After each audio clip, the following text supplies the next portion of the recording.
Pepsi-Cola, P-E-P-S-I. That's your smartest cola buy.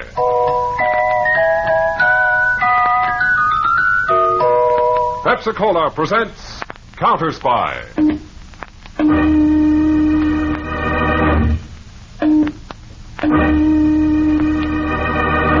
Washington calling David Harding, Counterspy.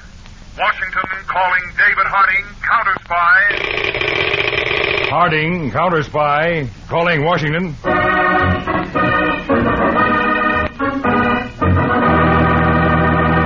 United States Counterspies, especially appointed to investigate and combat the enemies of our country, both at home and abroad.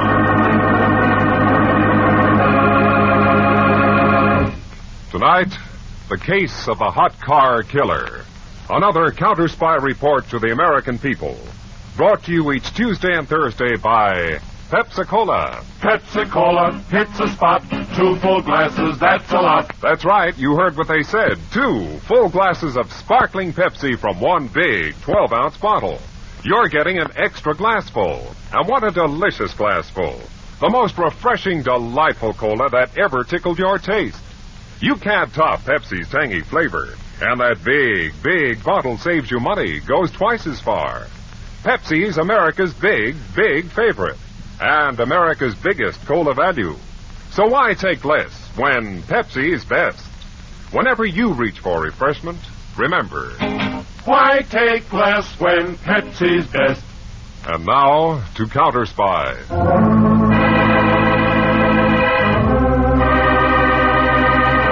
A bright, brisk fall afternoon. Around the dirt track roar a dozen low-slung racing cars. Sudden death, an added passenger in every one. Axles brush on the straightaways. Tires scream as they skid on turns, then straighten out again. A man wearing the armband of an official of the track runs to the pit of car number 18. Hey, you! Yeah? Are you the mechanic of car 18, driver Joe Stacy? What's the matter? This is an official order. Flag him down. Pull him out. He's like the wind. I said stop him. Now, he's just coming in the straightway. Here's your flag. Use it. Okay. Here he comes.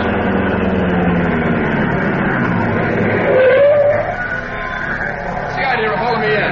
Stacy, this track will not tolerate dangerous, irresponsible drivers like you. We are hereby forbidding you to finish this race. And we're going to see to it that you're barred from every other track in the country. Now get yourself and your car out of here in a hurry. Holy smoke, Joe. What are you going to do now? It's no problem, Mitch. Back in New York, my future's all taken care of. I got a wonderful, beautiful connection there. With red hair.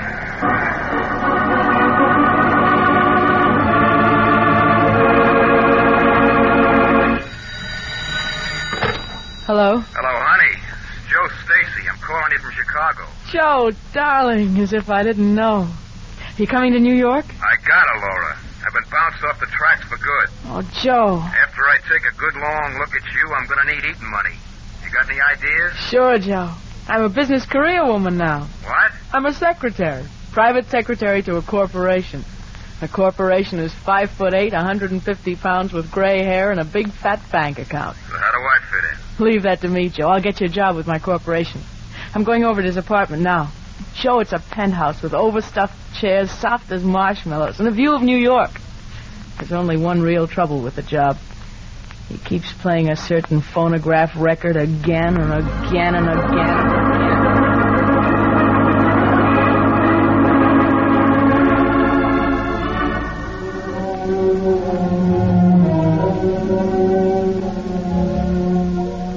Laura, you've been staring out of that window for an hour. The view always fascinates me, Mr. Brewster. Maybe you'd rather be down there among those lights with some younger man. Like the one you asked me to hire? I'm your secretary, Mr. Brewster. Besides, young men bore me. To be with or to work for. Well, how lucky for me.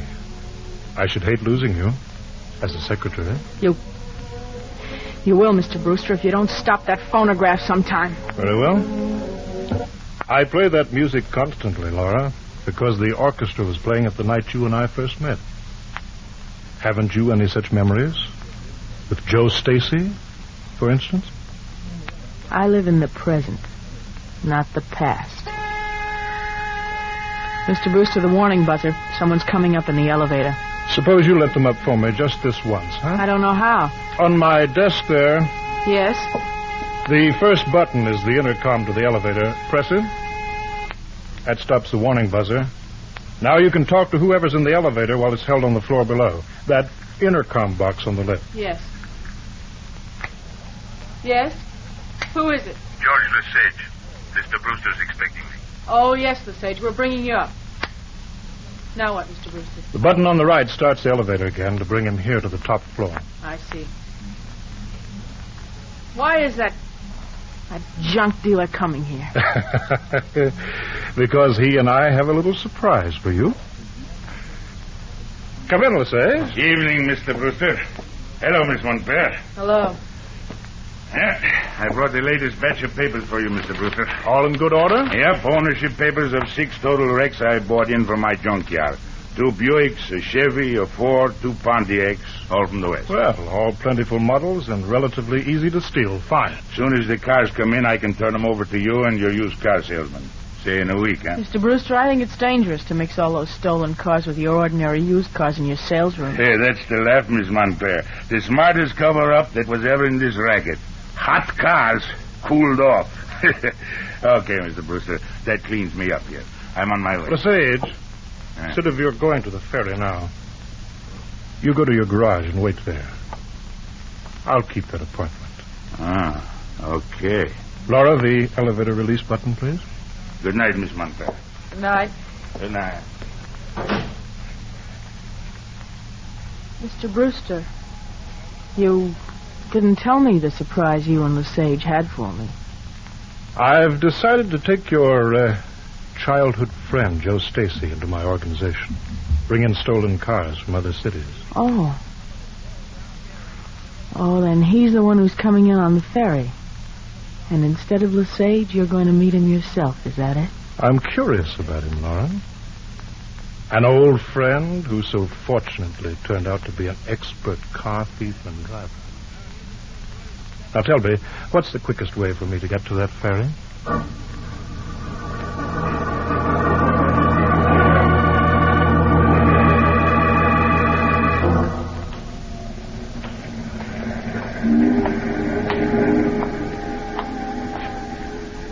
Oh, mister, you got a light?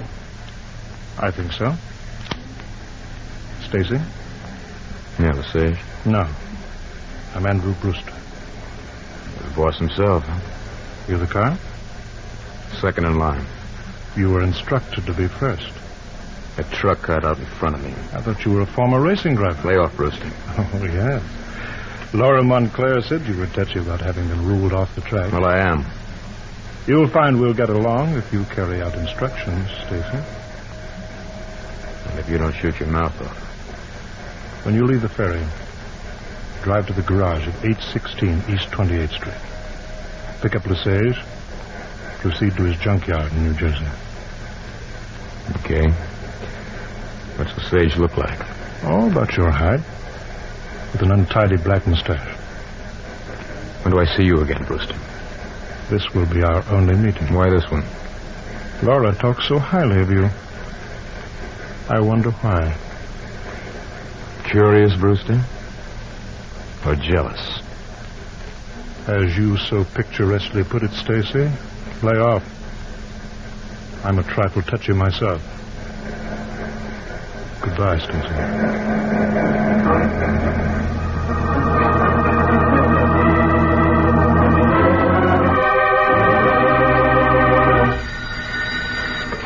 Hello? It's Montclair. Lesage talking. Give me Brewster. He hasn't returned from his ferry trip. Listen, I went back to my garage like Brewster told me and found my assistant hired a new guy. And I spotted him for a cop. What? I cleared out to make this call. The cop is there now, and you gotta head Joe Stacy off. Can you do it? No, I can't. It's too late. He must be at the garage right now.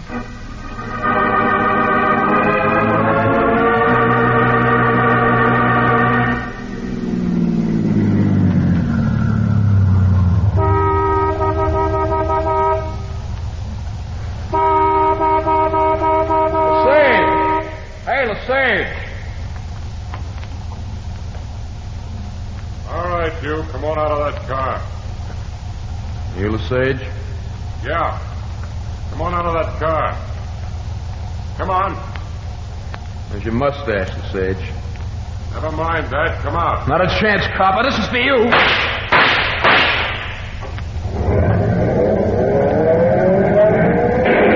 Confound that pillar.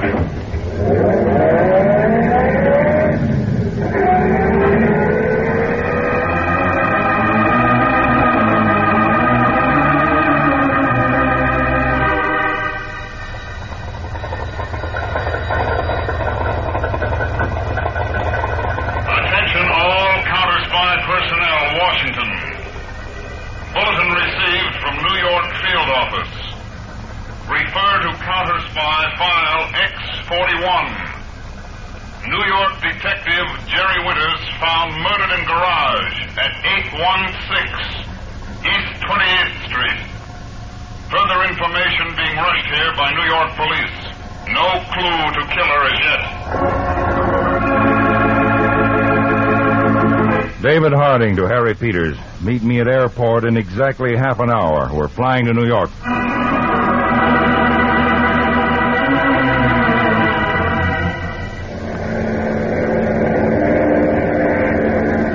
Peters, you saw the message about the murder of Detective Jerry Winters. Yes, Dave, but I didn't know what to make of it. Read this letter, Peters. Winters' division chief. Teletype it in. Dear Chief, I'm scribbling this in a hurry in a cheap boarding house since I may not get a chance to write again. I've made a connection that may get me a job in a garage. That's a transfer point for that interstate stolen car racket we're investigating with the Counterspies. I'll know details tonight and will report. Signed, Jerry Winters. When'd you get this, Dave? This morning, right after the notice from New York of his murder. He must have gotten the job. Then been covered so closely he couldn't even make a phone call. Yes. The New York police are covering every angle they can hit. The first thing we'll do is fine-tooth comb that garage.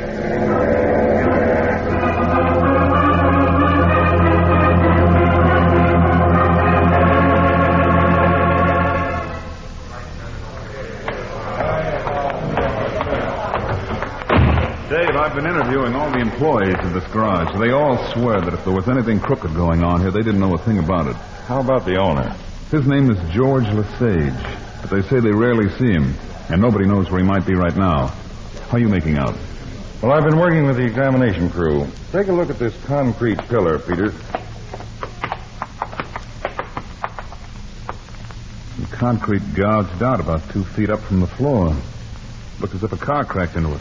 Yes, one of the employees I talked to earlier said it must have happened during the night. And how does that help us? Well, take a look at it through this pocket magnifier. Flecks of paint.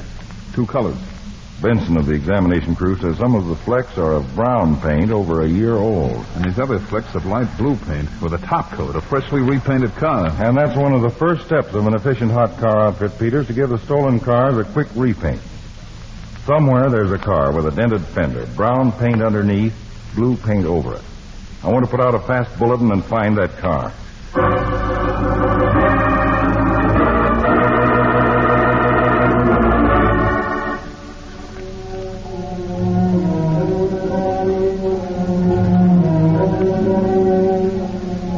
Mr. Brewster, I'm waiting for you and Lesage to tell me how you're going to help Joe Stacy.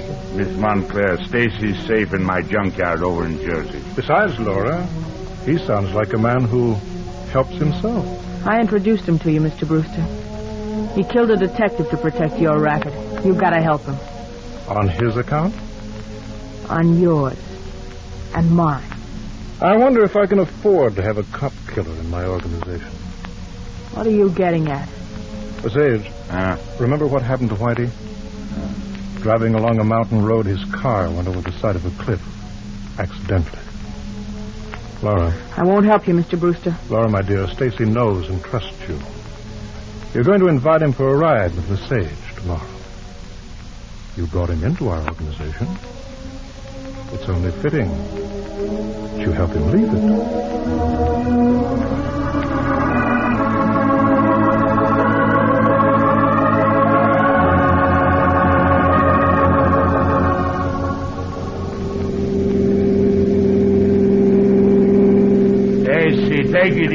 mountain roads are tricky. Quit worrying, Lesage. But you had a few drinks. Listen, I can drive with my eyes shut. Maybe, Joe, but I wouldn't like to be with you when you try it. Why don't we pull over for a while? Anything you say, baby.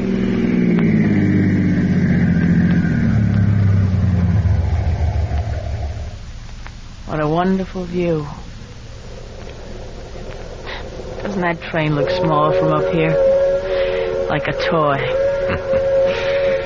You know, a guy could go over this cliff easy in a car. That wooden rail wouldn't hold a weak flea. You're some kidder, Joe. Put up your hands, Lesage. What is this? It means you're going to have the accident that you and Brewster cooked up for me. Rory, you're double-crossing Brewster, and he's stuck on you. I'm not stuck on him, Lesage. I take his nonsense now so I can take a lot of his money later. All right, Joe. Listen, give me a chance. Give me a break. Give it to him, Joe. No. Quick, Joe. Put your identification papers in his pocket. Okay, baby. Be sure you get everything that identifies him as George Lesage. Papers, wristwatch, wallet, picture of a kid. Never mind that. Pour the whiskey over his clothes.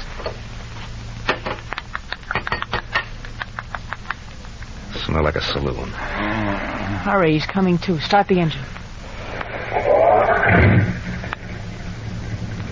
Can you get the car over the cliff alone? I don't want my fingerprints on it. What about mine? The more prints there are of you, the surer the police will be it was you that crashed. Okay, baby, now you get out. Be careful, Joe. I'll start her into a skid. I'm good at that. Then jump. Keep that door open. Right. Hurry before another car comes along. Take it easy, baby. Jump, Joe! Coming.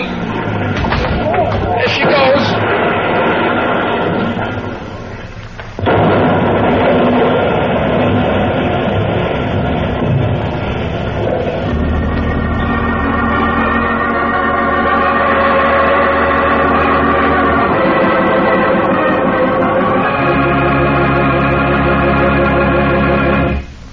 In just a moment, we'll return to Counterspy, brought to you by Pepsi-Cola. Pepsi-Cola hits a spot. 2 full glasses, that's a lot. Lots more value, lots more zest. Why take less when Pepsi's best? More and more, among fellows and girls, among mothers and dads, you hear that sane and sensible question.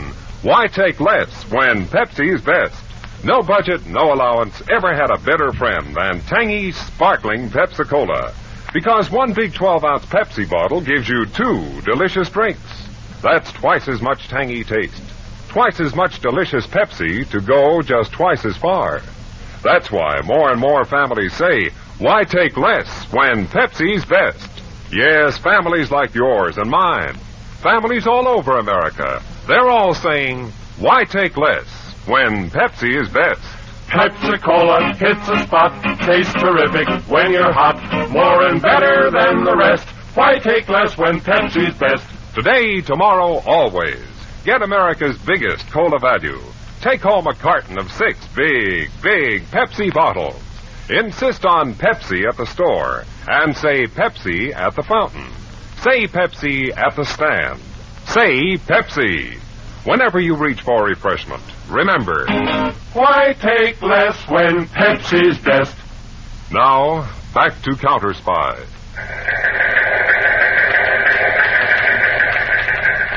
Routine report to Statistical Department, Washington. Received from State Police, New Jersey at Counterspy, New York field office. Fatal car crash off Highway 6A. Car identified as having been stolen 4 days ago in Baltimore, Maryland. Relay this bulletin to David Harding, now in New York.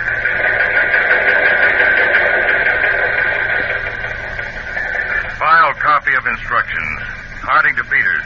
Check on that stolen car and Highway 6A accident.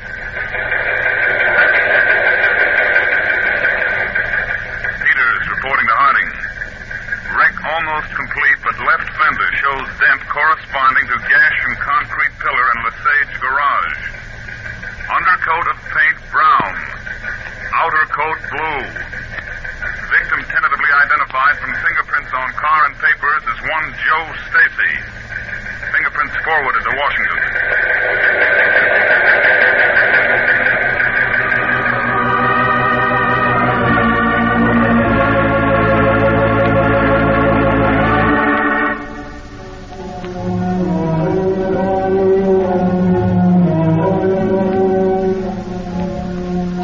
interested in the bright lights down there, Laura? There's a ghost dancing among them now, Mr. Brewster. I know it was difficult for you, Laura. But it was Stacy or me. I had no choice. Neither did I. As you so often said yourself, we're in a tough racket, aren't we?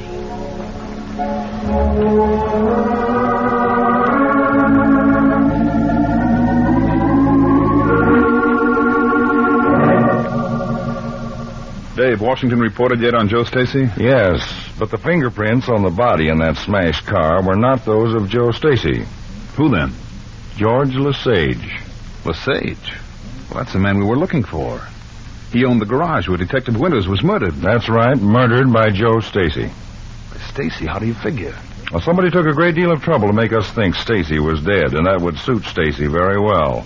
Besides, look at his record. Racing driver ruled off the tracks for dangerous and crooked driving.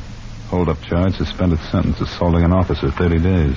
A bad boy. Yes, but it's hardly probable a hothead like Stacy is the boss of the entire racket, nor that Lesage was. We're looking for the top man, Peters, and Stacy might lead you to him. Lead me to him? You're going undercover, Peters, to locate Stacy. Then we can set a trap.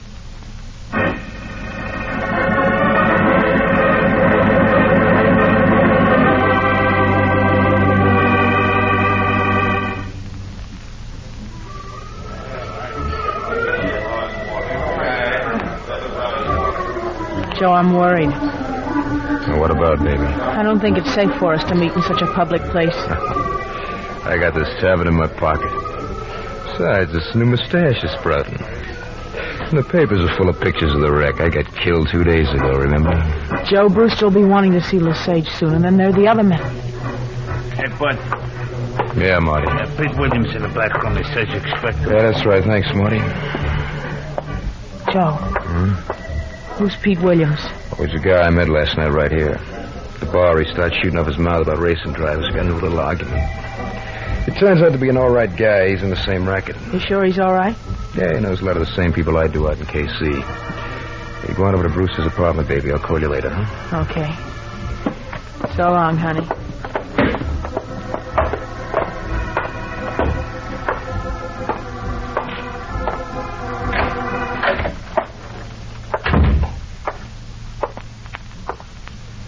Hello, Pete.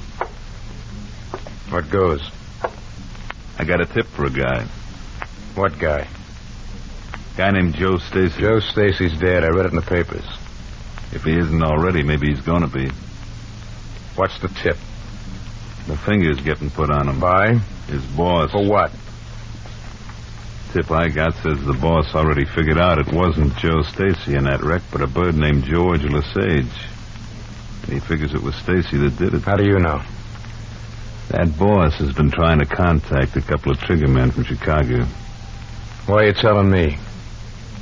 I hate hot tips to go to waste. Where can I reach you later? Say in about an hour. Tell me where you want me to be. What's the matter with here?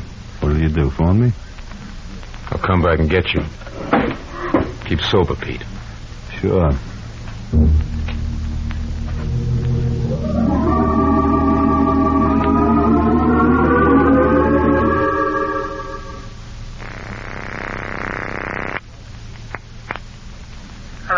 Hello, honey, it's Joe. Listen, you were right to be leery of that guy Pete Williams who tried to caper on me. What caper? Well, he tells me Brewster caught onto the wreck business. He's out hiring guys to take care of me. What a jerk, huh? Jerk? How do you figure? Well, honey, if Brewster caught on already, you'd know about it, wouldn't you? Well, wouldn't you? I've been thinking, Joe. I've got a scheme for us to get rid of Brewster, get some dough, and take care of your friend Pete. Tonight, all at once.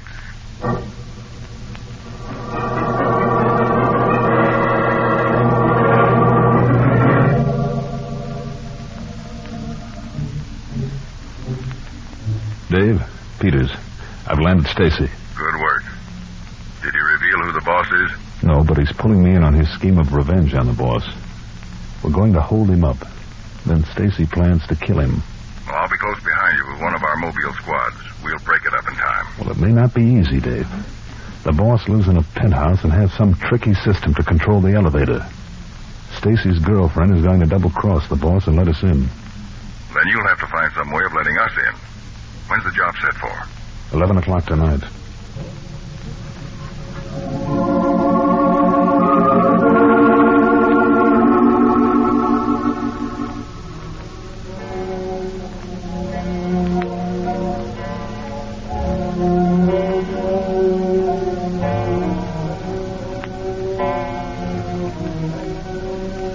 What time was that, Mr. Brewster? 11. You seem restless, Laura. Bored with your job? Mr. Brewster, believe me, I was never less bored with it. Someone's in the elevator.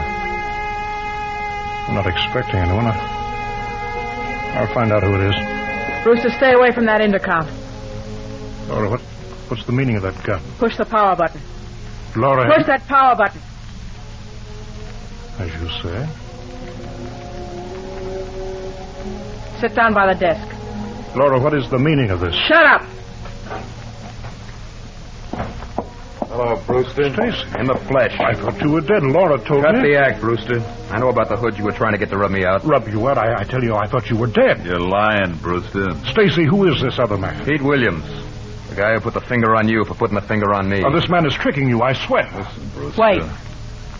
Maybe Brewster's telling the truth. Maybe Pete is. That's what we're going to find out. Meantime, I'm holding the gun. Pete. Yeah? In the right-hand drawer of the desk, the combination of the safe. Okay. Safe? Yeah, Brewster, we're taking a little trip. Joe's staying here. Laura, you can't leave me for this cheap thug. Quiet. Laura, here's the combination. Take it, Joe. Open the safe. Where is it? Behind that picture over there on the wall. Okay. Now I can turn that music off for good. Laura, what's that? The buzzer. Someone's in the elevator. Look out, Brewster's going for the button. Pete, I gotta shoot. Get out of the way. I'll get it. Too late, he's pushed it. The elevator's coming up. Laura, how do we get out?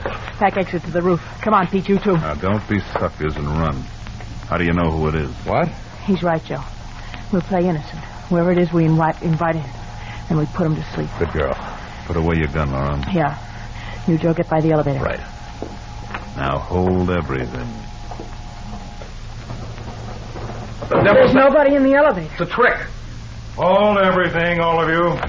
Counterspies, don't move or we shoot. What? All right, boys. Cover every door and window. Okay, boys. You all right, Peter? Yes, Mr. Harding. But I wish I'd known you were coming in from the terrace. Looks like a good haul you made. This is Joe Stacy, murderer. About ready to have a stroke. You lousy Joe, shut up. And this, I take it, is the girlfriend. Not yours, copper. Take your hands off me. Gladly, after I get these handcuffs on you. And here, out cold behind the desk, Mr. Harding, the big fish. Andrew Brewster. Used car dealer and hot car racketeer. Peters, he looks so peaceful, I almost hate to wake him up and give him all the bad news he's got coming to him. But on second thought, I think it'll be a real pleasure. Let's get to it, Peters.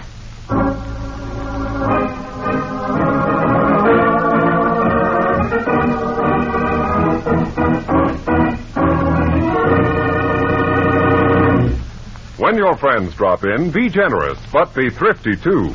Serve plenty of delicious Pepsi-Cola. Pepsi's big 12-ounce bottle gives you not just one sparkling glassful, but two. Get a carton of 6 and serve 12 delicious drinks. Yes, Pepsi is America's biggest cola value. You get twice the tangy taste, twice the refreshment, twice the Pepsi. So why take less when Pepsi is best? Whenever you reach for refreshment, remember, Pepsi-Cola hits the spot. 2 full glasses, that's a lot. Lots more value, lots more zest. Why take less when Pepsi's best? tune in every Tuesday and Thursday, same time, same station to Counterspy. Listen next Tuesday for the exciting Counterspy case of the Postal Pirates. The little black box that caught the revolver in midair. The one-fingered typist who punctuated sentences with bullets. And the double-crosser who tasted her own medicine and died as a result. Case of the Postal Pirates on Counterspy.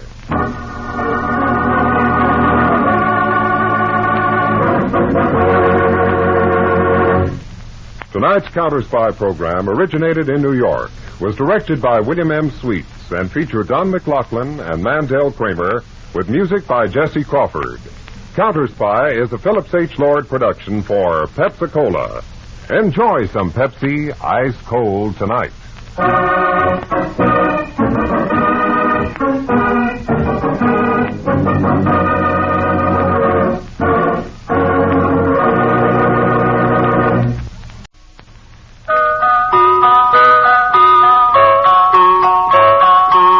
Pepsi-Cola, P-E-P-S-I, that's your smartest cola buy.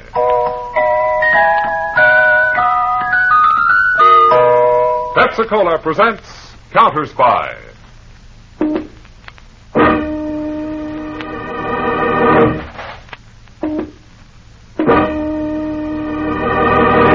Washington calling David Harding, Counterspy. Washington calling David Harding, Counterspy. Harding, Counterspy, calling Washington.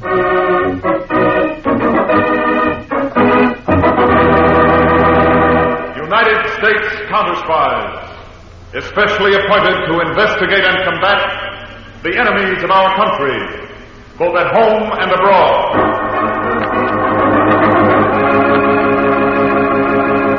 Tonight, the case of the Postal Pirates. Another Counterspy report to the American people. Brought to you each Tuesday and Thursday by Pepsi-Cola. Pepsi-Cola hits a spot. 2 full glasses, that's a lot. That's right, you heard what they said. 2 full glasses of sparkling Pepsi from one big 12-ounce bottle. You're getting an extra glassful. And what a delicious glassful. The most refreshing, delightful cola that ever tickled your taste. You can't top Pepsi's tangy flavor. And that big, big bottle saves you money, goes twice as far. Pepsi is America's big, big favorite. And America's biggest cola value. So why take less when Pepsi's best? Whenever you reach for refreshment, remember. Why take less when Pepsi's best? And now, to Counterspy.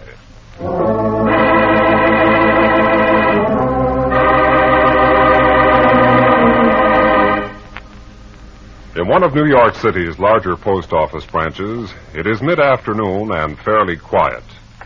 Then, through the street door, comes a remarkably pretty girl of perhaps 27. Her eyes are surprisingly cold and searching, until they reach window number 5.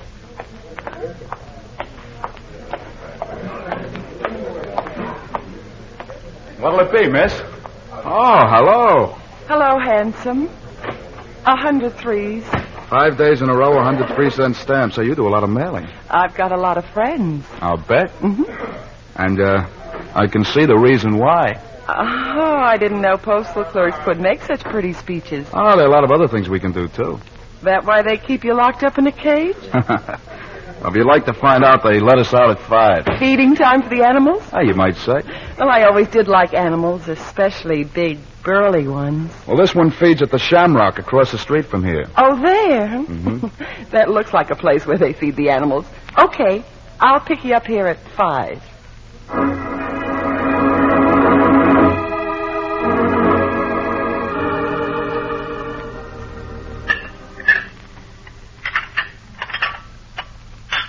Here's the last of the dishes, baby. Put them in the sink.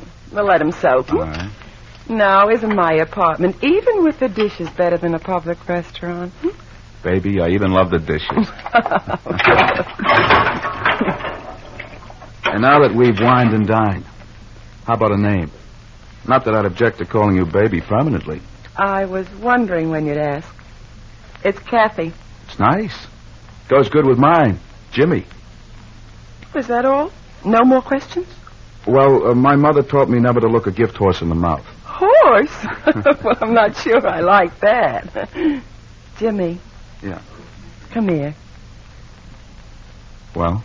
You know, post office isn't only work. It's a game, too. Yeah, I've played it. Goes something like this, doesn't it? Mm-hmm. Oh, don't crush. I'm fragile. Oh, who reads labels? It's a waste of time.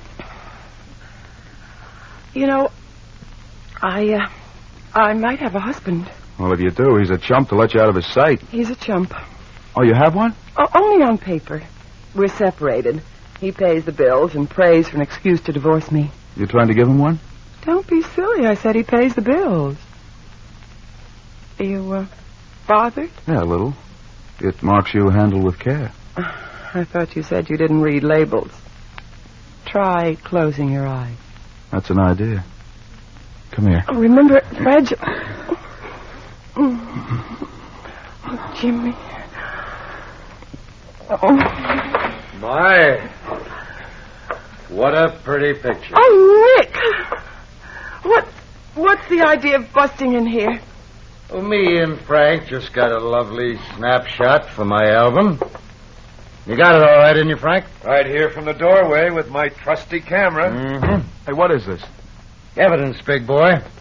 That's why I brought my boy Frank and his camera along. Been waiting a long time for my darling wife, Kathy, to step out of line. Nick, you got this all wrong. I just met him today. Fast worker. And if I got it wrong, the camera hasn't. Right, Frank? A perfect shot. You're Kathy's husband? Sure. I'm not sore. You done me a favor. Well, you're not going to pull a stunt like this on her. Take your hands off me. Let go. Take it easy, mister. I make two of you. Yeah? Then this'll cut you down to size, big boy. Jimmy, look out! A gun! Get it away from him! Okay, Nick. Now I got the gun. Now get out of here. You kidding? What you took, I can take back. Oh! What?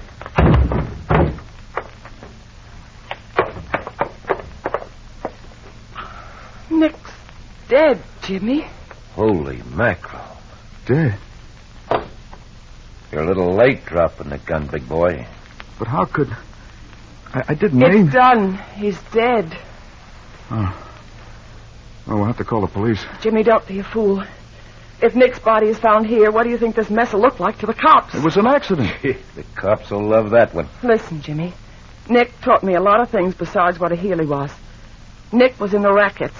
In the rackets? Yeah, kid. He had a lot of enemies. If he's found beside a road, nobody will ask twice who did it. What are you figuring, Frank? That this sets you up to take over Nick's racket? Yeah. I can get hold of a couple of boys to help me get rid of Nick, and then we'll all keep quiet. I slip into Nick's spot, you two are in the clear. How do you like it, Kathy? Okay, Frank. But, Kathy, it's an awful chance. Look, Jimmy, look, I like your style, and I don't want you wasting it in some jail cell while I'm around. You beat it now and let Frank take care of things.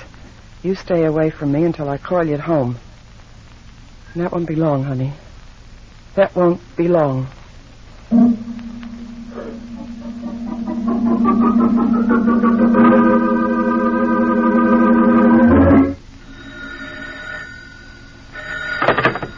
Hello? Jimmy? Kathy? Kathy, I've been staying home every night. I thought you'd never call. What happened? Did Frank? He said it's all right, but he wants to see you. Half an hour in front of the Shamrock.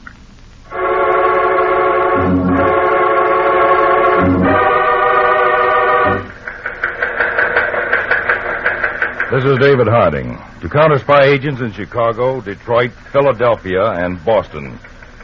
Continue investigation parcel post theft ring. Take no action, make no arrests, but lay plans to close in on known members of ring at a moment's notice. Special attention, Boston field office. Have Harry Peter telephone me as soon as possible.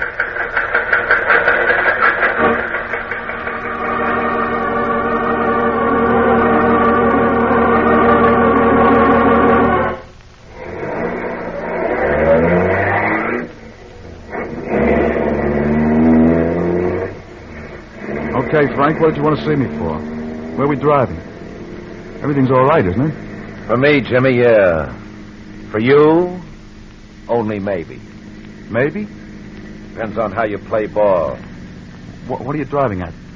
Photograph I took. Not of you and Kathy, but of you and Nick. Nick? Well, what does it show? Take a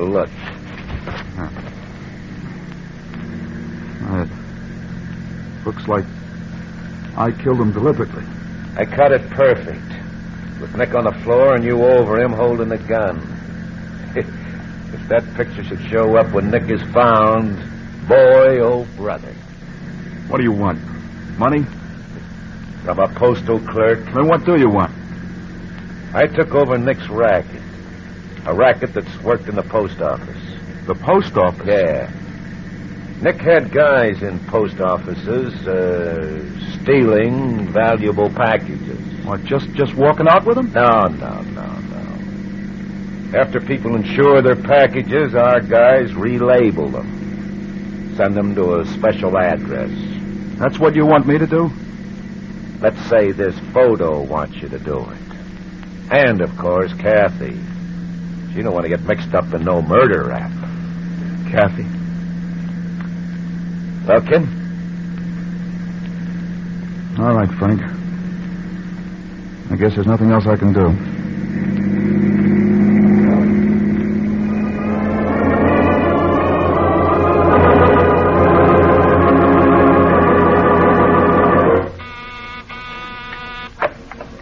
United States Counterspies, Washington headquarters. Oh, yes, Mr. Peters. Will you hold on just a moment? Attention, Statistical Department. If Mr. David Harding is there, will he please take a rush phone call on extension 61 from Mr. Harry Peters, extension 61.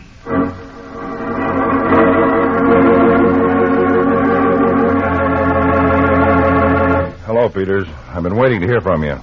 How's it going in Boston? Pretty well, Dave. We've got a line on all the small fry here. We're ready to pick them up on a moment's notice. That's good. I've got the same reports from Chicago, Detroit, and Philadelphia. But what's bad is the racket started in New York, too. Oh, great. As nearly as I can make out, this parcel post theft ring has been in operation about 3 months. They've stolen over $1 million in merchandise already. We pick up the small fry and the big shots just start over again. I agree, Dave.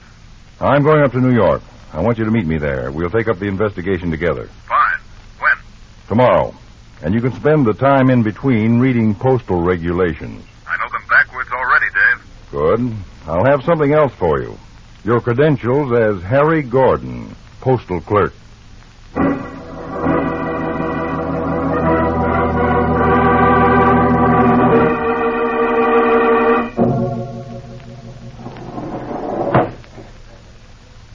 Jimmy. Yeah, what now, Harry? My daily stamp reports and registration book. Will you check them to see if they're right? Well, after 3 weeks, you ought to know yourself. I'd just like to make That's sure. my luck, always getting stuck with substitutes. Guy's got to make a living. Yeah, I know. I'm sorry, Harry. Let's see. This post office work isn't so good for a guy's disposition. Forget it. I got troubles. Yeah, your books are okay. Thanks. There's a customer at your window. Oh, yeah. Yeah, mister? I'd like to have this package insured, please. For how much? Well, they're nylon stockings. You better make it $150. Okay. How are you doing, Peters? Okay so far, Dave. Penny Arcade, 42nd Street and 8th Avenue at 6 o'clock tomorrow. Here you are, mister. Your receipt. Will it get there all right? Sure. Be right on time. Don't worry about it.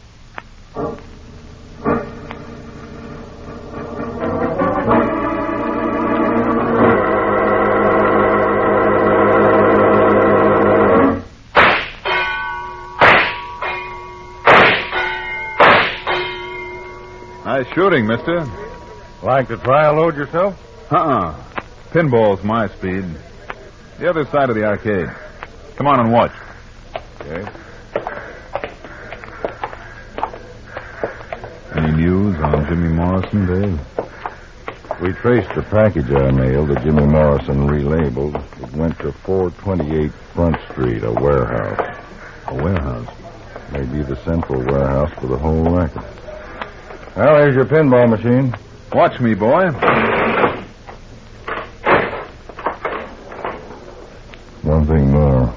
We picked up another outside contact. Your man, Jimmy Morrison, frequently meets a blonde bombshell.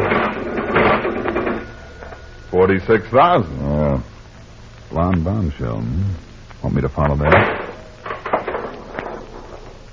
She may be the big shot we're looking for. Mm-hmm. Not so good that time. Just watch this one. Morrison has lunch with the blonde in the main dining room of the Shamrock every day. Okay, I'll catch him tomorrow. At the Shamrock.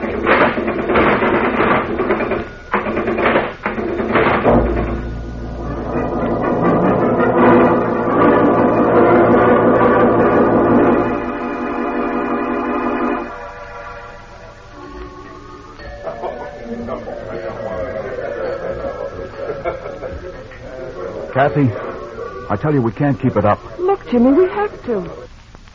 Besides, don't you like spending the extra dough on me? Oh, honey, if it wasn't for you. Why did Nick have to... Forget that name, He Jimmy. could have gotten that divorce, then we could have... What's the matter? A guy coming toward us. Well? Harry Gordon. He works with me at the post office. Oh.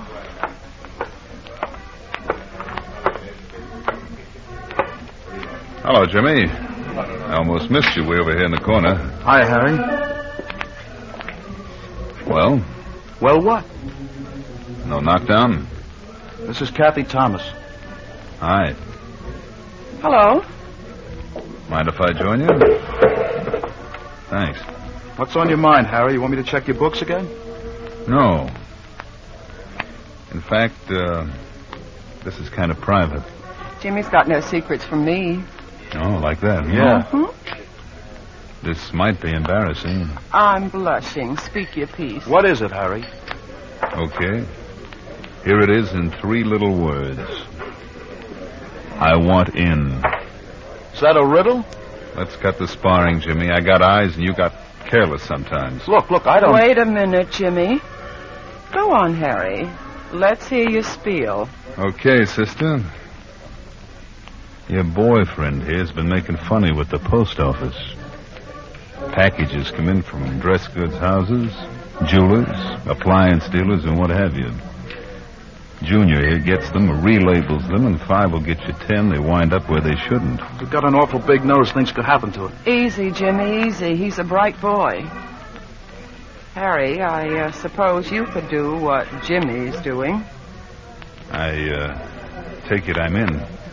Yes, if you have to be told. Kathy. It's all right, Jimmy. Harry, we'll get in touch with you. Don't keep me waiting. I'm impatient. In a day or two. No, we'd like to have our dinner. Sure thing. Goodbye, Miss Thomas. Jimmy, my apologies. I had you figured about 5 sizes too big. So long. Kathy, I don't like it. You declared him in. Yeah, I did, but Frank has the final word. You think Frank will turn him down? He might. And in that case, I wouldn't want to be in Harry Gordon's shoes.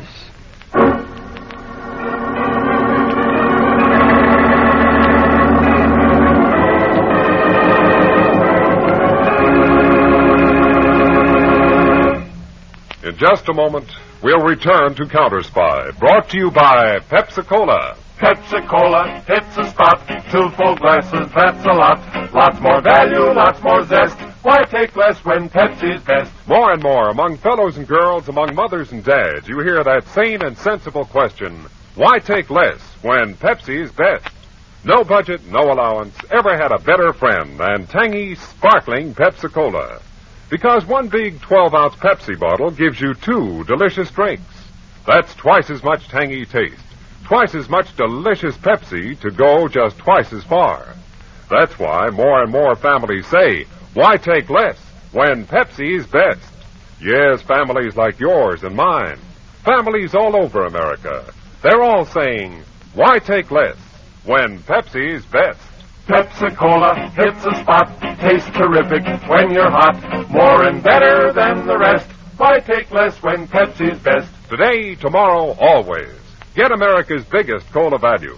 Take home a carton of 6 big Pepsi bottles. Insist on Pepsi at the store. And say Pepsi at the fountain. Say Pepsi at the stand. Say Pepsi. Whenever you reach for refreshment, remember, Why take less when Pepsi's best? And now, back to Counterspy.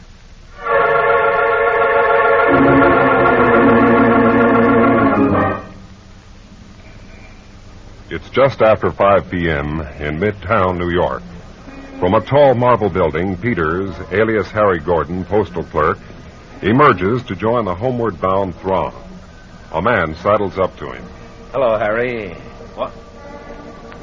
Who are you? Guy you wanted to see. Kathy told me. Oh. Fast work. I've got my car. We'll go for a drive. That way, conversation's private. Come on.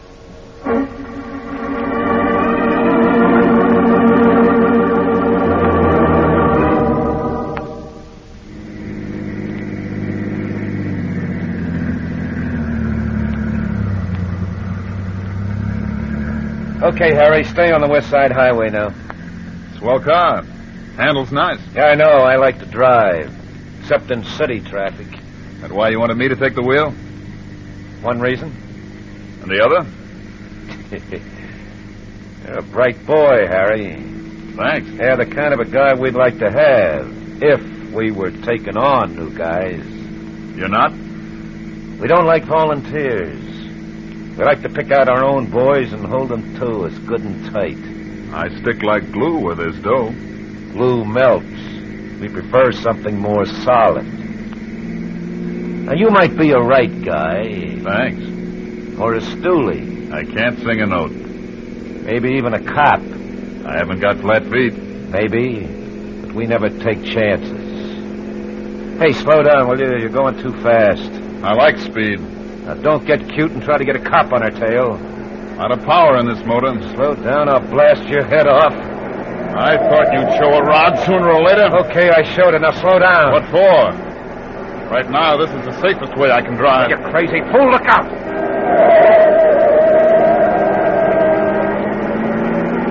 Close, huh? You don't slow down, I'll... Shoot?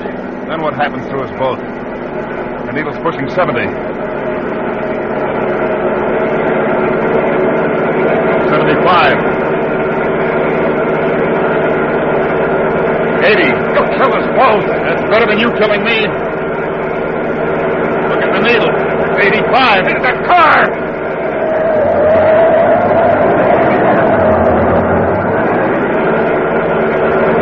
Okay, you win. You win. Only slow down. Toss the gun on the floorboard. Okay. Now slow it. Turn out all your pockets and open the jacket wide. I don't want you to cross me. Yeah, sure. I ain't got another gap.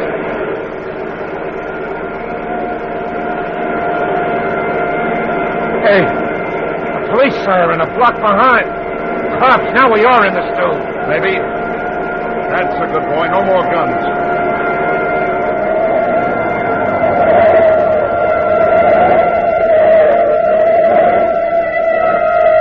Okay, bright boy, we stop, but what are you going to do about those cops coming? You'll see, tough guy. Get out.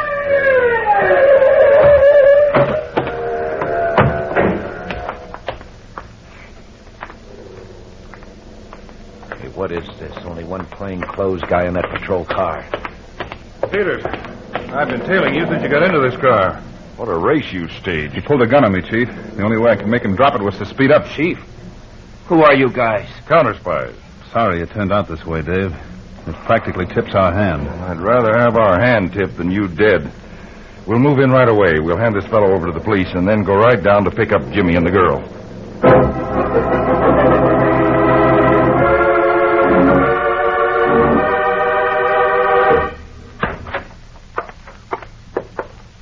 Well, Peters, our friend Jimmy's not here. Yeah. Looks as if he left in a hurry. He can't possibly know about the chase and... Hey, Peters. What's the matter? This magazine opened to page 7. One of those true crime story magazines. Open to an article about the capture of Professor Horn. The case we handled, Dave. Jimmy Morrison's evidently been reading up on criminals. More than that, Peters. Here's a photograph taken at police headquarters that time. And there you are in the background. What? Hey, lucky my name isn't given in the caption. Still, this picture's enough to tell Jimmy Morrison you're not the postal clerk you pretended to be. It's a cinch he saw this and lit out. He'll head for the girl first. He's soft on her. We'll go to her place then. If she's not there, then we go to the warehouse on Front Street, where the gang's been forwarding its loot.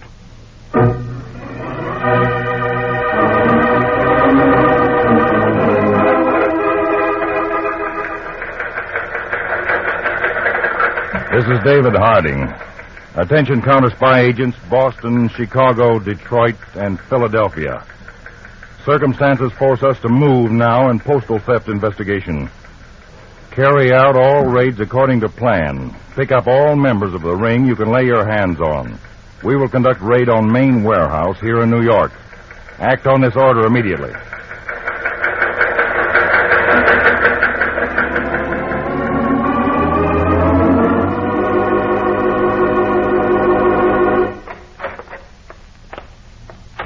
Kathy. Jimmy, I thought Frank told you never come near this warehouse. Forget Frank. We got to get out of here. What are you talking about? That guy, Harry Gordon, he's really a counterspy. Counterspy? I saw his picture in a magazine. Oh. Come on, Kathy. We haven't got any time to lose. Then maybe... Kathy, that last... Oh. Nick. What goes, Kathy? Counterspies. Jimmy says they're onto us. What? Nick, I thought I'd killed you. Forget it, Jimmy. We're all in a jam now together. A frame-up. Look, Jimmy. You jockeyed me into it. Yeah, kid. And you're staying in. Nick, forget the gun. We've got to stick together. That one loaded with blanks, too, Nick? Try it and see, kid. Stop it. The counterspies could be right outside this minute. Wait, I'm putting it together, Kathy. At that time you telephoned me, I never gave you my number. So you didn't. You didn't even know my last name then. That's right. It was a frame. Nick played dead so you'd be forced into this setup. Your post office is in a nice district. Good merchandise. There, you got it all. Yeah, but the funny thing is, Kathy, you didn't have to frame me. I'd have done anything you wanted me to. But I'm not doing anything more. Jimmy, we've got to get away from here. The three of us are in this now. Wrong edition, baby. Huh? Just two. You two. What? Get over there. Both of you. He's crossing us, Jimmy, you and me. How does it feel, Kathy? Don't be a sap. Do something. All Jimmy's going to do is die. Now stand there. I got a letter to type, and I'm strictly a one-finger guy. And I don't want to use it on the trigger. Yet.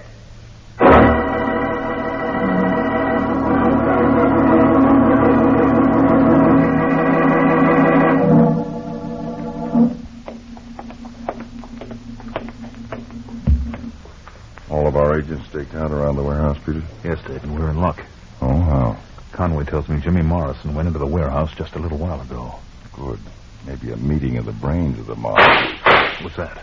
Shots from inside the warehouse. Let's go. All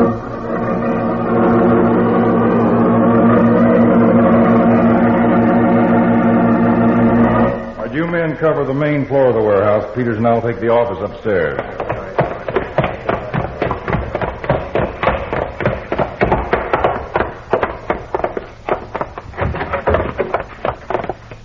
Peters. Holy. Jimmy Morrison and that girl. Maybe they're still alive. No, she's not. Jimmy Morrison's gone, too. There's a note, Dave. Note? Typed and signed by Jimmy Morrison. Listen. Kathy was no good. She was poison and poisoned me. She really ran this whole package-stealing racket and tricked me into it. There's no chance of getting away. I don't want to, and I won't let her, so I'm going to help her escape the only way she can, by taking her with me. Jimmy Morrison. Hmm. Well, looks as if the girl was the big shot, Dave. Murder and suicide. This winds up the case nice and neat. Looks like it, Peters, and Wait a minute. The boy's holding the gun. Well, he was the suicide, according to the note. Well, the note may say so, but the evidence does not. This was no suicide, Peters. It was murder. Double murder.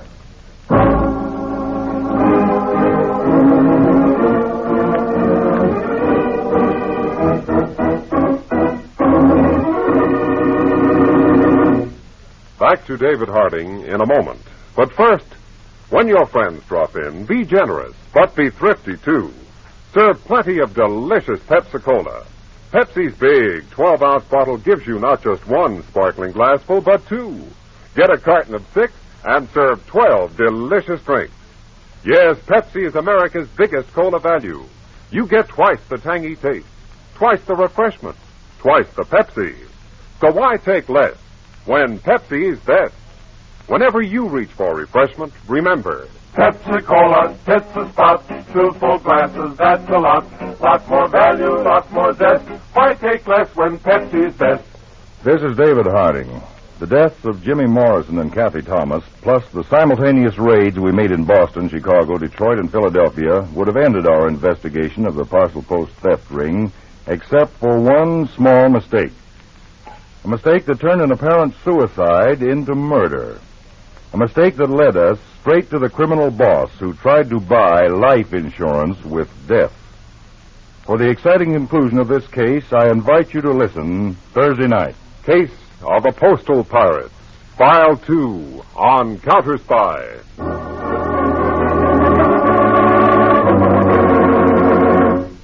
Tonight's Counterspy program originated in New York, was directed by Leonard L. Bass, dramatized by Palmer Thompson, and featured Don MacLaughlin and Mandel Kramer with music by Jesse Crawford. Counterspy is a Phillips H. Lord production for Pepsi-Cola. Enjoy some Pepsi, ice cold tonight.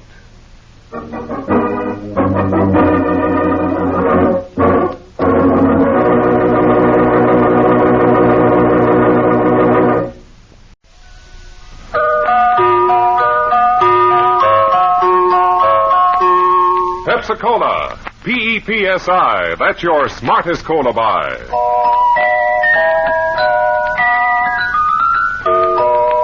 Pepsi-Cola presents Counterspy.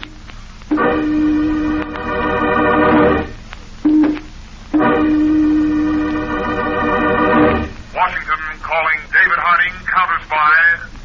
Washington calling David Harding, Counterspy. Harding, Counterspy. Calling Washington.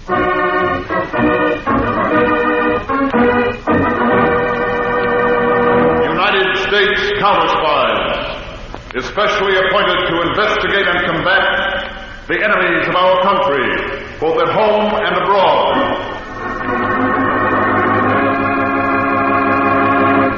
Tonight, more in the case of the Postal Pirates.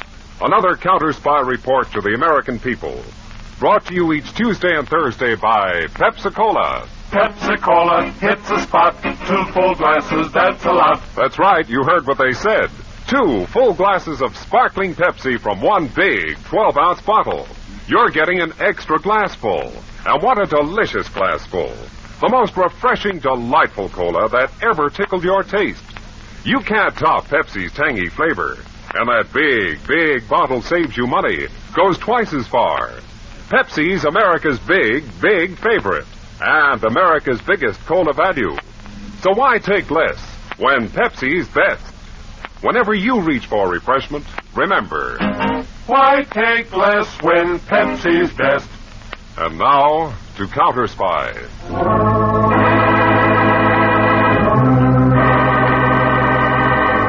For weeks, David Harding has been on the trail of $1 million syndicate of thieves stealing packages from post offices in a number of eastern cities. Harry Peters, assistant to Mr. Harding, went undercover as a dishonest postal clerk named Harry Gordon and has made contact with one of the big shots of this racket, Frank Garrett. The 2 men are now driving in Garrett's car with Peters, alias Harry Gordon, at the wheel.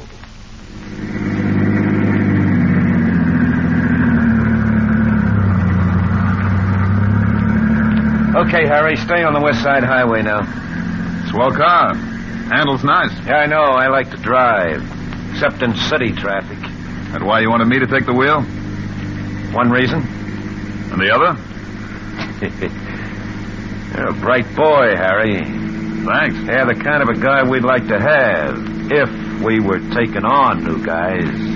You're not? We don't like volunteers. We like to pick out our own boys and hold them to us good and tight. I stick like glue where there's dough. Glue melts. We prefer something more solid. Now, you might be a right guy. Thanks. Or a stoolie. I can't sing a note.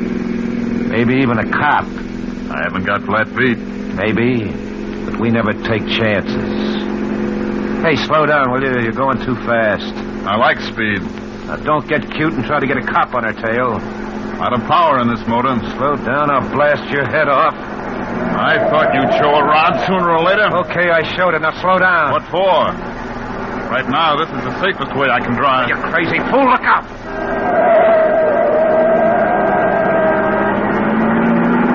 Close, huh? You don't slow down, I'll... Shoot? Then what happens to us both? The needle's pushing 70. 75. 80. You'll kill us both. That's better than you killing me. Look at the needle. 85. It's a car!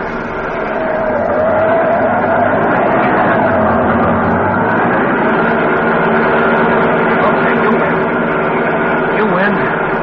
Only slow down. Toss the gun on the floorboard. Okay. Now slow it.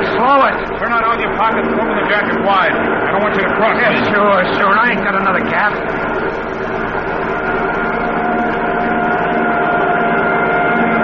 Hey, police siren a block behind.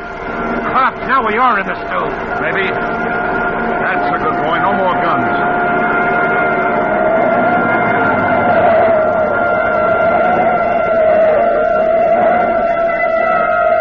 Okay, bright boy, we stop, but what are you going to do about those cops coming? You'll see, tough guy.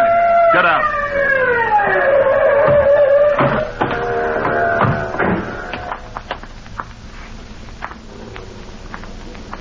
Hey, what is this? Only one plainclothes guy in that patrol car. Peters, I've been tailing you ever since you got into this car. What a race you stayed. He pulled a gun on me, Chief. The only way I could make him drop it was to speed up. Chief? Who are you guys? Counterspies. Sorry it turned out this way, Mr. Harding. It practically tips our hand. Well, I'd rather have our hand tipped than you dead. But come on, we're in a hurry. What about Garrett here? We'll turn him over to one of the other cars. Let's get going.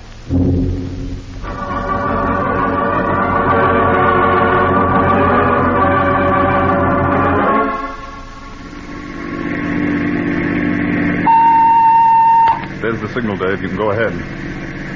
This is David Harding, calling from New York. Attention Counterspy agents, Boston, Chicago, Detroit, and Philadelphia. Circumstances force us to move in immediately on postal theft investigation. Carry out all raids according to plan. Pick up all members of the ring you can lay your hands on. We will conduct raid on main warehouse of the gang here in New York. Act on this order immediately.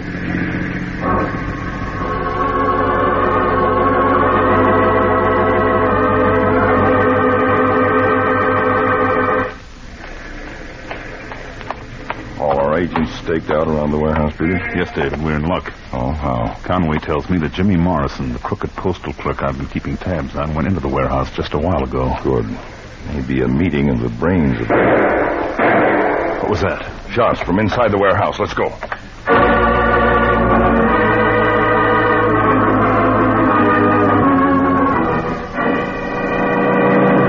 You men cover the main floor of the warehouse. Peters and I'll take the office upstairs.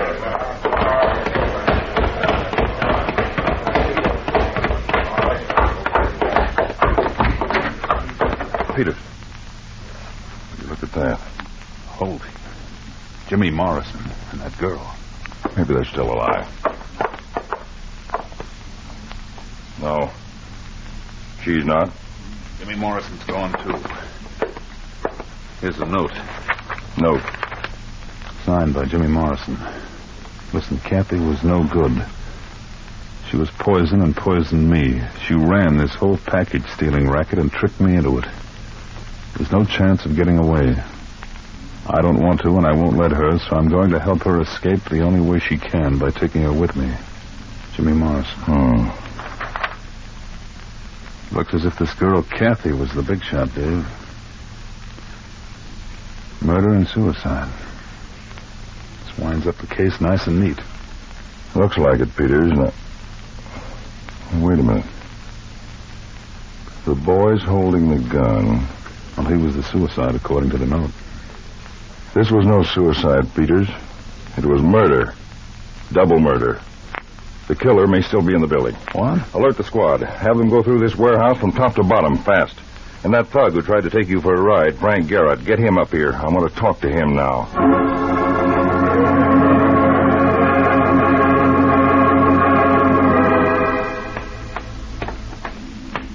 Come on, Garrett. You can climb stairs faster than that. Okay, copper, don't shove. Keep moving. Yeah, sure.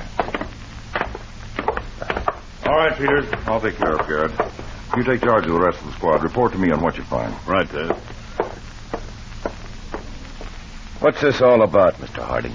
You wouldn't know? No. Okay, let's go into this office. Maybe we can find the answer in there. Start moving, Garrett.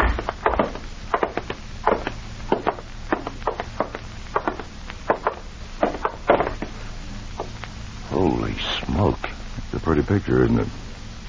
You know them, Garrett? The young man and the girl? Yeah, Yeah is a good enough answer. Maybe you'd like to read this note. Note? Go on, help yourself. We found it in this room. Found something else, too. This kid killed her? Who'd have thought a punk like that could kill? Maybe the person who took this photograph. Photograph? I found it lying right here on the desk. A photograph of Jimmy Morrison murdering a man. Take a look at it. Yeah, no, what? Who's the other man in the photograph? I don't know. Come on, Garrett, make it easy on yourself. This photo was a wonderful club to hold over young Morrison's head. That's probably how you forced him into this parcel post racket. Wasn't it? I don't know what you're talking about. Come on, Garrett. Who's the dead man in the picture? I told you I don't know. Don't make me Mr. laugh. Harding, you read the note. Like it says, that dame Kathy was the big boss in this racket. Okay, she's dead. He killed himself. That winds it up. What more do you want? I want the person who killed the girl and Morrison. The note was planted to mislead us. Look at Morrison. He's holding the gun in his hand. Well, sure, he shot himself. If he did, there'd be powder burns around the wound in his head.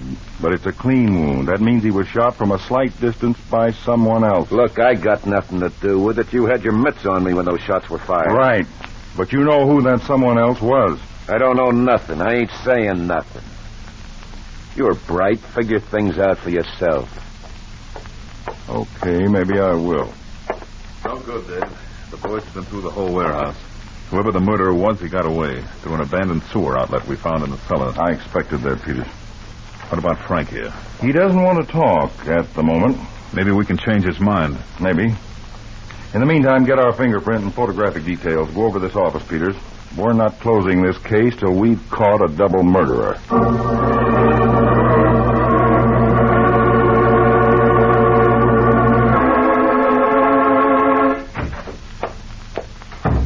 Dave, the report on that picture of Jimmy Morrison shooting a man just came in from Washington. Any results, Peters? Yes. The man on the floor is Nick Bodie, alias this, that, and the other. Here's the Rogues Gallery wire photo they sent. Well, that matches this picture we found in the warehouse, all right. And according to that picture, Bodie's dead. Unless you figure the photograph for a frame-up. That's just what I do. There had to be a photographer. Everything all set up.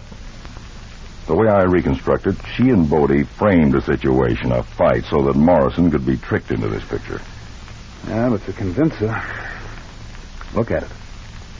Morrison holding a gun. Bodie falling to the floor. Bodie might really be dead. That's possible, but this picture was too easy for us to find, too convenient, right in the top drawer of the desk. You think he wanted us to look for a dead body instead of a live one? Yes. And far from being a murder victim, he's a double murderer. Send for Frank Garrett. We'll have another crack at questioning him about Nick. If he still won't talk, maybe we can use him as bait for our two-time killer.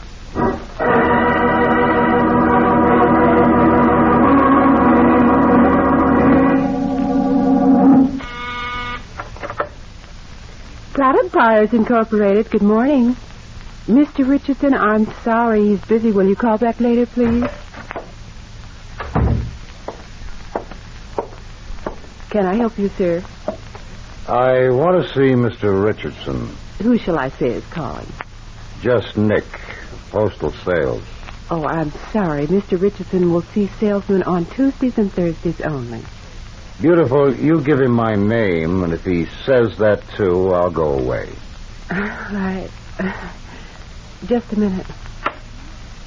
Mr. Richardson, Nick of Postal Sales to see you. Oh, yes, sir. Go right in, sir. That door. Thanks, beautiful. Hello, Nick. Come in. Surprised to see me, Richie? What are you doing here, you fool? No. Is that any way to greet a partner, Richie? Every time the phone rings, I've been expecting counterspies. Now you're crazy enough to walk in. I knew you'd be worried, Richie. I wanted to ease your mind. Or leave the counterspies to me. Now, why would I do that? Where else would I find such a good partner for selling my goods? Selling? You're not thinking of keeping up this racket. Why not? There's still more millions in it. Not with me, Nick. You can find somebody else. But not with a setup like yours. You buy merchandise for about 2,000 stores throughout the country. We spread the stolen goods that thin, there's not a chance of tracing them. Nick, you read the papers. Counterspies figure they've broken up the parcel post ring. Even tabbed Kathy Thomas for the boss. She's dead. What better setup do you want? What about Frank Garrett? They've still got him under arrest. You think he'll talk? Frank will keep his mouth shut as long as we do right by him. We? He doesn't know about me, does he? No. I don't leave you out. Because if he talks about me, I talk about you. What'll we do, Nick? We've got to stop him. Now, take it easy, Richie. You're going to bail him out. Oh, no. I don't want to get into the picture. You won't.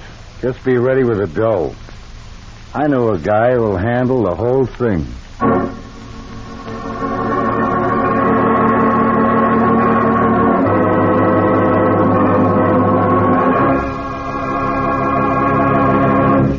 In just a moment, we'll return to Counterspy. Brought to you by Pepsi-Cola. Pepsi-Cola hits a spot. 2 full glasses, that's a lot. Lots more value, lots more zest. Why take less when Pepsi's best? More and more among fellows and girls, among mothers and dads, you hear that sane and sensible question, why take less when Pepsi is best?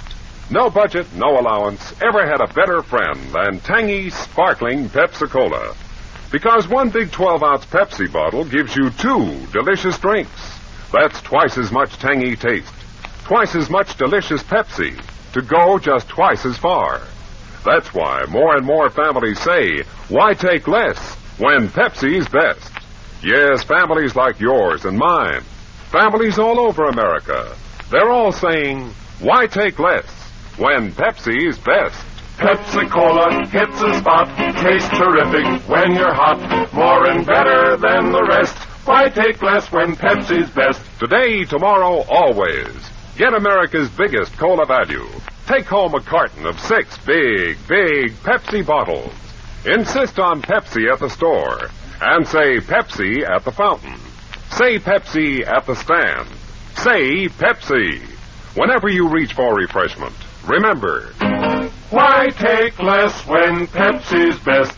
And now, back to Counterspy.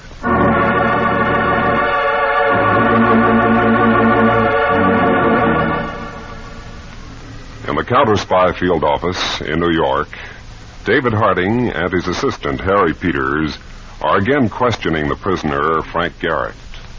Now, Garrett, I showed you this photograph once before. Yeah. It shows Morrison, gun in hand, standing beside a man's body on the floor.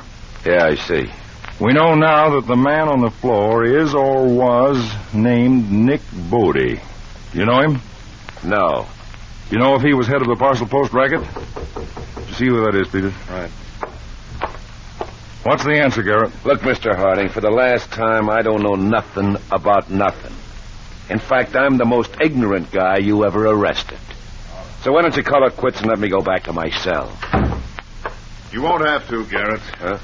What is it, Peter? A lawyer named Carver has just posted bail for Garrett. Well, now the conversation is getting pleasant. The guard outside will see that you get your property back. Go on, beat it. So long, boys. Of Oh, the cocky little... Forget that, Peters. His being bailed out is even better than our letting him go. I just hate to take that from a guy like him. Remember I thought we might use him as a decoy for Nick Bodie? This is our chance. I'll assign an agent to tail him right away, Dave. Well, Peters, put on the newest man we've got in the New York office. Well, Garrett's no dope. It'll take an old hand to tail him. It'll take even more than one. I'll get some new agent out right away. And then bring the 4 best men in here to me for special instructions. I want to make sure Garrett thinks he's free to go where he wants.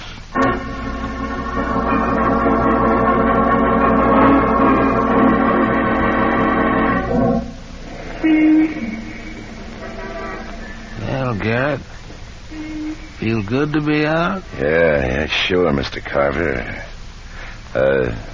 You got anything else to say? They'll put a tail on you.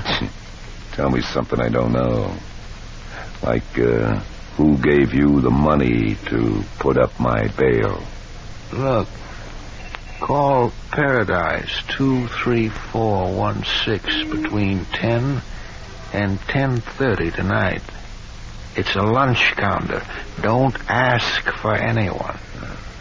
If the right man answers, your name will be the first thing he says.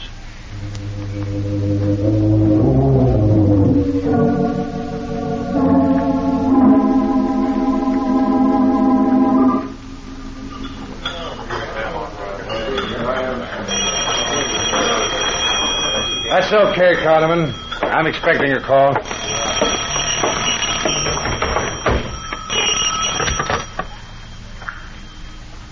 Frank Garrett?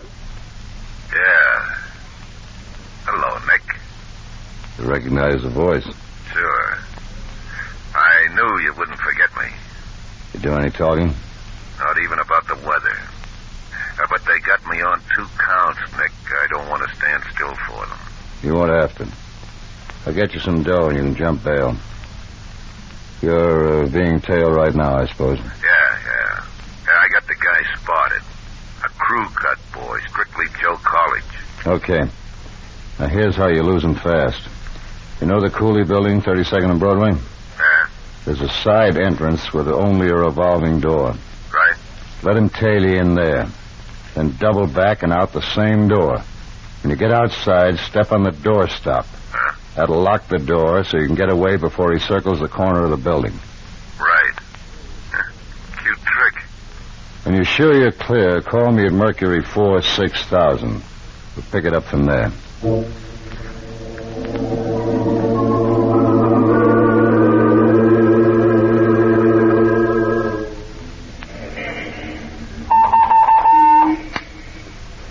Harding to Peters.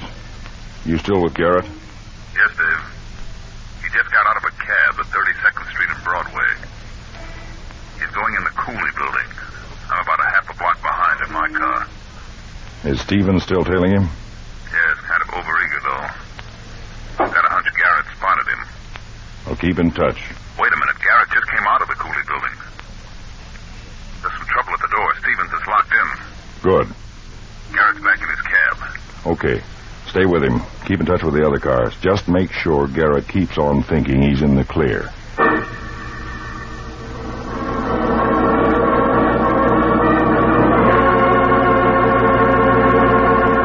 Nick, you shouldn't have told Frank Garrett to call here. This is my office. I've got my reasons, Richie. I'll get it. Hello? Listen, Frank. Remember Barney's Tavern? Drop in there for a drink. I'll be there. No, don't talk to me in the tavern. If it looks clear, I'll get up and walk out to the parking lot around the corner where they rent cars. I'll have one rented and settle things while we drive. Right. Okay, Richie. You happy now? Oh, for goodness sakes, get out of here. Not without you, Richie. Where I sit, you're too comfortable. Too nice and clean. What do you mean? I'm the only guy who can tie you up in this racket. Something happens to me, you're in the clear. Look, Nick. Besides, there's no reason you couldn't walk out on me. Then I'm out on a limb. I wouldn't do that, Nick. Maybe not. But I believe in insurance.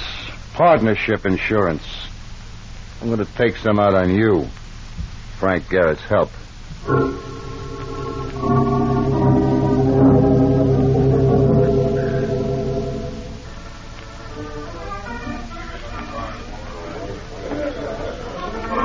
Nick, how long are we going to sit here? Frank's been at that corner table 2 minutes already. Don't get anxious. Just want to make sure there's no tail on him. No one's come in since he did. I know. I've been watching. There are no cars out in the street. Only that truck over there. Mm-hmm. I guess it's okay. Let's go. Garrett will follow us.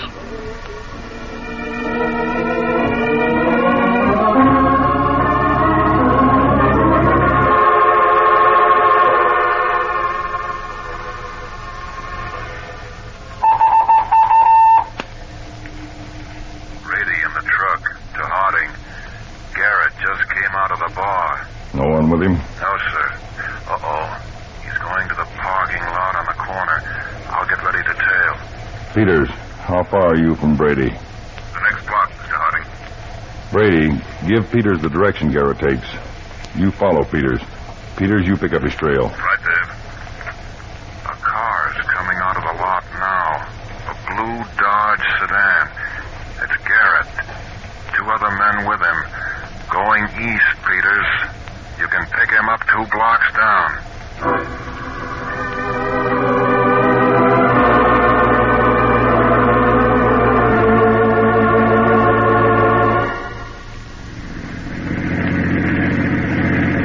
Okay, Nick, what's the pitch? Who's this guy? Relax, Frank. We need a chauffeur. Don't be cute. Who is he? I'll tell you, Frank. He's the nice man who's been selling all our stuff for us. Nick. Shut up. I want you to meet the hired help. Frank, this is Mr. Richardson, the president of Product Buyers Incorporated. Why, Nick, you've never been so generous with information before. I want this to be one big happy family. Besides, suppose something should happen to me. If you didn't know Richie, who'd help you? Nick, let's get to the point. They got plenty of time. No, not me. I want to get my dough and jump bail before the counterspies put another tail on me. Well, you got a point. Hey, car behind us. Yeah, I didn't bring no tail with me. Faster, Richie. See if that car stays with us.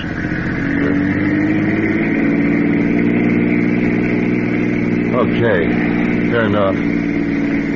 There's a dirt road up ahead at your left. Turn in there, Richie. All right. Anything else behind us, Frank? Just a laundry truck. Let him pass us, Reggie.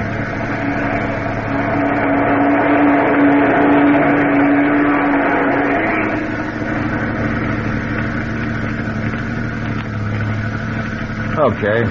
Turn in.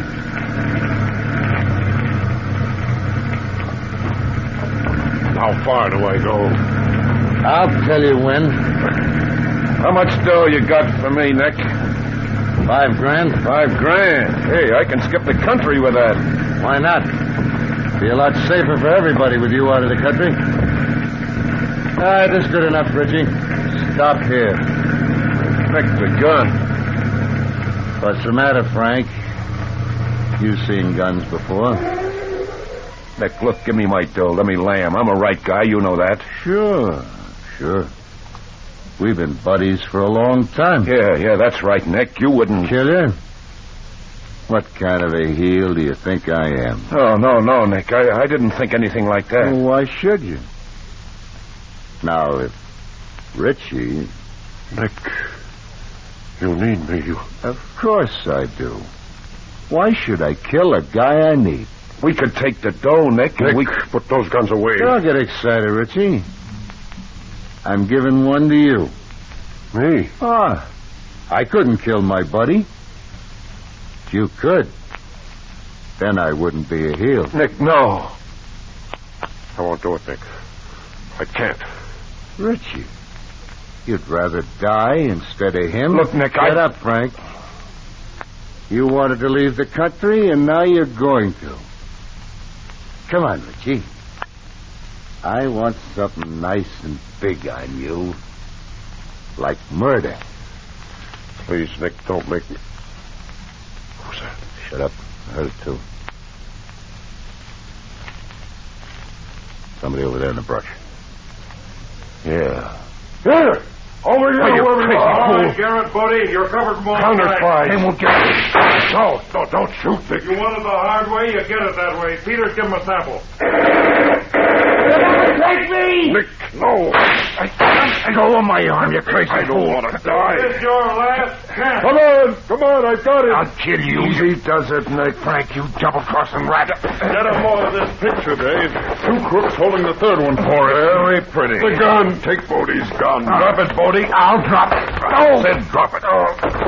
Oh, thank heaven. Okay, get out of that car. You're all under arrest for postal theft, except Nick Bodie, who's also under arrest for murder. Murder? You're nuts. You killed Jimmy Morrison and Kathy Thomas, and we'll prove it in court. All right, start walking. As far as that laundry truck down the road. Laundry truck? You've been tailing us all this way. Right, Bodie, and we'll keep tailing you straight up to the prison gates.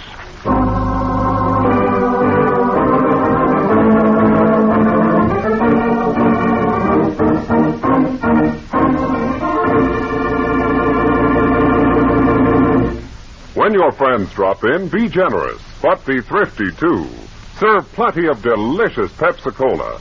Pepsi's big 12-ounce bottle gives you not just one sparkling glassful, but two. Get a carton of 6 and serve 12 delicious drinks. Yes, Pepsi is America's biggest cola value. You get twice the tangy taste, twice the refreshment, twice the Pepsi. So why take less when Pepsi is best? Whenever you reach for refreshment, remember, Pepsi-Cola hits the spot. Two full glasses, that's a lot. Lot more value, lot more zest. Why take less when Pepsi's best? Tune in every Tuesday and Thursday, same time, same station, to Counterspy. Listen next Tuesday for the exciting Counterspy case of the visiting Vultures. It was a twisting trail of big-time bootleggers your counterspies followed. From a small tavern in backwoods Mississippi to the lakefront of Chicago. In our counterspy files, we call this the case of the visiting Vultures. I invite you to be tuned in. Next Tuesday, case of the visiting Vultures on Counterspy.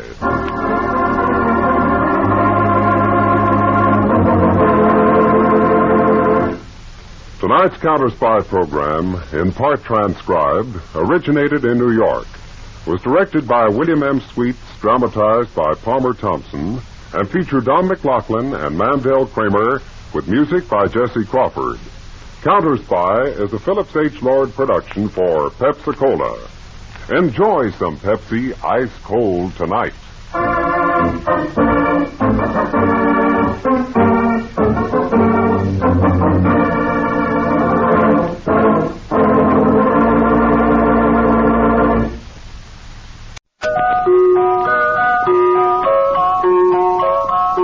Pepsi-Cola, P-E-P-S-I, that's your smartest cola buy.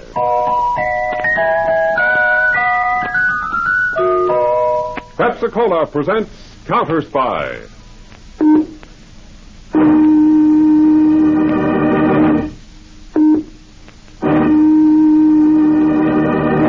Washington calling David Harding, Counterspy. Washington calling David Harding, Counterspy. Harding, Counterspy, calling Washington.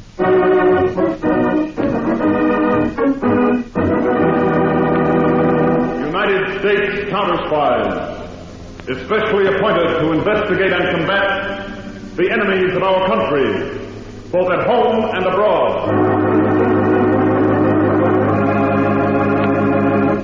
Tonight, the case of the visiting Vultures.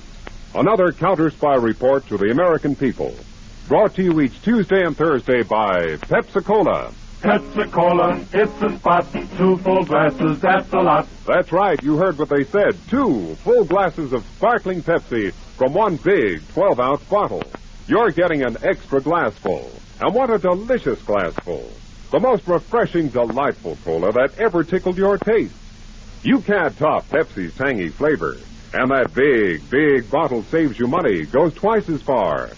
Pepsi's America's big, big favorite. And America's biggest cola value. So why take less when Pepsi's best. Whenever you reach for refreshment, remember, why take less when Pepsi's best? And now to Counterspy.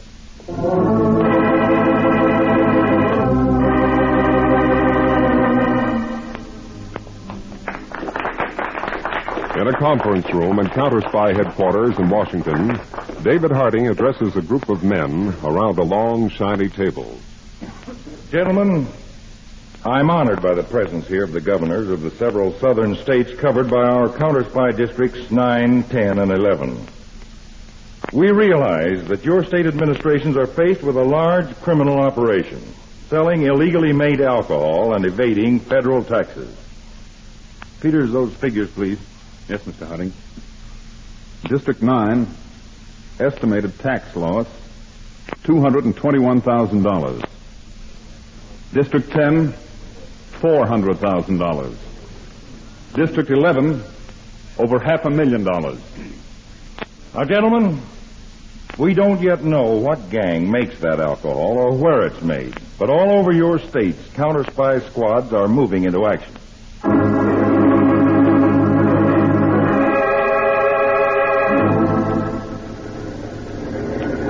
Here comes the truck, boys. Don't let it get by. If it's loaded with 1-gallon corn syrup cans, that's what we're looking for. Okay, buddy, pull up. United States Counterspies.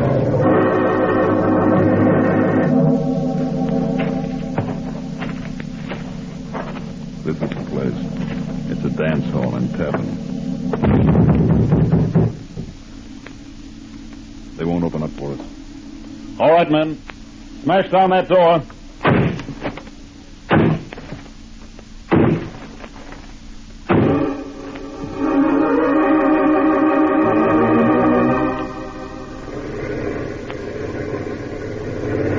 Truck's coming fast, but it's got to be stopped. If the truck doesn't stop, blast the tires. Get those tires!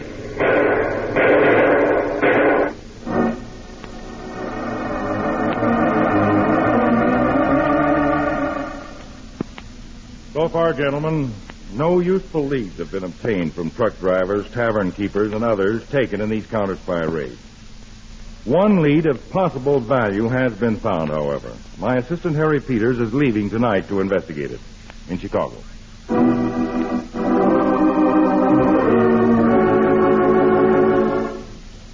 Hey, buddy, I'm looking for the main office of the famous Flanagan Sisters Corn Syrup Company. Is it in here? No, this is only the garage. The office is in that snazzy little building right across the street.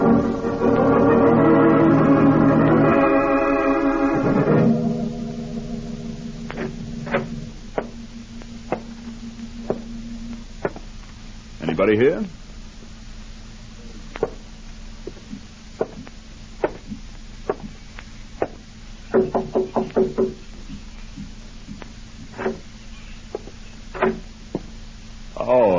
Excuse me. Yeah, Buster, what'll it be? I was looking for a secretary or a receptionist or something. That little blonde dame there, usually. What's your problem? I want to find out something about the famous Flanagan sisters. Why, Buster? I'm Harry Peters, United States Counterspies. Oh, Peters, I got news for you. I'm the famous Flanagan sisters. You're the famous Flanagan sisters? All of them?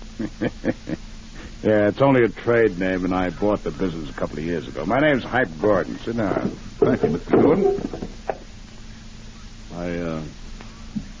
You believe in large offices? Why not? I spent half my life here. Is this one of your cans of syrup? A sample, yeah.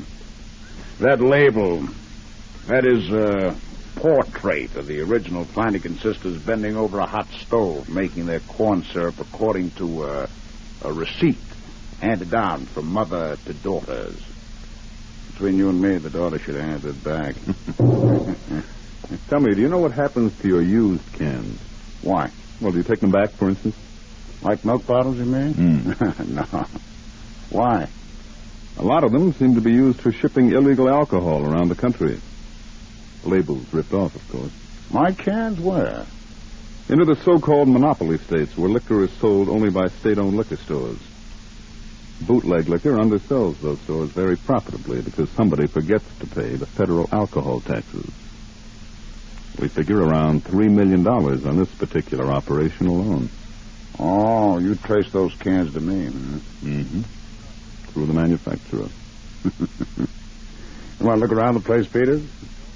I'll show you where we make the syrup and can it.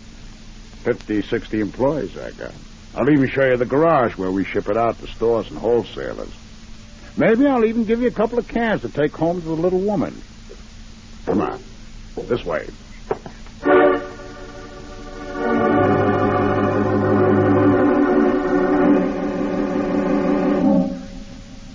Hello, Milky.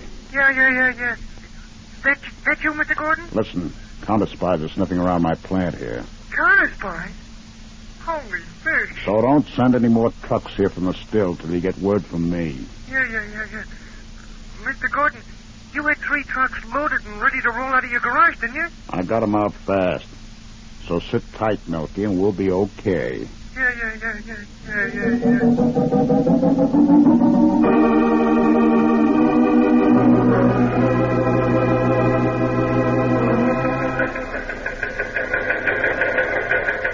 Peters to Harding in Washington.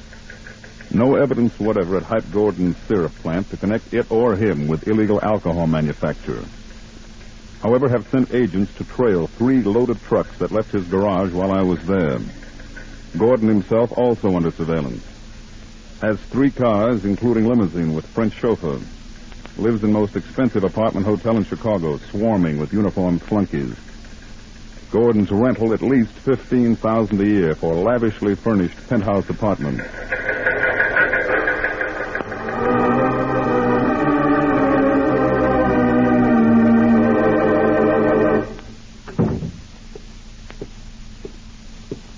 Hey, Sleeping Beauty. Oh. Wake up, sweetheart. Lover boy. Oh, hi. Where were you so late? Working. What else? It's only 12:30, Vinny. Say, we got any bologna? You fell asleep on the divan. I'm waiting for you. Must be love. What's the matter? The famous Flanagan sisters and Uncle Sam. Holy smoke. Bad? I'm not sure yet. But there's no time for you to get in trouble, lover boy. I still need that second mean coat. Oh. Hey, I asked you if we got any bologna and pumpernickel. Oh, yeah. Hi. Here we are in the money, living in the most expensive apartment hotel in Chicago. And I have to keep bologna and pumpernickel in the icebox for you. Refrigerator. What's the matter with bologna? It is so crude. If it was only frog's legs and wine or something. But it's bologna and pumpernickel. Thanks. Huh. How's some, Vinny? Please. Hi. How tough is it with Uncle Sam? No. I figure as long as they don't find out where my still is, they can't tie me up to it. Oh. I'm just going to sit around and smile, and after a while the counterspies will figure I'm an innocent victim and go away. Oh, holy smoke, hide somebody at the door without being announced. Maybe it's Counterspy. You go on down the hall to the bedroom. Stay there. Go on. Yeah, let me know what happened.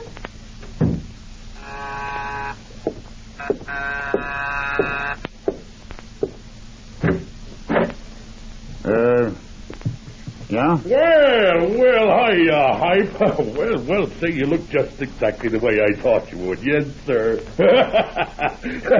Not one hair out of place. Press the flesh, Hype, old boy. It's good to see you. Who the hell are you? Let go of my hand, will you? How'd you get past the doorman? Who am I, yes? Hey, look, do you mind if I grab my suitcase right here? I'm Sam. Sam? Yeah, Sam Vandervoort. Your wife's brother, Sam. Sam? Yeah. Oh, Sam. Well, how are you? Oh, great, Hype, great, just great. You see, I hopped the rattle out of St. Lou early today. Made up my mind to hit for the Windy City. You know, for a decent job. I need scope, Hype, and there ain't no scope in St. Lou. And, just between you and me, I come on ahead of Gladys so I could sneak in a couple of hot nightclubs, you know.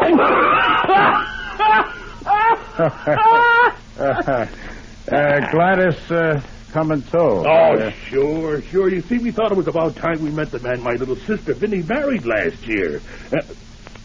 Say, you got a mighty classy joint around here. Kind of small, though, ain't it? There's only Vinny and me.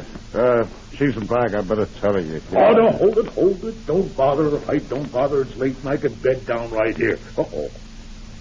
Say, ain't this one of them sofas that opens up into a bed, ain't it, huh?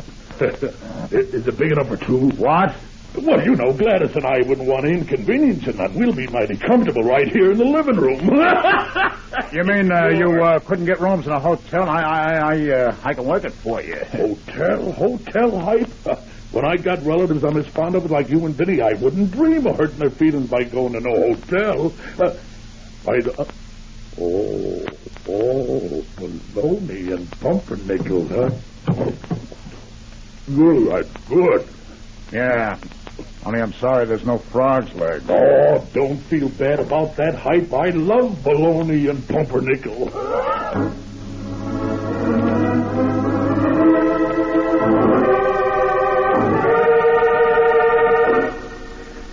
To Counterspy Field Office, Chicago. Surveillance report concerning the trucks followed from famous Flanagan Sisters Corn Syrup Company garage. They proceeded south by various routes to make deliveries to 18 illegal liquor users. They are being kept under observation. Relay this report to Mr. Harding in Counterspy Plane 1, en route Chicago.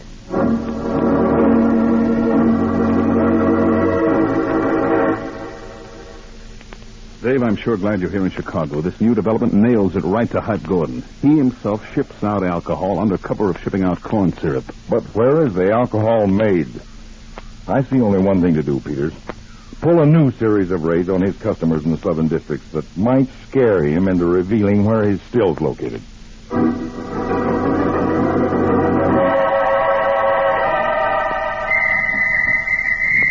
This tavern is being padlocked for violation of the law. Watch those rear windows. They're trying to get away. All right, step on it, Jack. We'll be late for the next raid.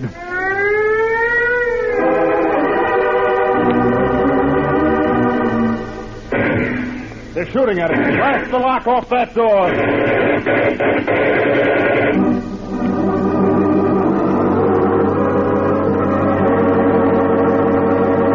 Hello, Milky. Hey, Hype! Hype, for the love of Mike, you better come out here to the still. Take it apart or something. Hey, you know about all these new Counterspy raids? Listen, Milky, they can raid every joint in the country. Won't mean nothing to us so long as they don't locate the still. And they won't so long as I don't go there so the Counterspies can tail me. You just keep your head down and sit tight. Yeah. Sit tight. We ought to do something. No. This was another mob muscling in or something like those West Side guys 2 years ago, I'd go after them with guns. This has to be played close to the vest. Okay, Mr. Gordon. Suppose I have to call you later tonight. You home? Home?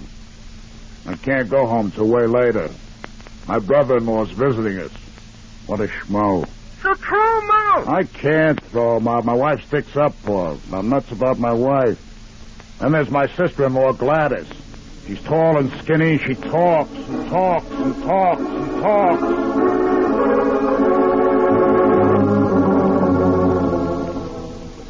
And I'd never dream of mentioning it, Vinny. Only after all, you're my sister-in-law. And you know how Sam would never say a word unless he was sure. Gladys, he said just now that he wasn't sure. Well, after all, a wife ought to know how her husband earns his money. And after all, you only knew Hype 3 weeks before you married. I know, Gladys, and Sam was always good to me.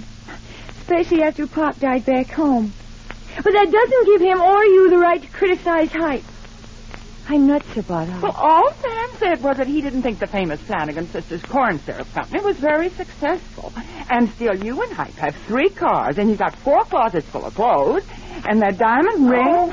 And then yesterday, Sam followed Hype around the city, and Hype didn't go anywhere near any customers. Sam's been tailing... I mean, snooping around after Hype. Oh, that's contemptible. Oh, Hype? Lover boy? You're awfully late. A lot of work, Vinny. Hello, Gladys. Hello. Vinny, I'm going to have some bologna and pumpernickel. Where's Sam? In the kitchen, having some bologna and pumpernickel. Time to hit the hay, Vinny. Yeah. Good night, Gladys. Good night, Vinny. Night, Hype.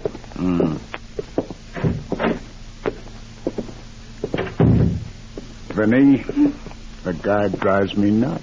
Ooh. Oh, Sam. And Gladys. Now, listen, sweetheart, how about kicking them out? Well, they won't be staying much longer. What do you mean, 2 years? Now, lover boy. They drive me nuts. They're always in the way.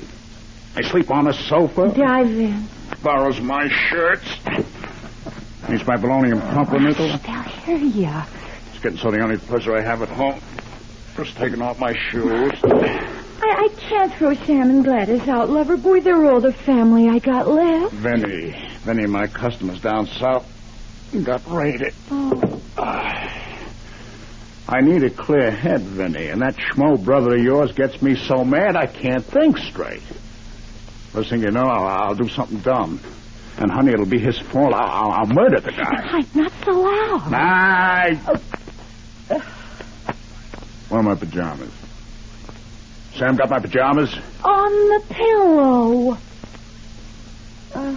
Hype, I guess this is no time for you to be upset, and I better tell you instead of you finding it out. Find out what? Well, Sam follows you around. What? No. He follows me around. Sam, that iron-headed clam digger? I'll brain him now, so help me. Where the Sam Hill of my slippers? I suppose he's got them, too. Hype, lover boy. Now, please don't make a scene. I'll get rid of them both by Saturday, I promise. Please, lover boy. Please.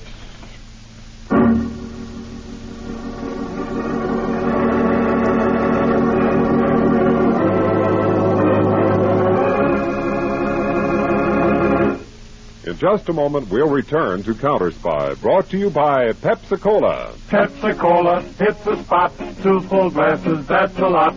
Lot more value, lot more zest. Why take less when Pepsi's best? More and more, among fellows and girls, among mothers and dads, you hear that sane and sensible question, why take less when Pepsi's best? No budget, no allowance ever had a better friend than tangy, sparkling Pepsi-Cola. Because one big 12-ounce Pepsi bottle gives you 2 delicious drinks. That's twice as much tangy taste, twice as much delicious Pepsi to go just twice as far. That's why more and more families say, why take less when Pepsi's best? Yes, families like yours and mine.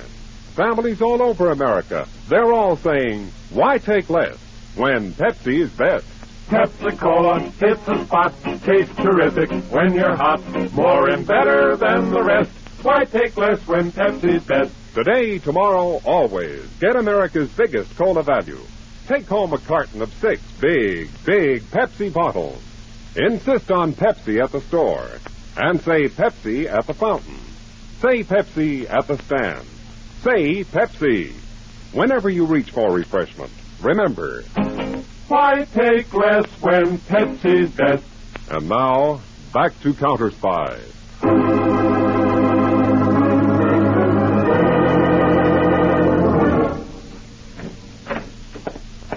Peter, I've been studying the surveillance reports on Hype Gordon. Yeah, me too, Dave. He hasn't made a single betraying move. It's great. We smash his customers, stop the tax losses. We know he ships out the alcohol. But what we don't know is where's that still. On the moon, maybe. Well, I've got one notion that might be useful. Did you notice in these reports about Hype Gordon's brother and sister-in-law visiting? And driving him crazy, yes. Peter's relatives and in-laws often make trouble for decent people. Why not trouble for crooks, too? I think this Mr. Sam Vandervoort might be a lot of help to us, with a push from you.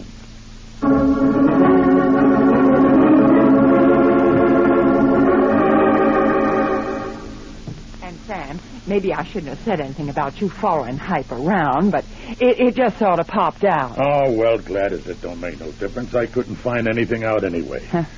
I guess I'd have to go back to St. Louis Saturday, maybe. Where are they tonight, Hype and Vinny? I don't know. We got the apartment all to ourselves, and I must say it's a relief to have a little privacy. Oh, somebody's at the door. You go, Sam, and if it's a telegram or anything for Hype, you better open it in case it's important. Yeah? Says Hype in? Hype Gordon? No, he's not. Can I give him a message? You a friend of his? No, I'm his brother-in-law. Oh, well, give him this message, will you? Rush. Tell him to get out to the still right away. Get out to the still right away? What name will I tell him? He'll know where the message is from. So long. Who was it, Sam? Telegram or special delivery? Sam, I asked you a question. Why don't you answer me? Sam, something's happened. I can always tell by your face whenever you got an idea. Now, why don't you tell me? What? I said, I was thinking, Sam, shut up, will you? I'm trying to think.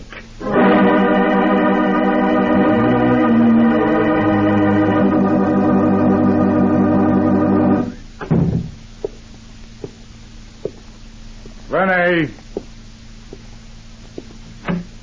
Vinny, it's me. Sam? Gladys? Oh, well, nobody.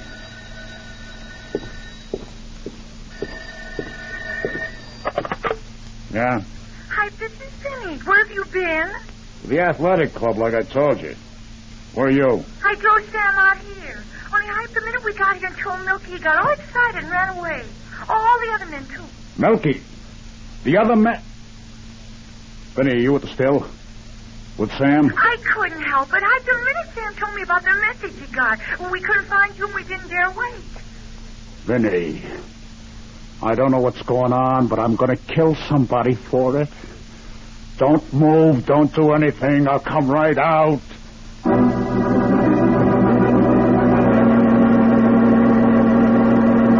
Hype, you don't have to yell at me. I was only trying to help. Help? Help? Yes.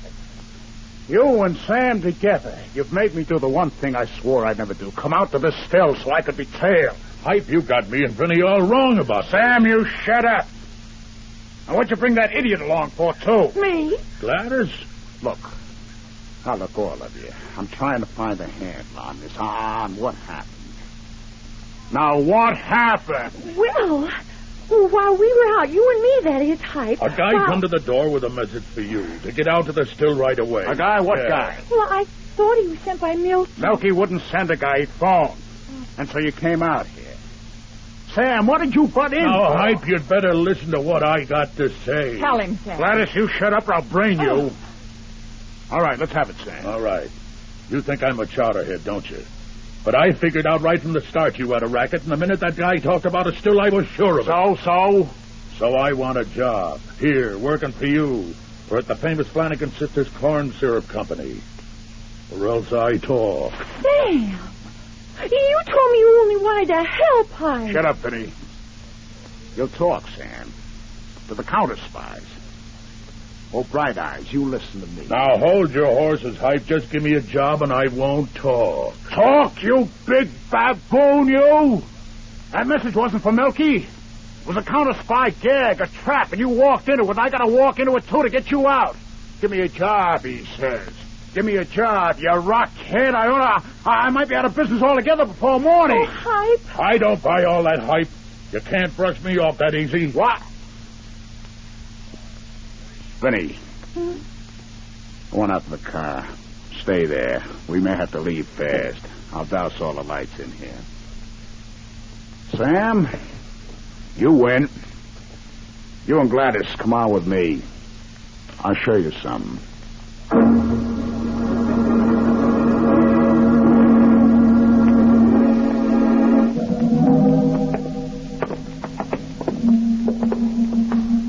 Hey, see, Sam? Where my flashlight shows now? The alcohol's made upstairs. From here, through this cellar, the alcohol gets piped to my corn syrup factory. Our pipeline runs 2 miles in an abandoned sewer we found. Gosh, what a setup. Hype, I sure gotta hand it to you, fella. Huh, Gladys? Yeah, it's remarkable. Sam, how would you like to stay here? Work here? Sam, he's up to something. Hype, you take us out of this cellar this minute. Yeah, Hype. Let's talk about it outside. We'll talk right here. I don't believe there was any message. You rushed Vinny off her feet, and now you want to sneak out and squeal on me. You rotten counterspy stool. What, me? You're crazy, Hype. Got it out! Hype, you had to run over our Now, Sam will be quiet. You stay here with him, Gladys. It'll be dark. No air. We'll die down here, you murderers. So long, both of you. For good.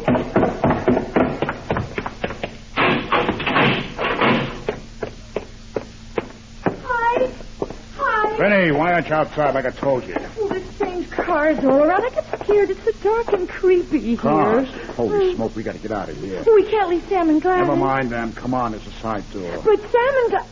Oh, it's all right. There they are. What? Oh, that doorway over there from the cellar where you were just saw a flashlight. Sam! Gladys, over here! Gordon, Mrs. Gordon, stand where you are. Counterspies, Gordon. Vinny, what's that? Duck. Yeah. Oh, good, Gordon. Drop the gun. Look out. Stop resisting, Gordon. The entire building's surrounded. I don't fight, you'll get hurt.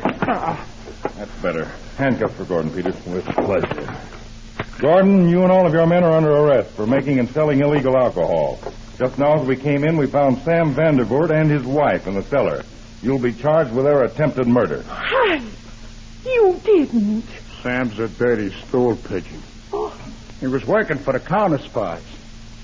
My own brother-in-law. You're wrong, Gordon. We only tricked him to trick you into leading us here to your still. Now your entire racket's smashed. All right, Peters, have these people held outside. Then we'll start taking this place apart.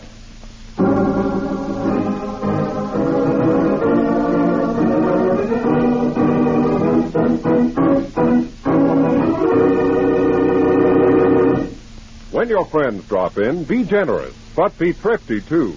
Serve plenty of delicious Pepsi-Cola. Pepsi's big 12-ounce bottle gives you not just one sparkling glassful, but two.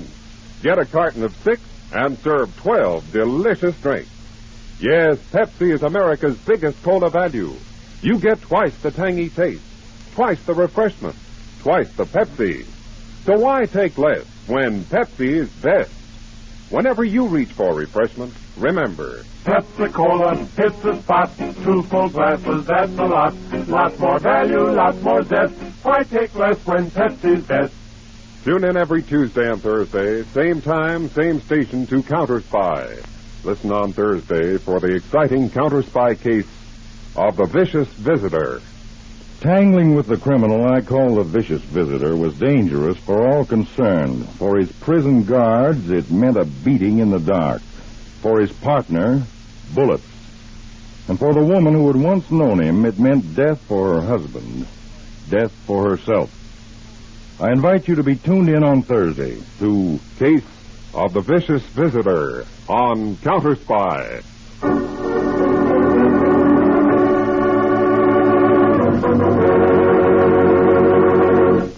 Tonight's Counterspy program originated in New York, was directed by Leonard L. Bass, dramatized by Paul Milton, and featured Don MacLaughlin and Mandel Kramer, with music by Jesse Crawford.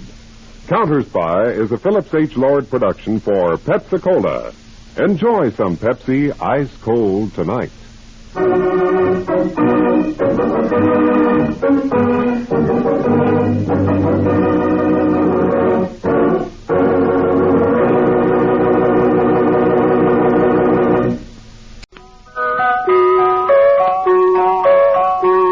Pepsi-Cola, P-E-P-S-I. That's your smartest cola buy.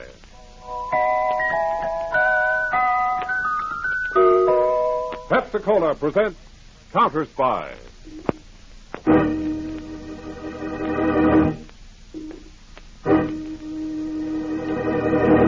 Washington calling David Harding, Counterspy. Washington calling David Harding, Counterspy. Harding, Counterspy. Calling Washington.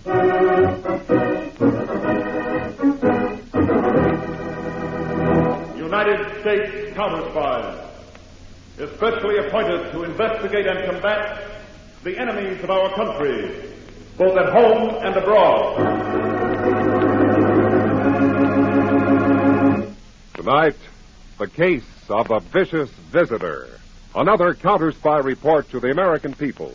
Brought to you each Tuesday and Thursday by Pepsi-Cola. Pepsi-Cola, hits the spot, 2 full glasses, that's a lot. That's right, you heard what they said. 2 full glasses of sparkling Pepsi from one big 12-ounce bottle.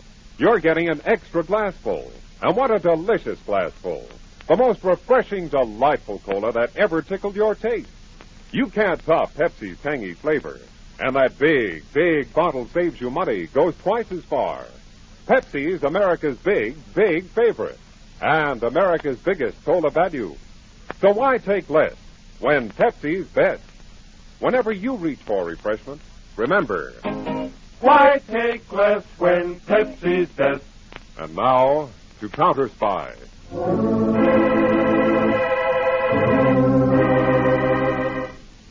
A penitentiary, its high, thick walls looming black in the darkness.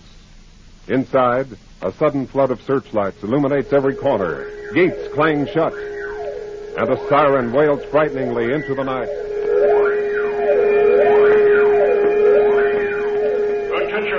Attention all posts.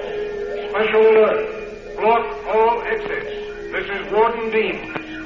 Prisoner 196523, Rocky Gaines. Escaped from prison workshop 3 minutes ago. Block all exits. And be careful. Gaines is armed. He's a psychotic murderer and will shoot to kill.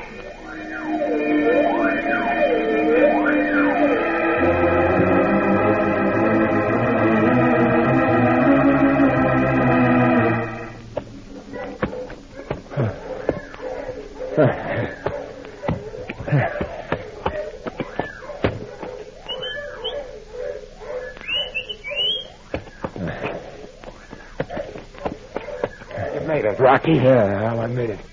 You got the clothes? Yeah, in the car. All right. I can change on the way. The hounds are getting closer. Come on, let's get going. Oh, I'm fagged out, Al.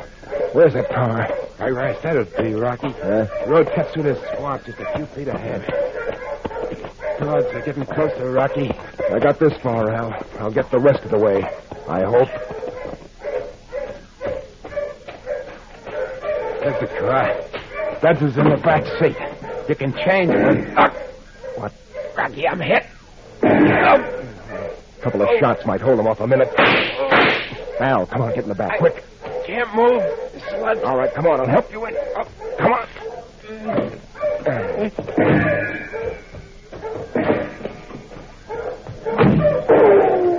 Give up. Rocky, you ain't got a chance. Give up. No chance, huh? I got this far. You watch me get the rest of the way.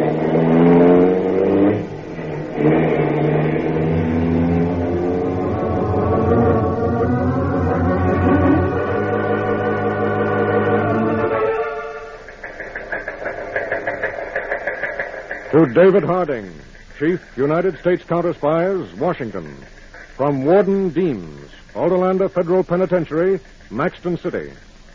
Rocky Gaines, serving time here for armed bank robbery, made successful break 5 p.m. this date. After gun battle with prison search squad in nearby swamp, Gaines and unidentified companion made getaway in black Buick sedan.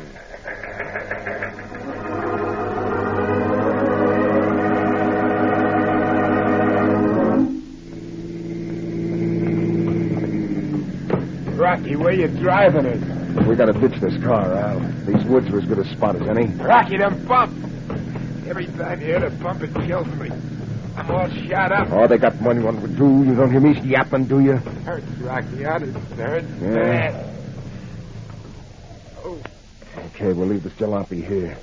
Come on, Al. Get out of that back seat. I can't. Out, I said. We gotta keep moving. I can't, Rocky. I swear. Down to my legs. I can't move. Rocky, I'll wait here for you. What do you mean, wait? You gotta get me a doc, Rocky. Please. Rocky, a doc's the only one that can help Oh, me. sure. Doc, I'll say, come with me and help my pal. He got shot helping me break out of the pen. Sure, he'll come running. You gotta do something. I can't take it. It's like a fire inside of me. You're my pal. You gotta do something. Okay, Al, I'll do something for you. Rocky, that gun. What's the idea? I told you I'd do something, didn't I? This'll put you out of your misery. Rocky, don't. You're gonna die anyway. I'm doing you a favor. Don't pull that trigger. So long, Al. Wait. See you around. Rocky,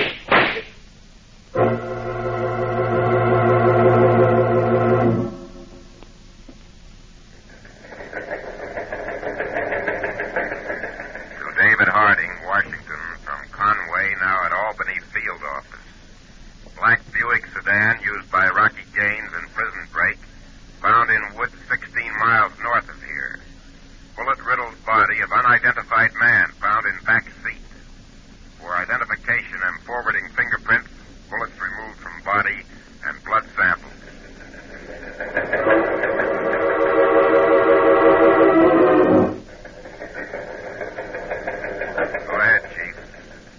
Harding, Washington, to Conway, Albany. Identification reports that fingerprints of the dead man are those of Alvin Troy, alias Al Trojan, formerly a sidekick of Rocky Gaines. We're working on blood samples you forwarded in the laboratory.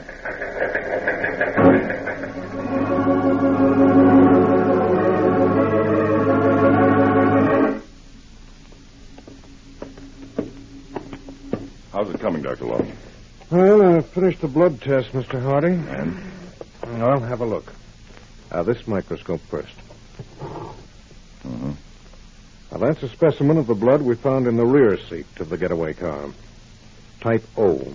The dead man, Al Trojan, had type O. Yes, sir. Now, look at the specimen under this other microscope. See, that's a smear we got from the front seat of the car. That's different. It certainly is. Type B blood. Which means that the man driving the getaway car was Rocky Gaines. And he must have been wounded by the prison guards, too. Undoubtedly. Well, Dr. Lawton, when the other reports are completed, let me know. I'll be back in my office with Harry Peters.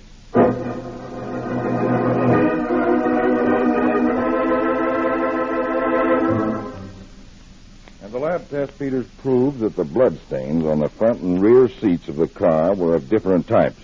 Now, what did ballistics dig up about the bullets in Trojan's body? Something even more interesting, Dave. Of the 5 slugs probed out of Al Trojan's body, only 2 were .30 caliber.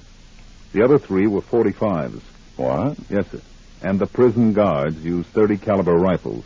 And we know that Rocky Gaines was armed with a revolver, undoubtedly a .45. Nice boy, Rocky Gaines. Yes, this means he murdered his own partner. Rocky must have figured that Al Trojan wounded was the dead weight on his hands. And dead men tell no tales, especially to the police. Well, from all we know about Gaines, this doesn't surprise me, Peter. According to the prison reports, Gaines is a psychotic, triggered finger type, a purely emotionless killer without normal human conscience. Special coming in on the radio, Dave. Harding, go ahead. Conway, Mr. Harding. I'm in Tannersville. I got a lead on Rocky Gaines. Let's have it.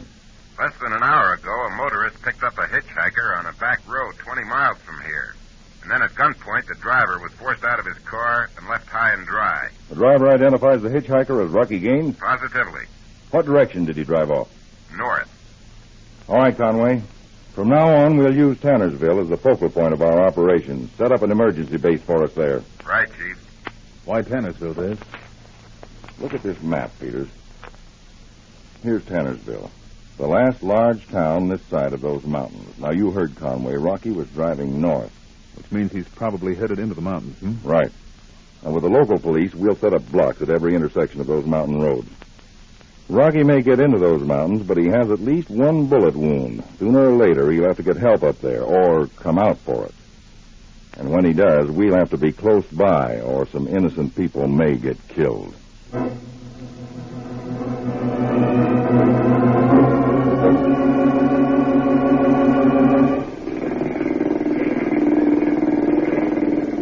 Norma, this boat engine sounds kind of peculiar to me. Oh, Cliff, there isn't a thing wrong with a boat, and you know it. Well, it still sounds funny. I can't put my finger Now, on the... darling, you're just looking for another excuse to take the motor apart again.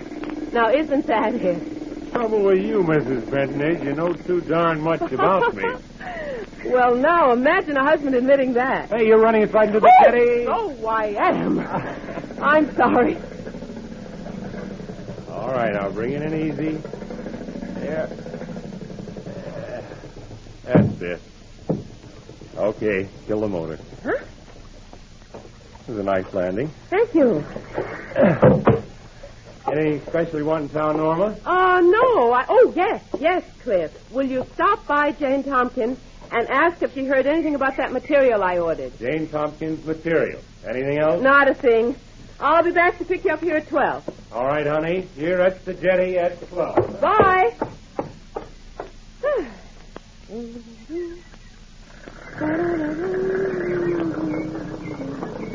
Nice boat you got there, lady. Oh, thanks. My husband takes a lot of pride in it. Looks like things turned out okay for you, Norma. What? What's the matter, Norma? Don't you remember me? An old friend like me? Take another look. Rocky game. Sure. It's been a long time, huh, baby? How many years? 15? Still don't look a day over 20. What are you doing here? You don't look so glad to see your old friend Rocky. You and me used to get along swell in the old days, remember? Norma and Rocky? Quite a pair. What do you want, Rocky? For old time's sake, baby, just a little favor. What kind of a favor? I happened to be in the neighborhood, and I remember hearing that after you left town, you come up here and married yourself a square, some guy who runs duck hunting blinds out on that island on a lake. Yes, we live there, Cliff and I. I figured that island's just about the right place for me to lay low a while till the heat's off. Well, what do you say, Norma, baby? For old time's sake? I'm sorry, Rocky. I got a slug in my shoulder. I need a doc to take care of it. I got a healthy wad of dough. You'll get nice room and board. No, I won't do it, Rocky. I can't. I'll just pretend that you weren't here. But I didn't see you. You pretend, huh? It's the best I can do, Rocky. The best you can do? Now, you listen to me. I'm wise to your setup, baby. Nobody around here is supposed to know what you were before you came here. You're a nice, sweet lily of the valley in these parts, Rocky, huh? I've changed. I'm different. Norma, baby. That character Cliff who got out of that boat a few minutes ago. You two looked awful happy from where I was standing. Ever tell your husband about the old days, Norma? About yourself and Rocky games? No, I guess you didn't. Now, you wouldn't want to spoil everything to make Mr. Benton unhappy, would you? Of all the places in the world, why did you have to come here? Baby, I knew you'd come through for an old friend. Oh. Now, after you take me over to your island, you call the town doctor and tell him there was a gun accident. But, Cliff, what will I tell Cliff? Let's tell your husband that an old friend named Steve Evans is staying for a visit. Now, turn that motor over, baby. Let's get out to that island fast.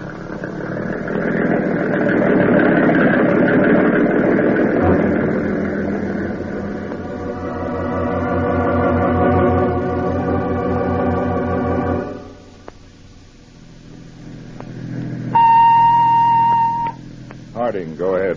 This is Conway, Mr. Harding. We've just located a car stolen by Rocky Gaines. It's lying at the bottom of a ravine, completely wrecked. What about Rocky? No trace of him, Chief. What's the location, Conway? Just off a dirt road called Elder Lane, 9 miles south of Crystal Lake. All right, Conway, we'll head that way. Better step on it, Chief. Right, Dave. We'll have to turn onto Route 16A for Crystal Lake. Crystal Lake. It means Rocky's still moving north. Yes. Without a car, he's going to be slowed down. Dave, now we can start closing in on Rocky Gaines from all sides. Yes, and let's hope we get him before any innocent bystanders excite his murder-mad mind.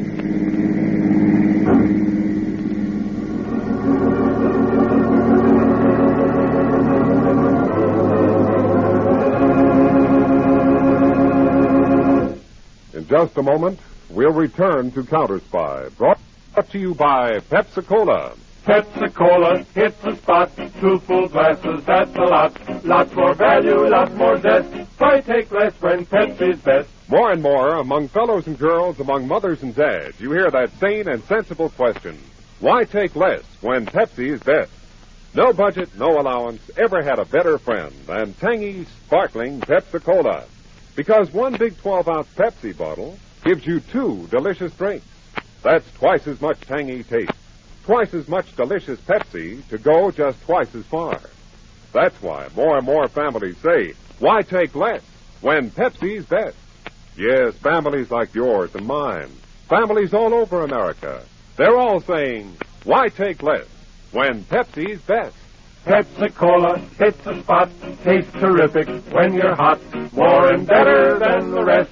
Why take less when Pepsi's best? Today, tomorrow, always. Get America's biggest cola value. Take home a carton of 6 big Pepsi bottles. Insist on Pepsi at the store. And say Pepsi at the fountain. Say Pepsi at the stand. Say Pepsi. Whenever you reach for refreshment, remember, why take less when Pepsi's best? Now, back to Counterspy. David Harding and his assistant, Harry Peters, looking for the escaped federal prisoner and murderer, Rocky Gaines, are now in the office of a Dr. Raymond Vincent in the town of Greendale on the shore of Crystal Lake. Dr. Vincent, this is my assistant, Harry Peters. How do you do, Mr. Peters? Dr. Vincent. Well, now, if you'll tell us the story, Doctor. Well, of course, Mr. Harding, it can't have any bearing on your case, but that man of yours who stopped by here was so dead set in my telling you. Well, please go ahead, Dr. Vincent. Well, it was like this. Now, yesterday morning, the phone rings. It's Norma Benton, place over on Mallard Island. Mallard Island? That's a big island a few miles out in the lake. It's called Mallard on account it's a dandy spot for duck hunters. Matter of fact, it's the best darn spot in the state. Cliff Benton and his wife Norma are the only ones who live on Mallard. Cliff keeps the duck blinds in repair. County pays for it, you know. It brings business here. Well, Doctor, what about Mrs. Benton's telephone call? Well, it seems Norma Benton's got a friend that came to visit. Friend's name is, it wasn't it. I have it here on a card. Evans, that's what it is. Steve Evans. Steve Evans. And then, Doctor? Well, it seems Norma was showing this Steve Evans fella some of Cliff's guns, and one of the darn things goes off, and this friend is shot right smack in the shoulder. You have quite a few accidents like that up here. You know, you got to be careful with firearms. Doctor, do you have the bullet you extracted? Well, you usually do, you know, but this friend of Norma Benton's, what in tarnation was his name? I got it here on a card. Evans. And Steve Evans. That's it, Evans, yeah. You've got a good memory, son. Well, this Steve Evans tells me he'd like to keep the bullet for a souvenir of his visit to Crystal Lake. Some folks are kind of funny that way, you know. I once knew a fellow... Well, Doctor, we won't take up any more of your time. Thank you very much. Well, you're entirely welcome. I suppose I wasn't of much help to you, though. Well, you never can tell, Doctor. Goodbye. Well, goodbye, gentlemen.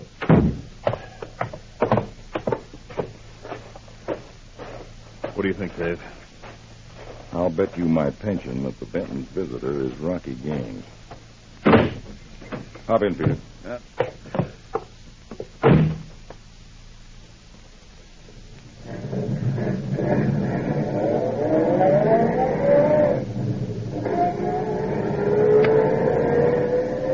Harding to Conway in Master Control car.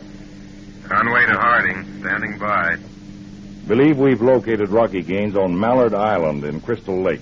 Have all mobile squads in area report to me at Lake Shore town of Greendale. That is all. The wind-up, Dave?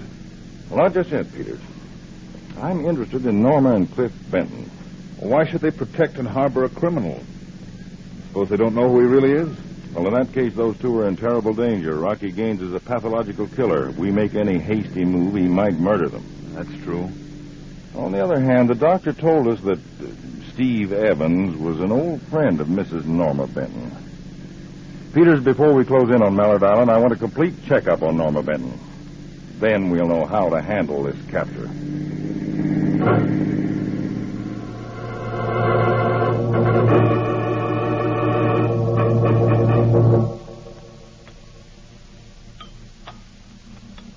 Well, that was a real swell dinner, Mrs. Benton. Norma's my favorite cook, Mr. Evans.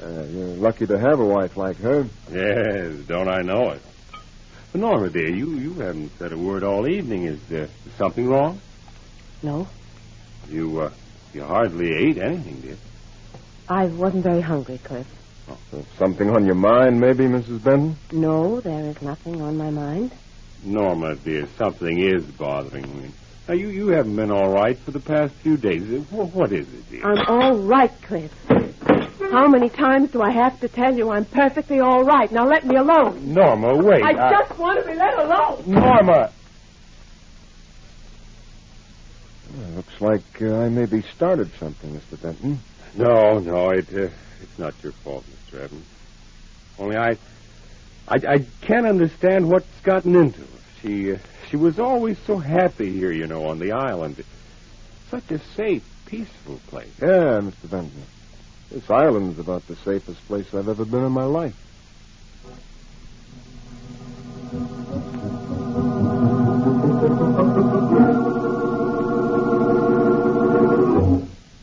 All right, Scott. Thanks very much. Peters, did you get all that on the extension? All of it, Dave. Mrs. Norma Benton, formerly Norma Marcy, entertainer at the Black Grotto in Bayside from 1931 to 1934. An old flame of Rocky Gaines.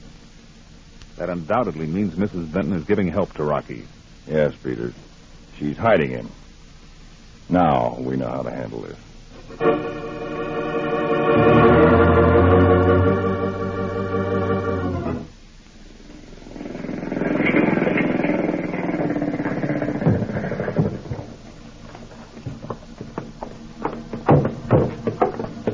This is Norma Benton? Yes, I'm Norma Benton. What is it? I've been waiting for you to come over here from the island. But who are you? Agent Harry Peters, United States Counterspies. Come with me, please.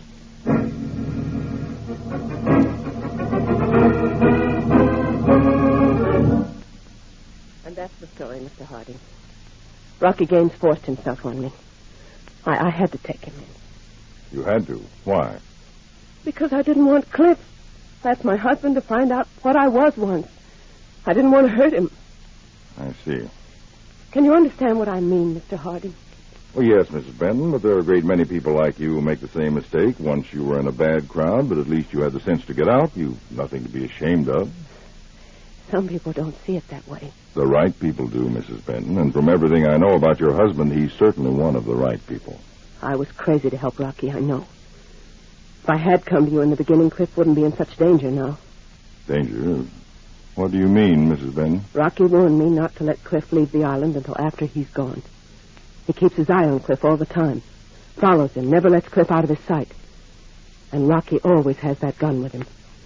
He told me that if anything goes wrong, if I make just one slip, he'll kill Cliff.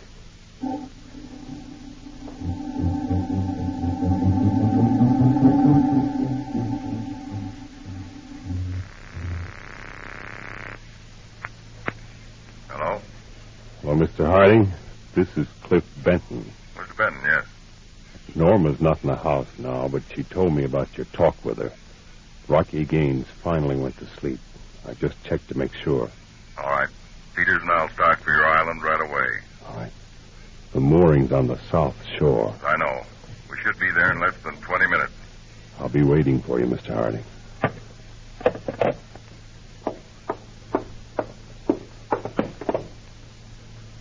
You'll be waiting, huh, Benton? Gaines. I told Norma what had happened if either of you tried playing games with me. You should have left my wife alone. You... I knew her long before you did, you... Gaines, don't hit me again. All you and Norma had to do was keep your traps tight till I got away. What did you have to squeal for? The counterspies found out themselves, Gaines. You're licked now. They're on their way here. And you think I'm going to sit here like one of those dumb ducks of yours, huh? Well, I can play games too, Ben, with red-hot slugs for you and for Norma. Wait, Gaines. Wait, yeah, don't worry, I'll wait. Till Harding gets here. And then I start.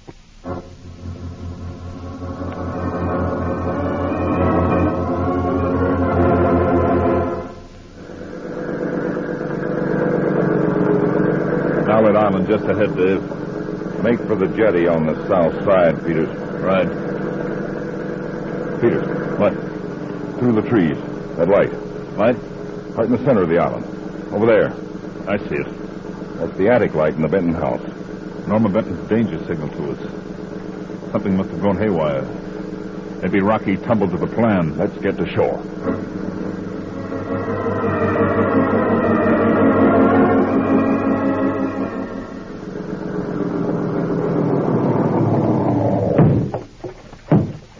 I'll make it fast. Mr. Harding. Mr. Harding. Benton, Dave. Mr. Harding, did you see the attic signal? Yes. Last I heard was from your husband. What happened? I was outside the room when Cliff called you. Rocky caught him at it, so I switched on the signal light in the attic and ran down here. We'll go right up to the house. Yes, but Mr. Harding, Rocky plans to kill us all. Cliff, me, and you. He's waiting for you to arrive. But if he finds out that I'm gone, he won't wait. He has Cliff in the living room. Peter. Yes, Dave. We'll have to improvise fast now. You circle around the house. I'll have to take a chance of going up the front way with Mrs. Benton. There's a back door to the living room, isn't there, Mrs. Benton? Yes. Okay, Peters. You come in through the back. I'll try to stall Rocky Gaines while I jockey him into position. Now, your cue to come in will be this sentence. Don't be a fool, Rocky. You got it? Don't be a fool, Rocky. I'll set on it, Dave. I bet. A shot, Dave. Cliff! Cliff, he's killed Cliff! Mrs. Benton, wait. Don't go back there alone. Wait!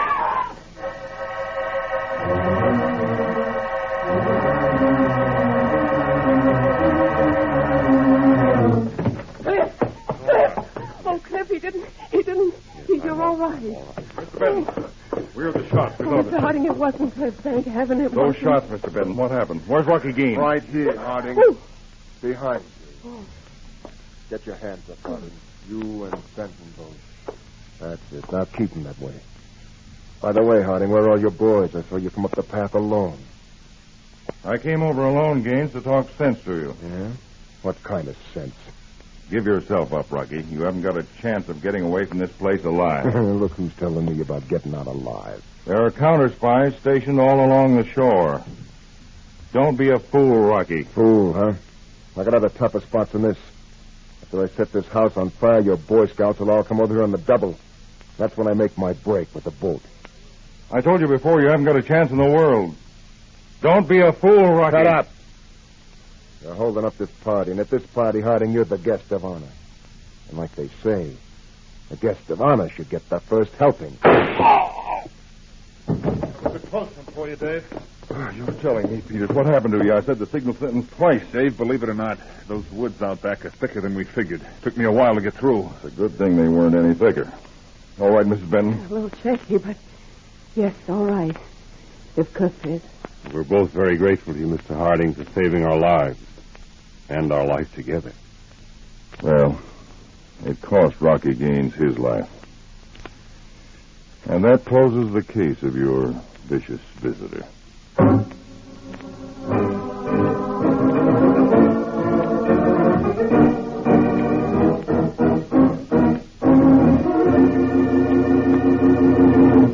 When your friends drop in, be generous, but be thrifty, too.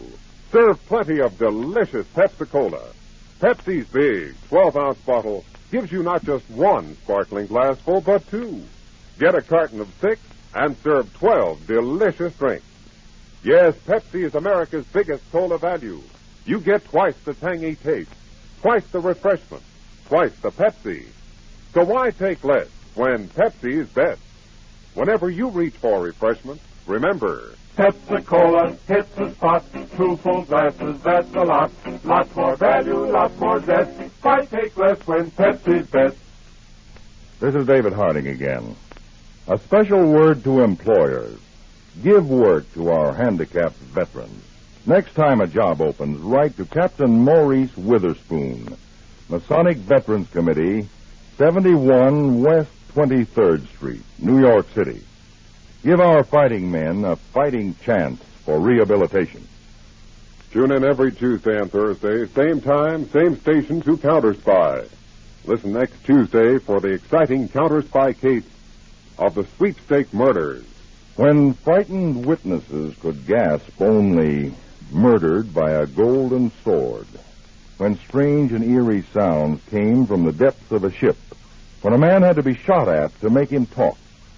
These were some of the elements your counterspies faced in our next case. Tune in on Tuesday to... Case of the Sweepstakes Murders on Counterspy.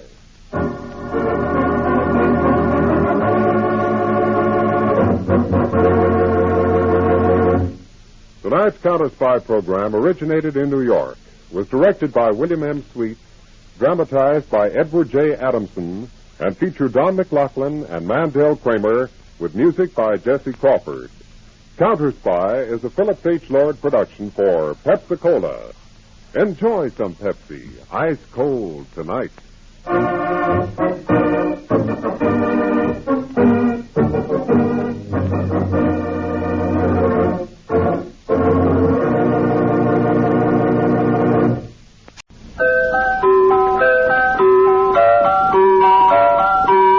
Pepsi-Cola, P-E-P-S-I. That's your smartest cola buy.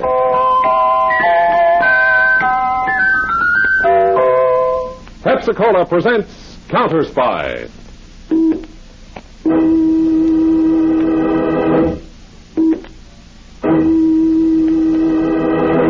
Washington calling David Harding, Counterspy. Washington calling David Harding, Counterspy. Harding, Counterspy. Calling Washington.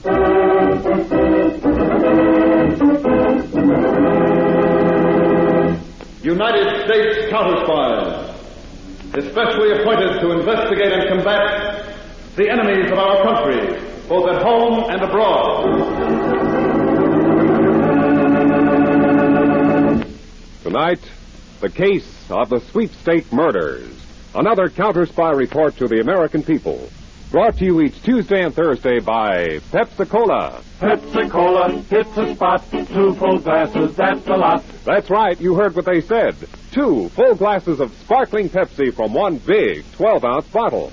You're getting an extra glassful. And what a delicious glassful. The most refreshing, delightful cola that ever tickled your taste. You can't top Pepsi's tangy flavor. And that big, big bottle saves you money, goes twice as far. Pepsi's America's big, big favorite. And America's biggest cola value. So why take less when Pepsi's best? Whenever you reach for refreshment, remember. Why take less when Pepsi's best? And now, to Counterspy.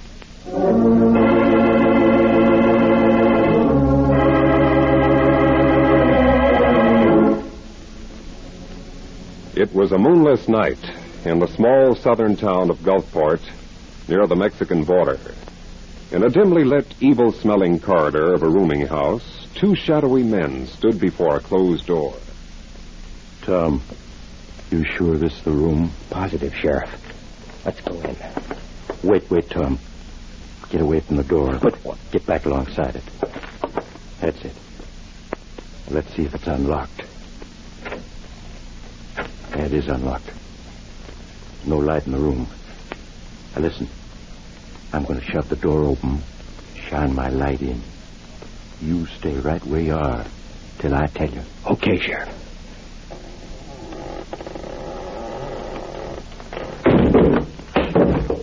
What the? Come on, Tom. What is it? Look. There on the floor. What? It's Frenchie. What's left of him? His chest. Look at his chest. What? I don't know what did it. I never seen anything like this.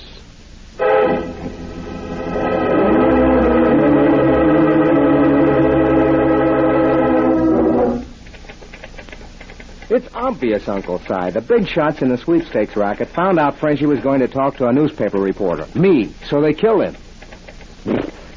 I never saw anything so horrible. It's an outrage, Tom. But if they think they've stopped me, they got another thing coming. I found something in Frenchie's room tonight which just might lead me to the men we want. No? What did you find? I'll tell you all about it when I bring in the story. I've got to be on my way. Yeah, no, Tom. One man's been murdered already. I don't want anything to happen to you. Oh, now, look, Uncle Si, this is a terrific story. Thousands and thousands of Americans are buying tickets on what's supposed to be an official Mexican sweepstakes. But the Mexican government says it doesn't know anything about it. Yes, I know. And tonight, the racketeers proved they're murderers, too. Is the Gulfport Gazette going to laugh that off? That's not the point, Tom. I can't let my own nephew risk his life. Your nephew has to take the same chance as any other reporter would take. Mm-hmm. See you later, Uncle Si.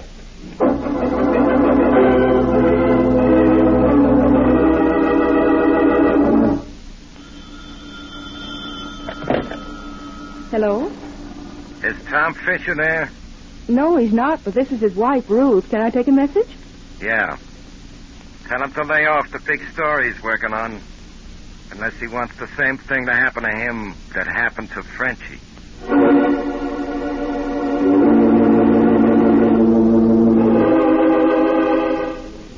Tom, that man on the phone frightened me.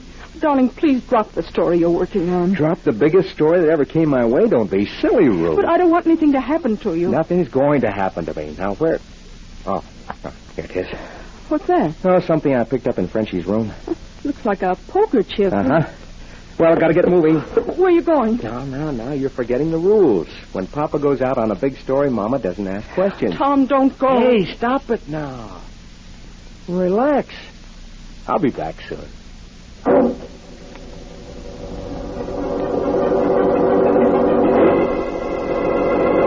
Hey, you in the launch. You got room for one more? I'm going out to the gambling ship, too.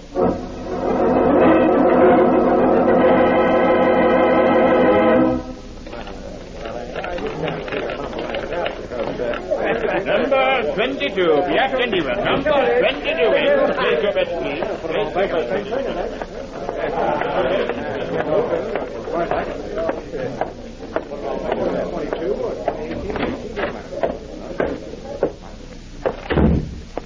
Hiya, Taro. Yes, Monk. Big spending crowd aboard tonight, Taro. Here's the take from the wheel so far. How much, Monk? $2,100. And the launch is still bringing the suckers out here to this ship. Not bad, huh? Dos, tres. No, he's not bad. What are you counting for? Don't you trust me? Just as far as, how do you say? I can see you. Oh, now, look, Toro. No. Do I'm enjoyed to count the money. Much money. Huh. You ought to be having the time of your life, then. The way that stuff is rolling in. The door, Monk. The back door. Okay. Who is it? Hey, Johnny, open up. All right. Get in. Okay. Get that gun out of my back. What the? That's Tom Fisher, the reporter. What? That's right, Toro. Caught him snooping around below decks. You know where. So, Senor Fisher.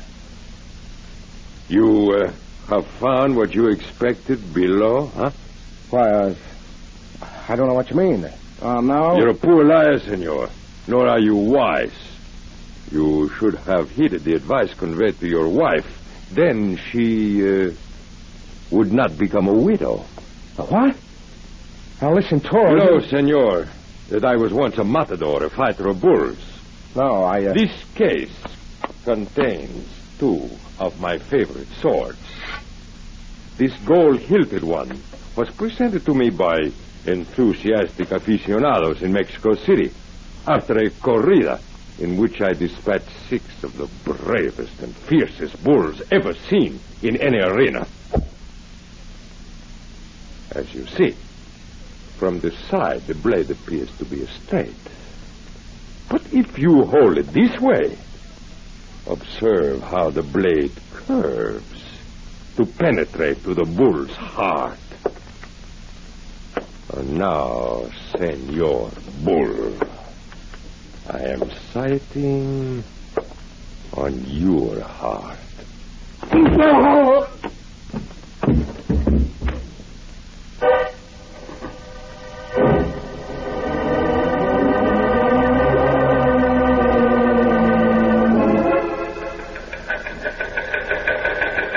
From Counterspy Field Office, Charleston, South Carolina, to David Harding, Washington. Still another distributor of phony Mexican sweepstakes tickets apprehended here. Terrified, the man pleaded his arrest to be kept secret. Denied knowing leaders of racket, but said had been warned that any squealer meant horrible death by a golden sword.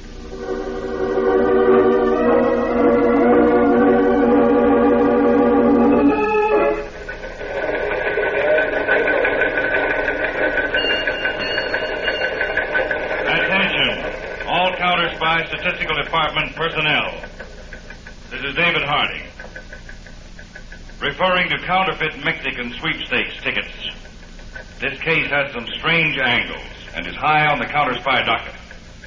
We've had an official request for help from the Mexican government. Further, thousands of Americans are being swindled. Now, all murders of last 3 months are to be reclassified as to method of homicide. The counterfeit tickets themselves on hand here are to be given to my assistant, Harry Peters, for laboratory analysis.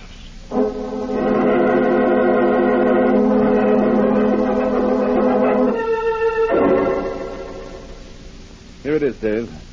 The paper those phony sweepstake tickets were printed on is the 34-pound super newsprint stock. Oh? It was made by the Southwest Pulp and Paper Mill in Orengo, Texas. Texas, huh? Did you get a list of their customers, Peters? We can't get that for a day or two. The mill had a fire last week. The records are in a mess. Oh, fine. They told me, though, a couple of hundred newspapers buy super newsprint for their rotogravure sections, this particular grade, in addition to printers all over the country. That many, huh? I told you this would be tough. Well, maybe we can expedite matters. What did the lab say about the ink used on the phony tickets? Well, it's a standard black ink, Chief. Colored ink or some special variation of black might be traced.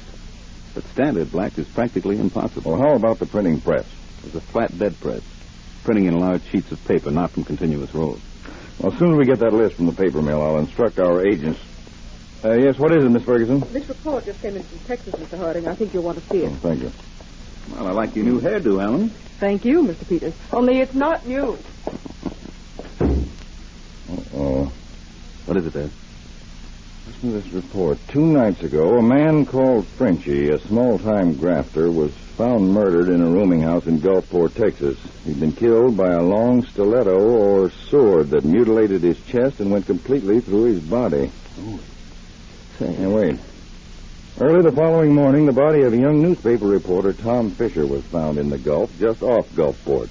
He'd been murdered in exactly the same way. Dave, that report from our Charleston office about the distributor who was peddling the phony sweepstake tickets. Didn't he say something about a sword? Right, Peters. He said that anyone in the racket who squealed died horribly by a golden sword. Wait a minute now. Let's take a look at this map here. Oh. What, Dave? Here's Orengo, where you said that paper mill's located. Mm-hmm. And here's Gulfport. About 100 miles away. Peters, we've got to shortcut the job of tracing this paper. I want you to grab the first plane for Gulfport and go to work.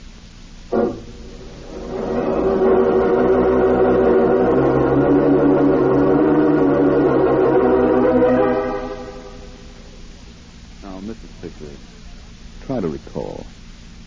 Did your husband tell you where he was going that night? The last time you saw him?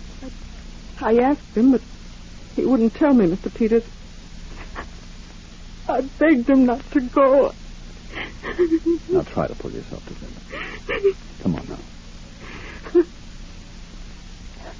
I'm sorry. That's better.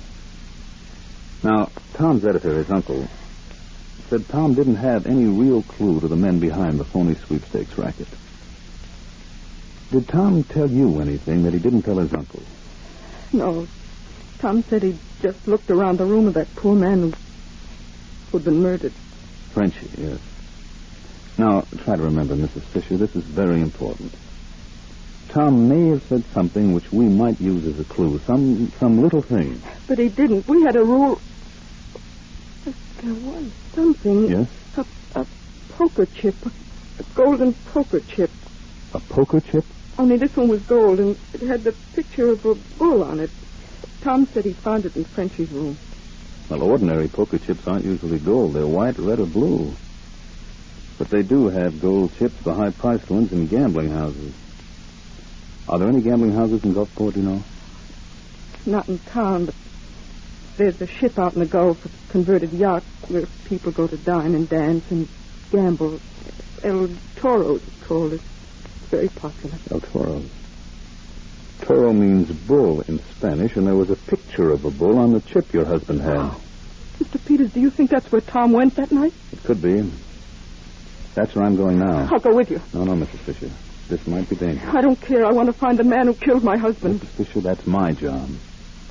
You stay here, and I'll keep in touch with you. I'll see you later.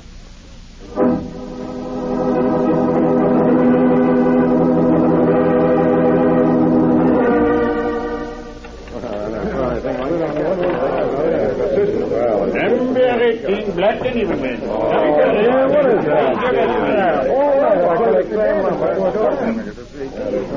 Good evening, Mr. Peters. Ruth Fisher, what are you doing here? I told you I want to find the man who killed my husband. And I told you to... Well, what's the use? You're here now.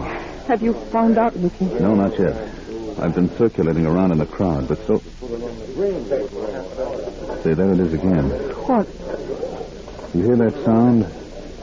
Kind of dull hammering. It's coming from below decks. Yes, I hear it. It's probably the yacht's engine. But we're not moving. Ventilator pumps? No. Sounds more like... What? There's too much noise in here. Come out on deck where we can hear better. Yes. Pardon? Oh, I'm sorry. I beg your pardon. Excuse me. I'm sorry. Yeah.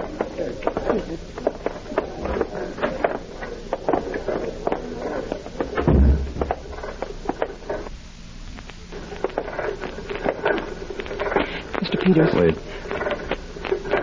Yes, by George, I think I know what that sound is. What?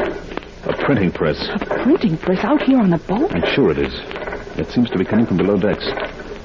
Come on, Mrs. Fisher. The stairs are over this way. Look out, Mr. Peters. There are two men behind you. What? Oh! That does it. You killed Mr. Peters.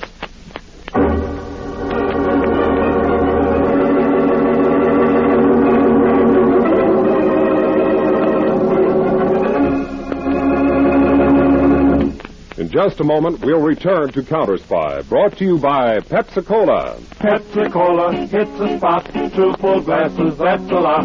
Lots more value, lots more zest. Why take less when Pepsi's best? More and more, among fellows and girls, among mothers and dads, you hear that sane and sensible question, why take less when Pepsi is best? No budget, no allowance ever had a better friend than tangy, sparkling Pepsi-Cola. Because one big 12-ounce Pepsi bottle gives you 2 delicious drinks. That's twice as much tangy taste, twice as much delicious Pepsi to go just twice as far. That's why more and more families say, why take less when Pepsi's best? Yes, families like yours and mine, families all over America, they're all saying, why take less when Pepsi's best? Pepsi-Cola hits the spot. Tastes terrific when you're hot. More and better than the rest. Why take less when Pepsi's best? Today, tomorrow, always. Get America's biggest cola value. Take home a carton of 6 big Pepsi bottles. Insist on Pepsi at the store. And say Pepsi at the fountain. Say Pepsi at the stand. Say Pepsi. Whenever you reach for refreshment, remember... Why take less when Pepsi's best? And now, back to Counterspy and David Harding in Washington.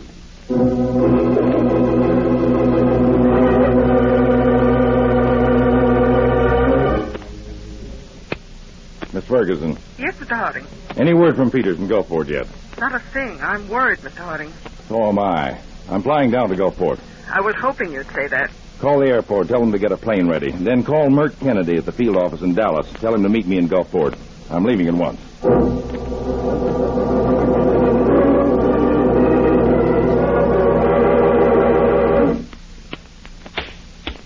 Wake up, Senor Peters. Wake up, I say. Stop hitting him, you brute. You be silent, Senor Fisher, or you get it too. Senor Peters, wake up. It's morning. You've been asleep all night. Johnny sure gave him an awful crack on the noggin, Toro. Yeah, but he's not dead yet. Oh, wake up, you pig of a counterspy. What? He's coming too. Take these ropes off my arms and I'll... You'll do nothing, senor. Except what I tell you. Who are you? I am El Toro. El Toro? Oh. You run this gambling ship and the... See, the gambling ship and all else you came to find. Amigo, you wish both yourself and the charming Senora Fisher to live, huh? Naturally. Well, then all you need to do is to send a telegram to your, chief in Washington, the great David Harding. You say to him, you have investigated, And the headquarters of the sweepstake is not in Gulfport, as you think first, but in this small town of Hernoche over in Mexico. And you say you go there now. Hey, that's good, Toro. And after I send this wire, taking the heat off you, Mrs. Fisher and I get bumped off, Oh, no, amigo. After a short while, you're made free. You think I'm dumb enough to believe that? I know you killed that poor bum Frenchie, and you killed Tom Fisher. Oh, you grieve me, amigo, to doubt my word. But you listen to me, then. You, I promise nothing. But send the telegram, and the senora will not be harmed. I promise. I wouldn't trust you as far as I could throw the animal you're named after. Very well, then, Senor Peters. Observe.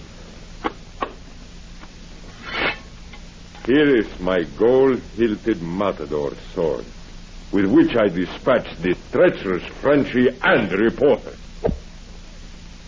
Now, you do as I say, or I kill Senora Fisher here right before your eyes. No! Well, what do you say, Senor? Okay, I'll send the wire. Now you're talking. Bueno. There's a telegraph pad here on my desk and pen and ink. Now, write. All right. Untie my hands. Now, that is simple. With the sword. But try nothing rash, amigo. I know when I'm licked. Let's see. There's not much ink in this inkwell. Oh, there's enough for the purpose. It's enough to blind you for a moment. I'm blind. No, you don't. You throw ink in my eye. You are kill you. That'll hold you, monk. Give me that gun. There are you, monk.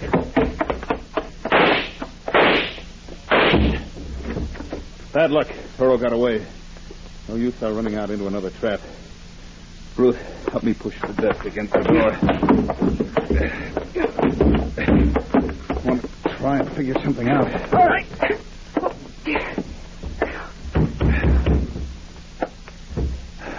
Tony, Mark, all of you. Here they come. I'll be able to hold them off with Monk's gun for a while. But there's only one bullet left in it.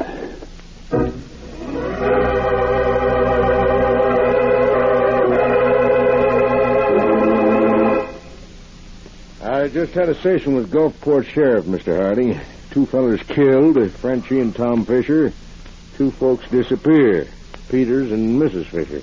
But the sheriff is plumb out of ideas. Well, we'll have to find Peters and Mrs. Fisher without him then, Kennedy. Did you see the newspaper editor? Cyrus Manning, yes. He's young Fisher's uncle, and he's afraid of something. And I have an idea, but I can't do anything about it until I hear. Maybe that's the call I want now. Harding speaking. Oh, yes, Mr. King. Have you got that shipping figure? Good, let's have it. 4.67 tons. Thanks very much. No, that's all I need right now. Thanks again. Goodbye. My hunch was right, Kennedy. Now, I've got a plan, but I'll need your help. Now, I'm going back to see Cyrus Manning, editor of the Gulfport Gazette. And I will...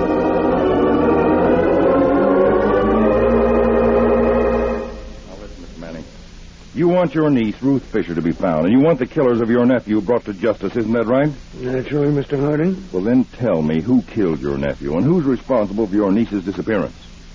I don't know. You're afraid to talk.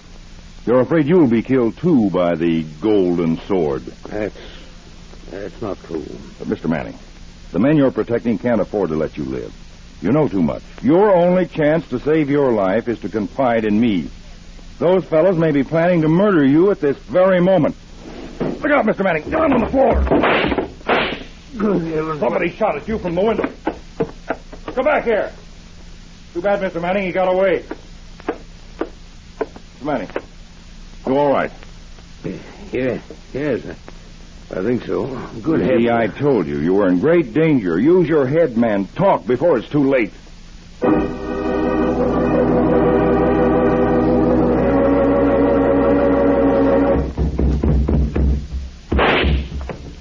Get away from the door, Toro, or I'll shoot again. I have counted your shots, Senor Peters. You don't have no bullets left. Now, come on, amigos. We break down the door. Now, together. Is he right, Mr. Peters? Are all the bullets really gone? Yes, Ruth.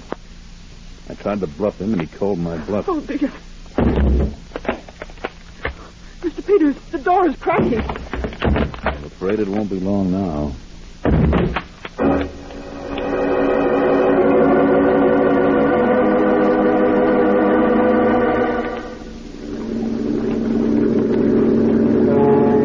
Well, there's the gambling ship, Mr. Hardy. The El Toro. Right, Kennedy. Bring us in alongside, Lieutenant. Yes, sir. Mr. Hardy, aren't you scared there's innocent patrons aboard? No launches have come out here all day, Kennedy. All right, men, check your weapons. Prepare to board. Lieutenant, head us in. Cut your engines.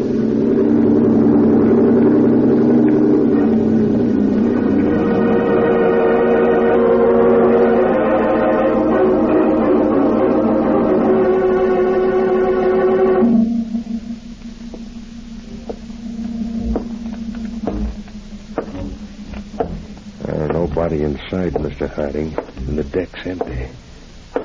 I don't like it, Kennedy. I sent 6 men down the port side. You want us to go up on this side? Now, let's go.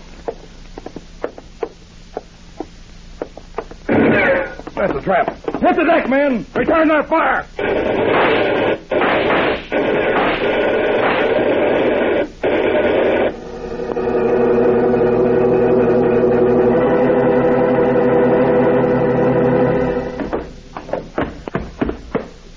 Here he is, Mr. Harding, El Toro himself. Caught hiding up forward. Peters must have winged him. Toro, meet Mr. Harding. I bow to a greater matador than myself. Save that baloney for your trial, Toro. All right, Kennedy, handcuffs, and hold him aboard our cutter. Peters, you all right? Found us $1, Dave. Good. So these are the presses Toro used for printing the phony sweepstake tickets. Yes.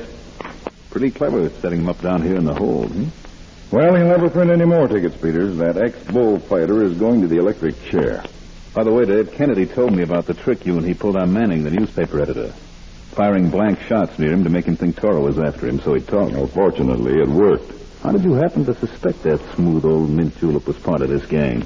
When the Southwest Paper Mill reported that the Gulfport Gazette bought super newsprint from them, I checked their shipping records against Manning's daily inventory. The inventory was short, which made me suspect that Manning was diverting paper to Toro for his sweepstake tickets. Well, it was all a well-concealed connection, Dave. Yes, Toro was very clever with his golden sword, but you'll find it won't cut the lock to the death house door.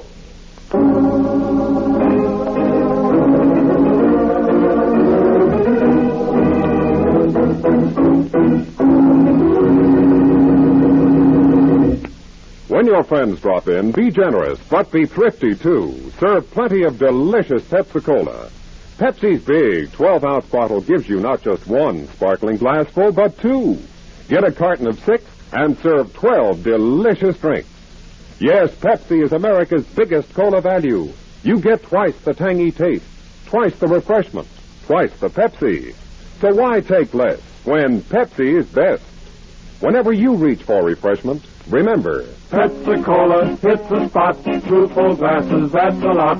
Lot more value, lot more zest. Why take less when Pepsi's best?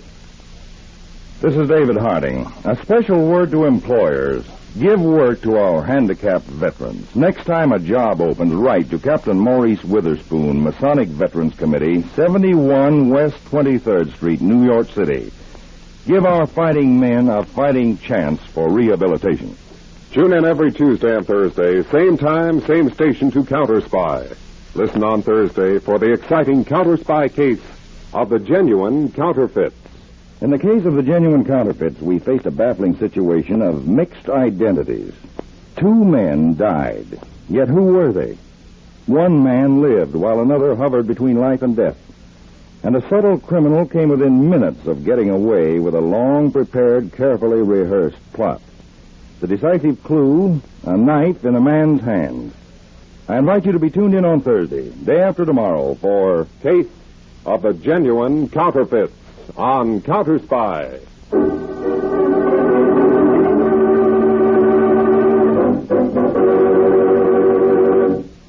Tonight's Counterspy program originated in New York, was directed by Leonard L. Bass, and featured Don MacLaughlin and Mandel Kramer, with music by Jesse Crawford.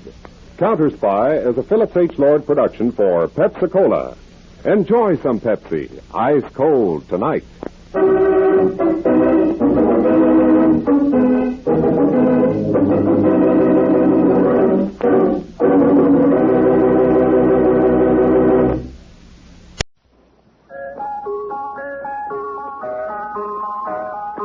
Pepsi-Cola, P-E-P-S-I. That's your smartest cola buy.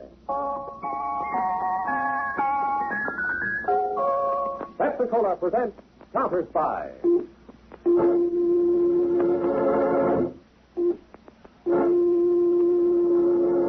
Washington calling David Harding, Counterspy. Washington calling David Harding, Counterspy. Harding, Counterspy. Calling Washington.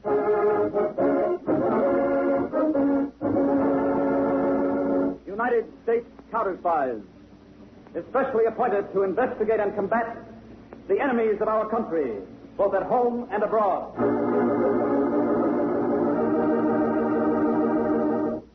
Tonight, the case of the genuine counterfeit.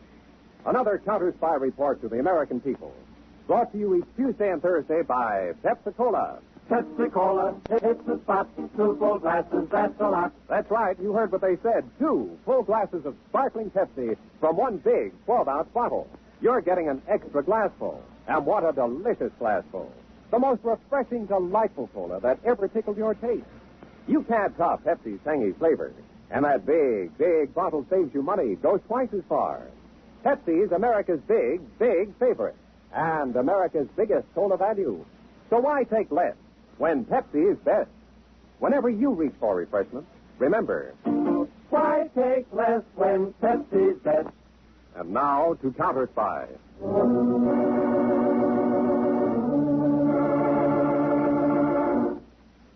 A little over 6 weeks ago, in a small mid-European country, a man, the private secretary of a diplomat named Vorney, lay on the kitchen floor of his own apartment. His head, twisted to one side, revealed a dark bruise on one temple. And as he lay unconscious, a steady stream of gas hissed from the open jets of the stove. Gas which filled the room and swirled around the flickering pilot light of the stove.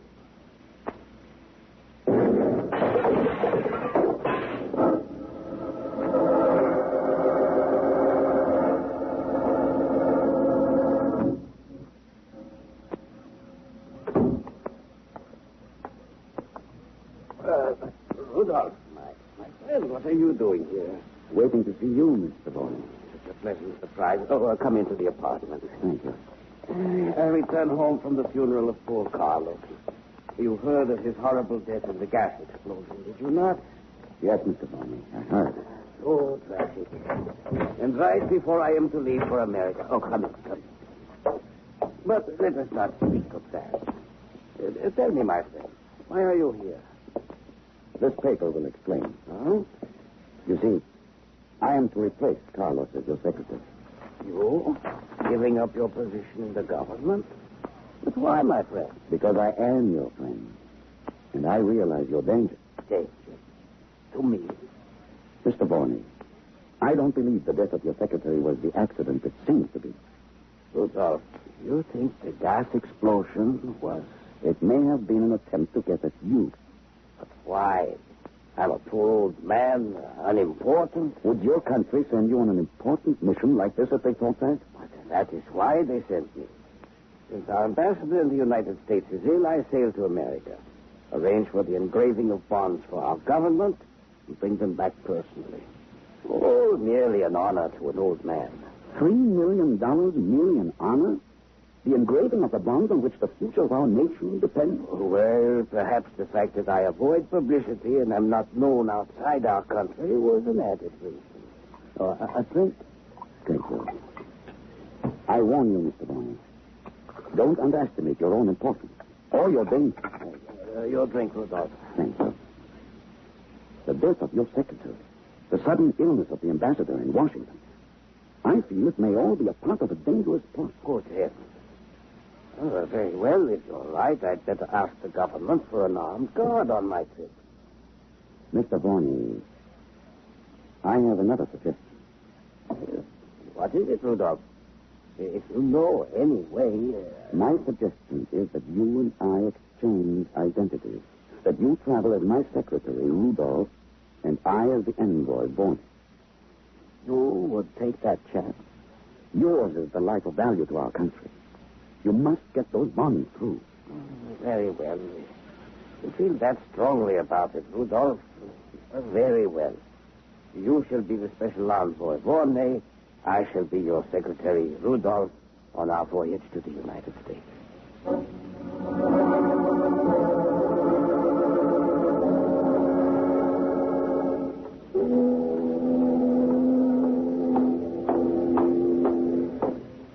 thought I'd find you here. Oh, Rudolph. I mean, Mr. Vorney. Yes, the water churning from the propellers in Fleet Street. Turbulent, dangerous, like the world we live in. Have you had dinner? The mess they serve on this ship under the guise of food. But I did have an interesting dinner partner. Another gourmet like yourself? No. That American girl. The one we watched come aboard with the invalid in the wheelchair. Ah, yes. The pretty redhead. Her name's Myra Stevens, and the man in the wheelchair is her uncle. She's bringing him back to the United States for treatment. Well, you seem to have learned a great deal about her. Oh, well. If I were 20 years younger, I'd be giving you competition myself. Well, shall we go to our cabin and finish packing? We dock early. Very well. By the way, we are to be officially met when the ship docks. Officially met? A radiogram came this morning from Mr. David Harding of the American Counterspy. Counterspy? Yes, he's to meet us personally. His agency may take over the job of guarding me, and you won't have to worry anymore. Please. Oh, Mr. Vorney. Miss Stevens, what's wrong? My uncle. He's fallen from his wheelchair, and I can't lift him back. Would you and your secretary be willing to help me?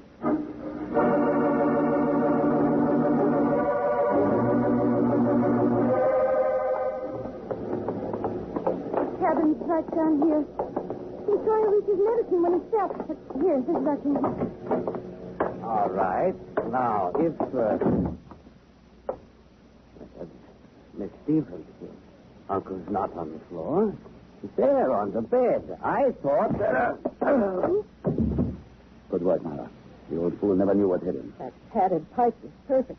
Not a mark on it. He can't afford any slips, not with $3 million at stake. How about your uncle on the bed? Is he still unconscious? Not a sound out of him since I brought him aboard. The stuff you gave him works like a charm. Who is he anyway? Just a sailor I found on the dock. But he served his purpose. Here, give me a hand with old Vorney. We'll put him in the wheelchair. Why don't we get rid of him? What are we saving him for? I have many uses in mind for old Vorney. Now, Myra, does a hypodermic needle bother you? Well, if you don't needle me with it. How long will that stuff keep the old man unconscious, Rudolph? Long enough for you to get him ashore tomorrow into your apartment. That's to keep him quiet. Now get me a blanket. Sure. The one I wrapped around the other one. Wrap it around, Vorney.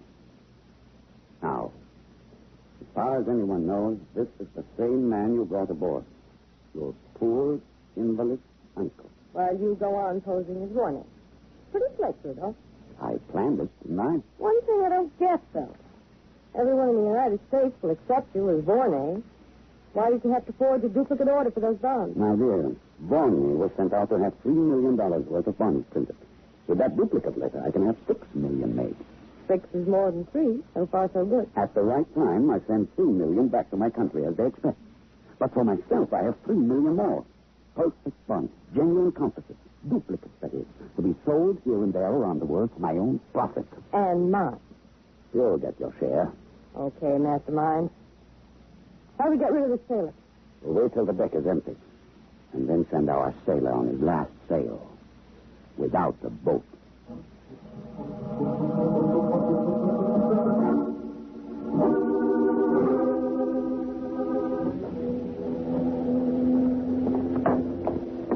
Up to the rail, my Hurry up. Now you understand what you're to do. After we toss him over, I call man overboard. Then I tell the captain I saw my secretary, Rudolph, fall over the side of the ship. And I back you up so nobody can doubt your story. Okay, let's get it over with. All right. 1, 2, 3.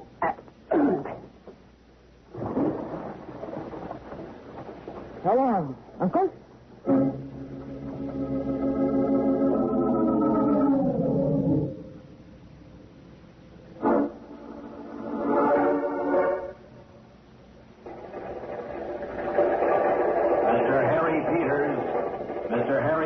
In Counterspy Statistical Department. Please report to Mr. Harding's office at once. Report to Mr. Harding.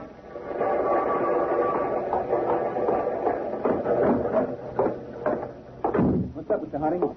A job for you, Peters. Oh, I got my bulletproof vest. No, this is an easy one. I just want you to meet a ship with me in New York and then arrange for the safety of the foreign envoy who's aboard. Another throneless king? A man named Vorney. He's been sent here to arrange the printing of some bonds for his country. Why here, Dave? To cut the chances of counterfeiting. His country's economy is already shaky, and they're issuing these bonds to add to the Marshall Plan aid we're already giving them. Any counterfeits might topple the government. So we play nurseman. Well, it's vitally important for the United States to see that his government doesn't fall. These bonds may be the deciding factor. We'll fly up to New York now. The ship docks tomorrow morning.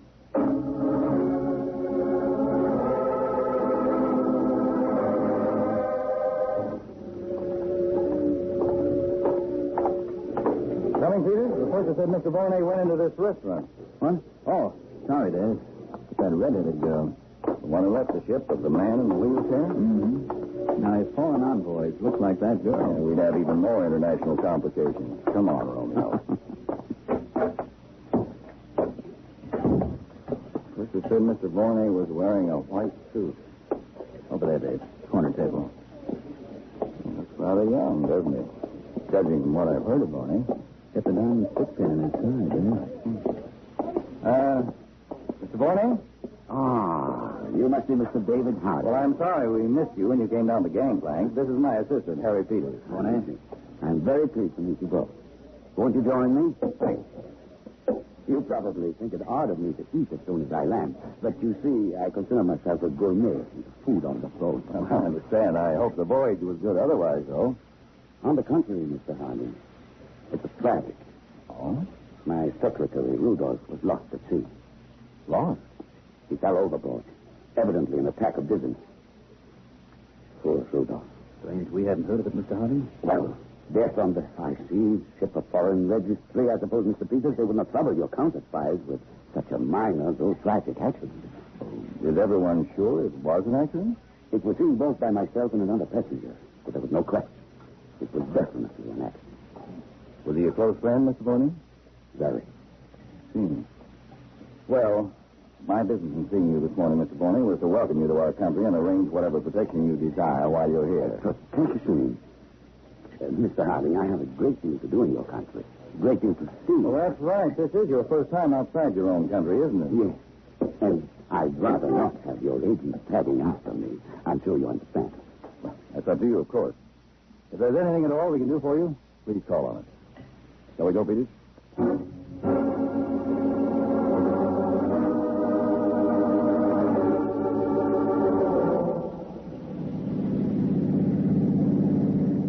Why the frown, Dave?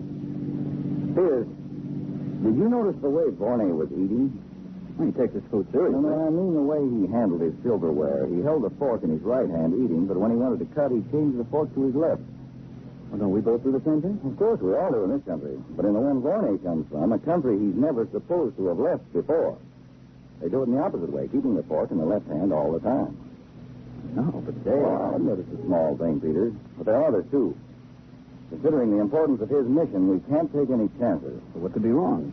I don't know yet, but I will. Peters, we're going to have to be awfully careful because of his diplomatic standing. But we're going to do a bit of checking on Mr. Vorney.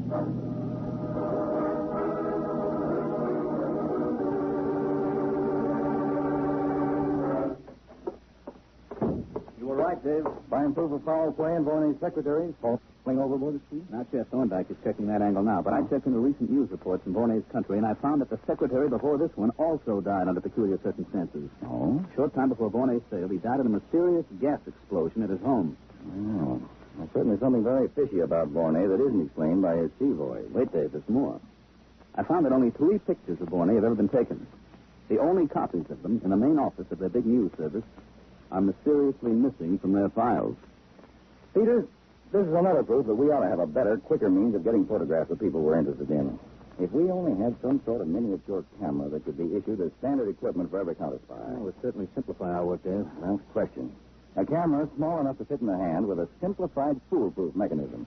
As simple as the old-style box cameras that a kid could operate. Well, why not send instructions through to Washington tonight? Photo Lab could begin work on it now. I'm going to do it. If we had a camera like that on this case, well, we haven't. We'll do the best we can. Now, first of all, Peters, keep on with this investigation of the high mortality rate in Vorney's secretary. Right. Also, I want a tail put on Vorney. Our best men, Peters. This man's clever. Plans some men at his hotel, too. I'll see to it, Dave.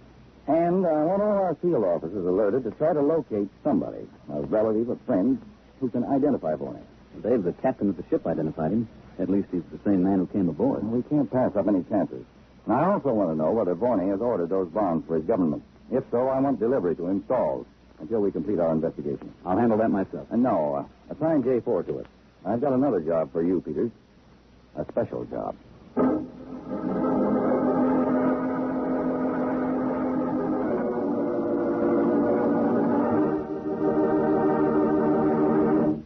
In just a moment, we'll return to Counterspy, brought to you by Pepsi-Cola. Pepsi-Cola, hits the spot, 2 full glasses, that's a lot. Lots more value, lots more zest. Why take less when Pepsi's best? More and more, among fellows and girls, among mothers and dads, you hear that sane and sensible question. Why take less when Pepsi is best?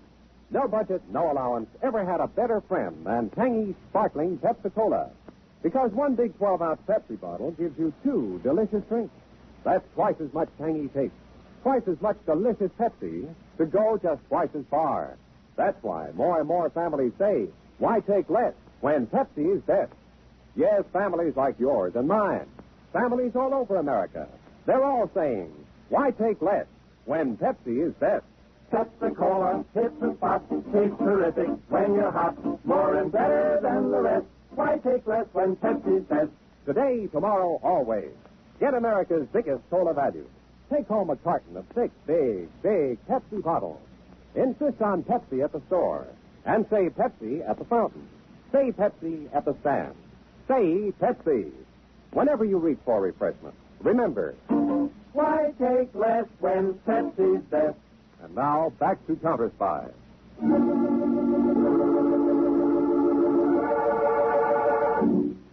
A man stands outside the door of a New York apartment hotel, looks around, then pushes the doorbell.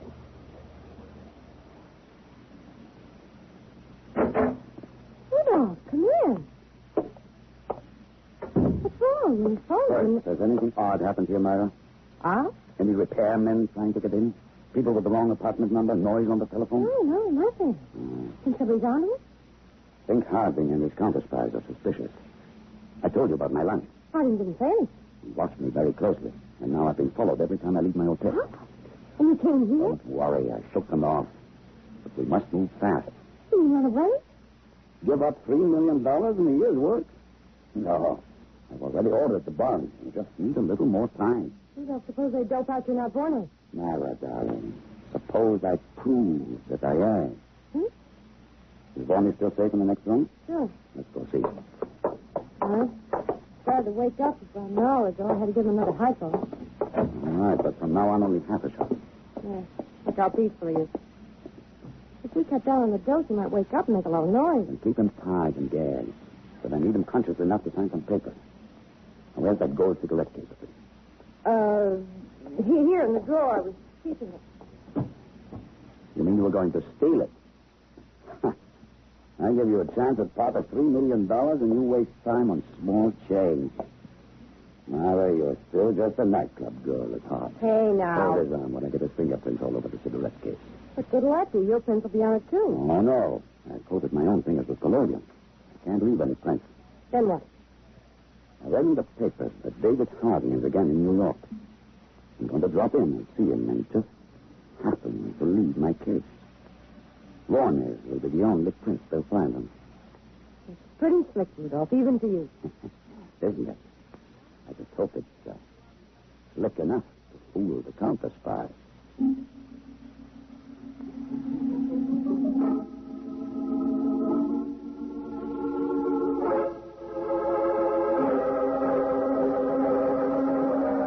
J4 calling, Mr. Harding. A checkup of bond engraving companies reveals that 2 separate orders have been placed by Vornay. Each order is for $3 million worth of negotiable bonds. Examination of the orders proves one letter to be a clever duplicate of the other. Twice the original amount ordered, huh? And that's the answer to his racket. $3 million to be sold by his government and an equal amount for his own profit. The bond companies have agreed to stall him as you requested. Okay. Stand by for further orders.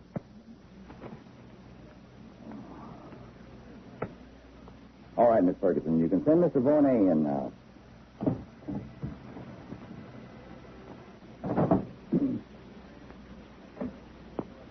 Come in, Mr. Vornay. Thank you. I hope I'm not keeping you from your so important work. Not at all. What can I do for you? I stopped in to thank you and Mr. Peters for your kindness in meeting me when I ship docked the other day. Well, I'm sorry Mr. Peters isn't in right now. He's out on a job. Shame. I hoped to see him. Mind if I smoke, Mr. Harding? Well, don't. You'll find some cigarettes No, there. Chopper, please. I have this case with my own favorite brand. Will you excuse me? Sure. Harding speaking.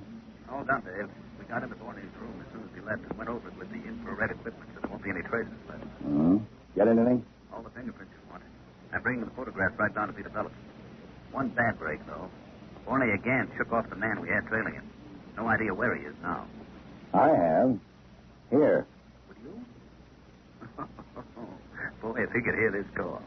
I don't think that'd be too good. I'll see you later. Sorry, Mr. Vornay. It is my fault for taking up your time when you are busy chasing some, how you say, international racketeers. No, I'm glad you came. I have some news for you. We've located an old friend of yours here in the United States. A friend? Otto Strebling in Chicago. Used to work with you in your country. Remember him? Oh, of course. But you shouldn't have bother. Oh, it's no bother at all, Mr. Vornay. Anything to make your visit here a memorable one. I've arranged for Strebling to fly in from Chicago tonight. He'll land at 7.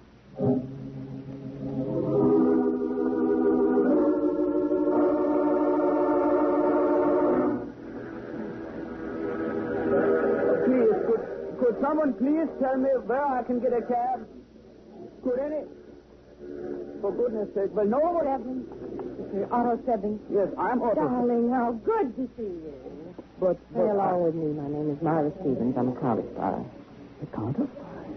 For goodness That's how you sake, explain. You value your life, as I said. Darling, just you come along with me. My car is right outside.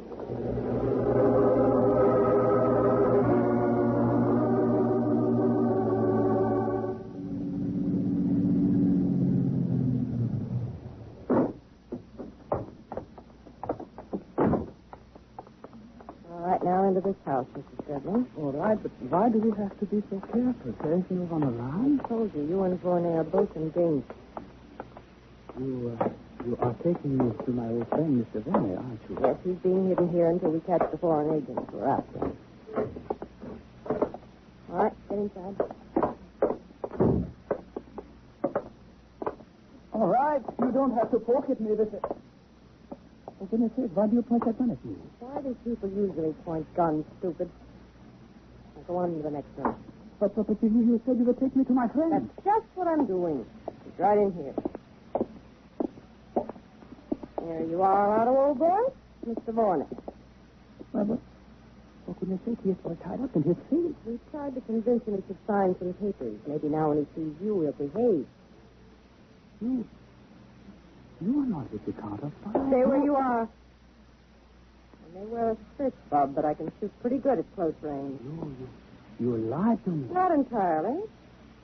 In a way, I am with the counterspy. At least my boss, Rudolph, is. Yeah, at this very minute, he's having dinner with David Harding, head of the counterspy, setting up a perfect alibi for himself.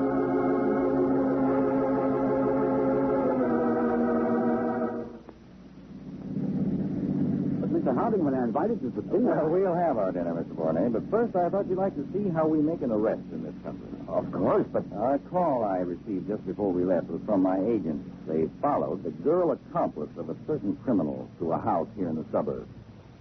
This house, as a matter of fact. Yes? Come along, Mr. Bourne. I'm sure you'll be interested.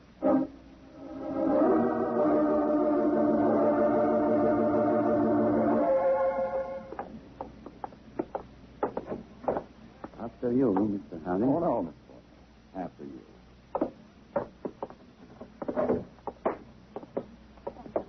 Morning. Wake up. Rudolph. Mr. Harding, Harding? What kind of thing is it? I pick up out of here like you Silence, said. you fool. That is not Postal. That's Harry Peters, one of Harding's men. A counterspy. I'll take that gun. No, you don't. That's a spy. All right, Peters, you can untie Mr. Bourne now. And as for you, Mr. Rudolph, you're under arrest. On what charge, Mr. Harding? The kidnapping of Mr. Bourne, forging official documents, and... But, Mr. Harding, I'm not responsible for what this woman did. Now, you double-crossed jerk. You're not passing the buck to me on this. Listen, Harding, this guy's already killed 2 men, and before I'm done talking... All right, you'll get your chance to talk. We already have all the proof we need. You see, Rudolph, your clever trick with the cigarette case didn't work. We'd already gotten your fingerprints from your apartment. You simply gave away the fact that the real envoy was here, too. You thought you were so slick, mastermind. He was, but not clever enough. He fell for the story that an old friend of Bourne's was coming and led my men here just as we expected. All right, Mr. Harding. Let's get it over with. Let's go. Certainly, Rudolph. Oh, I did promise you a dinner, didn't I? Well, you'll get it. It'll be interesting to get the opinion of a gourmet like yourself, Rudolph, on the food served in our federal prisons.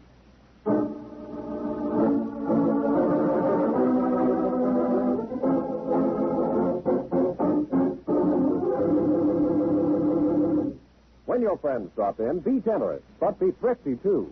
Serve plenty of delicious Pepsi-Cola. Pepsi's big 12-ounce bottle gives you not just one sparkling glassful, but 2. Get a carton of 6 and serve 12 delicious drinks. Yes, Pepsi is America's biggest cola value. You get twice the tangy taste, twice the refreshment, twice the Pepsi. So why take less when Pepsi is best? Whenever you reach for refreshment, remember... Pepsi-Cola, it's the spot. 2 full glasses, that's a lot. Lot more value, lot more zest. Why take less when Pepsi's best? Tune in every Tuesday and Thursday, same time, same station, to Counterspy. Listen next Tuesday for the exciting Counterspy case of the Society Swindler. Time, said the master criminal, had to be treated just right, and time meant 2 things, money and death. Yet in the end, it was time that trapped him, for time is not the exclusive weapon of crime, but used, too, by your counterspies to catch the man I call the Society Swindler. Case of the Society Swindler on Counterspy.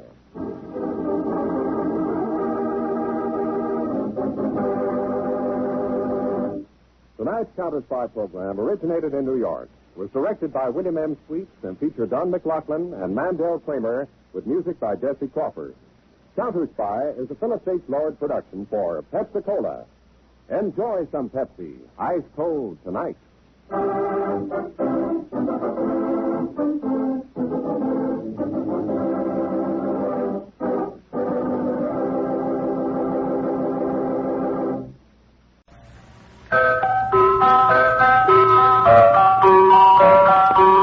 Pepsi-Cola, P-E-P-S-I. That's your smartest cola buy.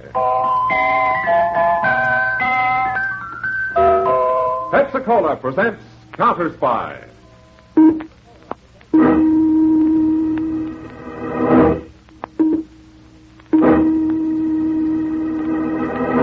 Washington calling David Harding, Counterspy. Washington calling David Harding, Counterspy. Harding, Counterspy, calling Washington.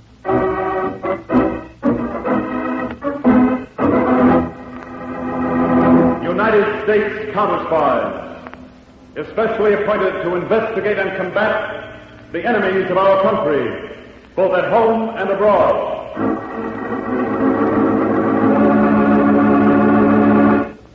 Tonight, the case of the Society Swindlers.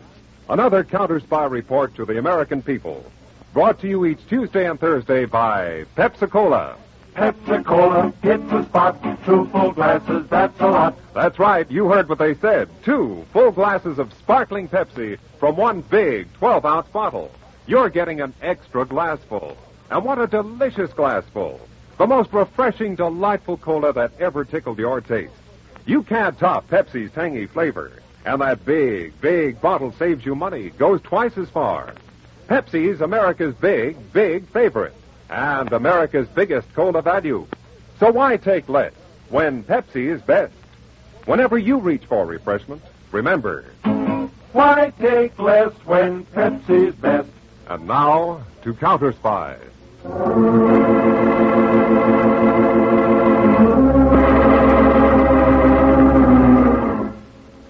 22 stories above the streets of Manhattan, in the paneled library of a penthouse, a well-groomed man in a satin smoking jacket sits at a heavy oak desk. His eyes are fixed impatiently on the sweep second hand of his unique alarm wristwatch as a dark-haired woman reads from a list. General and Mrs. Ralph C. Maxton, Dr. and Mrs. Charles Nestor, Commissioner and Mrs. Stephen W. Otis. Oh, by the way, Alfred, Mr. Otis has just been elected chairman of the board of General Oil. I know all about Otis. Please continue, Carla. Mr. and Mrs. George R. Pace, Ambassador and Mrs. Victor Pagano, Mr. and Mrs. Lance. That'll be all, Carla. But Alfred, I haven't finished the list. You heard my alarm watch. Time is up. 3.5 minutes. You're a strange man, Alfred. Time is money, Carla. About that list. See to it that the guests appear at Mrs. Grayson's party for the World Refugee Fund. With my name on the invitation as co-hostess, no one will dare refuse to appear. They're all deadly afraid of what I may write in my weekly column. One unkind word from Countess Carlo Monroney, and they're in hot water. That title pays you real dividends, doesn't it? Thanks to your cleverness in organizing the World Refugee Fund. Ah, dear, sweet charity. What a blessing to mankind. Oh. Mr. Batson. What is it, Zero? Paulson's here. He's 20 seconds late, Zero. Yeah, I know, boss. I kept him out in the hall, like you said. Let's see. It's 2 minutes to 8. 1 minute and 30 seconds. That's enough time to give Paulson. Alfred, you'll be back? In 1 minute and 45 seconds. All right, Zero. And down the hall.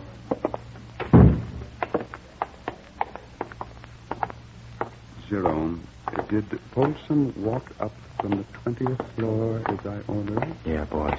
Everything's set. Good evening, Paulson. Hi, Mr. Batson. You want to see me? Paulson, you worked the roulette table for me at 11 of our charity parties. You're an excellent croupier, and I pay you well. No complaints, Mr. Batson. Then, Paulson, why did you withhold some of the money from your table at last night's party in Philadelphia? I'll give you exactly 20 seconds to explain. I don't get you. I was watching you, Paulson. You cut yourself a nice slice. Oh, you got me wrong, Zero. I wouldn't do a thing like that to Mr. Batson. You're a liar. Zero, let him go. Okay, boss. I can explain, Mr. Batson. There's no time left to explain. You wasted it lying. Please, just give me You heard the boss. Time's up. Get moving. Zero, open the elevator door for Paulson. With pleasure. That's the way out for you, Paulson. The elevator's not there. It's 22 floors below, and you're going down to meet it. What? You're taking a suicide dive, Paulson. That's why I had you get off at the 20th floor and walk the rest of the way up to be sure you wouldn't be traced to my penthouse. All right, Zero. So long, Chiseler.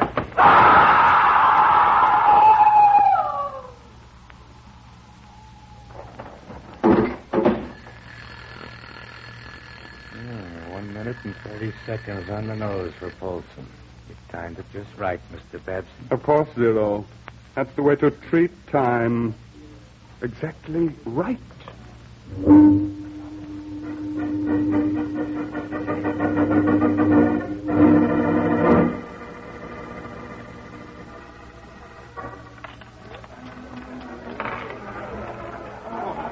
Good evening. Countess Moroni? Why, Alfred Rabson, charming of you to come. I hope this party will provide you with plenty of material for your society column. Oh, yes. And the roulette table's just piling up money for the World Refugee Fund. Ah, sweet charity. I got your signal, Alfred. Anything wrong? Come into the study, Carla. Have a minute and a half to talk to you.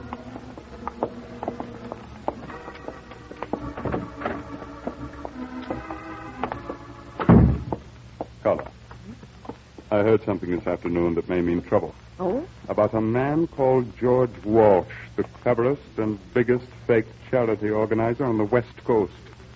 I've just learned that Walsh is headed here to begin operations in East Coast society circles. But Alfred, we have that big affair at Vera Ashton's home outside Washington next month. Are you afraid of trouble over that? That you can leave to me. More important, Carla. Yes? You are a valuable asset in this business. If Walsh should try to buy you away from me... Don't you trust me? You know about Polson's suicide? The same thing could happen to anyone else who double-crossed me. My watch tells me our time is up. I have to be going. See you soon, Carla.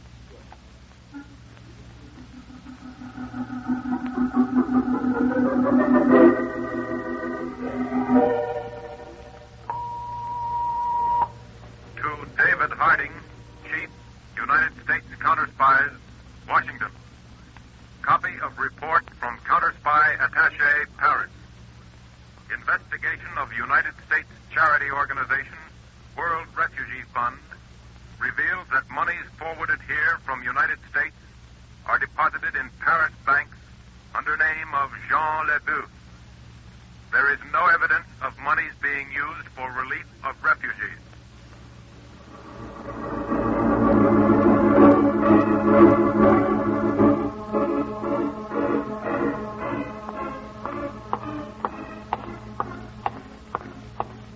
I beg your pardon, madam. Is there any way I can help you? This is Counterspy headquarters, is it not? I wish to see David Harding, and I don't need your help for that, young man. Madam, you shouldn't be in this corridor at all. You'll have to be announced. That's the rule. Rule. Government by bureaucracy. It wasn't this way when Grover Cleveland piloted our ship of state. Who shall I say is calling? I'll say who's calling when I get in there. Very sorry, madam, but I can't Young man, remove your hand from my arm or I'll slap your face. Very well. Ruffian. An organization of ruffians. So there you are, David Harding. Well, Vera Ashton. For a moment I thought a tornado hit the building. We have an appointment, I think, David. Vera, you haven't changed a bit. Now sit down and cool off that temper of yours. David, I have a good mind to send a letter to the president about the way you run this office, and I would. If I didn't love you so darn much. You're a sweetheart. Oh, you're not fooling me with that sugar talk, David. Why did you ask me to come and see you? Vera, I see by the columns that you're giving a charity party next week out at your place in Chevy Chase. It'll make every other affair this season look sick. Countess Carla Moroni is my co-hostess. And the proceeds are to go to the World Refugee Fund. Now, Vera, as a favor to me, I want you to switch your sponsorship to another charity instead of World Refugee. David, are you mad? Why, Countess Moroni is making all arrangements. Her name on the invitation is a guarantee of success. My agents, Vera, have been investigating all organizations sending money overseas for relief. Most of them are worthy groups, but we've uncovered a few exceptions. The World Refugee Fund is one of them. Ridiculous. Here's a cable report from our attaché in Paris. The World Refugee Fund is a phony front for a charity racket. Countess Moroni should be told about this. Our records show that every charity party sponsored for a World Refugee was arranged by her. You mean then she should be arrested? Oh, no. Just now, she's of much more value to us on the loose. Now, I'm interested in getting at the big brains behind this sleazy racket, and I've already started a trick to smoke him out. You want to help? David Harding, that's the silliest question you ever asked. Then I'll let you in on a secret. A big West Coast charity racketeer, George Walsh, is coming east to operate in society circles. His assistant, a fellow named Ralph Harrison, will be with him. And he's going to call on you, Vera. Good heavens. Oh, David, is this another of your techniques? Still can't fool you, can I? But seriously, Vera, I hope to trap that unknown racketeer behind Countess Maroney. And there's nothing like the assumed threat of gangland claim jumping to bring an unknown criminal out into the light. But, David, what has a fight between criminals to do with me? Vera, I'm making your charity party next week the battleground.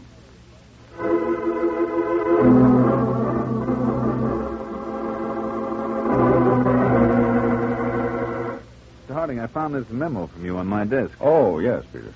Mr. Ralph Harrison has a 5 o'clock appointment tomorrow in the solarium of Mrs. Vera Ashton's home. What's it supposed to mean? Just what it says. You will keep that appointment as scheduled, Mr. Harrison.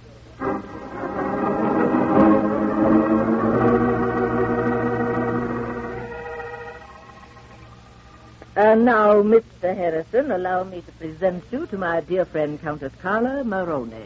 Countess? How do you do? Carla, darling, as I told you on the phone, Mr. Harrison is Assistant Director of the Federation of European Charities. Do sit down, both of you. Sure. Some tea, Carla? I can only stay a moment, Mrs. Ashton. You said you wanted to discuss something with me about our party here on Friday. Yes, well, you see, Carla, darling, Mr. Harrison's been showing me amazing figures of the work of his organization in the rehabilitation of war orphans.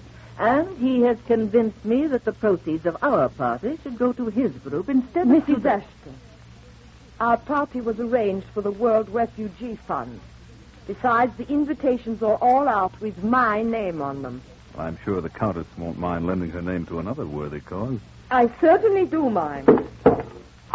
Mrs. Ashton, unless you go through with our original plan, I'll have a great deal to say about it in my newspaper column.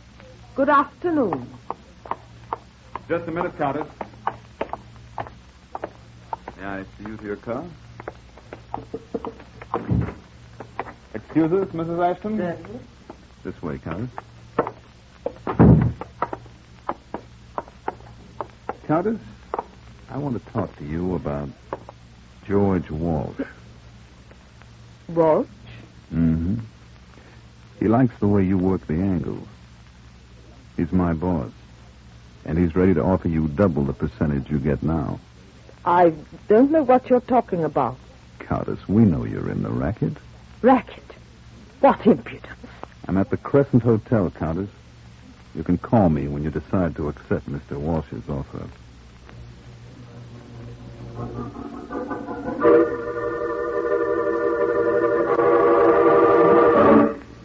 Hello, Mr. Harding Peters. How'd you make out, Peters? So far, so good. Then don't come back here to headquarters. Meet me in half an hour at Pennsylvania and 18th, okay? Okay, Dave. Hello? Hello? Carla, this is Alfred Babson. Oh, it's last. When did you get into Washington? About 20 minutes ago with Zero and the other boys. I'm stopping at the Hotel Newton. I've got to see you at once. What's wrong? That trouble you anticipated. It's here, in Washington.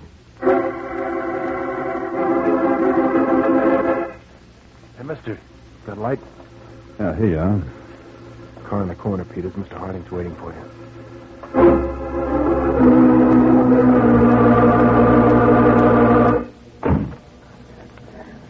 Drive over the viaduct. Right, Chief. Now, Peter, the New York field office has just come up with some interesting information. It may be the tie-in we're looking for. Shoot. 3 weeks ago, a man named Steve Polson was killed when he fell or jumped down an apartment house elevator shaft. It turns out that Polson was a croupier at the charity parties for the World Refugee Fund. Any evidence of murder? No, but the penthouse of that apartment building is leased by an Alfred C. Babson. Any dope on him, Dave? Now, Babson's a society playboy, and a checkup shows he's been an invited guest to all the parties. And he's right here in Washington. Arrived less than an hour ago. No. Harding, car 1, go ahead. J12 reporting, Mr. Harding. Countess Maroney just went into room 907 at the Hotel Newton. Register shows room occupied by Alfred C. Babson. Thanks. Peters, Get back to your room at the Crescent. Now, if Countess Maroney's with Babson now, I think you can expect a phone call from her very shortly. I'll be most interested to know her proposition.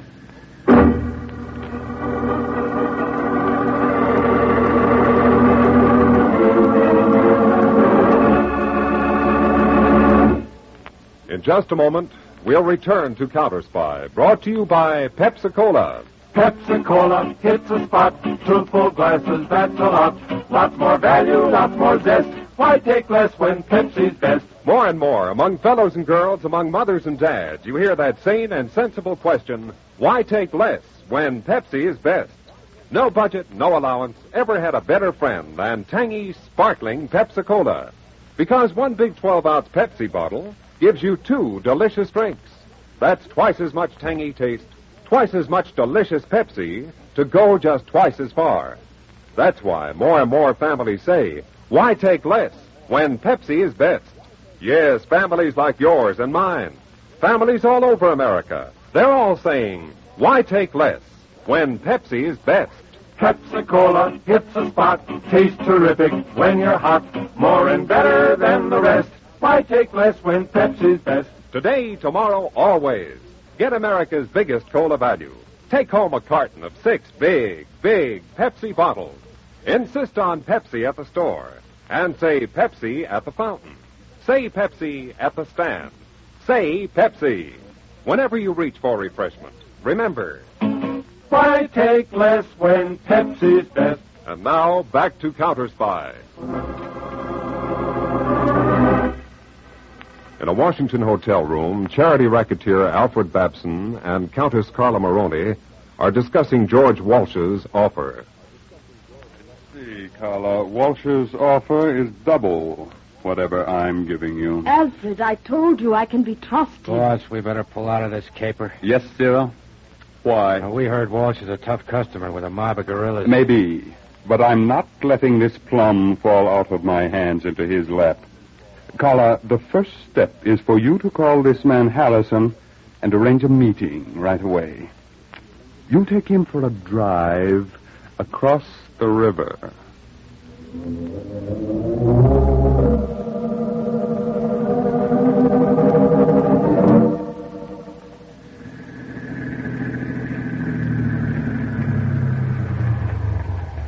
Why park here, Countess?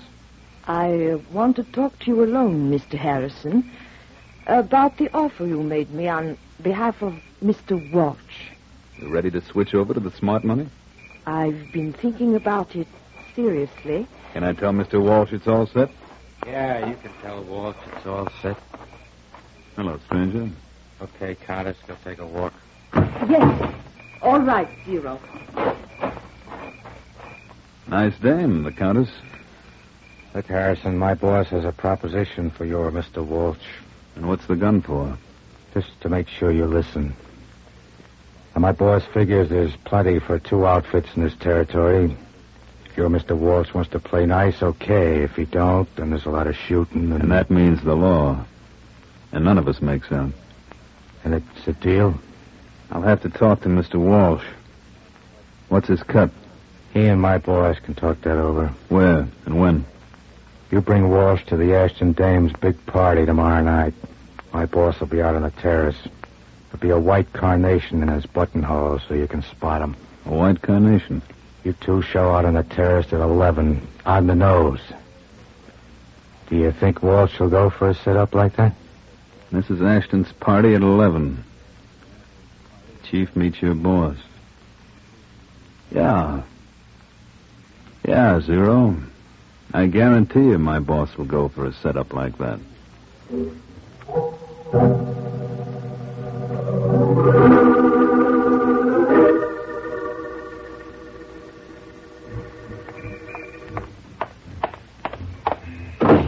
All right, Zero, get going.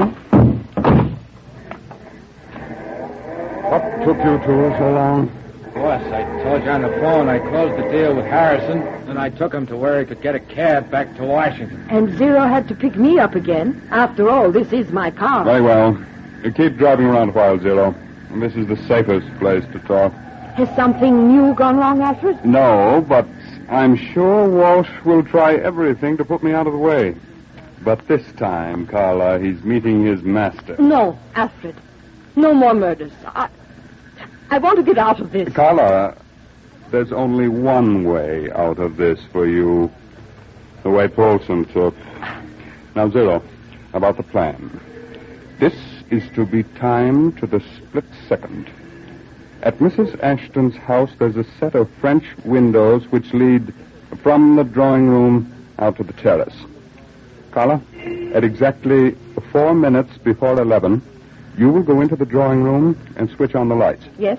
I want Walsh and Harrison silhouetted plainly against those French windows. I see. There's a row of bushes at the rear of the garden, 100 yards from the terrace. I'll jockey Walsh and Harrison into position in front of the window. At 11:01, I light a cigarette. Zero, that will let you know you have exactly 2 minutes to get ready. I'll be ready. At 11:03, my alarm will go off. You won't hear it, Zero, so keep your eyes on your own watch. At 11:03, you fire with the telescopic sight. 1 shot for Walsh, 1 for Harrison. And remember, both of you, timing is everything.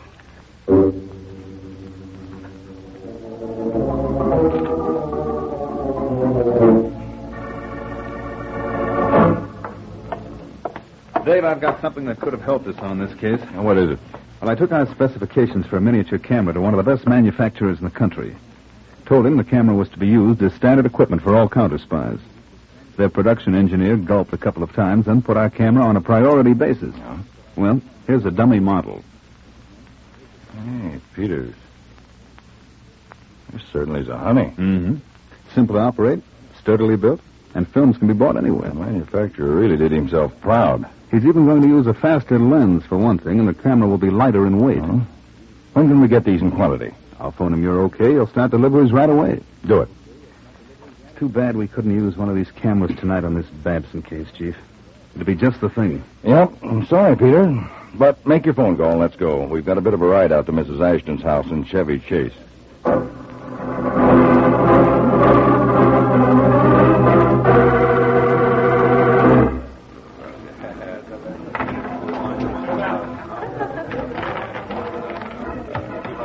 What's the time, Peter?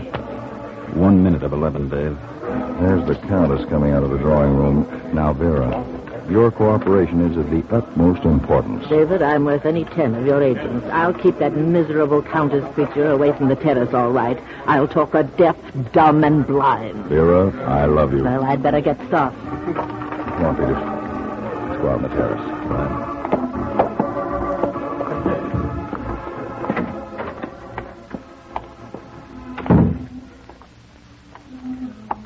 Down there by the French windows, Dave. That must be our man. Oh, white carnation in his lapel. Pardon me. No? You have the time? Oh, yes. Just 11.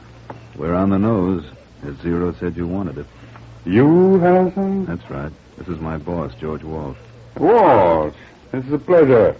My name's Alfred Babson. Babson, the pleasure's all mine.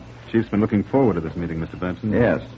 And now, Babson, I'm sure I'm going to get just what I came for. Walsh, haven't I seen you someplace before? I've been seen a lot of places before. Cigarette, Walsh? No, thank you. Harrison? Thanks. Lion? Mm-hmm.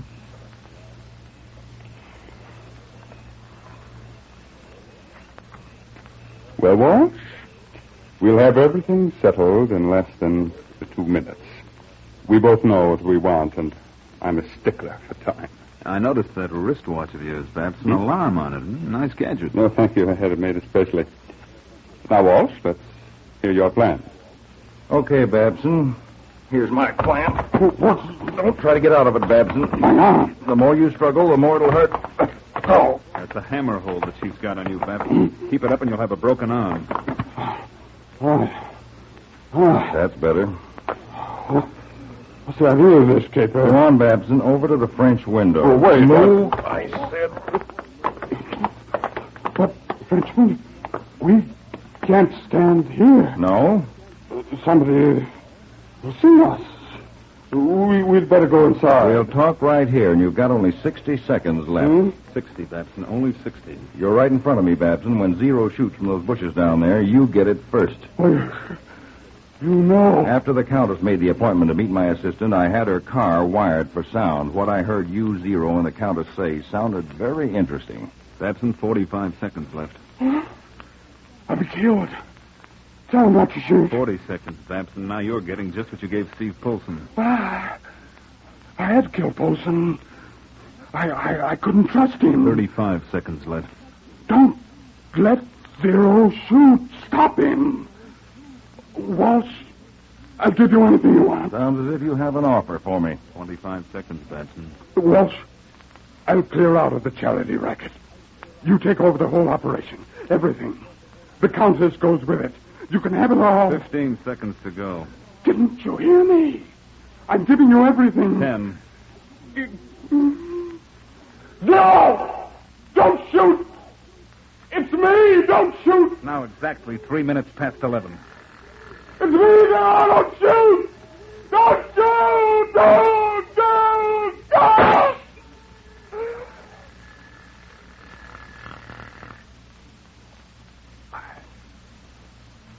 I wasn't shot. No. But that shot... Fired by one of my men as a signal to let me know that everything down there was under control. But Zero... We got Zero. And with your confession, Babson, the government closes this case. Government? Babson, while your mouth is open in that stupid gate, keep it that way. Mr. George Walsh here is David Harding, chief of the Counterspies. That's right, Babson, and I can guarantee you personally, when the time arrives for your trial, the jury isn't going to show you any charity.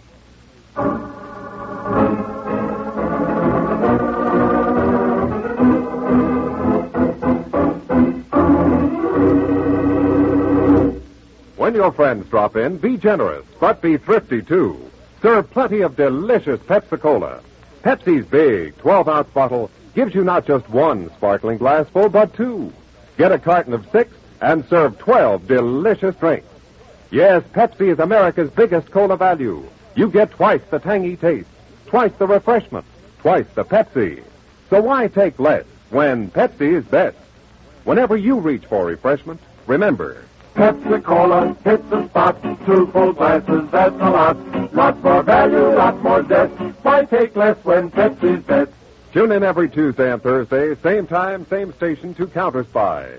Listen on Thursday for the exciting Counterspy case of the high-class hijacker. Bottle of chloroform, drops of green oil, and eyes without a body, the result is unpredictable. Add these ingredients to a clever and dangerous underworld operation, and the result is action. That's our case for next Thursday, day after tomorrow. I invite you to be listening for... Case of a high-class hijacker on Counterspy. Tonight's Counterspy program originated in New York, was directed by Leonard L. Bass, dramatized by Edward J. Adamson, and featured Don MacLaughlin and Mandel Kramer, with music by Jesse Crawford. Counterspy is a Phillips H. Lord production for Pepsi-Cola. Enjoy some Pepsi, ice cold tonight.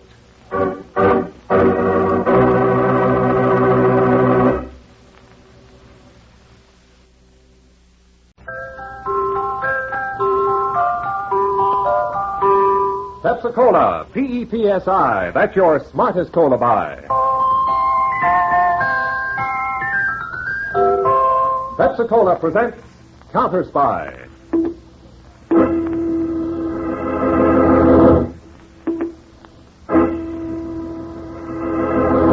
Washington calling David Harding, Counterspy. Washington calling David Harding, Counterspy. Harding, Counterspy. Calling Washington.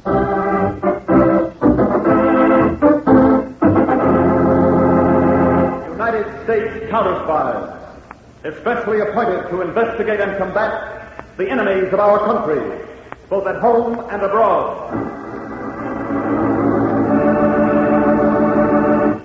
Tonight, the case of the high-class hijacker. Another Counterspy report to the American people. Brought to you each Tuesday and Thursday by Pepsi-Cola. Pepsi-Cola hits the spot. 2 full glasses, that's a lot. That's right. You heard what they said. 2 full glasses of sparkling Pepsi from one big 12-ounce bottle. You're getting an extra glassful. And what a delicious glassful. The most refreshing, delightful cola that ever tickled your taste. You can't top Pepsi's tangy flavor. And that big, big bottle saves you money. Goes twice as far. Pepsi's America's big, big favorite. And America's biggest cola value. So why take less when Pepsi's best? Whenever you reach for refreshment, remember. Why take less when Pepsi's best? And now, to Counterspy.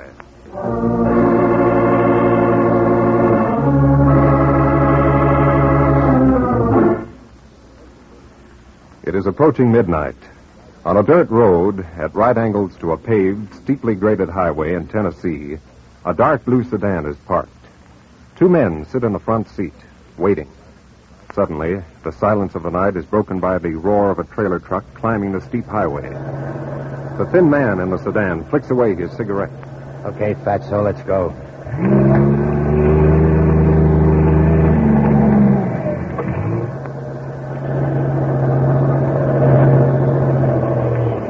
Come on, Fatso. Not so fast, boy. Hey, what's the idea, you guys? Hijacker. That's right. Keep your hands on the wheel and sit tight. Corny, you know I ain't that fast. 2 of you, huh? Yeah, my pal's kind of slow on his feet. Always running, always running. Get the complaints, pal. Okay, driver, outside and climb down. What are you going to do with me? Turn around, Junior. Yeah, but... Turn around. Okay, Fatso. Did that neat, didn't I, Corny? Drag him to the side of the road.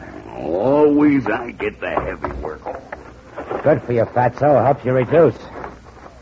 Well, we can take these masks off now. He's in dreamland. Oh, glad to get it off.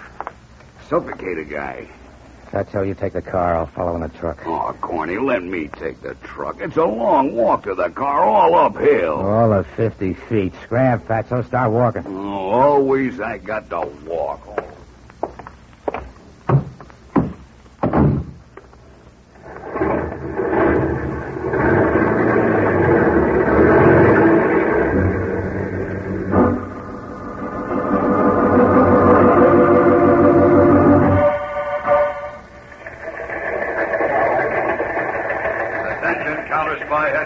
Washington from Counterspy Field Office, Central City. Truck operating in interstate commerce hijacked last night on Route 201, 20 miles north of Central City. Local authorities request Counterspy investigation on the basis of interstate federal nature of crime.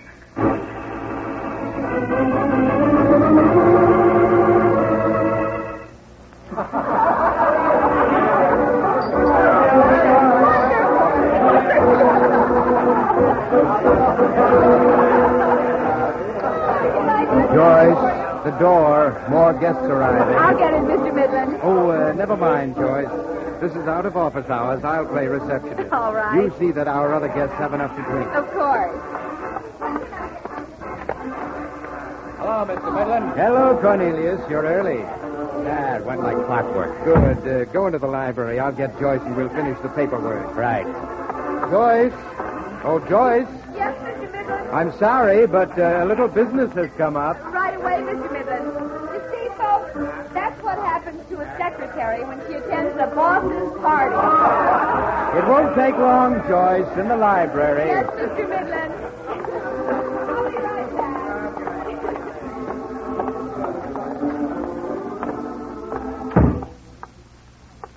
Hello, Joyce. Hello, Carney. I'll get my notebook, Mr. Midland. Yes.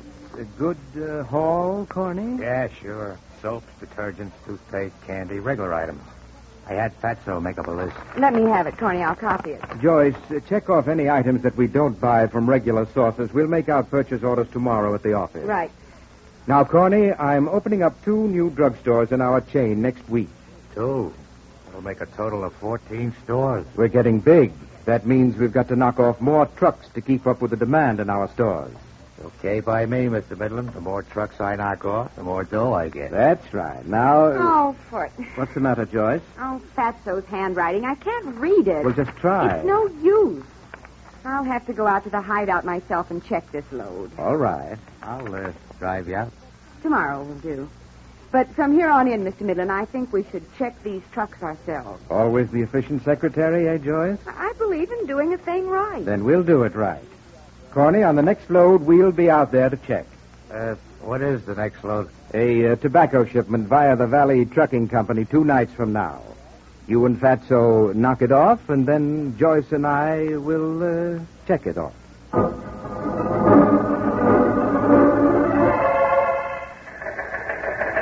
Attention, Counterspy Headquarters, Washington, from Counterspy Field Office, Central City. Valley Trucking Company, Interstate Concern, reports hijacking of $40,000 tobacco load. This is the second interstate hijacking out of 14 all told in this area during the last month. Local police urge Counterspy intervention in this case.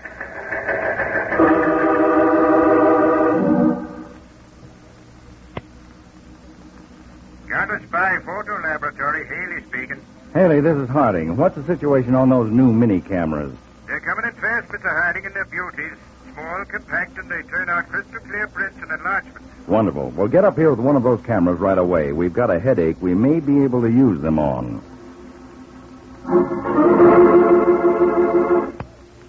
Statistical Department, Harding speaking. Send the modus operandi files on all hijackings for the last 2 years to my office as soon as you can. Chemical Division, this is Harding. Our data on black light and fluorescent pigments. Get it all together and bring it into my office. I'm going to have a problem for you technicians to solve. Mr. Peters' office, Miss Trumbull speaking. Miss Trumbull, where's Peters? I've been buzzing his private office. No answer. Well, he went down to barber shop, Mr. Harding. I can get him for you. Do it. Tell him I want to see him right away.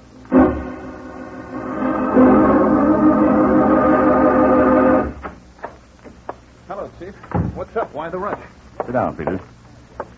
We're going to work on those hijackings in the Midwest. Oh? They knocked off a second truck interstate, so we're assuming jurisdiction now instead of just advising the local authorities. Good. Those records you got on your desk from the modus operandi file? Yes. Now, all told, there are 14 hijackings that fit the same pattern. Hijackers masked, trucks stopped on hills where they can't pick up speed, drivers slugged. All in the same general area? Well, more or less, they've been concentrated in these 3 Midwest states. Trailer trucks, 10 of them with built-in alarm systems. Going to be tough to crack? Well, maybe not. Now, I've got 2 jobs for you right away. Shoot. Well, first, you... What's the matter, Dad? Well, what's the matter with you? Me? Well, there's something... You look lopsided. What's the matter with your hair? Oh, that. Well, you wanted me to come up here right away. I was in the middle of a haircut. Well, it didn't have to be that right away. Okay, Dave. Now, first, get down to the photo lab. Haley's got that slick new mini camera down there. He'll explain the operation to you. Check. And go see the companies that make these truck alarm systems.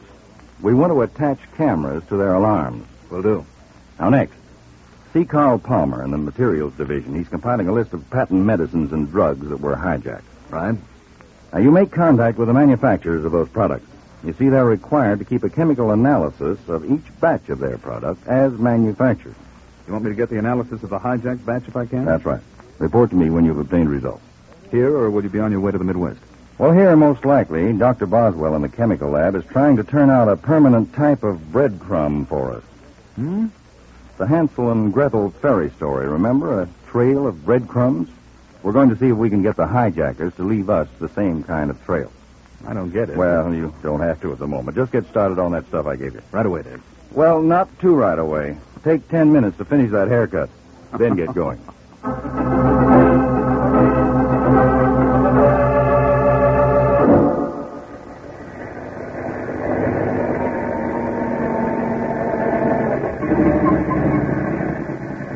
Hello, Cornelius. Hello, Mr. Midland.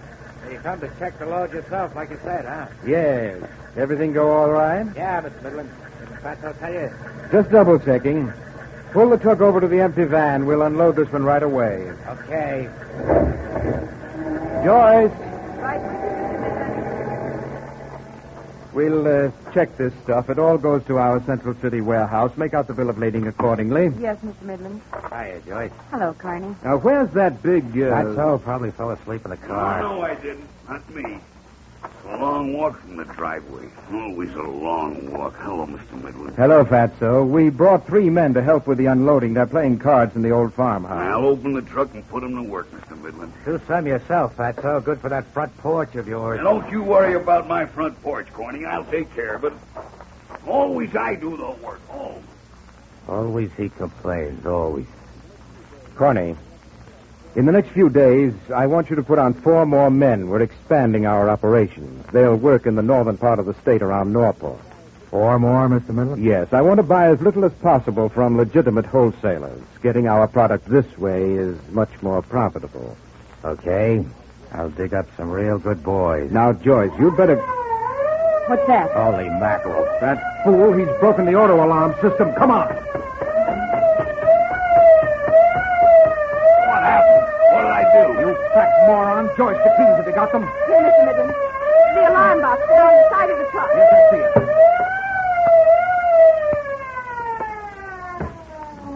That's so, you subhuman idiot. All your brains are in your stomach. No, I didn't do nothing. Just broke open the lock. Didn't you see the shield on the tailgate? Get closer so that you can read it. Mr. Midland, easy on him. I ought to kill him. Easy, Mr. Midland. Hey, Muttonhead, read what it says on the shield. This truck protected by CKY auto alarm. The alarm system is not under the control of the driver.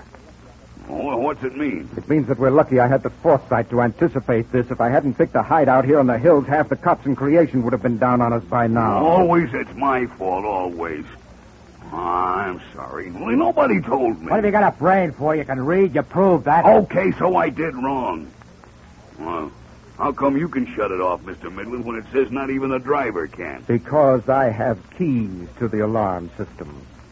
Here, Corny, you take them. 3 keys. 1 for each alarm system used on trucks in this area. Okay, Mr. Midland. Have duplicates made for the new men that you hire. I want things set up so that we're knocking off a truck a day.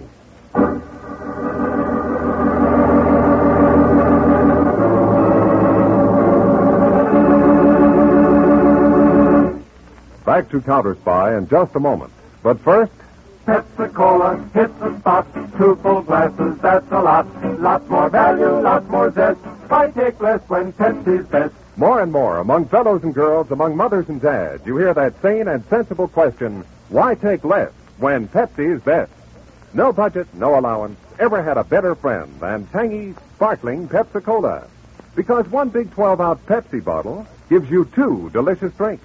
That's twice as much tangy taste, twice as much delicious Pepsi to go just twice as far. That's why more and more families say, why take less when Pepsi's best? Yes, families like yours and mine. Families all over America. They're all saying, why take less when Pepsi is best? Pepsi-Cola hits the spot. Tastes terrific when you're hot. More and better than the rest. Why take less when Pepsi's best? Today, tomorrow, always. Get America's biggest cola value. Take home a carton of 6 big Pepsi bottles. Insist on Pepsi at the store. And say Pepsi at the fountain. Say Pepsi at the stand. Say Pepsi. Whenever you reach for refreshment, remember. Why take less when Pepsi's best? Now, back to Counterspy.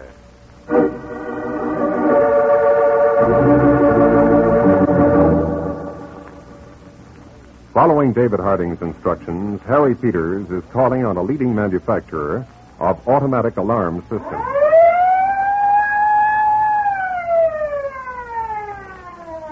Well, Mr. Denton, your auto alarms are certainly loud enough. Oh, yes, Mr. Peters. That's why I think the hijackers drive these trucks to some backwoods section and break them open. Our sirens can be heard a couple of miles away once they're tampered with. Well, the hijackers might have a key to your alarm system. Well, that's a possibility. A good one, too. That's why we want these mini cameras installed on the truck separate from your system. Yes, sir.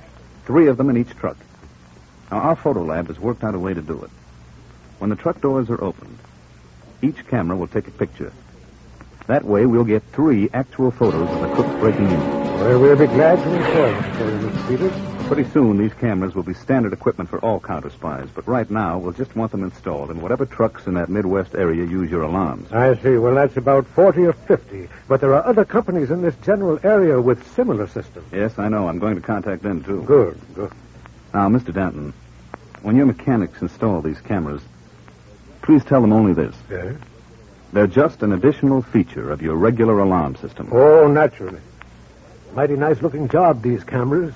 My boy would love to have one for himself. Well, later on, Mr. Harding told me he wants them to be available to everyone. I'll let you know. Meantime, be cautious about them. We'll be discreet, Mr. Peters. Good. And let's hope the counterspies will be successful. Goodbye, Mr. Denton.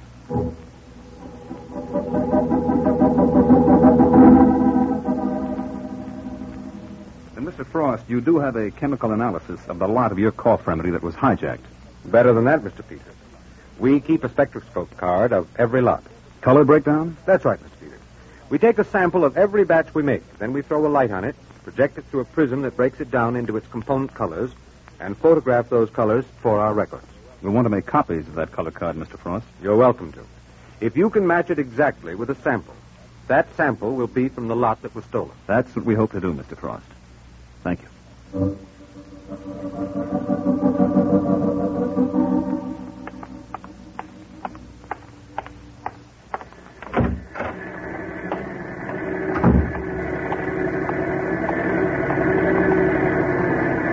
Dr. Boswell.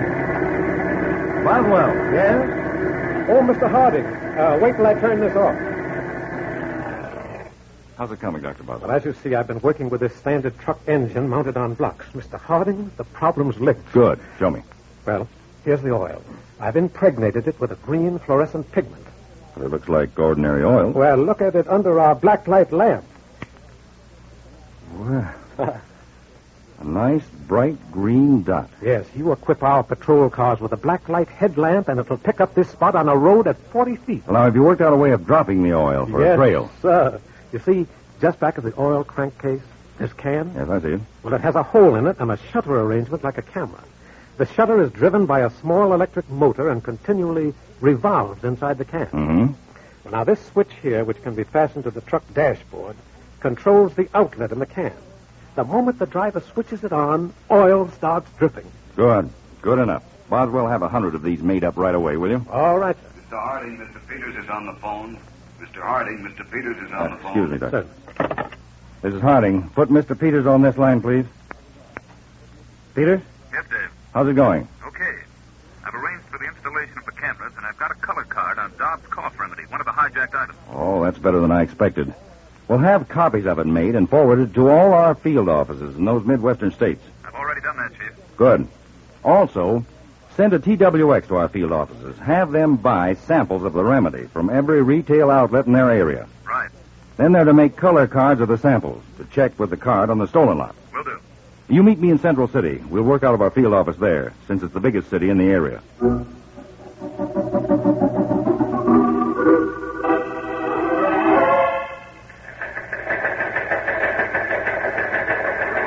Central City Field Office, forwarded from Washington.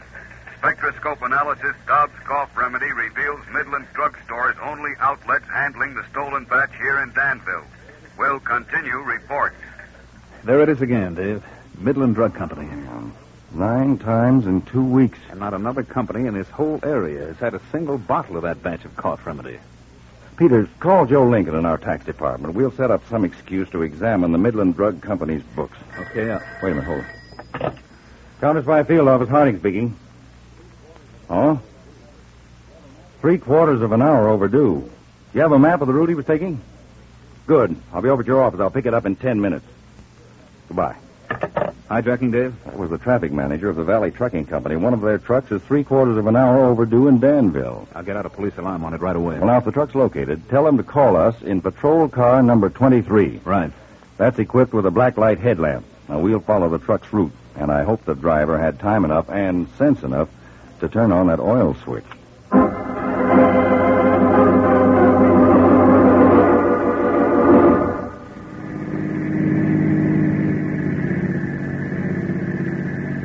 See anything yet, Peter? No, not yet, Dave. How far have we come? About 35 miles from the city. Well, hey, that hill up ahead. Yeah. Look, Peters. A pool of green on the road up ahead. I see it. Come on. Peters, this is it. The hijackers must have let the motor idle after the driver turned on the oil switch. Search the side of the road. See if we can find the driver. Right. Dave, here he is, out cold. Is he all right? I felt his pulse. Just unconscious.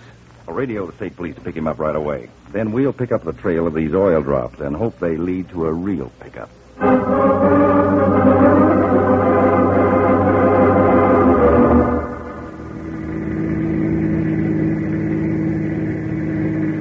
Not too fast, Peters. We followed the trail about 15 miles. They must be turning off the road pretty soon. All right, Chief. Wait, hold it.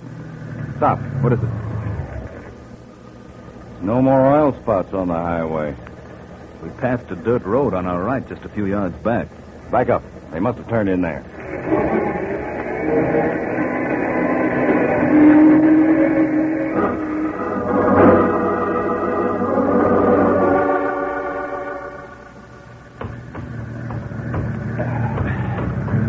The road's getting worse, Dave. We may be getting close. Better stop the car, Peters. I'll take the black light hand lamp and go ahead on foot. Now, I'll wave you ahead as long as I can follow the trail of oil drops.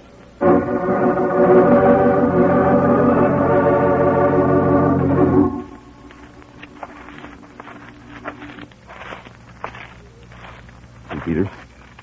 The fluorescent oil spots end right at that barn. Then they doubled back where they drove the truck out again. Wonderful hideout. An abandoned farm really in the backwoods. There's a light in only one room in the old farmhouse. Well, gun's ready, Peters. We may need it.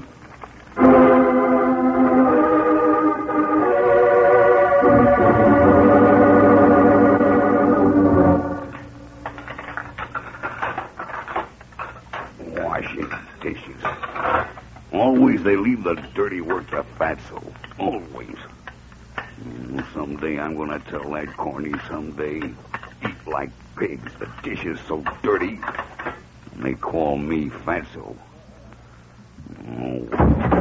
What? All right, big boy. Take it easy and keep holding that dish. He said keep holding it. Who are you guys? United States Counterspies. Huh? You're under arrest for hijacking. Counterspies? How'd you find this place? We might tell you if you tell us some of the things we want to know. I don't do no talking. Maybe not here. Well, a ride may loosen your tongue. Get going. Well, now, look. Let me get rid of this apron, huh? I'd look awful silly being arrested in an apron. Okay, put down that dish. Get your jacket on. No, at least that's one dish I won't have to clean. There's a lot of dishes to clean in prison. And you could use the exercise. Always cracks about my front porch. Even the cops even. Skip the lamentations. Start moving. You've got a lot of questions to answer.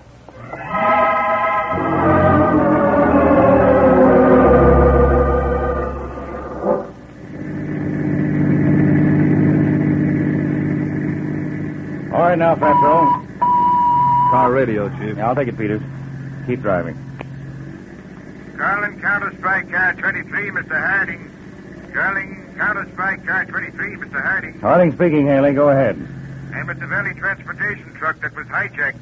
The local police found it abandoned here in Milton, a suburb of Central City. Nice going, Haley. The cameras, have you checked them? Yes, sir. I brought a portable developing outfit along when we got the flash about the truck. What results? Plenty. There are 7 people in the photos.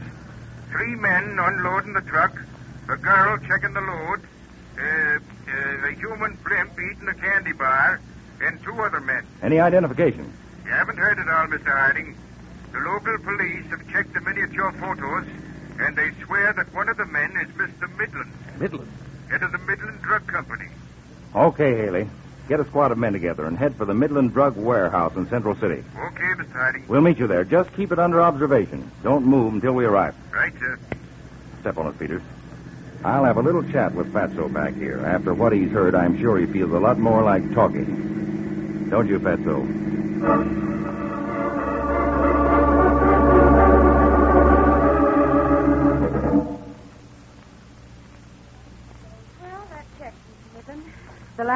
load's been put away in the warehouse. Any items that we don't order through our regular channel? Nope, all standard products. How much was the load worth, Joyce? Approximately $10,000, Corny. 5% of that is $500. Not bad for a night's work, eh, Cornelius? Yeah, I'm happy, Mr. Midland. Good. As we get bigger, there'll be more money in it for you. I hope so. Put out the warehouse lights, Joyce. We may as well leave. Right, Mr. Midland. We all leave together, Mr. Midland? Why not? Just an industrious boss and his equally industrious employees working overtime. All right, Mr. Midland. All lights out. Let's go.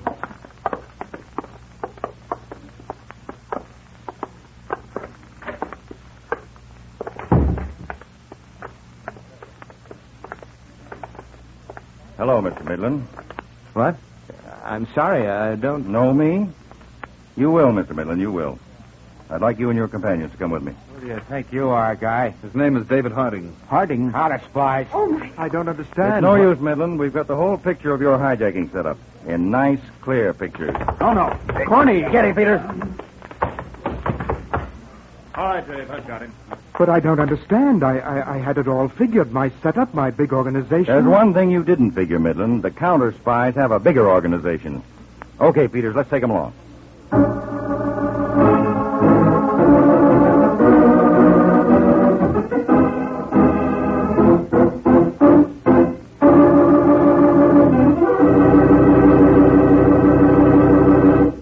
When your friends drop in, be generous, but be thrifty, too.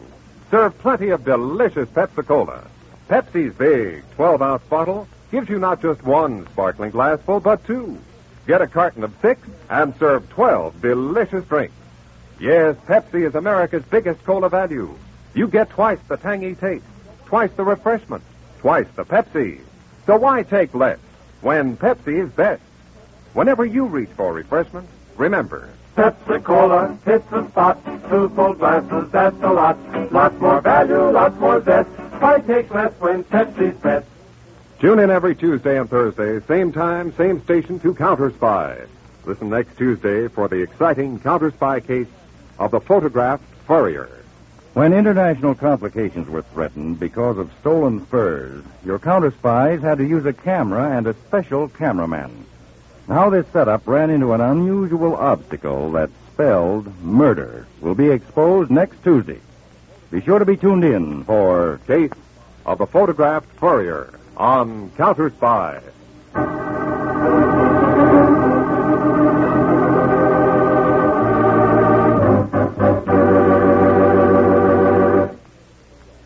Tonight's Counterspy program originated in New York, was directed by Mark B. Loeb, dramatized by Palmer Thompson, and featured Don MacLaughlin and Mandel Kramer with music by Jesse Crawford.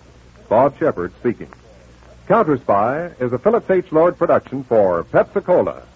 Enjoy some Pepsi, ice cold tonight.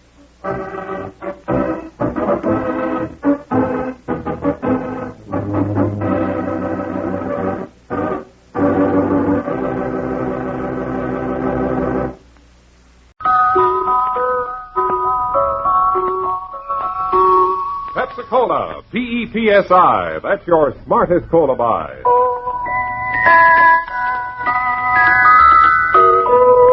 Pepsi-Cola presents Counterspy.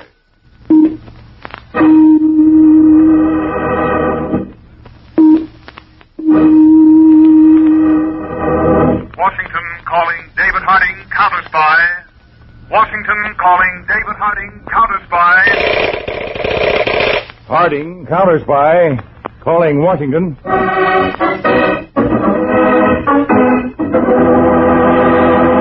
United States Counterspies, especially appointed to investigate and combat the enemies of our country, both at home and abroad.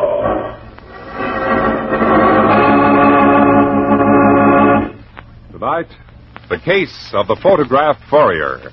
Another Counterspy report to the American people. Brought to you each Tuesday and Thursday by Pepsi-Cola. Pepsi-Cola hits the spot. 2 full glasses, that's a lot. Lots more value, lots more zest. Why take less when Pepsi's best? Yes, Pepsi's best. Because Pepsi, and only Pepsi, gives you more bounce to the ounce. more real value and quick food energy, ounce for ounce, than any other leading cola drink. That's right. No other leading cola can say that but Pepsi-Cola. Proven highest quality and homogenized for finer, smoother flavor. More bounce to the ounce. That's Pepsi. Now, everybody, listen later in this program for a sensational special offer from Pepsi-Cola. Meanwhile, remember, get more bounce to the ounce. Get delicious, ice-cold Pepsi-Cola. And now, to Counterspy.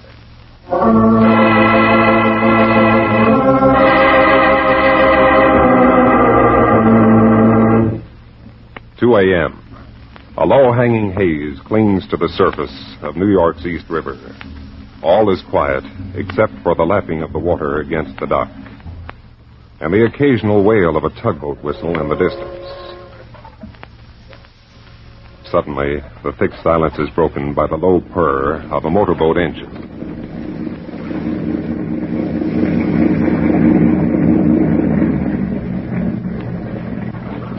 You see the pier number yet, Joe? Not yet, Bugs. Keep her turning over. Right.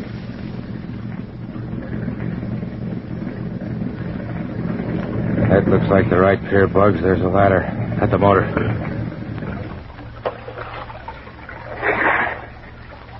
Stay with the tiller. We got enough speed to drift into position. Okay.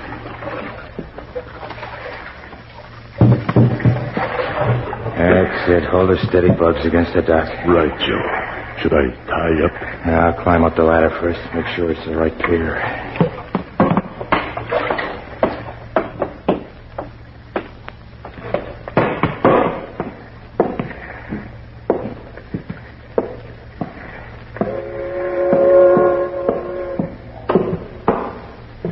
This is it, Bugs. Tie up and come up. Right away.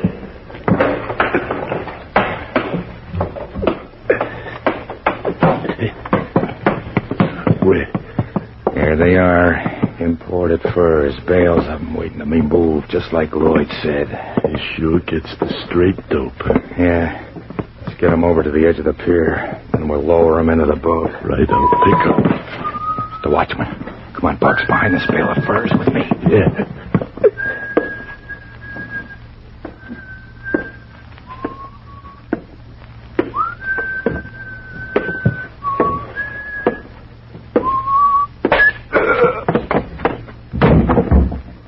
Drink with him, Joe. Now, let him lay.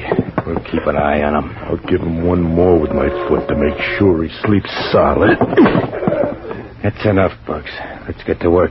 There's $60,000 worth of furs on this dock, and Lloyd don't want us to miss a dime's worth.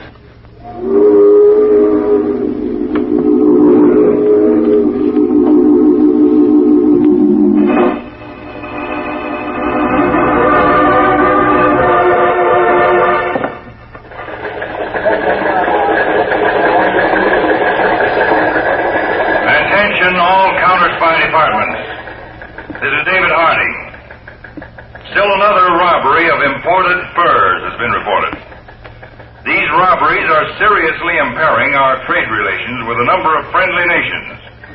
All departments must redouble their efforts in this case. Transmit all findings to me personally, here at our New York field office. That is all.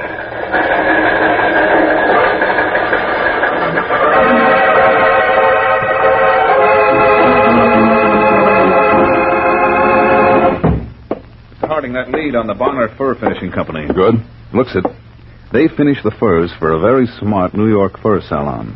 Lloyd's at Park Avenue. And the samples we bought there check with the laboratory reports on the stolen furs. You got a tail on Lloyd? We can pick him up now if we want to. No, Peters. We've got to make a thorough cleanup in this case. The crooks, the sellers, and the buyers. A lot of money involved, Dave? Well, not only the money, Peters, our trade relations with friendly countries. These robberies are leading to ill feeling and international lawsuits. That's why I want to wash this up once and for all, so there'll be no hangover. I see. And we'll stake out this Bonner Company. Get photographs of everyone who does business with them. We'll have agents with our new miniature cameras cover the place like a blanket. The company's building is located in the suburbs of New York City. You want to look it over yourself and plan the stakeout? Yes. We've got to get photographs that'll convict everyone who does business with the Bonner Company, as well as the fancy Mr. Lloyd himself.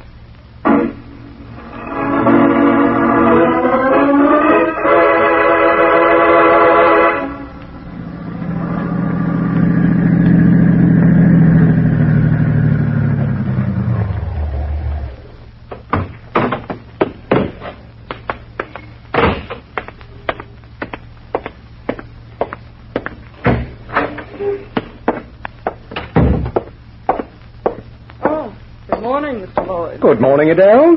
Joseph's expecting me. We both are. He's in the private office. Well, let's go in.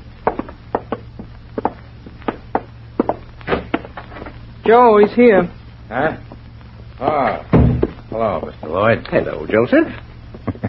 It's the newest fad up on Park Avenue these days, sporting a cane. Does it annoy you? Yeah, makes me happy. Did you get rid of the furs from that pier job? Naturally. For how much? $60,000. That's full market value. Of course, Adele. Lloyd's of Park Avenue never cuts prices. Work it over, Mr. Lloyd. I intend to. $20,000, the usual 1/3. Not any longer, Mr. Lloyd. What? Adele and I have been figuring the divvy ain't right. Oh? We do the dirty work, heist the furs, and process them in this stinking building out here in Queens. So? You just sit in that fancy Park Avenue saloon of yours, peddling them to beat up biddies. Air-conditioned, no less. What do you want, Joseph? Air conditioning? No, 2/3. Very funny. Now, if you'll step aside, I have to fit a patron at my salon. I don't want to be late. You don't leave until we settle this, Mr. Lloyd. There's nothing to settle. Step aside, Joseph. No. And keep your hands off me. Easy, half-pint. Let go. Get down in the chair. That's better. Joseph, you'll regret this. Maybe you'll regret it more. Now, I wouldn't want to muss up that pretty face of yours. 2/3 for us, and we're all friends again. And stop shoving that cane in my face. Look at it more closely, Joseph. Notice the opening in the end? What? Joe, it's a gun. Right, girl, Adele. This cane is really a disguised gun. Lloyd. Not 3 inches from your throat, Joseph. Take it away, Mr. Lloyd. Back up, Joseph. That's the way. Against the wall. Now, the push on this little button at the handle would make you a very bloody spectacle, Joseph. Easy, Adele. I don't want my hand to slip. Please, Lloyd, take it away. I will, Joseph. When you get this clear. This is my operation. I finance it. I tip you off when furs are due in. I sell them once they're stolen. You're merely my workhorse. Sure, Mr. Lloyd, sure. You remember that? Yeah, only take that thing away from my throat. Very well. One mistake is permitted, Joseph. I'll take it away this time, particularly since I'll have work for you to do shortly. Okay, Mr. Lloyd, you're the boss. Same setup, same split. Bright boy, Joseph. Don't change your mind, because the next time you see the end of this cane, a bullet will be spitting out of it.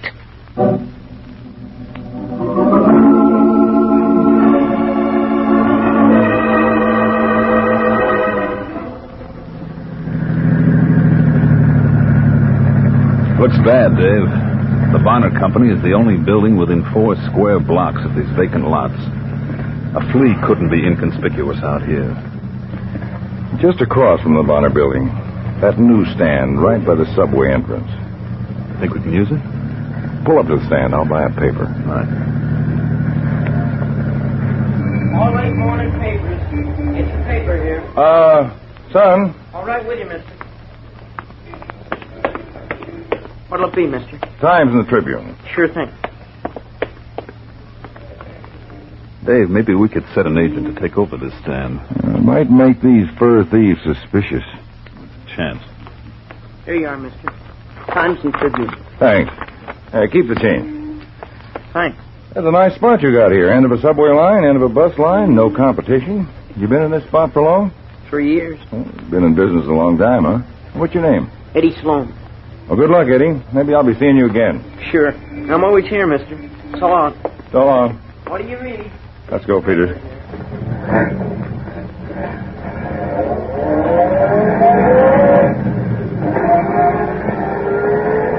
What are you thinking about, Dave? Using the kid?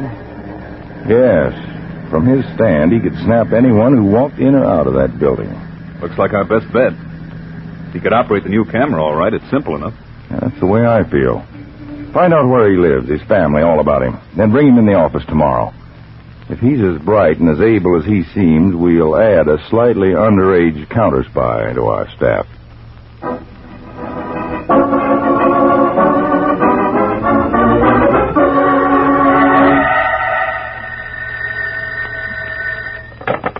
Bonner Fur Company. Joseph, this is Lloyd. Oh, yes, Mr. Lloyd. A little information. More furs coming in? Yes. The Bay Trading Company has a carload of furs on the way. Shipped by train across country from Seattle. They're due to arrive at the East Shore Freight Yards tonight. They won't be unloaded until morning. Officially, that is. Quite right, Joseph. They'll be in a refrigerated Yukon Pacific boxcar. Number 6220. 6220. Got it. Good. I'll leave it to you to make the usual arrangements.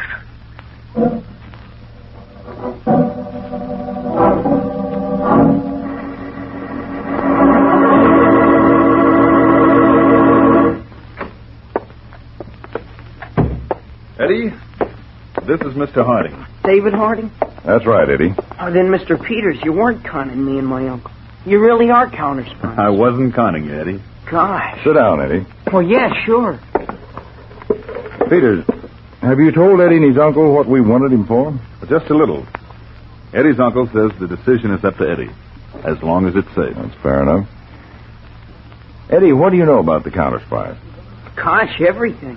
Everything? I mean, everything that's been on the radio or in the papers. I follow every case you're on. Oh, that's flattering. Very. Oh, that last case with the hijackers and those cameras. I followed it all. Well, I'm glad you did, Eddie. Would you like to see the new cameras we use? You bet. Peters, there's some cameras and packages of film in that cabinet. Right away.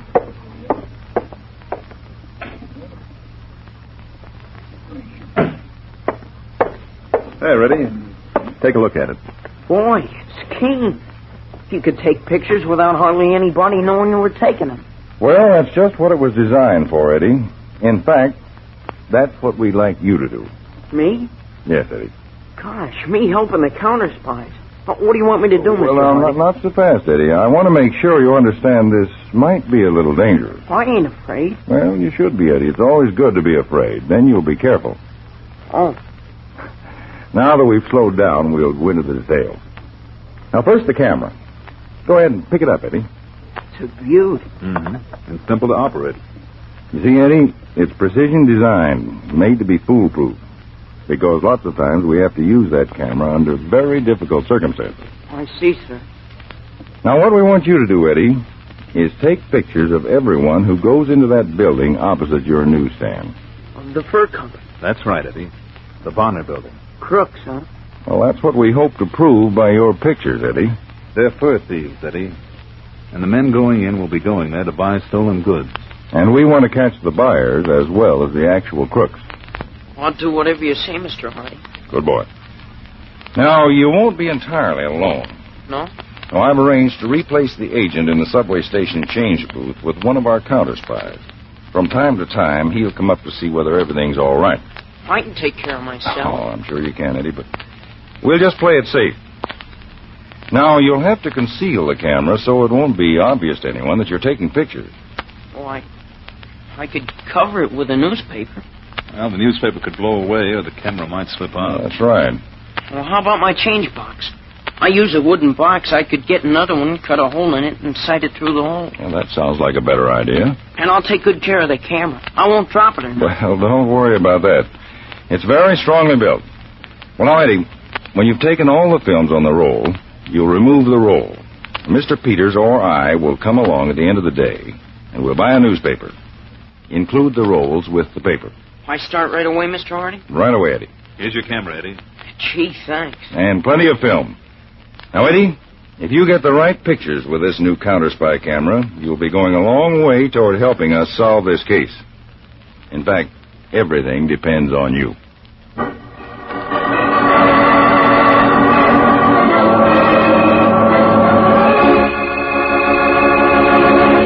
Now, everybody listen for the amazing Pepsi-Cola offer mentioned earlier in this program. For a few days only, you can actually get a genuine, instant-action Counterspy candid-type camera. Yes, a real super-speed snapshot camera that takes wonderful, clear, sharp black-and-white pictures. Now yours for only 50 cents and one bottle top from Pepsi-Cola. Did you ever hear anything so amazing? And you'll be even more amazed when I tell you all the high-quality features usually found on expensive imported cameras. Genuine Plano convex double-element lens. Genuine beauty finish photographic black plastic case. 16 pictures, not just 8, on every reel of film. And mind you, that's standard size film that you can get at your nearby camera store. Takes pictures 1 1/4 inches by 1 5/8 inches. So clear, you can actually have them enlarged. Instant eye-level viewfinder that shows exactly the picture you're taking. Instantaneous 1/25th of a second speed shutter. Fixed, sure focus that needs no adjustment. Just the thing to take to the beach with a carton of Pepsi-Cola. In fact, this is such a wonderful camera, it's guaranteed for 1 year against mechanical defects. It's selling in stores right now for much more, but listen, here's all you do. Send only 50 cents in coin with your name and address and only one Pepsi-Cola bottle top to Counterspy Headquarters, Box 12, New York 8, New York. Now, please print your name and address clearly, and be sure to enclose 50 cents. Your Counterspy Candid-style camera will be sent post-paid, but don't delay. This offer must be limited. Send for your camera now. Remember, I'll repeat that address later. And now, back to Counterspy.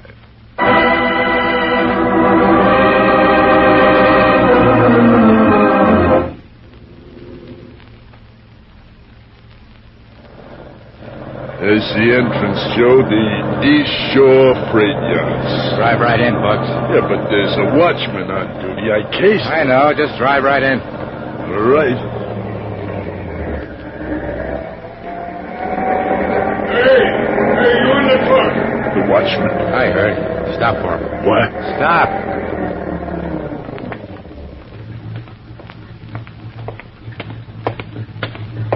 Now, just where do you fellas think you're going? You the yard watchman? That's right. You're the guy I want to see. I'm from Bay Trading Company. Here's my loading bill. So? We're working overtime. Supposed to pick up a load of furs from refrigerator car 6220. You know where it is? Sure. It's right down the yard a bit. I'll hop on the running board and direct you. Thanks. All right, just go straight ahead. I'll tell you when to turn.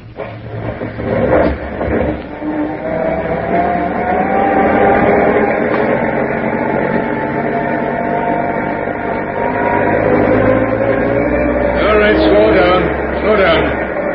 Turn right across the tracks ahead.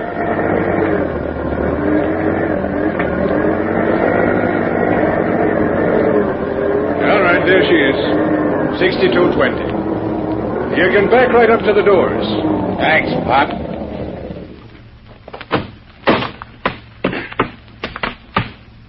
It's a sealed car, you know. We'll get it open all right, Pop. Like this. All right, come on, Bugs. Roll them over in the shadow. I'll break the seal and we'll start unloading. Oh, you got nerve, Joe, just walking right in. It's the only way to pull a job. Make them think it's legitimate, and you'll even get the mayor to help load the truck. Anybody else shows up, we're just working overtime. Catch? Catch. Now, let's get started. We got a lot of overtime to put in. $100,000 worth.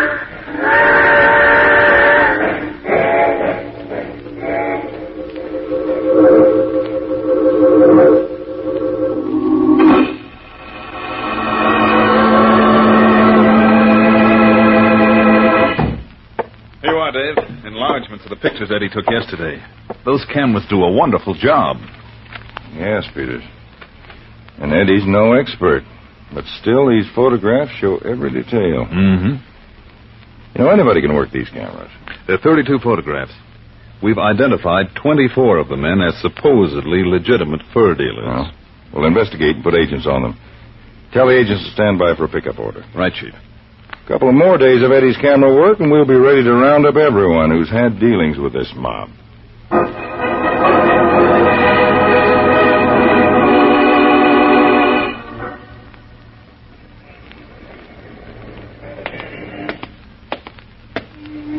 Give me a news, kid. Oh, sure, mister. Here. $50. I'll take change from the... Oh, no, don't. I'm sorry, kid. I thought that was your change box.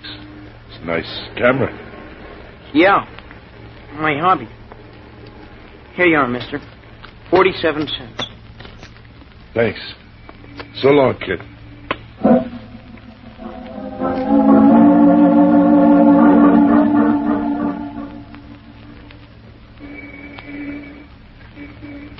Another guy. Got it. Now this guy.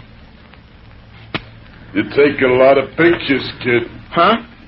I've been watching you for the past 10 minutes. What's the idea? What do you mean? Taking pictures of everyone who goes into the fur company. Who says I do? Don't get wise, kid. I told you this camera's my hobby. Take it easy, kid, or I'll break it. Go on, get going. You got some talking to do.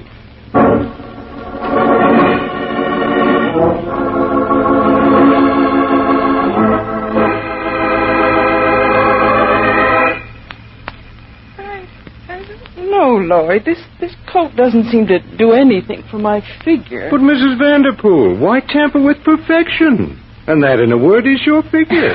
Now, Lloyd. I mean it. I could show you several other fur coats we have in the salon, but this coat is simply stunning. You set it off beautifully. You really think so? Mrs. Vanderpool, I know women. I know furs. I know beauty. At the moment, you are the highest form of all three. It's so wonderful to deal with you, Lloyd. You understand me. The real me. Now, my husband doesn't... Oh, pardon me, Mrs. Vanderpool. I'll return in a moment. Of course. Lloyd of Park Avenue speaking. Oh. What? I see. All right. I'll be right over. Now, Lloyd. Mrs. Vanderpool, if you'll excuse me, one of the girls will take care of you. Girls? I'm so sorry. Urgent business. Oh. But I'll see you soon, perhaps for lunch sometime. Oh, lunch. That would be splendid. I'm sure it would. Till then, Mrs. Vanderpool, au revoir.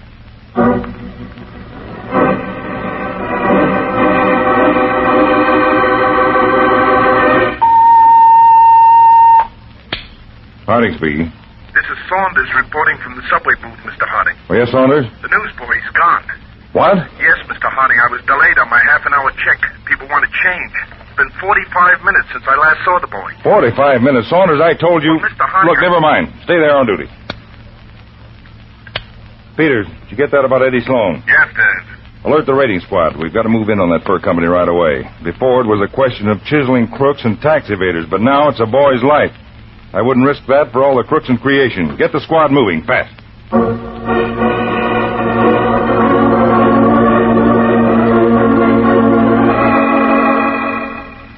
Buck, you stay out here with Adele. Okay, the kid's in the next room, Mr. Lloyd. All right, Joseph. And Bugs, don't think. Please don't ever think again. Well, I thought you'd want to know. That's why I brought the kid over. Please close your moronic mouth or I'll close it for you. Come on, Joseph.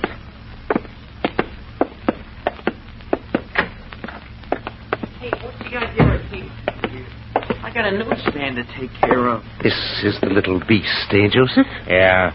Who are you? I'll ask the questions. Why were you taking pictures of this establishment? It's a hobby. Don't be insolent, you little brat. Can't talk to me like that. I'll do much worse if you don't answer my questions promptly and truthfully. I don't know what you're all excited about. Guy takes pictures and you think it was robbing a bank. Any particular reason for that reference to robbery? What? Listen, you little devil. Obviously, someone put you up to taking pictures. I wish to know who. I told you, it's my own hobby. Joseph, grab that brat's shoulders. Okay, Mr. Lloyd. Hey, cut it out. Turn him over that chair. See if a little caning will loosen his tongue. Let me go.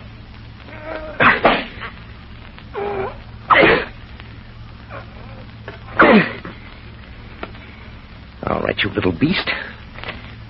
You ready to tell me who put you up to this? I wouldn't tell you the time of day. Very well. Joseph will... No! Mr. Lloyd! What's that? Adele, I don't... All right, you two. Stand where you are. Mr. Harding. Harding. Counterspies. Now we know the answer. Yes, Lloyd, we've been on your trail for a long time. I got lots of pictures, Mr. Harding. About 20 guys went in this morning. Good, Eddie. When we confront them with that evidence, I'm sure they'll all be willing to talk about their dealings with Mr. Lloyd. I won't be here to listen, Mr. Harding. What?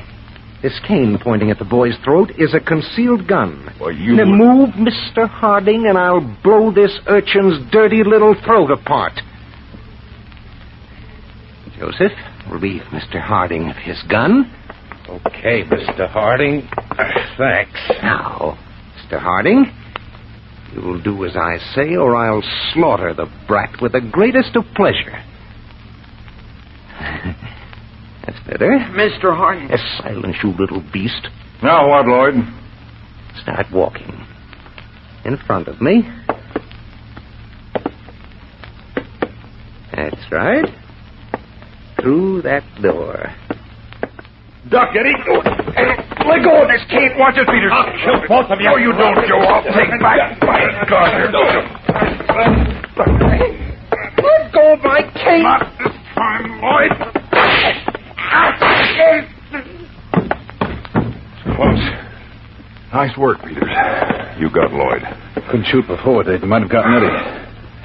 Stood by the door and grabbed the cane gun when he came out. I'm one guy who's glad you did. And so am I, Peters.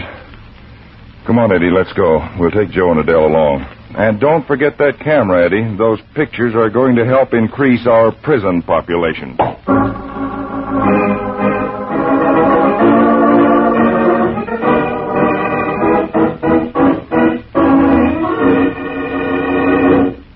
Now, everybody, act immediately. Send only 50 cents with your name and address clearly printed, and only one Pepsi-Cola bottle top for your genuine Counterspy candid type camera, the same type David Harding used in the episode you just heard.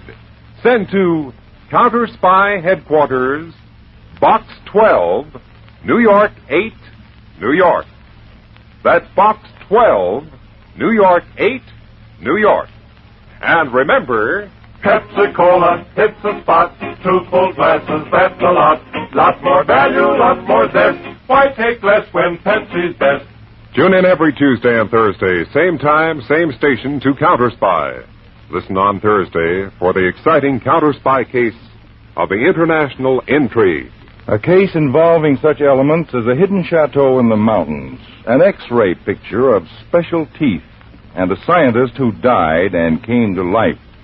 Your Counterspies will never forget this attempt on one of our most precious security secrets. Be sure to be listening Thursday, day after tomorrow, for Case of the International Intrigue on Counterspy. Tonight's Counterspy program originated in New York, was directed by Leonard L. Bass, dramatized by Palmer Thompson, and featured Don MacLaughlin and Mandel Kramer, with music by Jesse Crawford. Bob Shepard speaking. Counterspy is a Phillips H. Lord production for Pepsi-Cola. Enjoy some Pepsi ice cold tonight.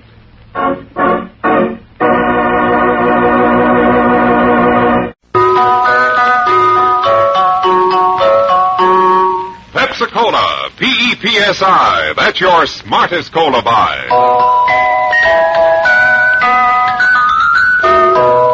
Pepsi-Cola presents Counterspy.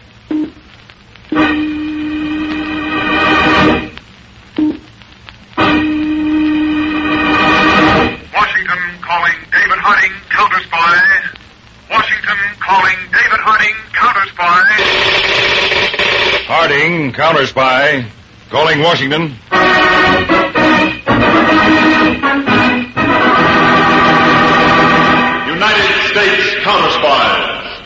especially appointed to investigate and combat the enemies of our country, both at home and abroad.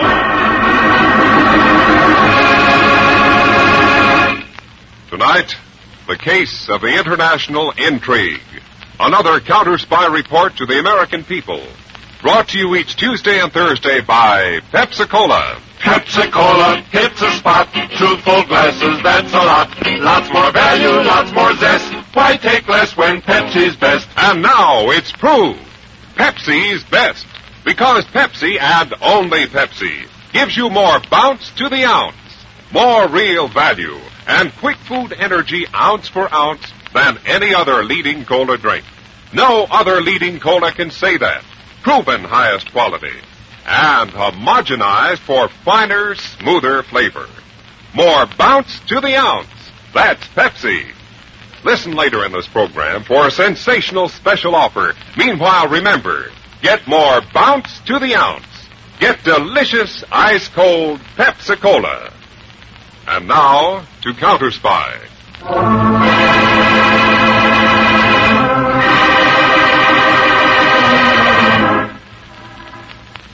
Early one evening, in the Glass and Steel Railroad Terminal in the lovely Swiss city of Lucerne, a train chugged busily to a stop at the platform. Among the crowd waiting at the platform was a tall, swarthy man in a dark gray chauffeur's uniform. Half hidden behind a post, his eyes scanned the faces of the disembarking passengers. As the dignified gray-haired man stepped from the train, the chauffeur smoothed down his uniform and approached the gray-haired man deferentially. Dr. Brewster, the American scientist? Yes? The car you ordered is over here, sir. Just a few steps. Good. Tell me, this cottage up the valley I'm going to, is it quiet, secluded, well hidden? Oh, yes, Dr. Brewster. Once you are there, you will believe yourself to be in another world.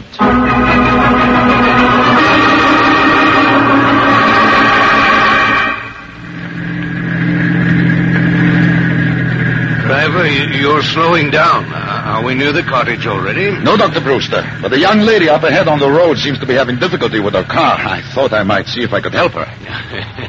Old world courtesy, of course. Of course. Mademoiselle, can I be of some assistance? For starters, something seems to be wrong. Allow me. Everything is going well, Carol. Have you contacted the agents of the nations that might be interested? Yes, Belair.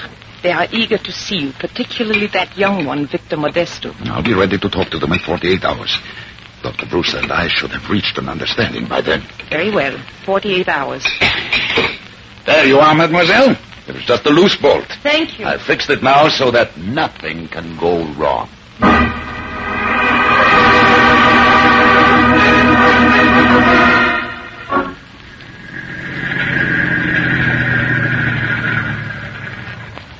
Karen, as many times as I've been here, I never cease being amazed. Really, Victor?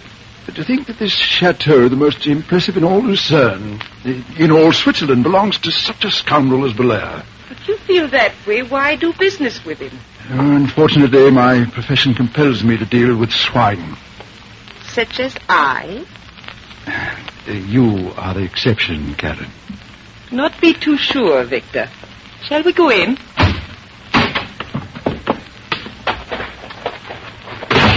Tell me, what is it Belair has to sell this time? I act only as his messenger. He does not share his secrets with me. What does he share? His leisure hours. Oh, it sounds delightful, Karen. That depends. Ah, Karen, you're brought it. Yes, Belair. Hello, Belair. So formal, Victor. We know each other better than that. I'm afraid we do. Karen. Yes, Belair? They are performing a particularly fine ballet at the Opera House tonight. I thought we might go there and follow it with a late supper and a little gambling at the casino. As you wish. Then, hadn't you better return to your hotel so you can change and perform whatever mysterious rites you must to keep yourself so attractive? Oh, of course. Goodbye, Monsieur Modesto. I may see you at the casino later, Karen. Come, Victor, my study. It is the only place in this chateau I permit business to be transacted. A moment. I close the doors. Drink, Victor? Brandy? Aquavit? Vodka? Or did you pick up a taste for scotch during your years as diplomatic attaché in the United States? I never drink while on duty, Belair. You have something to sell. What is it?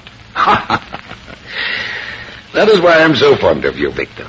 So correct and so direct. Why did such a prim young man as you ever enter his country's espionage service? For a reason you would not understand, Belair. Patriotism. I not understand patriotism? Don't be ridiculous, Victor. I make my living from selling secrets to patriots so that they may kill other patriots. It is a matter of honor I prefer not to discuss with one such as you. So righteous. Get to the point, Belair. Not only do you speak English like an American, but you do business the same way with the same directness. Very well. I offer you a most valuable article. In fact, to your country, to any country, it is priceless. Be more specific. I will when we have talked price. Oh? What is your figure? $1 million American. That is the starting price for this knowledge. Starting price? What does that mean? There are other nations besides yours who could use this information. I'm not particular. You are making this offer to others, too. You are the fourth representative of as many nations that I have talked to. Have you no sense of honor, Belair? I have a good sense of business. 4 possible buyers mean a better price than just one possible buyer would. And that is the lowest price you will consider? Yes, but I'm sure there will be higher ones. So return to the aged diplomats at your embassy. Let their watery blood run thicker at the thought of what I offer. The secret of American know-how in the field of modern miracles. This information, Belair, is it on film? On paper? What is it? It is imprinted on a human mind. You see, I'm selling not secrets and papers, but a human being. A man. The most experienced atomic scientist in the United States.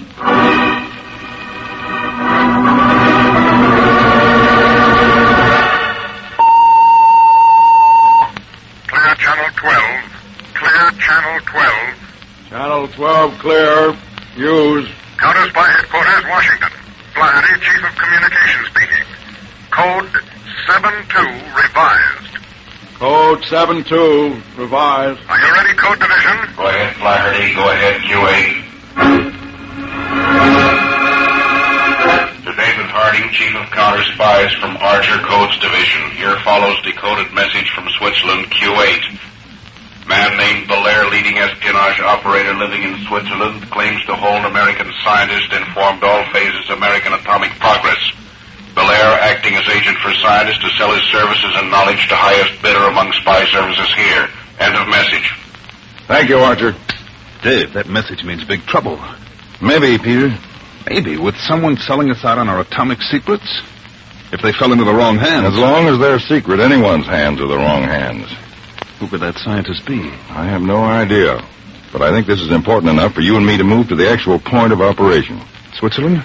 Call the airfield, Peters, and have our C-54 made ready for transatlantic flight. And take care of all the necessary clearance routine. Right, Dave. Not so fast, Peters. Oh? Sorry.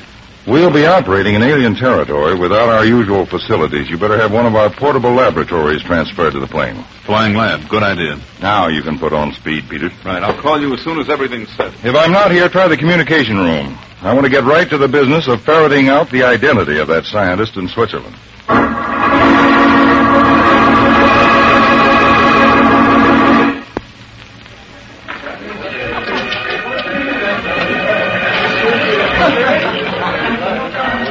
Good evening, Karen. Ah, Belair.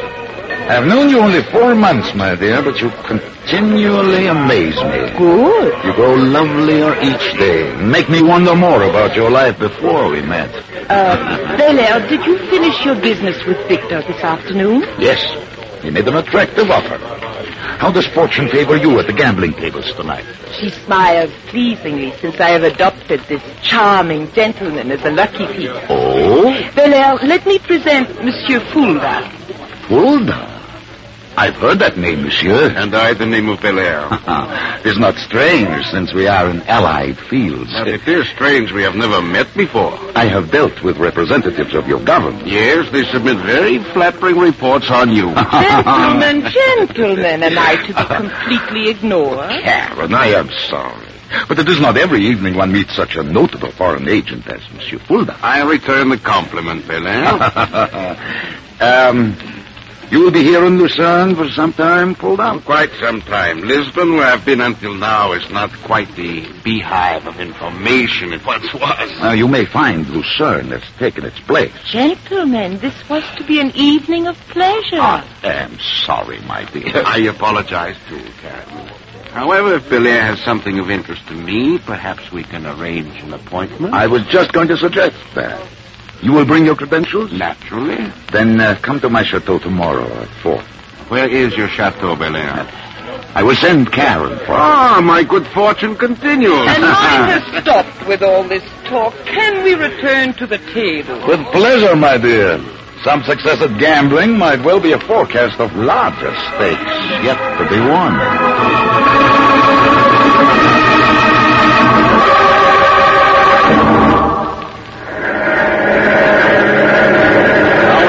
Time, Peters. Pretty good, Dave. If the weather holds, we should be in Lucerne by early evening.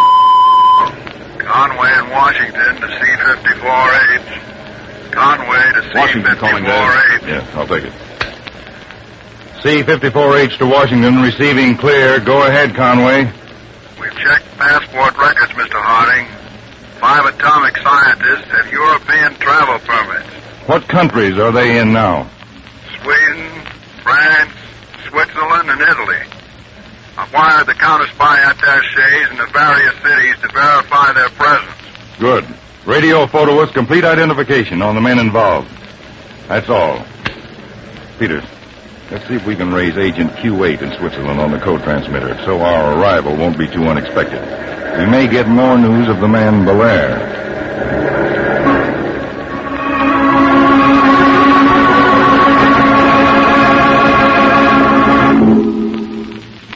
Find my chateau attractive, Monsieur Fulda? Very much so, Monsieur Belair. But to business. These offers you've had from other nations, what is the highest? $2.5 million, Fulda. But I want more. Shall we say $250,000 more? Fulda, let's not quibble over $250,000. It's only the money of the taxpayers of your nation. Let's say a round sum.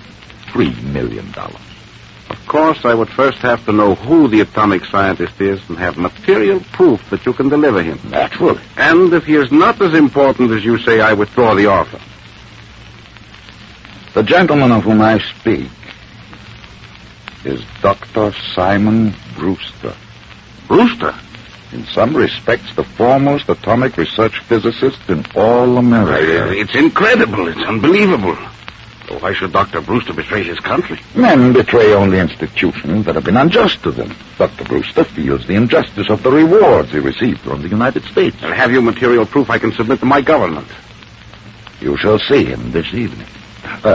From a distance. He does not wish to be bothered until the transaction is complete. My eyes could be deceived. You shall have his fingerprints. They could be obtained fraudulently in many ways. I'm so glad I'm not dealing with a fool. The final identification will be a plaster cast of his teeth. You can compare that with a dental chart. Where would I get such a chart? Surely your agents in America could obtain it. That will take time, Belair. I'm in no hurry. Neither is the Dr. Brewster. He withdrew from the atomic project a few months ago. He's enjoying his rest. What about that glimpse of him you promised me? He's at a cottage in the mountains. He can leave immediately. Good. Fulda, I'm afraid I must be melodramatic and ask you to submit to a blindfold as we approach the cottage. I understand. All right. Monsieur Belair. Ah, Victor. Back into that room. Was this a polite way to come calling at my chateau? With a gun in your hands? You too, monsieur? Certainly. Victor, you will give my guest a bad impression of my friends. Belair, I want to know the name of the scientist we talk about. The price you offered was not high enough, this gentleman's watch. You take my price for my bullet. I do not bargain for my country's welfare. How can one do business on such a basis? You see what I must put up with, Fuller? A gun can be very persuasive, Belair. But such evidence of bad faith. Victor, I think you better drop your gun, or Karen will shoot you in the back, through the door from the garden, behind you. That trick would not fool a child. It is not a trick, Victor, and you are not a child. Drop it.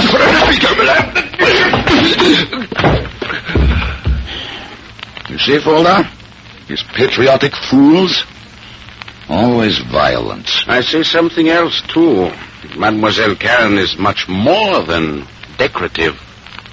Much more. Shall we go? What about Victor? When he regains consciousness, Karen, slap him on the wrist and send him on his way. He will undoubtedly kill himself for failing in his duty to his country, unless he has more sense than I give him credit for. Once again, Fuller. Shall we go?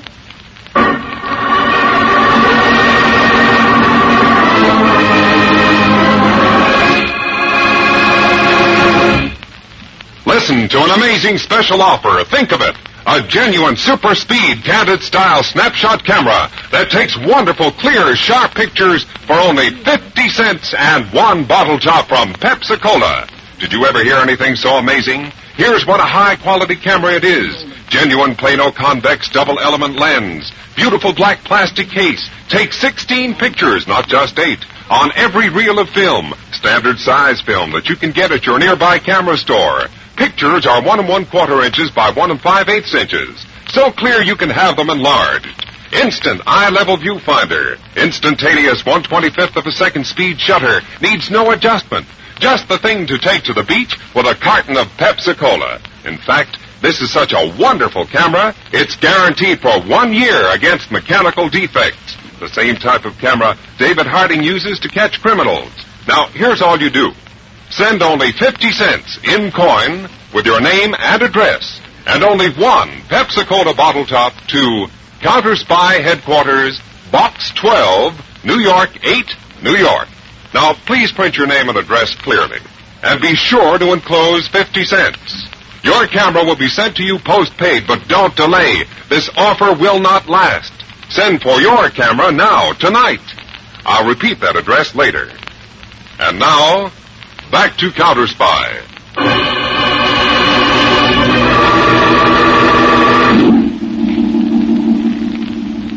On a small side street in Lucerne, Switzerland, Counterspy Harry Peters stops at the doorway of a watchmaker's shop. He looks at the window display briefly, glances up and down the street, and then, certain that no one has followed him, he enters the shop.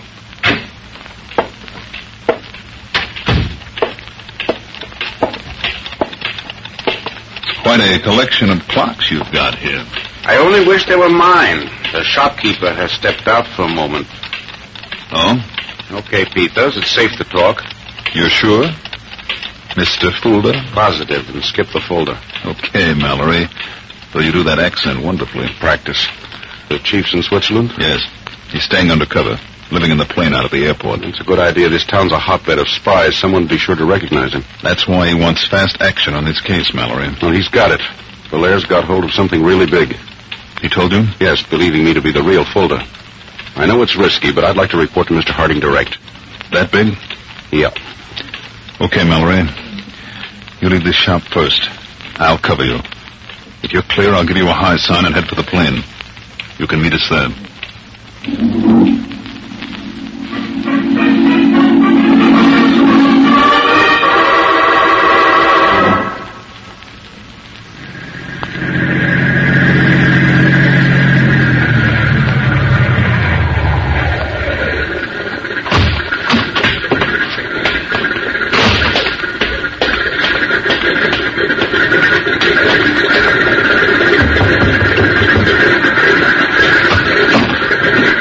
Mallory.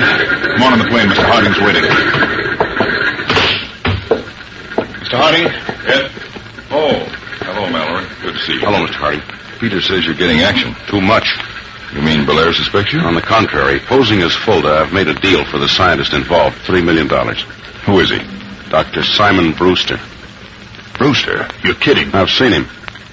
What, you talked to him? No, Belair only let me see him from a distance. He's hiding in a cottage in the mountains. I was blindfolded and taken there. Brewster, a traitor? I can't believe it. You saw him from a little distance, Mallory. It could have been an imposter. It must have been. I doubt it. Here are his fingerprints. I made Belair get them on this sheet of paper I gave him. And one thing more. This dental cast to check against Brewster's chart. My agents are supposed to obtain it from him. Yes, we've got it, a radio photo. Peters, check this right away in the laboratory compartment of the plane.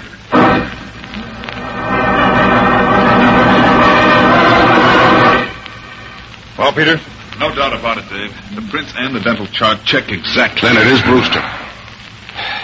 What do we do now? Well, there's one point in our favor. Brewster's been off the project for quite a while now, and a lot of new progress has been made. But still, I'd rather gamble $3 million than the atomic information Brewster does have. I might be able to locate that cottage, Mr. Harding. No, Mallory, that's too much of a chance to take. No, instead, contact Belair again tomorrow. Make final arrangements to complete the deal. I'll see that the money's transmitted to you from our export bank. Dave, why don't we at least try to find that cottage? No, we'll cover Mallory on the money. Because I want him to get Brewster actually into his possession. If there's a slip-up, I'd rather lose the money than the man. Okay, Mr. Harding, I'll take the money to Belair and his chateau right away.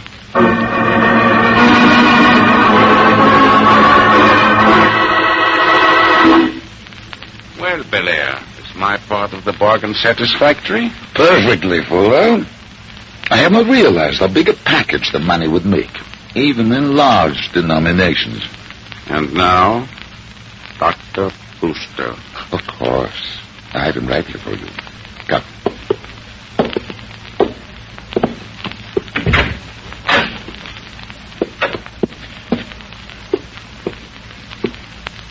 This is Dr. Brewster. How do you do? Shall we go, Dr. Brewster? Yes. A drink first, gentlemen. To celebrate the most profitable transaction for all. Not that. I insist. Very well. For your health, Fulda. Thank you. And yours too, Dr. Brewster. Thank you. Fulda. Yes? I am Dr. Brewster's banker. If any attempt should be made to regain this money, part his, part mine, he will lose his power of speech as far as atomic information is concerned. Correct, Dr. Brewster? Yes. Come along, Dr. Brewster. I want to get you into the jurisdiction of my government as soon as possible. Goodbye, Belair. Goodbye, Fulda.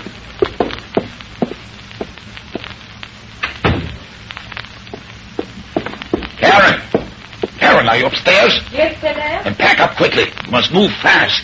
We're going to take a vacation. A very long one. Worth $3 million.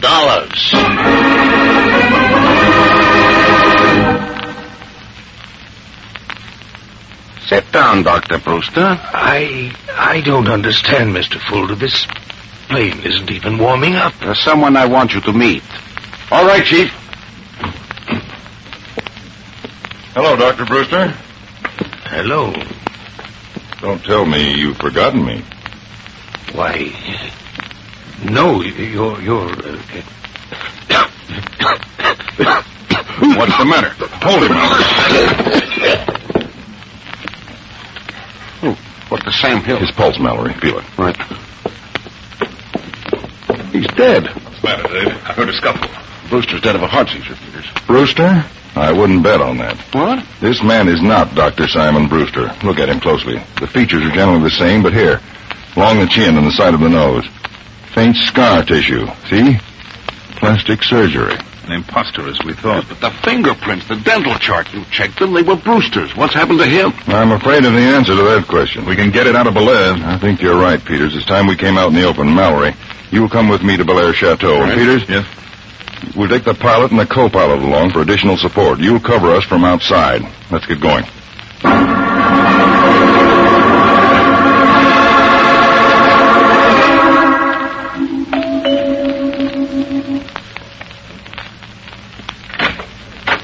Oh, Fulda. Yes, Count. Where's Belair? Why, I do not... All right, Carol. Tell him and his companion to... Come in, gentlemen. Why the gun, Belair? You seem angry, Fulton. You bring strangers to my house. I think it advisable to have a gun. Very discreet, particularly since I came to take back the money I paid you. With this other gentleman to assist you? Yes. Why? Dr. Simon Brewster is dead. How unfortunate. But, Fulton, I kept my part of the bargain. I delivered him to you. I want that money, Belair. My country cannot afford to waste dollars. Ridiculous. Your country wastes more than any other in the world, doesn't it, Mr. David Harding? What do you mean? Don't be foolish, Fulda, whatever your real name is. It's Mallory, Belair. Thank you, Mr. Harding. You think that I, a dealer in espionage, would not recognize the head of the largest counterspy organization in the world? Ken. Yes, Belair? Relieve them of any weapons they may be carrying. Certainly. So, I was dealing with the United States all the time, Mr. Harding. You didn't suspect it, did you? I give this agent of yours credit. He was very clever to assume the identity of a known spy. What about Dr. Brewster? Of course, you soon realized the man I delivered was an imposter. A fool I hired to impersonate the doctor. But the real doctor? Like the fake one. He's dead, too. Can you prove that, Belair? That's how I got his dental cast and fingerprints. I thought I could persuade him to talk. Unfortunately, his heart was not as strong as his conviction. You're lucky with heart trouble, aren't you? You mean the gentleman who died on your hands? That wasn't heart trouble, Mallory. Definitely not. It was poison. The drink he took before you left, Fulda. Mallory. Now, Mr. Harding, I have no doubt you have other agents outside, but I, too, have an ace. There are many exits from the chateau. I shall leave by one and leave you two here, dead. Your first shot will bring our men in. And you're not going to fire it, Belair. I have a trump ace to play yet. The agent who informed me of this in the first place. Oh? All right, Belair, drop your gun. Karen. Drop it, Belair. That's right, Belair. Meet Miss Karen Delphus, Counterspy, my trump ace. But a dead one. You all right, Karen? I'm okay, Mr. Harding. He missed by just enough. I didn't think he'd try that, Mr. Harding. Just as well. It'll save a lot of explanation all around. Hey, it's all right, Peters. Everything's under control. Who's the girl? An agent you haven't met. Meet Karen Delphus, code name Q8. Glad to meet you at last, Mr. Peters. Glad to meet you. Mallory, stay here with the body. Call the Swiss police. I want to report everything to Washington. Peters, you can escort Karen to her hotel. She'll probably fly back home with us. That'll be a pleasure, Dave. Yes, that's what I'm afraid of. Let's go.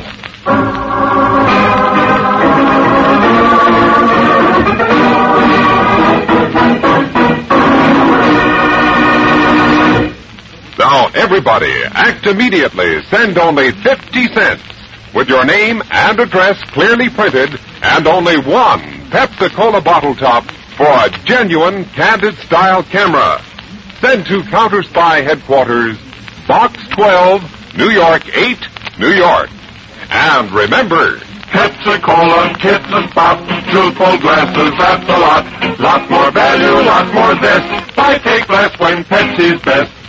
Tune in every Tuesday and Thursday, same time, same station to Counterspy. Listen next Tuesday for the exciting Counterspy case of the beefy buyer. Millions in merchandise vanished into thin air. A master criminal with one tiny failing, and a weakling who turns strong in the face of death. These were some of the memorable facts in an action-packed investigation we're going to dramatize next week. Be sure to be listening for Case of the Beefy Buyer on Counterspy.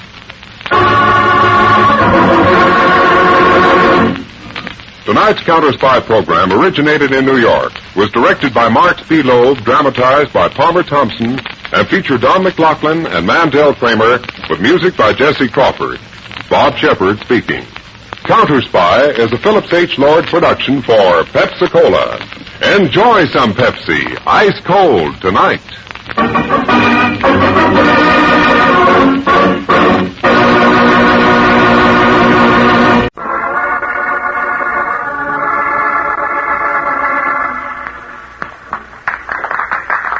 In a conference room in Counterspy headquarters in Washington, David Harding addresses a group of men around a long, shiny table. Gentlemen, I'm honored by the presence here of the governors of the several southern states covered by our Counterspy districts 9, 10, and 11.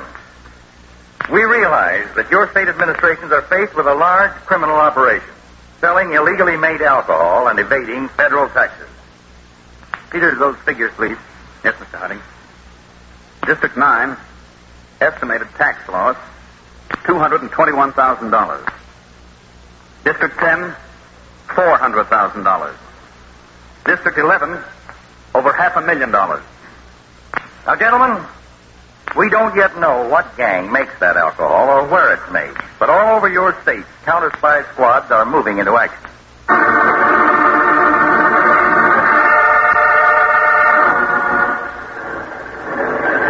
Here comes the truck, boys. Don't let it get by. It's loaded with 1-gallon corn syrup cans. That's what we're looking for. Okay, buddy, pull up. United States Counterspies.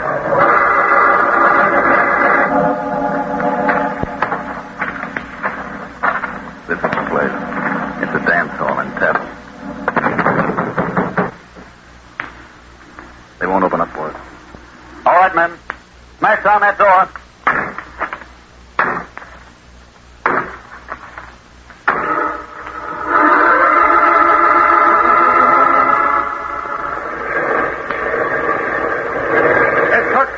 But it's got to be stopped. If the truck doesn't stop, blast the tires.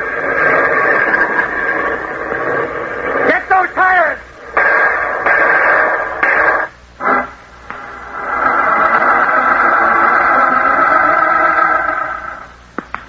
So far, gentlemen, no useful leads have been obtained from truck drivers, tavern keepers, and others taken in these Counterspy raids. One lead of possible value has been found, however. My assistant, Harry Peters, is leaving tonight to investigate it in Chicago.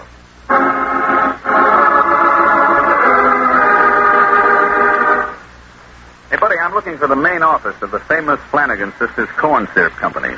Is it in here? No, this is only the garage. The office is in that snazzy little building right across the street.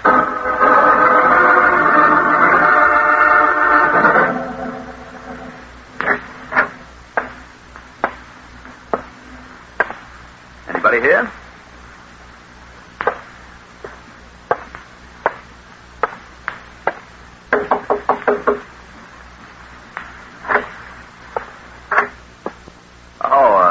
Excuse me. Yeah, Buster, what's the thing? I was looking for a secretary or a receptionist or something. That little blonde babe there, usually. What's your problem? I want to find out something about the famous Flanagan sisters. Why, Buster? I'm Harry Peters, United States Counterspies. Well, Peters, I got news for you. I'm the famous Flanagan sisters. You're the famous Flanagan sisters? All of them? Yeah, it's only a trade name, and I bought the business a couple of years ago. My name's Hype Gordon. Sit down. Thank you, Mr. Gordon. Do you believe in large offices? Why not? I spent half my life here. Is this one of your cans of syrup? A sample, yeah.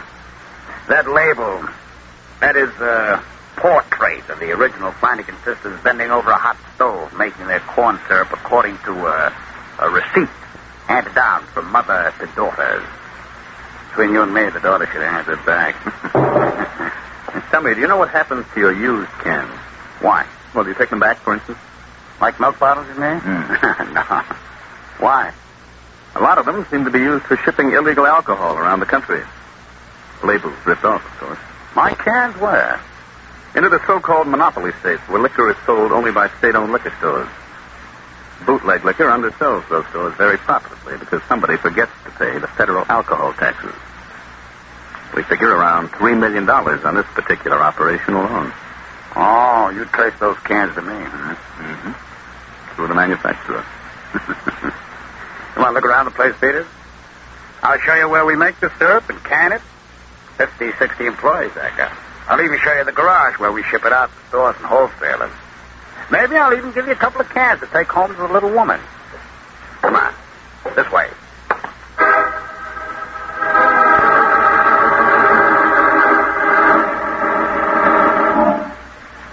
Hello, Milky.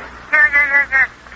Did you, Mr. Gordon? Listen, Counterspies are sniffing around my plant here. Counterspy? Holy fish. So don't send any more trucks here from the still till you get word from me. Yeah. Mr. Gordon, you had 3 trucks loaded and ready to roll out of your garage, didn't you? I got them out fast. So sit tight, Milky, and we'll be okay.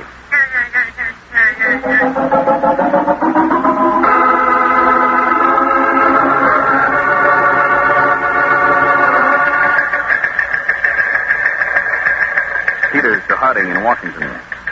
No evidence whatever at Hype Gordon's syrup plant to connect it or him with illegal alcohol manufacture. However, have sent agents to trail 3 loaded trucks that left his garage while I was there.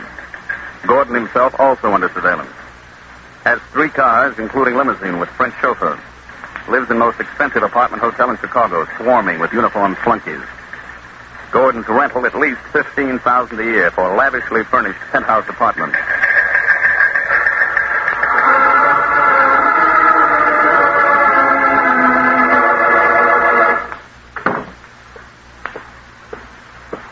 Hey, Sleeping Beauty.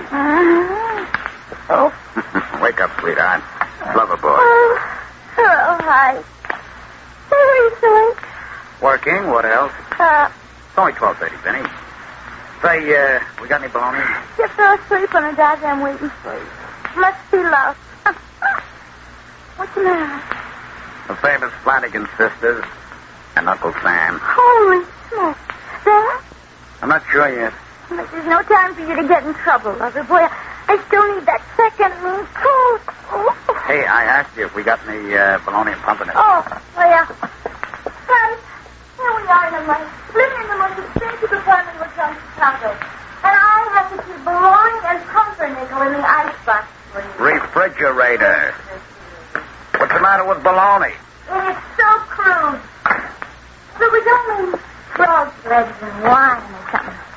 But it's bologna and pumpernickel. Thanks. Huh. Now something? Please. How tough is it with Uncle Sam? No. I figure as long as they don't find out where my still is, they can't tie me up to it. Oh. I'm just going to sit around and smile. And after a while, the Counterspies will figure I'm an innocent victim. Go away. Oh, holy smoke, how somebody at the door without being announced. Maybe it's Counterspy. You go on down the hall to the bedroom. Stay there. Go on. Let me know what happened.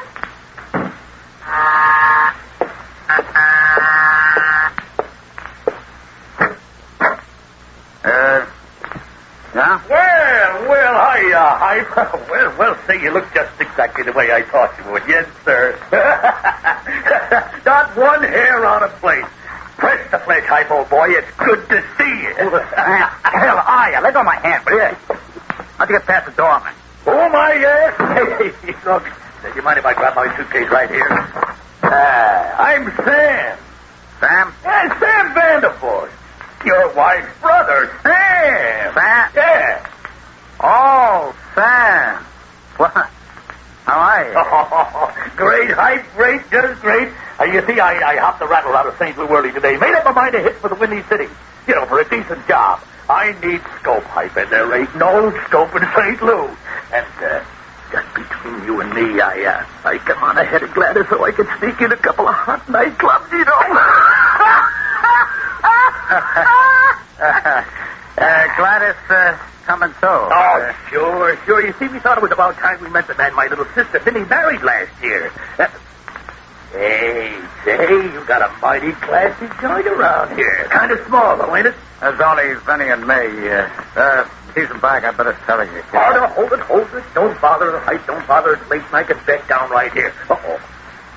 Hey, ain't this one of them sofas that opens up into a bed, ain't it, huh? Is it big enough for 2? What? Well, you know, Gladys and I wouldn't want to inconvenience none. We'll be mighty comfortable right here in the living room. You mean you couldn't get rooms in a hotel? I can work it for you. Hotel hype? When I got relatives I'm as fond of like you and Vinny, I wouldn't dream of hurting their feelings by going to no hotel. Bologna and pumpernickel, huh? Good. Yeah. Only I'm sorry there's no frogs left. Oh, don't feel bad about that hype. I love bologna and pumpernickel.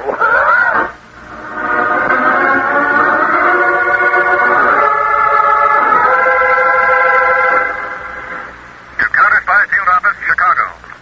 Surveillance report concerning the trucks followed from famous Flanagan Sisters Corn Syrup Company garage.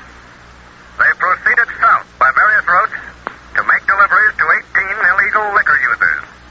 They are being kept under observation. Relay this report to Mr. Harding in Counterspy Plane 1, en route Chicago.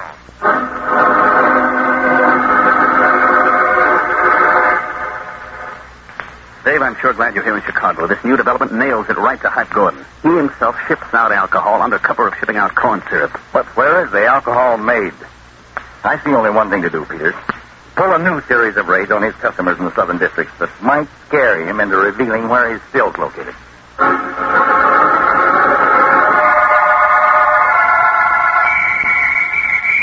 This tavern is being padlocked for violation of the law.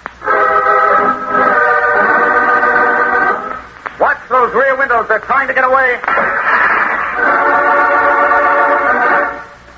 All right, step on it, Jack. We'll be late for the next raid.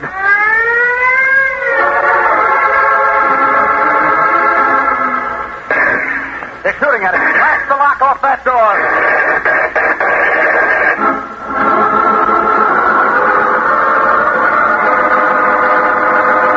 Hello, Milky. Hey, Hype, for the love of Mike, you better come out here to the still.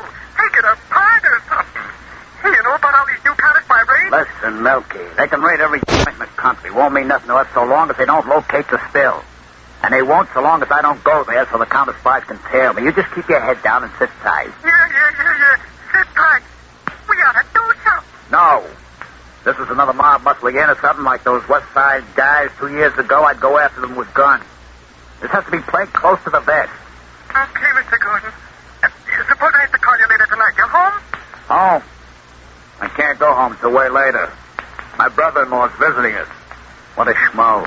So throw him out. I can't throw him out. My wife sticks up for us. I'm nuts about my wife. Then there's my sister-in-law, Gladys. She's tall and skinny. She talks.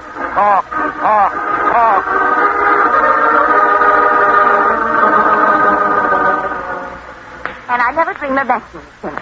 Only after all, you're my sister-in-law. And you know how Sam would never say a word unless he was sure. He said just now that he wasn't sure. But after all, a wife ought to know how her husband earns his money. And after all, you only knew Hype 3 weeks before you married. I know, Gladys. And Sam was always good to me. Especially after Pop died back home. But that doesn't give him or you the right to criticize Hype. I'm nuts about Hype. Well, all Sam said was that he didn't think the famous Flanagan Sisters corn syrup company was very successful. And still, you and Hype have 3 cars, and he got 4 closets full of clothes, and that diamond ring. And then yesterday, Sam followed Hype around the city, and Hype didn't go anywhere near any customers. Sam's been killing. I mean, snooping around after Hype. Oh, that's contemptible. Oh, Hype? Loverboy? You're awfully late. A lot of work, Benny. Hello, Gladys. Hello. Benny, I'm going to have some bologna and pumpernickel. Where's Sam? In the kitchen, having some bologna and pumpernickel. Time to hit the hay, Benny. Yeah. Good night, Gladys. Good night, Benny. Good night, Hype.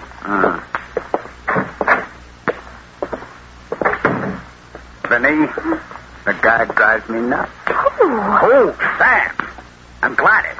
Now, listen, sweetheart, how about you come out? Well, he won't be staying much longer. What do you mean, 2 years? Now, lover boy. They drive me nuts.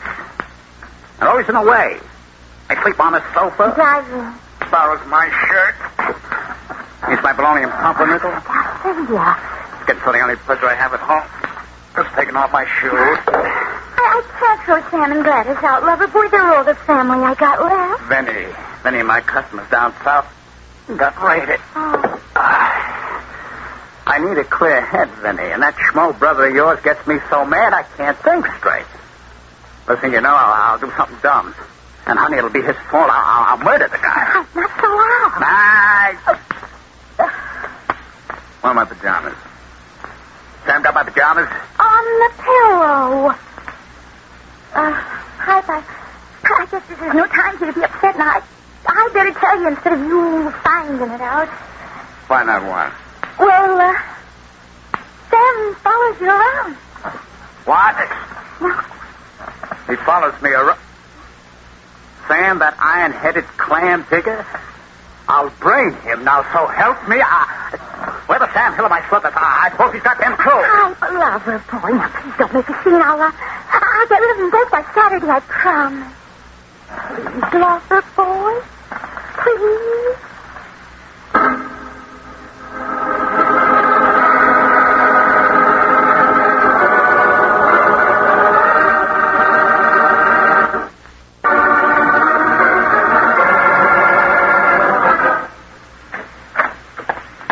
Peters, I've been studying the surveillance reports on Hype Gordon. Yeah, me too, Dave. He hasn't made a single betraying move. It's great. We smash his customers, stop the tax losses. We know he ships out the alcohol. But what we don't know is where's that still. On the moon, maybe. Well, I've got one notion that might be useful. Did you notice in these reports about Hype Gordon's brother and sister-in-law visiting him? And driving him crazy, yes. Peter's relatives and in-laws often make trouble for decent people. Why not trouble for crooks, too? I think this Mr. Sam Vandervoort might be a lot of help to us. With a push from you.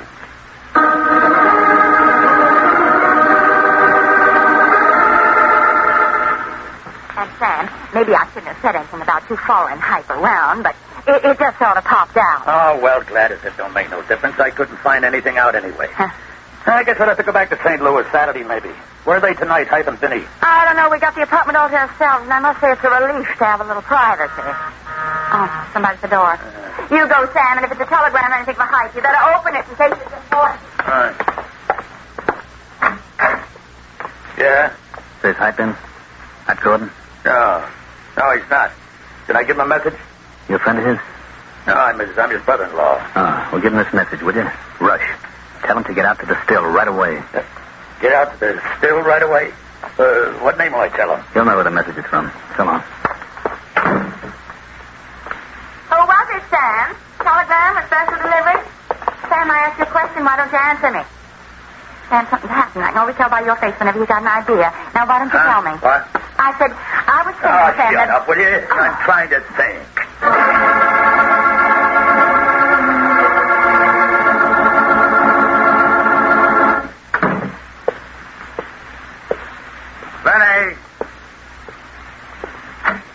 Benny, it's me. Sam. Gladys? Oh, well, no, Barney.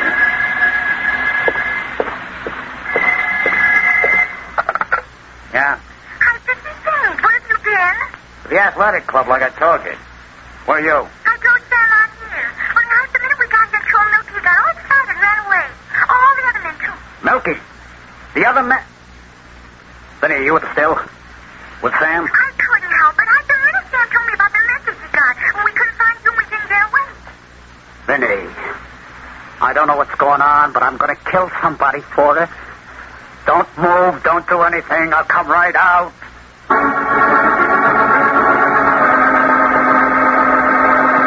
Hype, you don't have to yell at me. I was only trying to help. Help? Help? You and Sam together. You've made me do the one thing I swore I'd never do. Come out to the still so I could be tailed. Hype, you got me and Vinny all wrong about that. Sam, you shut up. And what'd you bring that idiot along for, too? Me? Gladys? Look. Now, look, all of you. I'm trying to find a handle on this. On what happened. Now, what happened? Well, while we were out, you and me, that is, Hype. A guy come to the door with a message for you to get out to the still right away. A guy? What guy? Well, I thought he was sent by Milky. Milky wouldn't send a guy. He's phone. And so you came out here. Sam, what did you butt in? Now, Hype, you'd better listen to what I got to say. Tell him, Sam. Gladys, you shut up or I'll brain you. All right, let's have it, Sam. All right. You think I'm a chowderhead, don't you? But I figured out right from the start you had a racket, and the minute that guy talked about it, still I was sure of it. So? So I want a job. Here, working for you. Or at the famous Flanagan Sisters Corn Syrup Company. Or else I talk. Sam, you told me trying to help, Hyde. Shut up, Penny. You'll talk, Sam. To the Counterspies. Oh, Bright Eyes, you listen to me. Now, hold your horses, Hype. Just give me a job and I won't talk. Talk, you big baboon, you!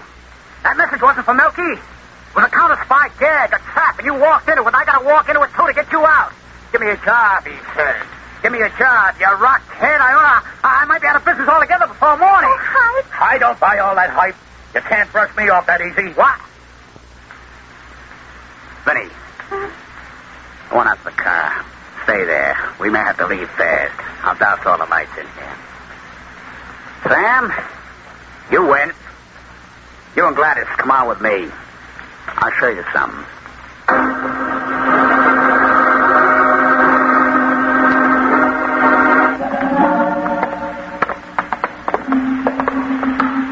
Hey, see, Sam? Where my flashlight shows now? The alcohol's made upstairs. From here, through this cellar, the alcohol gets piped to my corn syrup factory. Our pipeline runs 2 miles in an abandoned sewer we found. Gosh, what a setup. Hype, I sure gotta hand it to you, fella. How Gladys? Yeah, it's remarkable. Sam, how would you like to stay here? Work here? Sam, he's up to something. Hype, you take us out of this cellar this minute. Yeah, Hype. Let's talk about it outside. We'll talk right here. I don't believe there was any message. You rushed Vinny off her feet. Now you want to sneak out and squeal on me. You rotten counterspy stool. What, me? You're crazy. Get it out.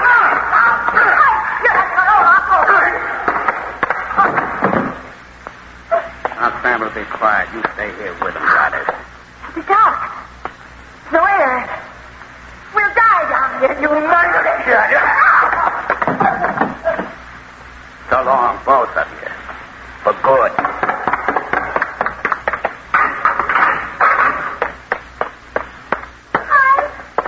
Benny, why aren't you outside like I told you? Well, this thing's car's all right. I get scared. It's so dark and creepy in Car? here. Holy smoke, we gotta get out of here. We can't leave Sam and Gladys. Never mind, Dan. Come on, it's the side door. But Sam and Gladys... Oh, it's all right. Never mind. What? Oh, that doorway over there from the cellar where you were just off right side. Sam, Gladys, over here. Gordon, Mrs. Gordon, stand where you are. Counterspies, Gordon. Benny, what's up? Oh, good, Gordon, drop it down. Stop resisting, Gordon. The entire building's surrounded. I don't want to get hurt. That's better. Handcuffs for Gordon, Peters. With pleasure. Gordon, you and all of your men are under arrest for making and selling illegal alcohol. Just now as we came in, we found Sam Vandervoort and his wife in the cellar. You'll be charged with their attempted murder. You didn't. Sam's a dirty stool pigeon. He was working for the Counterspy. My own brother-in-law. You're wrong, Gordon. We only tricked him to trick you into leading us here to your stills. Now your entire racket's smashed. All right, Peters, have these people held outside. And we'll start taking this place apart.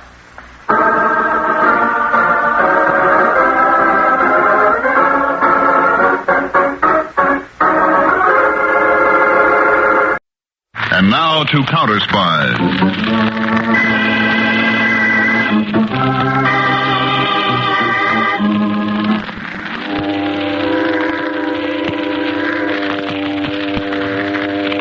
Fog on the waterfront. Just the right kind of a night for it, huh, Carl? Look, Edgar, I'll wait for you in the car. You handle Steve Morris alone. There's nobody else here on the wharf. Nothing doing, pal. Konsolowski said you're in on this with me and you stay in. He's coming out in the dark now. Got the bottle? Yeah. Hello, Edgar. I got your message to meet you. What's up? Don't move, Steve. What's the idea of the gun? Steve Konsolowski don't like competition. Competition? Especially from one of his own passes. I don't know what you're talking about, Edgar. A count found out about you setting up shop for yourself on 12th Street to print phony traveler's checks. Look, Edgar, I can explain. I swear That's why Carl's got that bottle of engraving acid in his hand. Edgar. The count's orders is to get rid of you the best way. Edgar, don't. And acid is the best way I know how. No. Okay, go ahead. Give it to him.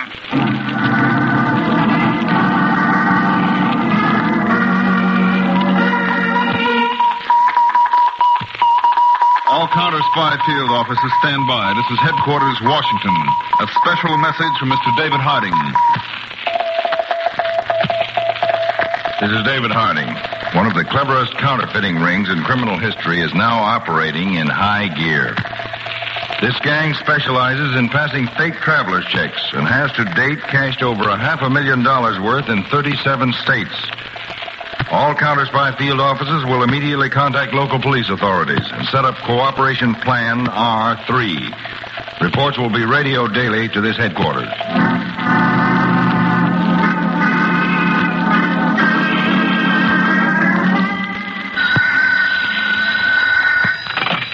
Hello? Hilda? This is Carl. Okay to talk? Yes, Carl. What about Count Zaleski? He's down in the basement of the house with Etcher. They're in the print shop. Carl, I've been waiting for your call for hours. I was afraid you'd run out on me. What, me run out on you, Hilda? Listen, you and I are going to cash in on those printing plates together, just like I promised. Do you have the plates with you, Carl? I got them where they're nice and safe. How'd the Count take it when he found the plates were gone? Oh. Thought he could get away with throwing me crumbs. I showed him, didn't I, baby? Carl, when do I meet you and where? I'm up in White Plains, Hilda. Remember that spot outside town where we parked on our first date? Uh-huh. I'll be waiting for you there. I'll start right away, Carl. From here on, honey, it's just you and me. And a nice fat $1 million thanks to the Count's plates. See ya. Well, Hilda?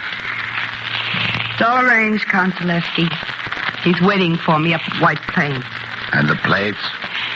He says he has them in a safe place. Hilda performed excellently, don't you think, Etcher? Sure. He's a regular Catherine Hepburn. Count, I feel like such a... Well, Carl isn't a bad sort. What's the idea of slapping me? To remind you, my dear Hilda, just what a bad sort Carl is. Low, despicable thief. Slimy double-crosser. Makes one lose faith in human nature. 3 months my best engraving work went into those plates for the new traveler's checks. Real masterpiece. And even more important than Etcher's professional pride is the tremendous financial setback. My passers throughout the country are awaiting the shipment of new checks. In the meantime, my press in the basement stands idle. $1 million business. Held to a standstill. And you have the temerity to say Carl is not a bad sort. Really, Hilda, I'm ashamed of you. Etcher, bring the car around. We'll go keep Hilda's date with Carl.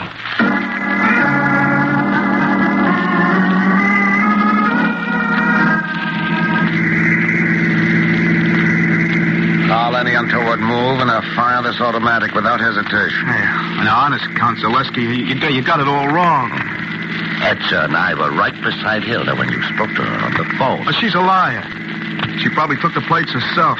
You can't trust a dame like Hilda, and believe me. Shut up, Carl. All the Count wants to hear out of you is a place where you had the plates hidden. Count, I wouldn't try to pull a fast one on you. Side road, Count. Carl, I'm going to let Etcher have a session with you. But I told you... Perhaps we called the session with Steve Morris last month. I brought an extra large bottle of engraving acid with me this time, Carl. Etcher, I'm sure Carl vividly recalls there was hardly enough left of Steve Morris to make a decent burial. Count, if I tell you where the plates are, will you give me a break? Where are they? Now, promise me, Count, you won't let Etcher do that to me? I promise I won't permit Etcher to touch you. Where are the plates? In a locker in Grand Central Station. The key to the locker? Right here in my coat pocket. Never mind. I'll reach in and get it. Have it, Etcher. Now everything's okay. Now you can get the plates back. You let me go? Of course, Carl. Open the door. What? You heard the car. Open the door of the car. You're going to jump out, Carl. No, but Carl, you promised you'd give me a break. This is it. They're only doing 40 miles an hour. Now, jump. Now, Carl, please. No, please. Get out. Carl, what if the jump didn't finish him off? Pull up and turn back, Etcher.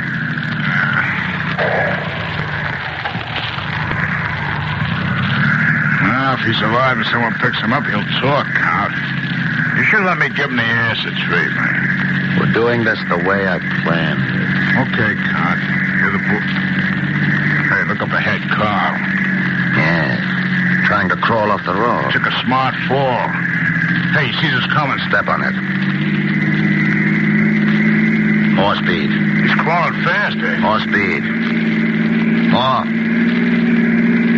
Now that's it. Get him.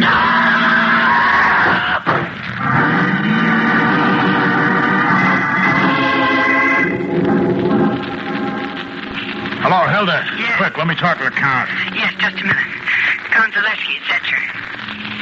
What's the matter with you, H? I told you to come right back here to the house after you picked up the plates at Grand Central. Carl pulled a fast one on us. The plates aren't there. Carl's locker was empty.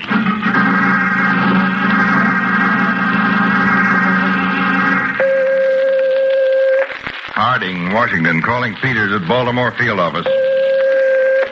Peters, Baltimore field office. Go ahead, Chief. I'm leaving my office now to get the 5 o'clock train for New York. You board the train at Baltimore and meet me, car 4, compartment C. What's up, Mr. Harding? We've a surprise break in the traveler check fraud, Peters. I'll fill you in on the details on the way to New York.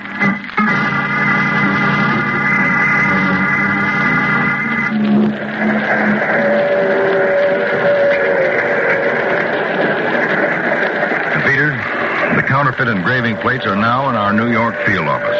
How'd we get them, Dave? The night before last, a man named Carl Walton was found dead on a dirt road north of White Plains, New York. Apparently, the victim of a hit-and-run accident.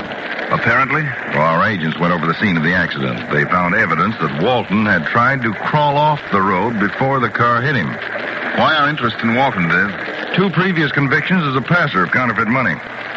So Braden from the New York office went to the rooming house where this Walton had lived. The landlady turned a package over to Braden that Walton had left with her for safekeeping. And the package contained the traveler check plates. Right, Peter. The landlady was also helpful in another way. There's a coin phone in the rooming house, and she recalled that Walton spoke on the phone many times to someone he called Count Zaleski.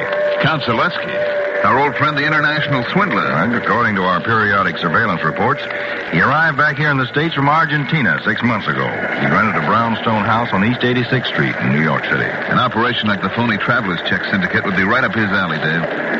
Looks like Zaleski's our boy, all right. Well, we can pick him up for questioning, but when we take him in, I want to make sure that we have all the evidence we need. Oh, by the way, Peters, remember my friend Mickey Alvin? Well, the Colby City bootblack who sends his savings to the Counterspy Fund? Right. You said you hoped to meet him sometime. Well, here's his latest letter. Oh, let's see. Dear Mr. David Harding, I'm very glad you put my money in the fund. And it makes me feel like I am part of your wonderful bunch of fellows. Even if it's only $2.62 worth it. Quite a boy, huh? Last week, I had a very good week, Mr. Harding, because there was a big convention in Colby City, and I picked up a lot extra in tips. I figured that if I take a bus and back, I could take a trip to Washington pretty soon. Now, I know this is asking pretty much, but could I at least walk through the Counterspy main building? I wouldn't bother anybody. I'd just like to walk through. And if I knew I could do that, I would work extra hard and save every cent. I hope this is not asking too much, Mr. Harding. Sincerely, Mickey Alvin. Well, I wrote him, Peters, that he can not only walk through the building, but he can come and have lunch or dinner with us, whichever he likes. Oughtn't you to send him the money, Dave? Well, the way I figure that boy, he likes to make his own way. Let him earn the trip, and then I'll give him the money when he starts back for Colby City. Good hunch, Dave. What's your plan now about Count Zaleski? Oh, yes, I didn't tell you, did I? Uh-oh. Here I go again. That's right. Only this time, when you go undercover, Peters, it's going to be much more risky than usual.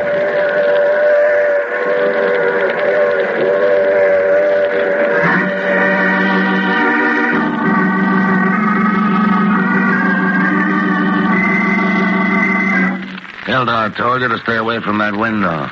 But Count Zaleski, I just wanted to see if that man was still watching this house from across the street. Of course he is. He may be from the police. Well, let's soon find out. Etcha. Yeah, Count Zaleski. Come on upstairs. Carl, you told me to stay down here in the basement. Keep working on the new plates. I got a more important job for you at the moment. And, Etcha, bring your gun with you.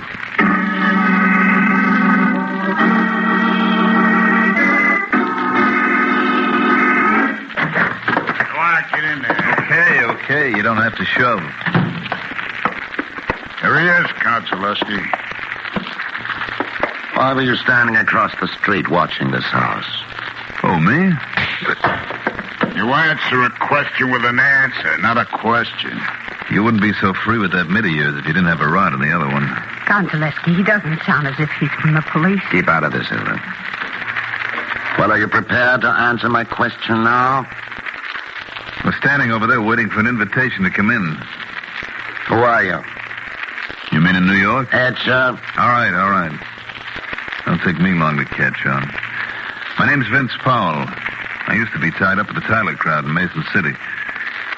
I got out of the jug there a couple of months ago and I come east to look up an old friend of mine. What friend, Powell? Carl Walton.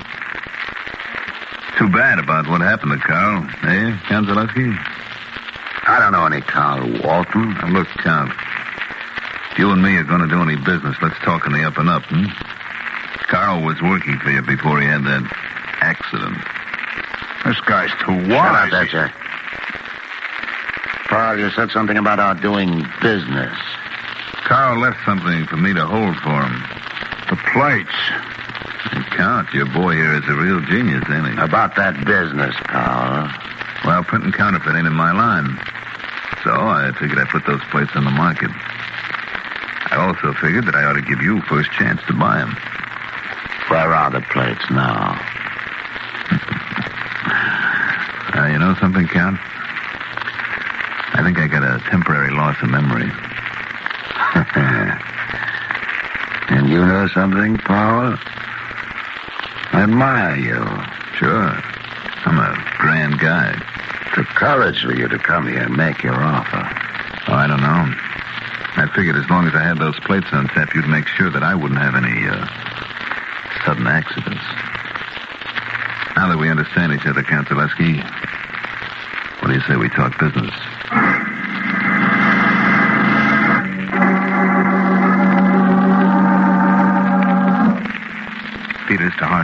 Peters to Harding. Harding. Go ahead, Peters. I just got back to my room, Dave. Zaleski's stooge, Etcher, tailed me here. He's outside in the hall now. Sure he can't hear you, Peters? Well, I set up the two-way radio in the closet. How'd you make out with Zaleski? He did all right, Dave. I set up a deal to set him back the plates one at a time, the way you lined it out. All right, Peters. Only be careful. Dave, there might be a shortcut to some of the evidence through Zaleski's secretary, Hilda Krakow. Yes, she was giving me the eye all the time I was there. Maybe I can make Hilda Krakow really go for Vince Powell.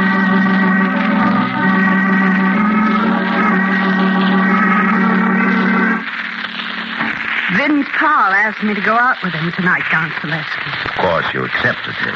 Look, Count, I'm not telling you how to run your business, but I don't trust Paul. How do we know who he is? That's what I intend to find out, Etcher. Who he really is. If he actually was a member of the Tyler crowd and did serve time in Mason City, as he says, then a fingerprint check will prove it. I can get a routine check through a politician friend of mine in Mason City. Police won't know anything about it. Oh, I get you, Count. You're going to use Hilda to get a set of Paul's prints, huh? Hilda. Use the compact trick. Make sure it's open when you drop it so the powder spills out. For his own sake, Vince Powell had better be everything he says he is.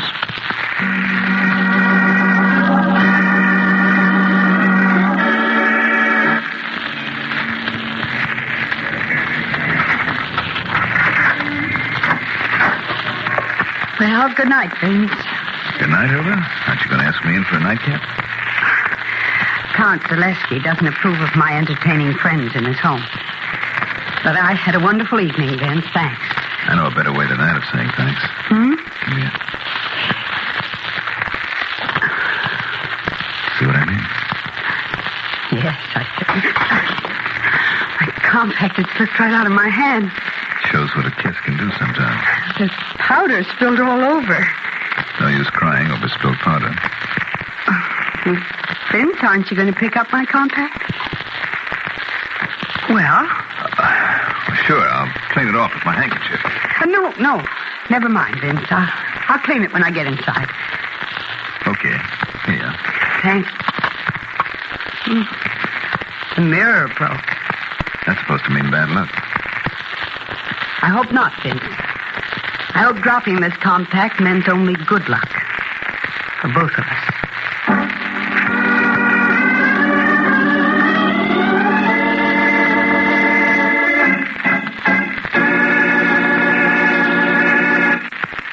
Now, back to Counterspy.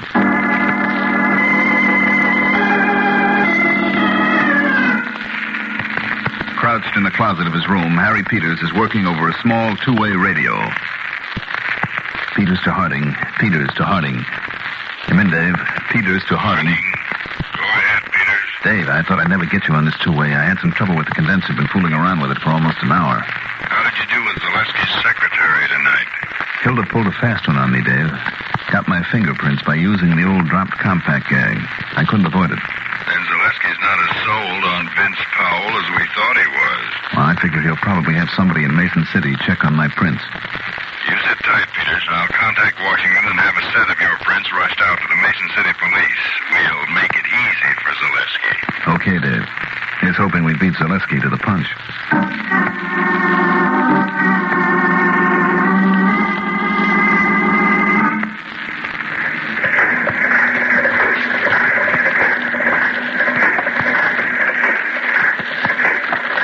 Zaleski, here's a sample of a place running traveler's checks with a new front plate. Excellent counterfeiting, Chum. Don't want that press stopped until the run is completed. Then you'll set it up for the run on back plate.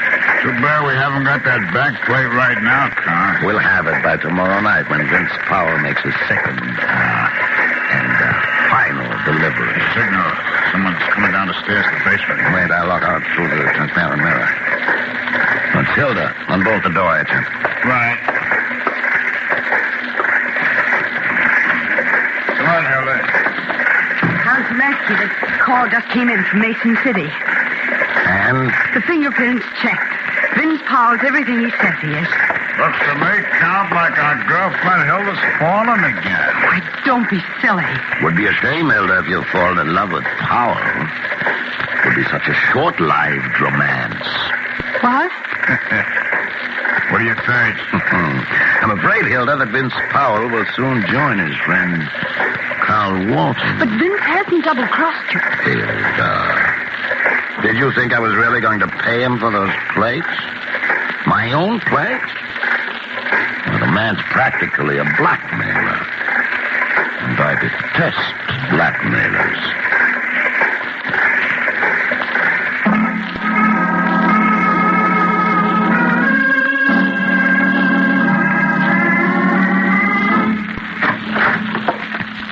Vince, I'm so glad I found you in your room. What's the matter, Hilda? I can only stay a minute. Look, don't deliver that back plate to the Count tomorrow night. But I've got a deal. He's going to kill you. What? Just as soon as you turn that back plate over to him, he's going to have Etcher kill you. Vince, I don't want that to happen to you. You don't? You don't believe me. Should I? Vince, I only want to help you. Why? Because you're nice and I like you very much. When you kissed me the other night, You know something? I'm beginning to believe you. Thanks for the tip, Hilda. Well, I got to get back now. Maybe I'll hear from you sometime, Vince? Sure, Hilda. You'll hear from me. Bye, Vince. Yeah, goodbye. Etcher. You move Paul, the gun goes off. Vince, I didn't know he followed me here, believe me. It's okay, Hilda. Thanks for the try, anyway. Hilda, I told the Count it's him like you couldn't be trusted. I heard the talk you two had in here. Come on, both of you. Count Zaleski's waiting for you downstairs in the car. It's kind of cold out, Etcher. Do you mind if I get my coat out of the car? Don't try any tricks. Don't worry. I know better. Come on, make it snappy. Right with you, Etcher. Just looking for my best coat. After all, I want to look stylish when I go riding with Count Zaleski. I said snap it up. Here it is. Nice looking coat, huh, Etcher? Get it on fast, Paul. The Count don't like to be kept waiting.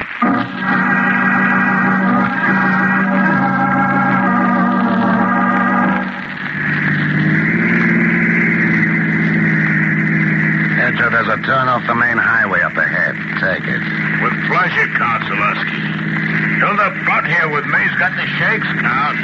Hilda recalls what happened to Carl Walton. Don't you, Hilda? Count Zaleski, please don't do that to me. You don't have to worry about being thrown from the car, Hilda.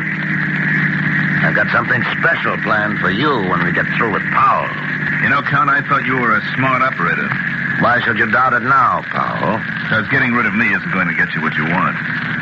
Here's a Chino up, Count.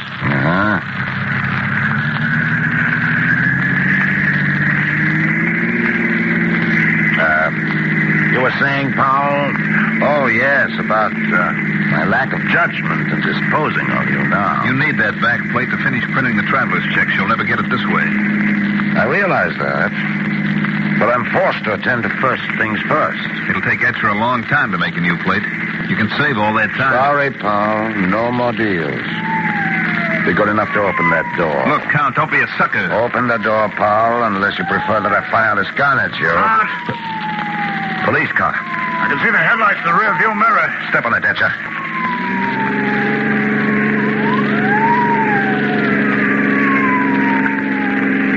They're gaining on us. Faster. Faster. I can't get any more out of it, Count. They'll be up to us in a minute. All right, slow down to a stop. Let them come. Are you crazy? Come to a stop, I said.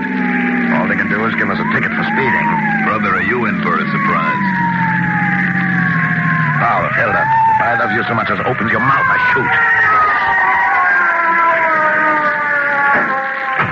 Remember, you two, not a word. Braden, you and Carpenter come to the other side of the car, all right? All right, everybody out. What's the meaning of this?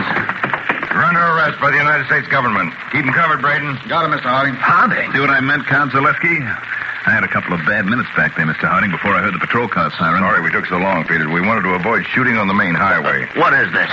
This, Zaleski, is my assistant, Counterspy Agent Harry Peters. And it's also the wind-up for you and your gang, Zaleski. By the way, Etcher, thanks for giving me the chance to get my coat out of that closet.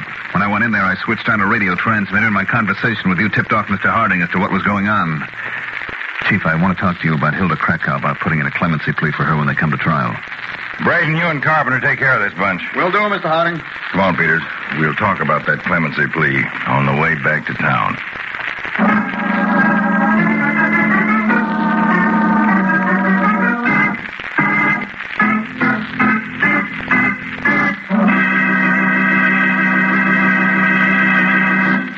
Tune in every Tuesday and Thursday, same time, same station, to Counterspy. Listen on Thursday for the exciting case of the Rats of Relief. An empty truck and a dead man lay at the bottom of the river as Rats of Relief gnawed at the goodwill between America and Europe. To smash the racket, a counterspy took his life in his hands to save another life. Be tuned in on Thursday to Case of the Rats of Relief on Counterspy.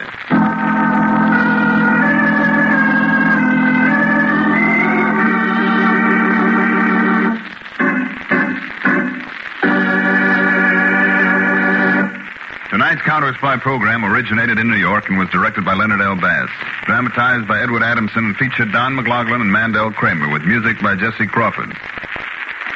Counterspy is a Phillips H. Lord production for Pepsi-Cola. Enjoy some delicious Pepsi tonight.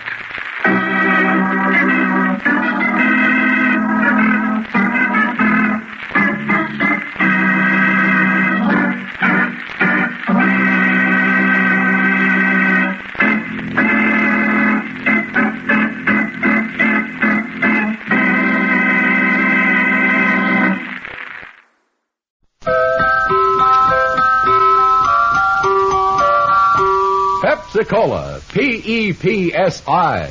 That's your smartest cola buy.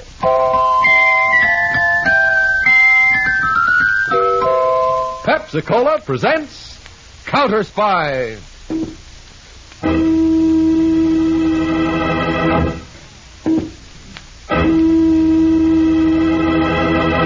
Washington calling David Harding, Counterspy. Washington calling David Harding, Counterspy. Harding, Counterspy. Calling Washington.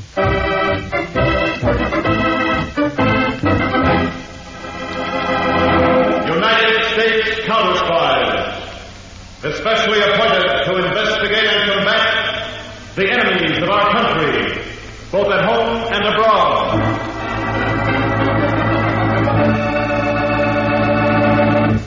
Tonight, the case of the magic murder.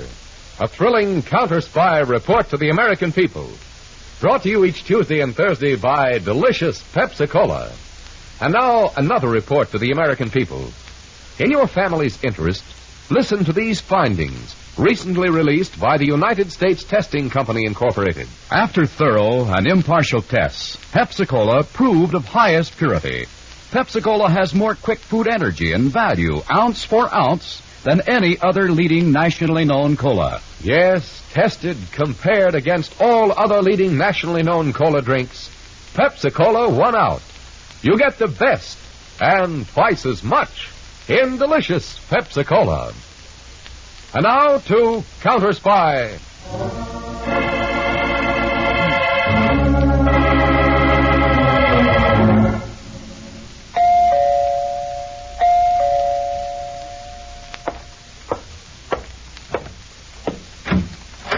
Oh, this would be Mr. Peters, would it not? Good evening, Professor Cabarrus. Good evening. I appreciate you seeing me this evening.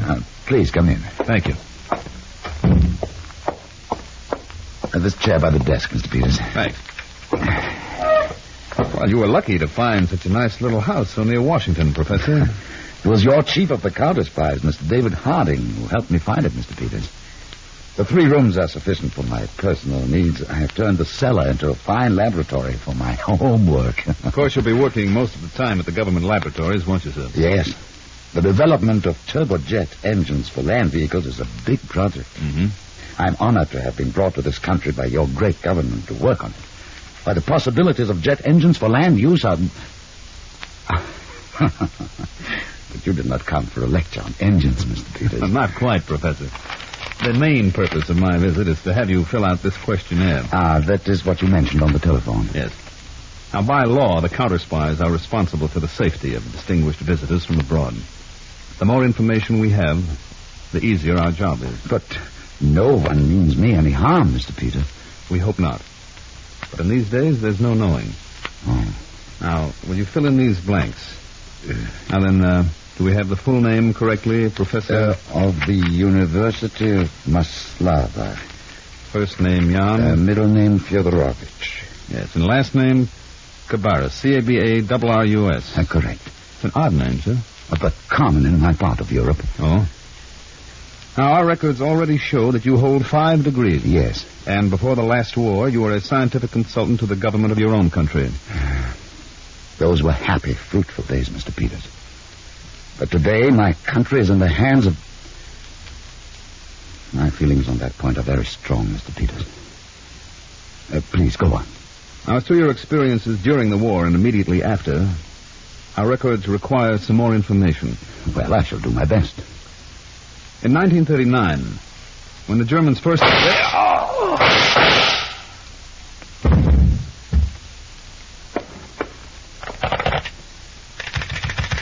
Operator, give me Counterspy headquarters at once.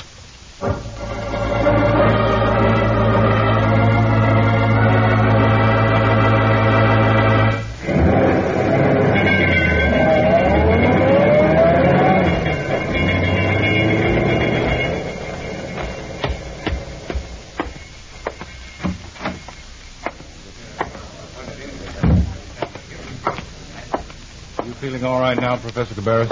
Somewhat shaken, Mr. Harding. I am much more disturbed over Mr. Peters. Me too. Very seriously wounded in the head. Oh. He's been taken to the Counterspy infirmary. The shots seem to come, you said, from that glass door to the sunroom. Yes. It must have been opened quietly by someone as Mr. Peters and I were filling out this... Oh, by the way, here it is. Oh, the questionnaire. Thank you. Oh, Professor, did you by any chance get a glimpse of the man who fired the shots? Just as it were, out of the corner of my eye. Well, can you recall anything at all? Try to recreate the image of that moment in your mind if you can. Let me see. I was here, and Mr. Peters was there. You were at right angles to the sunroom door? Yes. And then the door must have opened. He wore a black velour hat. Oh? And, he must have been holding the pistol in his left hand. Left-handed. Now, go ahead. I believe he was tall, wearing a dark coat and And yes, a mustache. Black or dark brown. And one other thing. Yeah? In my mind, the picture of that man is like death. Death? He seems like a skeleton. Sunken eyes.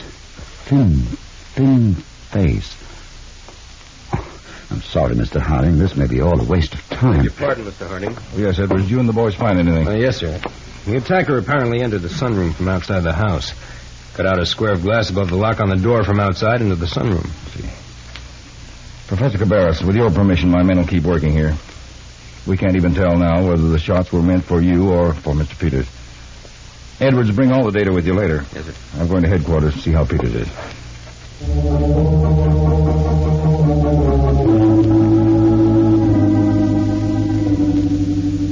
Peters is still on the operating table, Mr. Harding. The man who fired the shots was very accurate.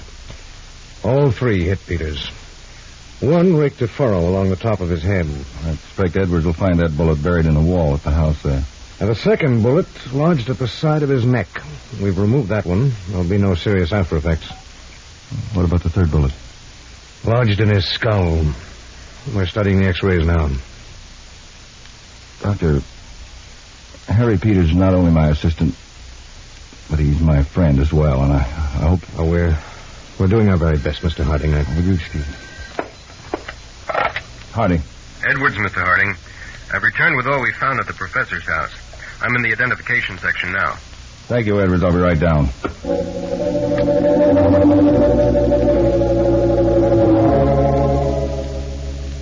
We couldn't find any trace of footprints around the house, Mr. Harding. The grass is all pretty well grown. Well, what about car tracks? Oh, no, sir. Well, then, let's add up what we know about the attacker. Now, that bullet you dug out of the wall... It's a .38 caliber, sir. From an automatic. All right. Man using a .38 caliber automatic. He fired at a distance of about 20 feet in imperfect light. That suggests he's a good marksman for a gunman. If he was aiming at Peters. And we know he gained entrance to the house at the back through the sunroom by cutting out a square of glass above the door lock. Yeah. I guess then he reached inside and let himself in. This complicates the problem, Edward. It's a burglar's technique. Not often you find a professional gunman who uses burglar techniques. Or vice versa. All right, Edwards, let's get to work. Now, if you'll be good enough to handle the loudspeaker system to the floor below there. Identification. This is Edwards with Mr. Harding in the supervisor's booth. We've got an identification job. Electronic classifiers, stand by. First fact, gunman, .38 automatic. Gunman, .38 automatic.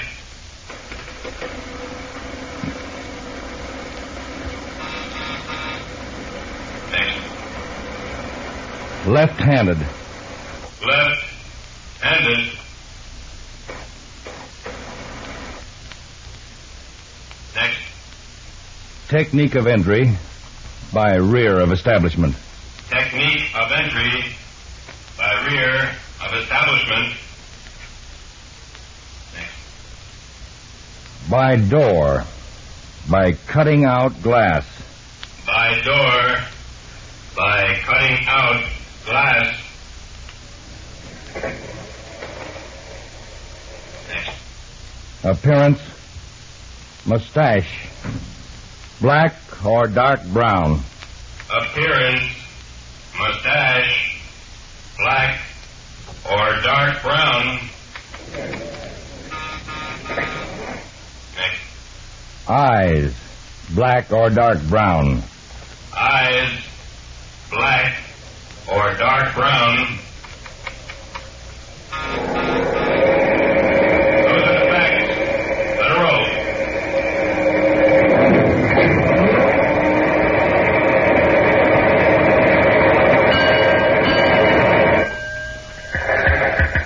They got something, Edward. Yes, sir. And it's coming up here to the booth on the teletype. Here you are, sir. Well. Outside wire, please. This is very strange, Edwards.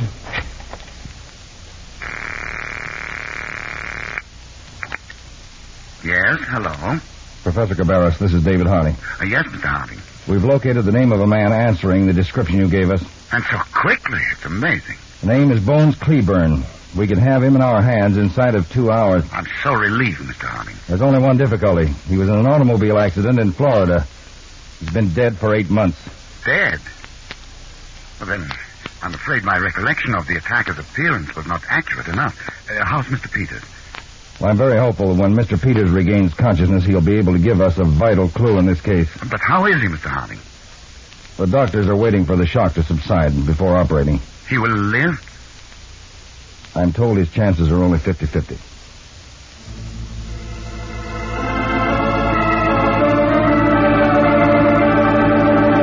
We just don't dare operate, Mr. Harding. We just don't dare. I don't understand, Dr. Dillon. Well, the bullet lodged in the frontal lobe. Probably the frontal gyrus. Just missing the lateral cerebral artery. Oh. Now, the removal would be a most delicate operation. None of us here on the staff knows the technique well enough. Well, who does? Only one man, I'm afraid. A great brain surgeon who just this past year developed a new technique for this type of brain operation. Get him over here, Dr. Dillon. Well, he's Dr. K.T. Holborn of Central Hospital, Colby City. Colby City? That's 1,000 miles away. Well, let's get on the phone. Dr. Peters has got to be saved. Operator, this is Mr. Harding. Yes, Mr. Harding. I'm going to be here on Dr. Dillon's line in the infirmary for some time. Now, I want you to keep it clear for fast work. Certainly, Mr. Harding. I want to place a call to Colby City, Central Hospital, Dr. K.T. Holborn. That's Holburn. Colby City, Central Hospital, Dr. K.T. Holborn. Right, and rush it.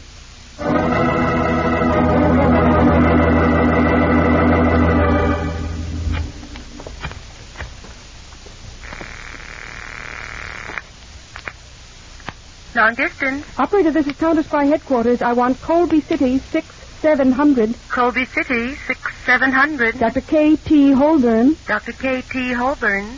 What is your number, Fizz? Equator 1000. Will you hold the line, Fizz?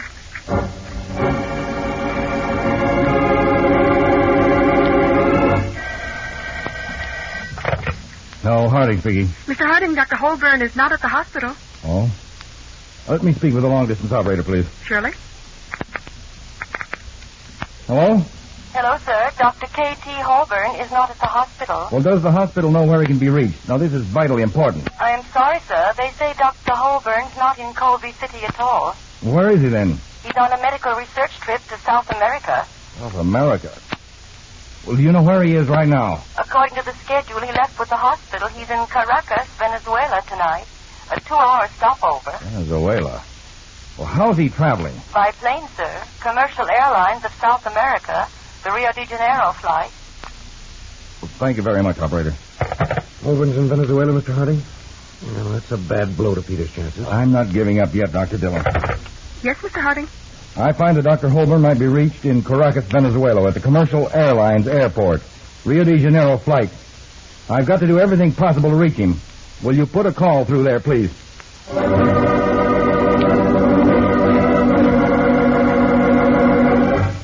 Hello, Miami. This is Washington, long distance.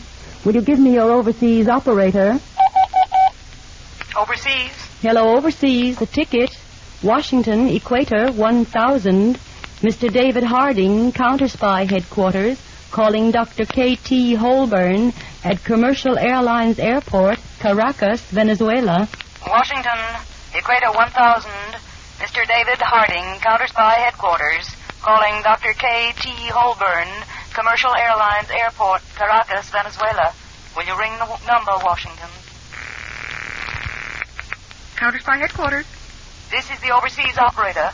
Let me speak to Mr. Harding, please. Harding speaking. On your call to Caracas, Venezuela, due to the number of calls already on hand, the next available time is tomorrow afternoon. Will that be satisfactory? Tomorrow afternoon, operator Dr. Holborn's a brain surgeon. We must reach him for an important operation. We'll try to complete your call as soon as possible.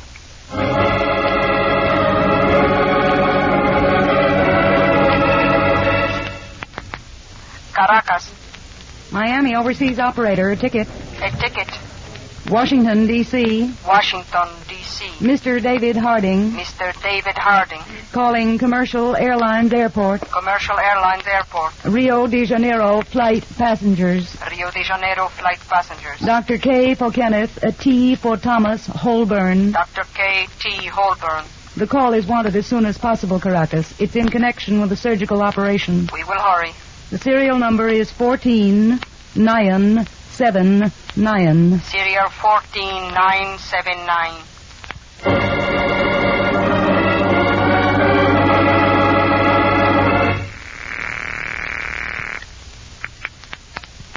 Commercial Airlines Airport. This is the overseas operator in Caracas. Mr. David Harding in Washington, D.C. is calling a passenger on your Rio de Janeiro flight, Dr. K.T. Holborn. Rio de Janeiro flight, it has not yet come in. What time is it due? It was delayed over the Caribbean by bad weather. It is due in 2 hours. We can give Dr. Holborn a message when the flight arrives. Please do so. Have him call the overseas operator. It is in connection with an important surgical operation.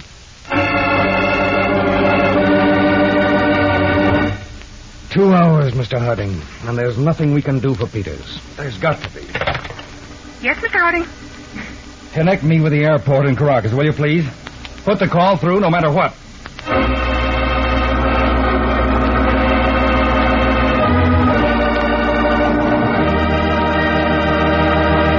In a moment, back to Counterspy, presented by delicious Pepsi-Cola. Pepsi-Cola, it's a spot. 2 full glasses, that's a lot. Twice as much and better, too. Yes, twice as much and better, too. You know Pepsi gives you twice as much. You know Pepsi's better, tastes better. But now I want to make sure you know which cola drink is of proven highest quality. Listen, impartial tests were made comparing all the leading nationally known colas. And here's the news. Delicious Pepsi was rated tops for quick food energy and honest-to-goodness value, ounce for ounce. Yes, more value and quick food energy in every tasty sip of Pepsi. That's why Pepsi's so refreshing. Why you feel so good. Why you're on the beat. Why people call Pepsi their favorite treat. When the quality's proved tops and the taste is so delightful, so refreshing that you bubble and the quantity is double. Say, is it any wonder Pepsi's America's big, big favorite? Insist on tasty Pepsi wherever you may be. At the fountain, say, Pepsi, please. At the stand, say, Pepsi, please. And at the store, get Pepsi in the money-saving carton of 6 big bottles. How about getting a carton tonight of delicious Pepsi-Cola? Delicious Pepsi-Cola, delicious Pepsi-Cola, delicious Pepsi-Cola, delicious Pepsi-Cola. Now back to Counterspy.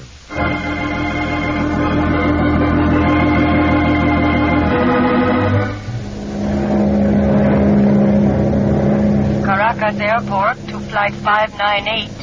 Caracas Airport to Flight 598. Flight 598. What is it, Caracas? Do you have a Dr. K.T. Holborn aboard? Dr. Holborn? Yes, we have. There is an emergency telephone call for him from Washington, D.C. You are due in 1 hour and 45 minutes, but at the request of the Chief of the United States Counterspies, we have obtained special permission for you to come in ahead of time, if you can do it. We can try. If you give us the airlane and landing clearance. We will arrange everything. Come in with all possible speed. I can be over the field at 23:30. Bring me in fast.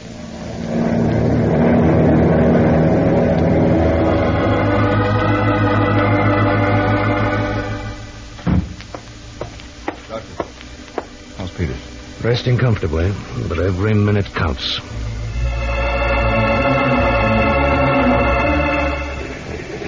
Pilot, where will I find a telephone? Now, that's side entrance to the administration building, Dr. Holborn. Thank you.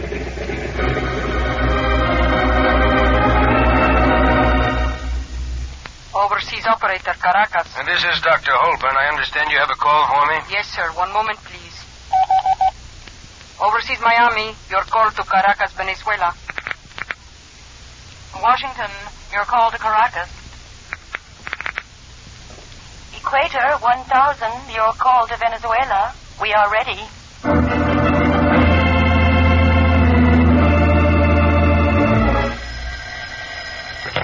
Harding. Dr. Holborn in Venezuela for you, Mr. Harding. Go ahead, please. Dr. Dillon. Talk to him. Yes. Hello. Holborn speaking. Dr. Holborn, this is Dr. Henry Dillon, Chief Medical Officer of the United States Counterspies. Oh, yes, Dr. Dillon. We have a serious case here that requires your technique, the Holborn incision. And none of us here is familiar with it. Suppose I fly right back to Washington. And I'm afraid there isn't time for that now, Dr. Holborn. Could we do this? If I acquaint you with the X-rays, could you then direct me in the operation over the phone? We'll have the phone connected right in the operating theater. Ready, Dr. Holborn? Ready, Dr. Dillon. Anterior-posterior and lateral X-rays show the bullet to be midway between the third ventricle and the sella turcica, with the head of the bullet approximately 2 millimeters from the anterior aspect of the lateral ventricle. Well, then, make your incision starting at a point 35 millimeters from the zygomatic tubercle and 12 millimeters from the Terrian suture line, parallel to the superior temporal line and distal to the sphenoidal sinus. And distal to the sphenoidal sinus. Sphenoidal sinus. Lateral X-ray shows the nose of the slug to be 2 millimeters from the anterior aspect of the lateral ventricle. 2 millimeters. Then bring your incision up at a 45-degree angle towards the superior temporal line. Angle of incision. 45 degrees toward the superior temporal line. 45 degrees toward superior temporal line. Right. Next step, Holborn. Make the incision no more than 3 centimeters in length. Incision 3 centimeters. Right. Scalpel? Scalpel. All right, Holborn. I'm making the first incision.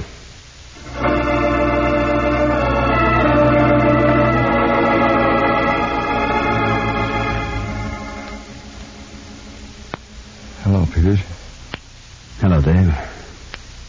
Yeah, that was pretty close, fella.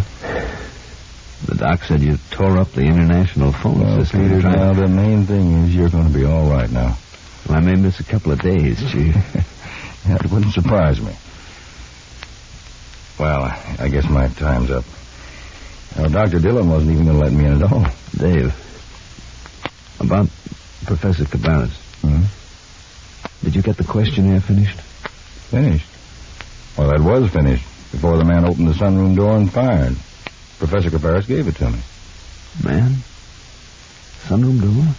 Yeah. Well, the shots came from behind me, Dave. I was sitting at the desk. Easy, Peters. You better take it easy. Look, I'll come back this afternoon. We'll talk about it. You go to sleep.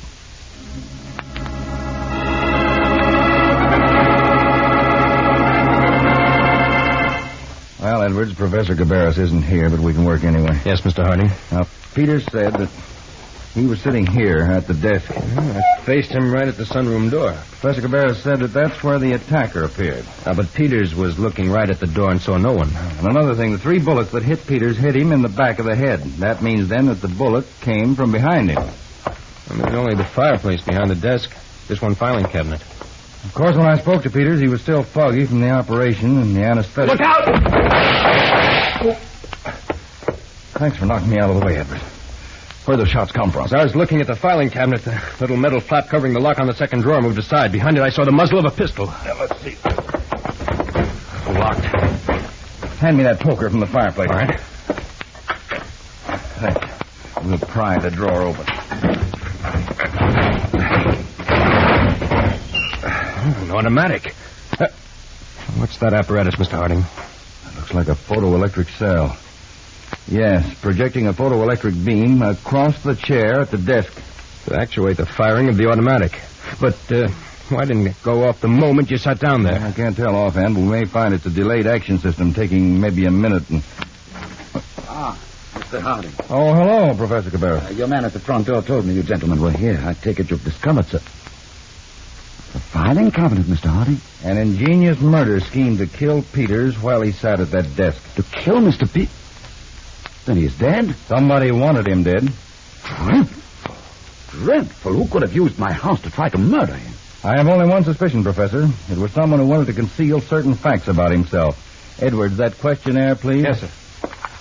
Professor, you told me you and Peters had completed filling this out before the shots were fired, but Peters tells me you'd only reached item 7, just before the questions concerning your activities in Europe during the war. I'm sure Mr. Peters is mistaken, Mr. Hart. No, he's not, because this reveals the motive for the murder attempt. Peters might have asked pointed questions, and they would have shown that during the last war you were not in exile or in the underground, but in the pay of the very people you pretend to despise. Ridiculous, Mr. Hart. Not at all. But this morning I talked to our attachés in your capital, and these answers here are false. You gambled. Nobody would check them. You'd be safe to work on American scientific projects and steal vital information. Edward, search him. Yes, sir. Mr. Harding, I protest. You have every liberty to, in court, because I'm charging you now with the attempted murder of Harry Peters. I'm very happy to say you failed all around.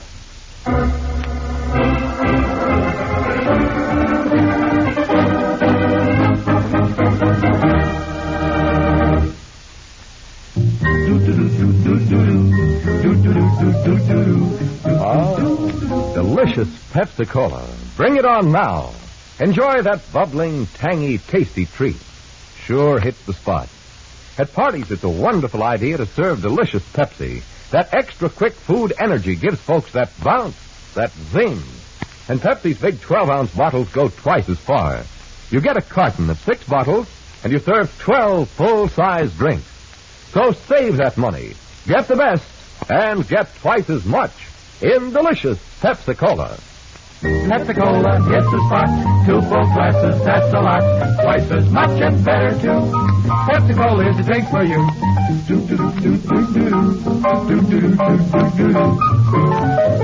That's it. Delicious Pepsi-Cola. Tune in every Tuesday and Thursday, same time, same station, to Counterspy. Listen on Thursday for the exciting Case of the Bootleg Button. High-grade gold, purified in the white heat of flame. A criminal scheme forged in the heat of greed. Yet your counterspies were able to apply the heat of the law to a trio who dealt in death and double-cross. Listen on Thursday to The Case of the Bootleg Button on Counterspy.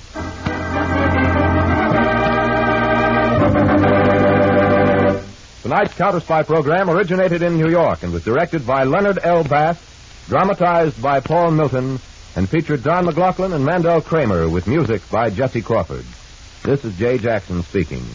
Counterspy is a Phillips H. Lord production for Pepsi-Cola. Enjoy some delicious Pepsi tonight.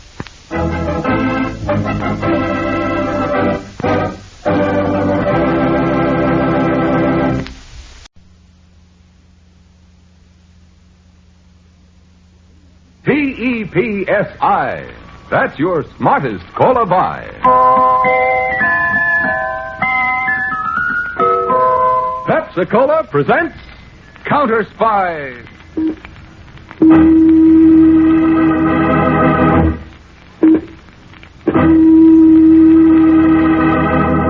Washington calling David Harding, Counterspy. Washington calling David Harding, Counterspy. Harding, Counterspy, calling Washington.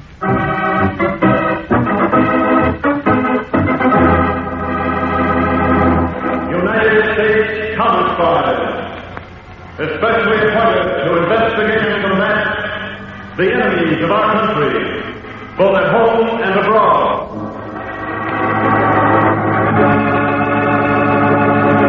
Tonight, the case of the Mile High Murders. A thrilling counter-spy report to the American people. Brought to you each Tuesday and Thursday by delicious Pepsi-Cola. And now, another report to the American people. In your family's interest, listen to these findings, recently released by the United States Testing Company, Incorporated. After thorough and impartial tests, Pepsi-Cola proved of highest purity. Pepsi-Cola has more quick food energy and value, ounce for ounce, than any other leading nationally known cola. Yes, tested, compared against all other leading nationally known cola drinks, Pepsi-Cola won out. You get the best and twice as much in delicious Pepsi-Cola. And now to Counterspy.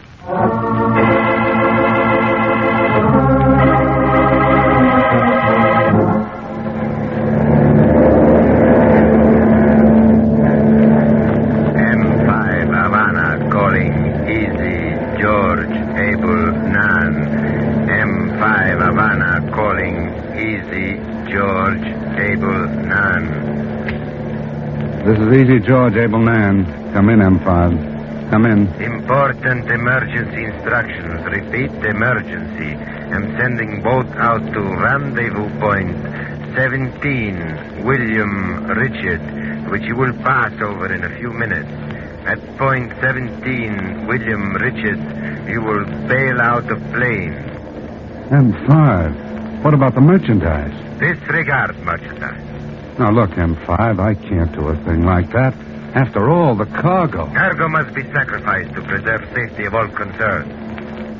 But maybe we can work it out another way. I don't want to have anything to do with... This is in order. And final. Switch to automatic pilot for gradual dive and bail out. Did you hear me, Easy George? Switching to automatic pilot for gradual dive. That's better. We'll bail out, M5. This is Easy George Able Nan signing off.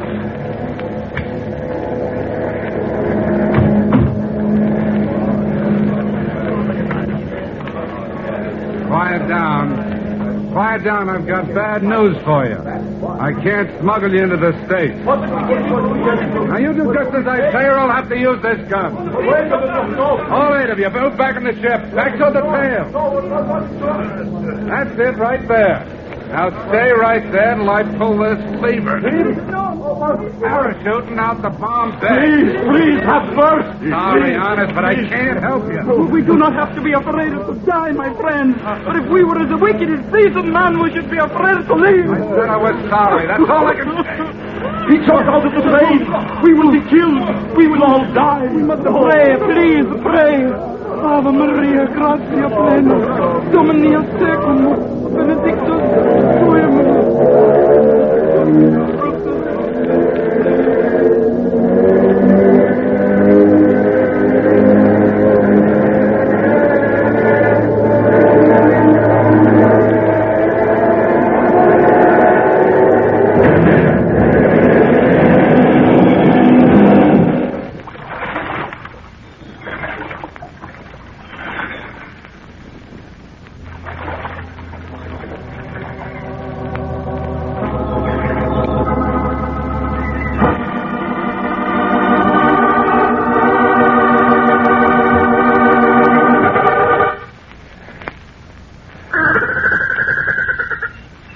Ryder, hate to keep those birds of yours quiet, especially that thinking vulture. Since your return to Cuba from your aborted mission, you've not been yourself, Egan. Those birds screeching that way make me think of those poor refugees in the plane, pleading for their lives.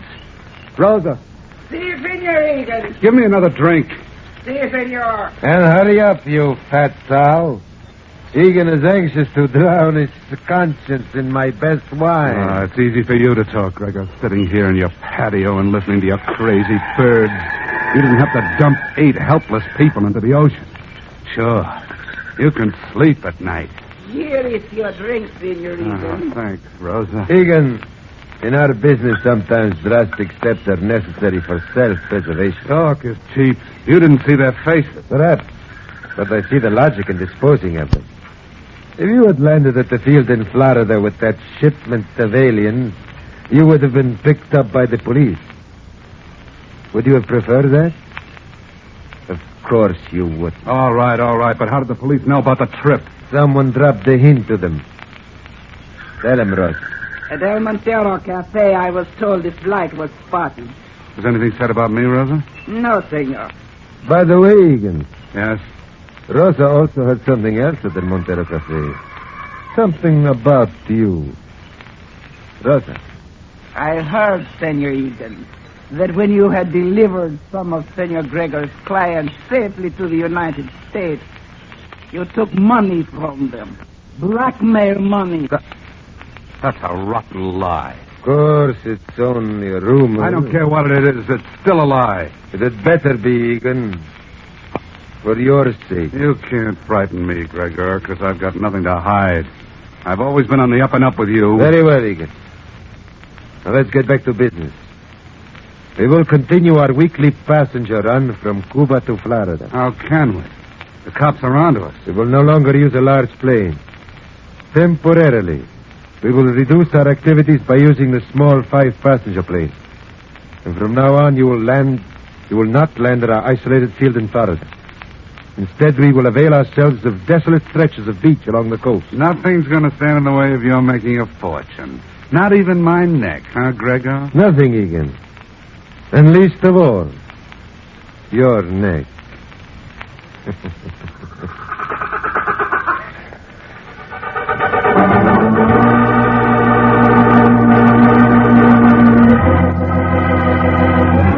Operator, this is Captain Kincaid of the Miami Office Immigration Service. I want to put in a person-to-person call to Mr. David Harding, Chief of the Counterspies in Washington.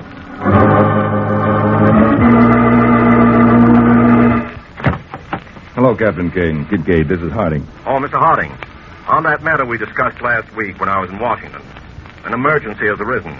We'd appreciate having counter-spy cooperation in this case now. Anything at all, Captain. Can you assign one of your Miami agents?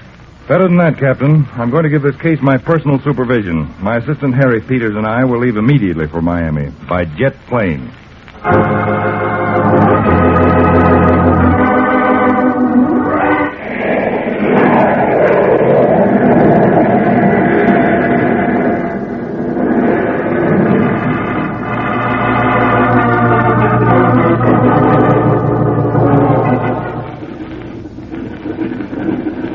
Go ahead, Captain Kincaid. Well, Mr. Harding, this is the obsolete light army bomber I had flown over here to the Miami City airport to illustrate my theory. Peters and I are very anxious to hear it. Please continue. Now, this is the way I reconstruct the story. A surplus army bomber, identical with this one, left from an improvised runway outside Havana, Cuba last Friday with 8 aliens aboard. That we're fairly sure of through a contact in Havana. But the plane never landed here in the States. No, Mr. Peters. We had it under spotter observation in the Caribbean and suddenly lost it.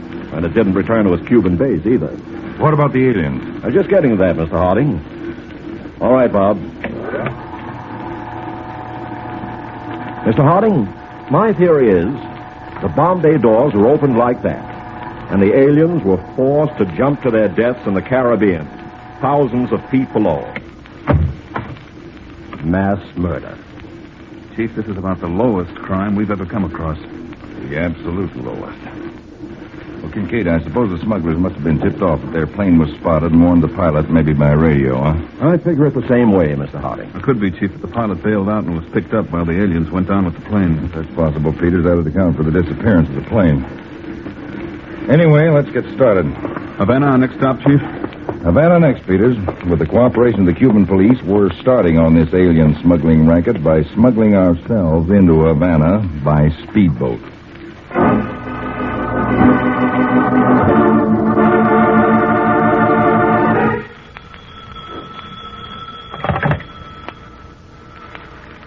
Yes?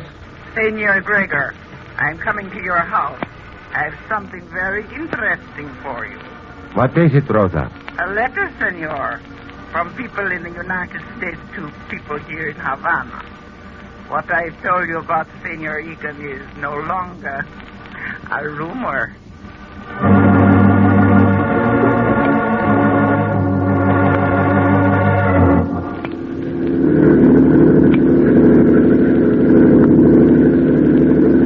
There's the pier ahead, Mr. Harding.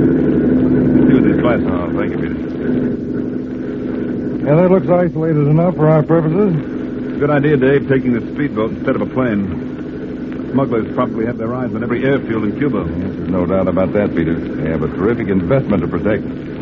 We know there are thousands of aliens in Cuba, poor devils waiting for the chance to get into the United States. Those who can't get in under the legal quota are willing to pay their last cent to be smuggled in. Nice game. Traffic in human misery.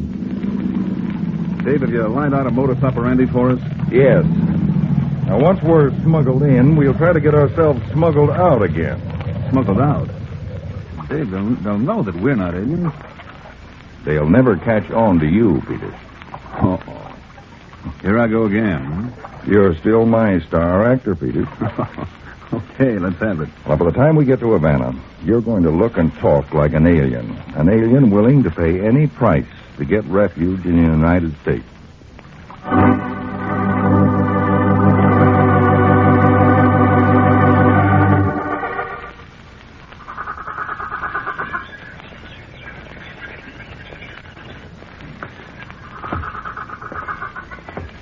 Good afternoon, Senor Gregor. The letter, Rosa. See, the letter. You're anxious to see it, no? Where is it? Senor Gregor, you are a man of business. Rosa is a woman of business. She is not beautiful. She is not young and thin. So there is nothing left in life for poor Rosa. But money. Rosa, you always reminded me of my pet vulture here. The most disgusting of creatures. You pay me a compliment, Senor Gregor. She is a cunning bird also, eh, Senor? All right. How much for the letter? $200. The longer I know you, the more repulsive you become. And the more valuable, Senor. $200, please. Here. Much gracias. Here's the... The pilot made us give him our last dollars when we landed in the United States. We had to do it because if we didn't, he said he would report us to the American government. You are being cheated, Senor Gregor. You stupid sow. Do you think only the money worries me? Letters like this cause trouble. Talk gets around. Egan has put my entire business in grave danger. My life, Senor. For $100, I could use it well. I don't need you for this. Do not worry, Rosa. When the time comes, I will put an end to Egan personally. You see this dish of raw meat? Come with me over to the pool and you will understand quite clearly. The pool? My fish pond. But you do not feed fish beef like this? Rosa, my fish, you do feed beef like this. Those creatures you see swimming in my pond are piranha fish, a very unusual species from Brazil. Watch what happens when I throw the beef into the water. Now what? Like wolves, they make attack. They say, Rosa, that a small school of piranha fish can strip a human body of flesh in 4 minutes. An amusing thought, eh, Rosa? Very amusing. Observe. The fish seem to be still hungry. See them skimming the surface? Perhaps they should have bigger bait. Huh? What do you think, Rosa? Huh?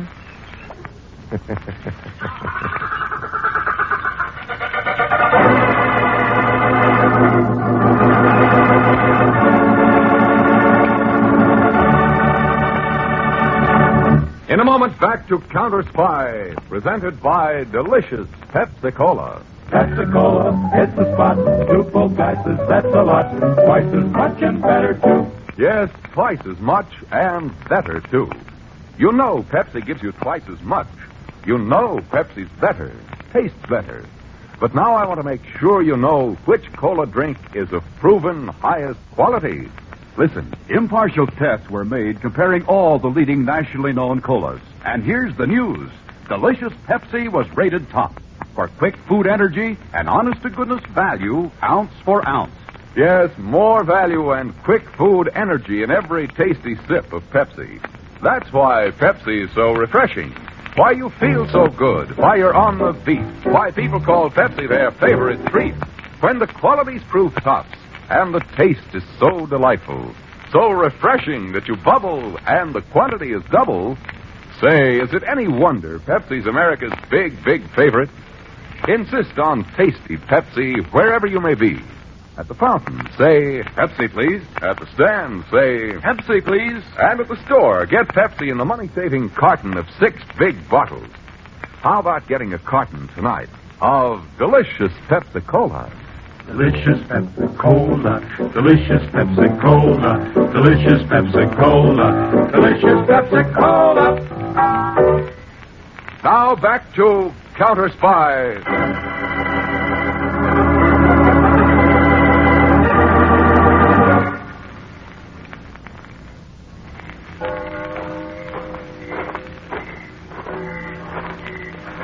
I beg your pardon, sir. Yeah? Please, a light for my pipe. Light? Oh, certainly. Here you are.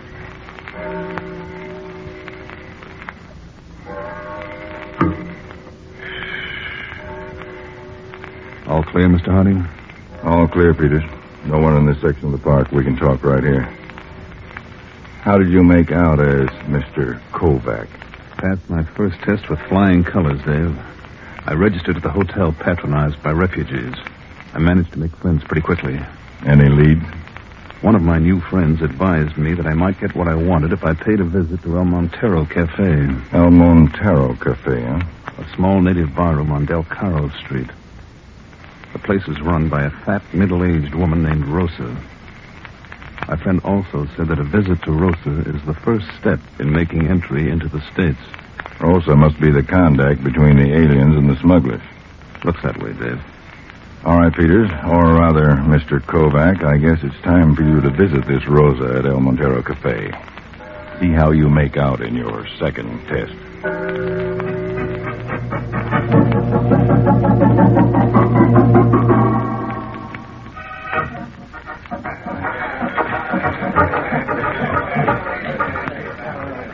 And what do you want with me, Senor Kovac? I have come to you for help, Rosa. Help? I wish passage to the United States. To get to the United States, Senor Kovac, one has only to obtain passage on plane or boat. Why come to me? I was told by friends that you could advise me of the steps necessary to get into the United States without detection by the authorities. Senor, such a means of entry is dangerous, illegal, and they say expensive. I have $25,000. $25,000? It would be a shame that a gentleman so anxious as you should not get what he wishes. Where are you staying in Cuba, Senor Kovac? The Hotel Paloma. Be in your hotel room at 10 tomorrow morning. An American named Egan will call on you and explain the arrangement. Oh, thank you, Rosa. Thank you. You have no idea how much this means to me.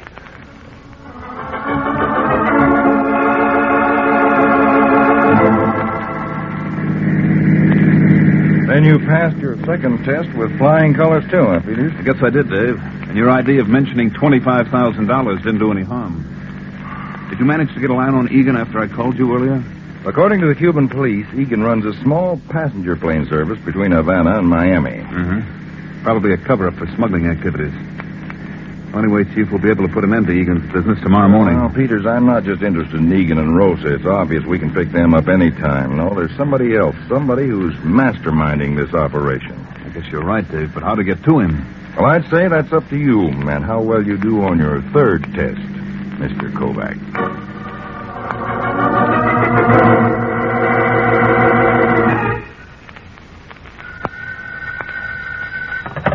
Yes? Senor Gregor, this is Rosa. What is it, Rosa? I have been looking all over for Egan. He is nowhere to be found. Egan is here with me, waiting for me out in the patio. I was just about to introduce him to my amusing piranha fish. But you will need Egan to fly the plane. I've made arrangements for another pilot. He will be here next week. But I have for you a client who wishes a trip to the United States now. The client will wait, Rosa. But he is willing to pay $25,000. Oh? Well, Rosa, that is a different matter. It is fortunate you did not call me a few minutes late. I made arrangements with the client for Egan to be at his hotel tomorrow morning at 10. Very well, Rosa. Egan will be there. I will apologize to my piranha fish for the postponement.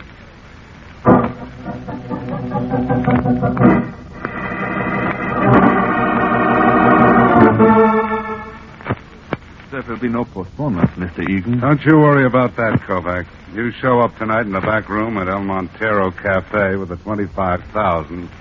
And by this time tomorrow, you'll be safe and snug in the USA. United States of America. I can hardly wait.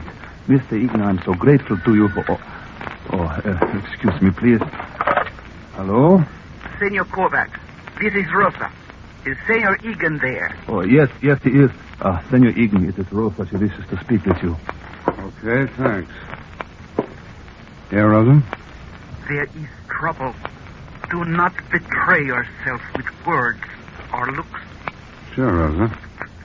Go ahead. A friend was just here in El Montero and told me about Senor Kovac. This morning at the hotel, there he saw the man who visited Kovac. The visitor was David Harding of the United States Counterspies. What? Thanks for telling me, Rosa. Thanks very much. You seem troubled, Mr. Egan. Did Rosa have bad news? Not exactly, Kovac. Coming like it did now, in a way it was good news. Then everything will go as we arranged it. Well, there'll be just one change. My arm. The more you try to get out of this grip, the more it's going to hurt. I do not understand. Why are you doing this to me? I'll explain just as soon as I get this Gun out of your shoulder holster. All right, now. Get back. Up against that wall. What is the meaning of this? You can drop the act. Rosa phoned to tell me about some information she got on your visitor here this morning. Harding of the Counterspy. What do you got to say for yourself now? Just one thing, Egan. If you're smart, you'll drop that gun and give yourself up. You think I'm crazy, Kovac? Just to set you straight, the name is Peters. A Counterspy, too. That's right, Egan. So you want me to give myself over to you, that it? It might go easier on you. If you do get away now, Egan, I'll get you anyway. I'll hound you till I get you. That's where you're wrong, Peters. Your hounding days are over. I'm getting out of here. But you're not.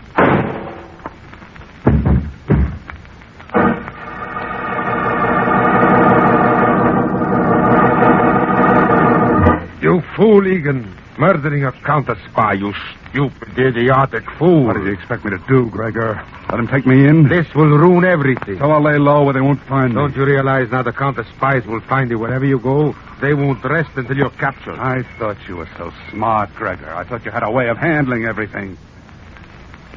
Of course. There is a way of handling this. Now that you're here, I have nothing to worry about. What? What's the idea of that gun? The idea, Egan, is self-preservation. If you were ever captured, you would blurt out my part in the smuggling business. No, Gregor. You can trust me. I had intended to rid myself of you last night. You were saved by the fat, disgusting swine, Rosa. Now I'll take up where I left off. Gregor, please. Wait. Don't shoot. I'm not going to shoot, Egan. Huh? I'm just taking you to the edge of the pool over there. Then I'll leave it to my piranha fish to destroy all evidence of your being. Now, Egan, you will commence walking to the...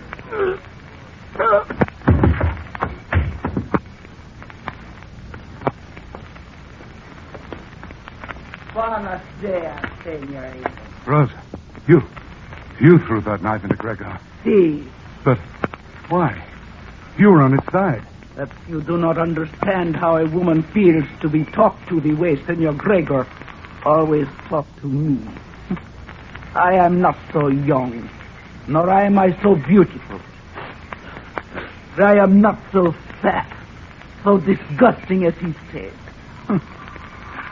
I have been waiting for such an opportunity as this to answer Senor Gregor. Hey, He's still alive. See, I meant it so. I aimed my knife so that he should not die so easily, so painless. I'll get his gun and finish him off. Wait! Do not fire that gun. But I have to plan for him the death he planned for you. We will feed him to his cannibal fish, Senor Eaton. In the pond? Now look, Rosa, I have saved your life. You will do as I wish, no? Okay. Guess I owe it to you. You can drag him across the patio by the heat. Yeah. Even a woman such as I has feelings. He should not have stalked me that way. Stop where you are. What? Don't move. Keep him covered, Peters. Got him, Mr. Harding. Peters? Senor Kovac, you're alive. Sorry to disappoint you two. It can't be. I fired 2 shots into you. Those were blanks in Peter's gun, Egan. They were in there waiting for you to use them. Senor Egan, it is a trick. That's right, Rosa. There was a member of the Cuban secret police who informed you that I'd visited Kovac's room. We wanted you to tip off Egan so he would lead us to the head smuggler. And here we are, thanks to those blanks. Okay, but the slugs in this gun aren't blanks. Drop that gun, Egan. You don't have a chance. I got nothing to lose. We're making a try. Stop, Egan. All right, Peters, let it happen. Oh!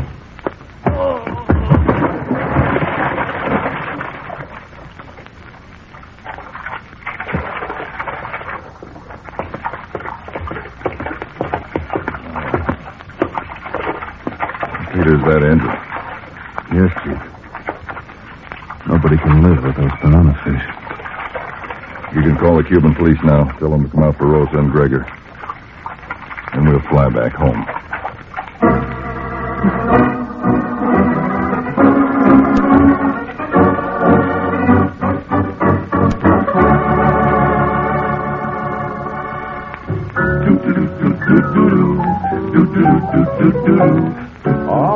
Delicious Pepsi-Cola. Bring it on now.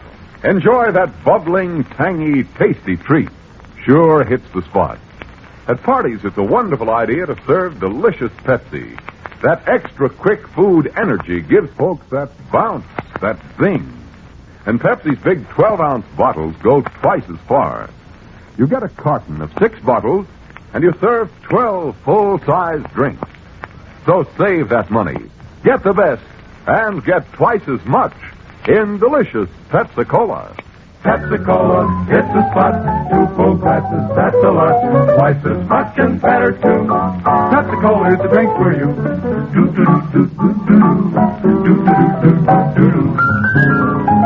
That's it. Delicious Pepsi-Cola. Tune in every Tuesday and Thursday, same time, same station, to Counterspy. Listen on Thursday for the exciting Case of the Hoodlum's Hero on Counterspy.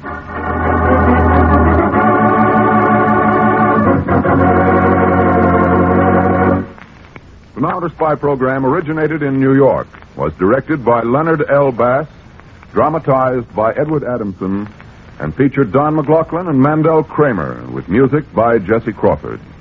This is Jay Jackson speaking. Counterspy is a Phillips H. Lord production for Pepsi-Cola.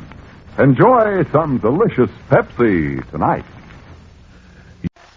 Counterspy.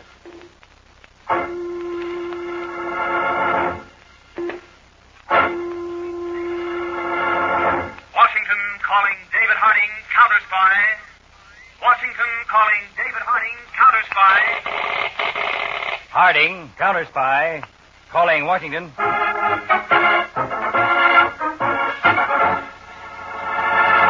United States Counterspies, especially appointed to investigate and combat the enemies of our country, both at home and abroad.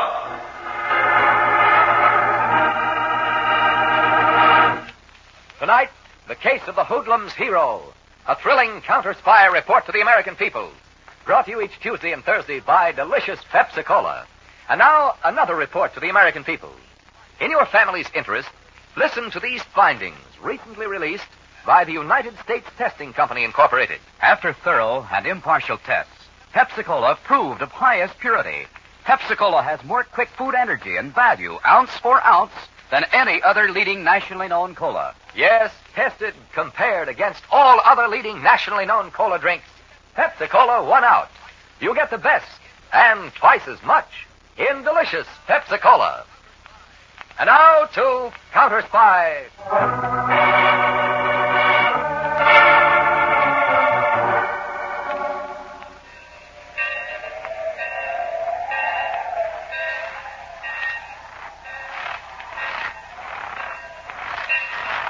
Snowstorm sure comes in handy, huh, Jigger? Yeah, Benny. Hey, which freight car is it? It's the one after the next. Benny, I hope you got that railroad Bulls Beach figured out right. I always get everything figured out right, Squirt. Remember that. Sure, Benny, sure. And what are you shaking in your pants about? Just a little scared. Look, it's the kid's first job, Benny. Who's asking you an opinion, Jigger? What? Nobody, Benny. Then keep your trap shut. Okay, here we are. Now you take the chisel, Jigger. Right. Squirt, you the hammer. Yeah. Use the burlap over it to keep it quiet. All right, Benny. Pry up the lock. I'll get under it with the crowbar.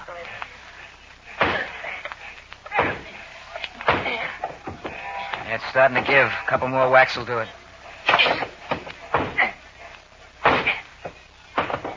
Okay, Benny, all yours. Right. I'll have this lock off and nothing flat. Okay. Push the door back. Let's get in there. Okay.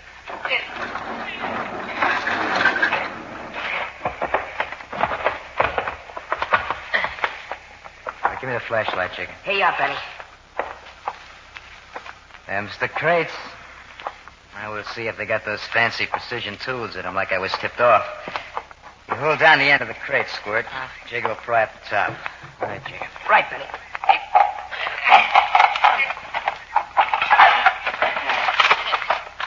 There they are. A whole mess of super-duper tools. Boy, you bring us a couple of good bucks, huh, Benny? Just like the man said. Got the gunny sack, Squirt? Yeah, right here, Benny. Okay, pass one to Jigger. You two get them filled up fast. I'll start on another crate. Okay, kid, let's you and I make like Santa Claus. Hold it. What's the matter? Shut up. I heard somebody outside. Like somebody walking on the snow. Nah, I guess it was nothing. Come here, Jiggy. Let go of my leg. Let go. Jiggy, what are we going to do? You're coming with me, all of you. Fat chance of that, copper. You crazy kid. Put that knife down. Sure, copper. I'll put it down. I'll put it down, and you...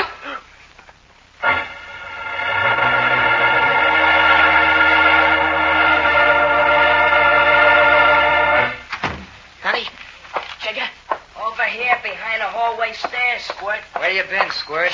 My mom and Papa right down the parlor. Let's go downstairs. Okay. Benny wants to know where you've been for the last 3 days, Squirt. Why didn't you show up the next morning like you were supposed to? Don't you want your cut on those tools, Squirt? No, Benny. Why not? Shut your face, Jigger. I'm handling this. I'm afraid, Benny. I don't want to do anything like that again. What's to be afraid of? We got rid of the merchandise? Everybody forgot about that railroad dick getting knocked off.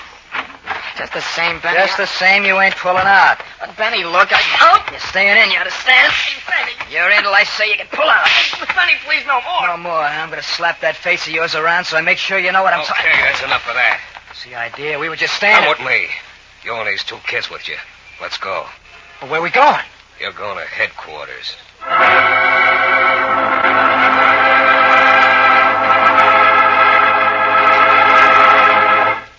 And this is headquarters, Benny. How do you like it?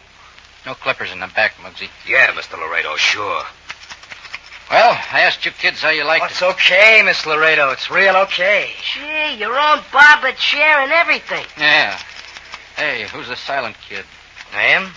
That's Squirt. Maybe Squirt ain't impressed. Sure he is. Ain't you, Squirt? Ain't you? Yeah, sure. So you all think a lot of Slick Laredo's headquarters, huh? Well, you should. A lot of business goes on in this office. Big business. I guess you kids thought it was the cops when I had you picked up, huh? Yeah, you had me fooled, Mr. Laredo. Yeah, and scared? I ain't ever scared. Of nothing. Tough kid, huh? I get along. I like a kid who's got guts. Just like I was when I was a greenhorn. How much Joe give you for the tools, Benny? Tools, Mr. Laredo? I don't know what you're getting at. Smart mouth, too. Kid's okay, hey, Muggsy? Yeah, boss, okay. Now, look, Benny, I know you took the tools to the fence. Joe told me all about it. Tough about that railroad bull, huh? Little off the top, Muggsy. Yeah, boss, sure. I had my eye on you and Jigger here for a long time. Hey, Benny, he's been watching us. Benny, how would you and Jigger and Squirt like to come in with me? Come in with you, Mr. Laredo? It's slick to you, Benny. Well, Slick, what's your proposition? Hey, Muggsy, how do you like this kid? Pretty sharp, huh? Yeah, boss, sure. The proposition, Benny, is drawing account on 10% of all you take. No penny-ante stuff like freight yard hauls either. I set the deals up for you, and I protect you. Gee, Benny, that sounds swell to me. What do you think, Squirt? Who asked you two characters for an opinion? Well, Benny? Okay, Slick. It's a deal. Now, about that 10%.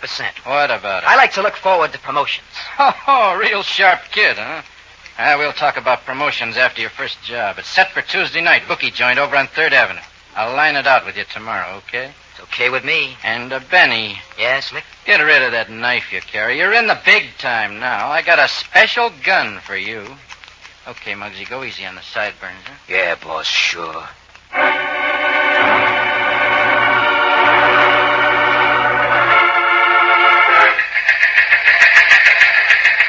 From David Harding, Counterspy Headquarters, Washington, to Commissioner of Police Robert Denfield, Bay City. Replying to your recent request for assistance in regard to rise of juvenile delinquency in your city, my assistant Harry Peters and I will arrive your city tomorrow morning. We'll meet you at headquarters.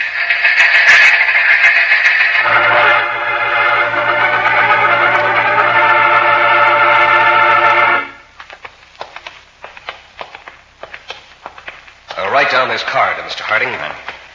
We've turned the whole sub-basement of our police headquarters here into a special lineup room for juvenile cases. See, Commissioner Denfield. To separate them from the older and hardened criminals, huh? Yes. I got the idea from one of your counterspy bulletins. I asked you to come down here, Mr. Harding, so you could see firsthand this city's juvenile delinquency problem. Well, that's why we're on this tour, Commissioner Denfield. See what the counterspies can do to help. Oh, here we are. We can sit right here in the back of the room. All right, Myers, you may begin. Mr. Harding, I think you will be shocked by the youthfulness of our offenders. Well, after the conditions I've seen in other cities, Commissioner, I'm a little beyond being shocked. Well, there go the lights down. They're ready to begin. James Valenti, alias Joe Valley, alias The Shift. Age 18, 5 feet 8 inches, 138 pounds. Charged with unlawful entry. Previous offenses: assault, carrying arms without a permit, breaking and entering. Step down. He started at 15, Mr. Harding. A running start, I'd say, Commissioner. Sidney Ratter, alias Sullen Sam, alias Nuts, age 19, 5 feet 11, 172 pounds. Charged with felonious assault. Previous offenses: assault and battery carrying concealed weapons. Step down. 19 years old. When did you hear about the next one, Mr. Harding? Anthony Romano, age 17, 5 feet 7 inches, 153 pounds. Held for arraignment and first-degree murder charge. Step down. Killer at 17. As a result of gang vengeance, Mr. Harding.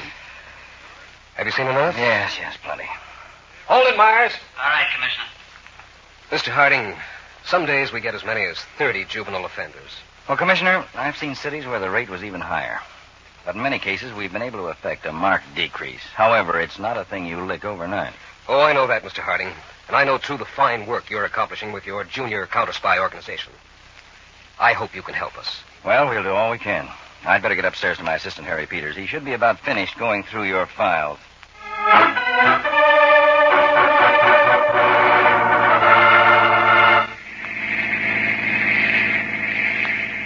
Well, Peter, come up with anything? Dave, looks as if you're right again. You mean you found a likely Fagin in the files? I've got a line on one rackets boy in this town who sure looks as if he's it. Now, go ahead. I'll read you my notes. Salvador Laredo, nicknamed Slick, because he's fastidious about his dress and appearance. 31 years old, 12 arrests, no convictions. I could see where the Slick fits for other reasons. Over half of his arrests were for contributing to delinquency of minors, such as sale of lottery tickets, working numbers racket, gambling and betting in pool halls and bowling alleys. Anything else on him, Peter? Nothing except that he was a former dead-end kid who worked his way to the criminal top. I'm afraid that's much more than nothing, Peter. What do you mean, Dave? I mean that kids who get off on the wrong foot are easily attracted to a racketeer like Laredo. Yes, I didn't know what you were driving at. Kids with the wrong slant would make an idol of a character like that. Do anything for him. So we have the same old problem, trying to make those boys understand that it's unhealthy to respect a lawbreaker. Well, Peters, we'll put him under 24-hour surveillance. We'll keep at it until Slick finds out he's not as slick as he thinks he is.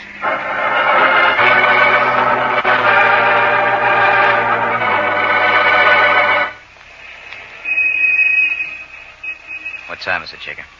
2 minutes to go, Benny. Hey, Benny, what if the cop sees you in the alley? You going chicken on me again, Squirt? No, Benny. Just the way things are now with us working for Slick Laredo and you now with a gun and all. Look, Benny, what if you have to use that gun? So I know how to use it. Even better than a knife. And if you ever try anything funny, Squirt, I'll show you what I mean. Hey, Benny, can we move in now, huh? No. Slick said the bookie in that shop there don't finish counting his take till 2 a.m. Slick said to hit him right on the dot at 2. That's when we're moving in. Hey, Benny. What is it? There's somebody down there at the end of the alley. I don't see nobody. I'm sure. I saw something move. It's just a cat, you dumb cluck. Ought to paste your face in for giving us the jumps. It's 2 o'clock, Benny. Okay, let's go.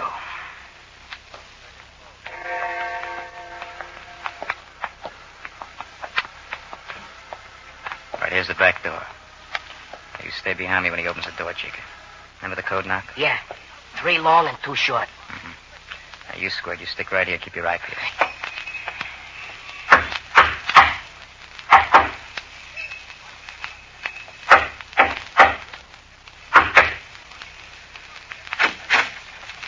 Yeah? What do you want? It's a stick-up, pal. Huh? Reach and keep him there. Why, you crummy little punk. Get him up like I said, or I'll blow your stupid brains right out of that fat face. Up! All right, now back up. Come on, Jigger. Close the door. Right. All right, where's the bundle, fat face? Bundle? The dough to take for today. Where is it? Okay. Over there in the safe. So go on, open it. Sure. You're being too easy, fat face. If you're thinking of pulling a fast one, forget it. I've seen too many trigger-happy kids like you to try anything fast. I know better than to... Hey, Benny! Remember that gun! Give me that gun or I'll break your arm right off. Yeah, fat face, I'll give it to you right now. Let's get out of here, Benny, when I'm finished. All right, fat face, you asked for it. No, don't, not again. So I'm giving it to you. I'm giving it to you for good.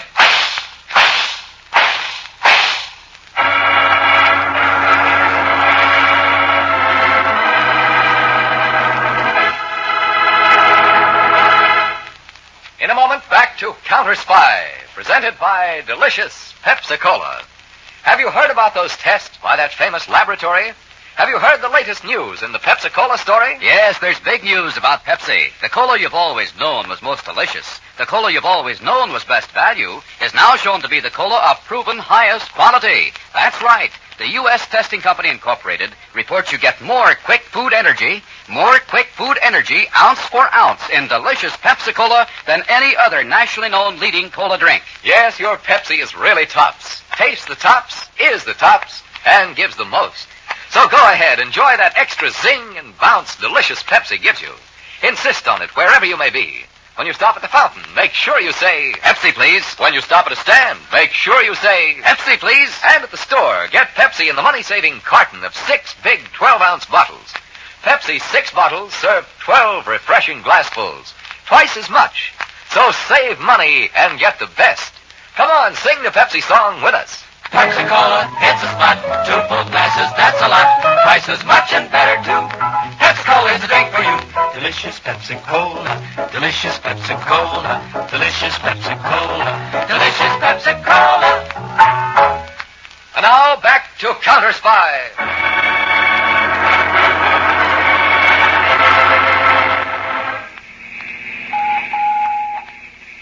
Harding, Counterspy Field Office to Peters, Special Squad Car X3. Peters, go ahead, Dave. What's your location, Peters? Wentworth Avenue between 5th and 6th. Cruising. Well, Peters, I just got a call from Commissioner Denfield about Slick Laredo. I'll meet you at the corner of 11th and Millwood. Get there as fast as you can. Will do, Chief.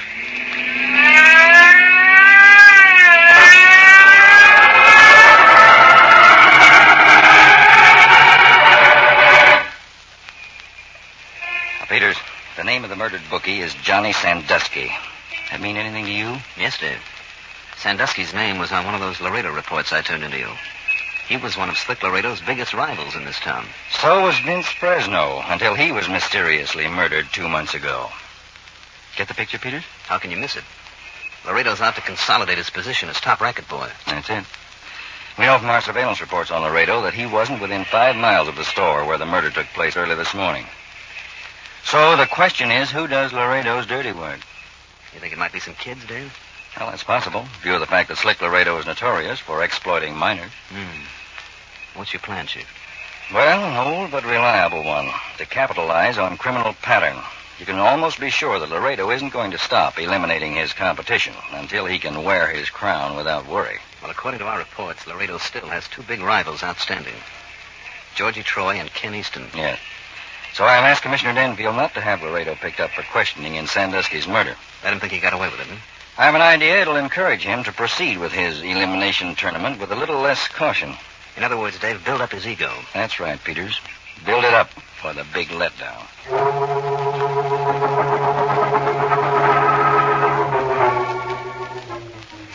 Benny, you shouldn't call me here at the house. Squirt, me and Jigger are still waiting for you down at the candy store. What's the stall for?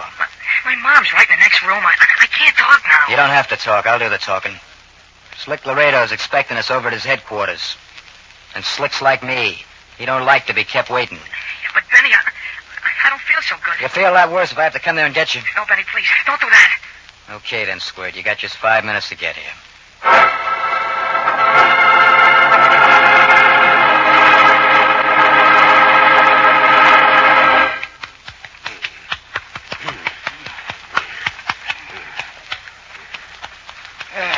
Feels good, Muggsy. Keep working on that shoulder a little. Yeah, boss, sure. Great thing to rub down, Benny. Keeps you right in the pink. Slick, you said we were going to talk business. I'm the one guy who can mix business with pleasure. That right, Muggsy? Yeah, boss, sure. Some vocabulary Muggsy's got, huh, Benny? But Muggsy ain't as dumb as he sounds. The less you talk, the less trouble you get into. Hey, Muggsy? Yeah, boss, sure. Benny, I had Jigger and Squirt wait outside because I wanted to talk to you alone. Have one of my smokes on the table there. Got them special blended for me. No, thanks. Slick, you still haven't said anything about our 10% for the job the other night. 10%? What 10% are you talking about? The 10 you Hey, what are you trying to pull? I changed my mind about the 10%. The deal was 10%. That was the deal. Now I got another. Look, there was some trouble getting that dough. You know, I had to knock Sandusky off. That's the way things go sometimes. Well, turn over so you can work on the other side, Muggsy. Yeah, boss, sure. Look, Slick, me and my boys delivered. Sure you delivered. And I like the way you did it. Well, then why cut us down? Who said I was cutting you down? I'm upping the percentage. What? To 25, Benny. What do you say to that? 25? Hey, that's okay. Hey, what's the catch? How do you like this Benny, huh, Muggsy? On his toes, always looking for the angle, huh? Got what it takes, huh? Yeah, boss, sure. No catch, Benny. I like the way you operate. You got guts, know what to do when it's got to be done. That's right, Slick. I'm no slouch. Now, Benny, I got another job for you. Call Jigger and Squirt in here, and I'll line the proposition out.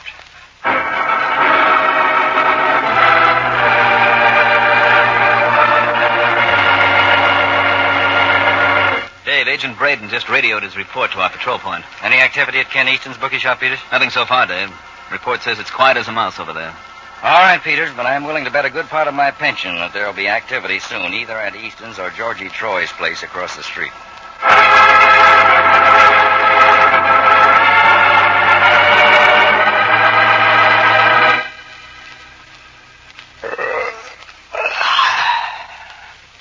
I'm beginning to fall asleep on my feet, Dave. Yeah. A little done in myself, Peters. Almost 2 a.m. Well, looks like tonight's not the night, Dave. We may just as well... Back in the doorway, Peters. What? What's up? That boy. Coming out of the alley across the street, under that Pepsi-Cola sign. See him? Yeah. The alley right next to Troy's place. There he goes back in again. Must be the lookout. Let's go, Peters. We'll grab him first. Let go, will you? Let go of me! You're staying right here, youngster. Well, I didn't do anything. You whistled when you saw us coming. You gave your friends the signal to make a run for it. No, I didn't, mister. I was just whistling because You got away, Mr. Harding. Ducked over a back fence. All right, Peters. We'll take this one back to the car.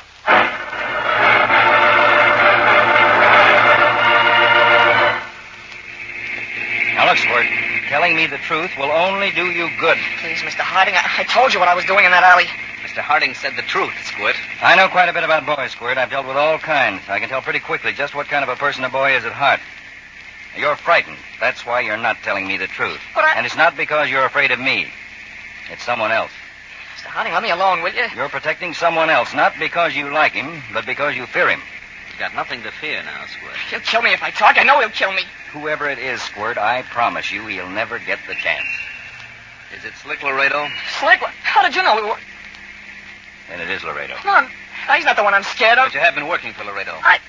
Come on, Squirt, answer. It is Laredo, isn't it? Yeah. Yeah, Mr. Harding. We were working for Laredo. I promise you, Squirt, you have everything to gain if you'll tell us the whole story. All right, Mr. Harding. I'll tell you everything.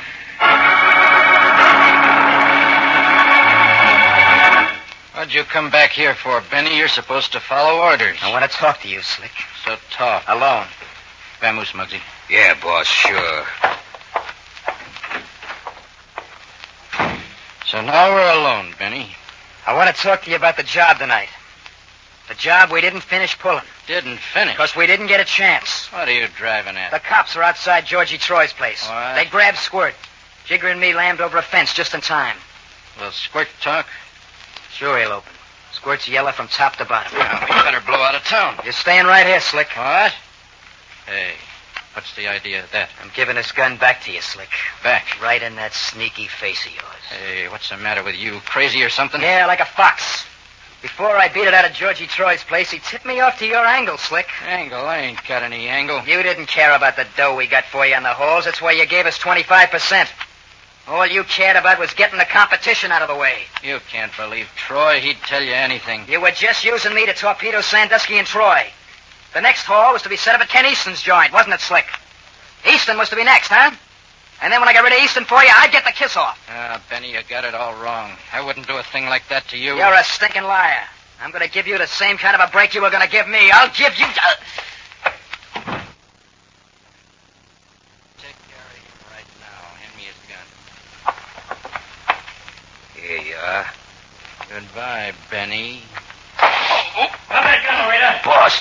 Rub it over my neck. That'll be your finish. Okay. Don't shoot again.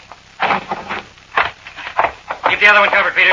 Got it, Mr. Harding. Harding. That's right, Laredo. How's Benny, Peters? Just a crack on the head. He'll be coming around any minute. All right, Peters. While we're waiting, we'll explain to Slick Laredo just how bad an investment young hoodlums can be.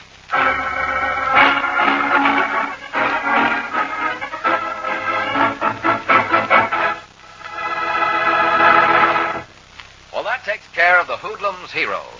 Now let's take care of the refreshments. Bring on those big Pepsis and have delicious Pepsi-Cola all around. Tastes good. You just can't match Pepsi's fresh, tangy flavor. And there's plenty for two of you in Pepsi's big 12-ounce bottles. Get Pepsi by the carton. It's 6 bottles, but 12 drinks. So save all that money and enjoy that extra zing and bounce delicious Pepsi gives you. Remember, Pepsi's proven highest quality, yet it gives you twice as much. Pepsi-Cola, it's a spot. 2 low prices, that's a lot. Twice as much and better, too. Pepsi-Cola is a drink for you. Delicious Pepsi-Cola. Delicious Pepsi-Cola. Delicious Pepsi-Cola. Delicious Pepsi-Cola. Same time, same to Counterspy. Listen on Tuesday for the exciting Case of the Fabulous Formula. The discovery of a new defense secret and the brutal liquidation of the inventor sent your counterspies on a trail of violent death. The stakes, an important government secret. The enemy, one of the strangest we have ever faced. Listen on Tuesday to The Case of the Fabulous Formula on Counterspy.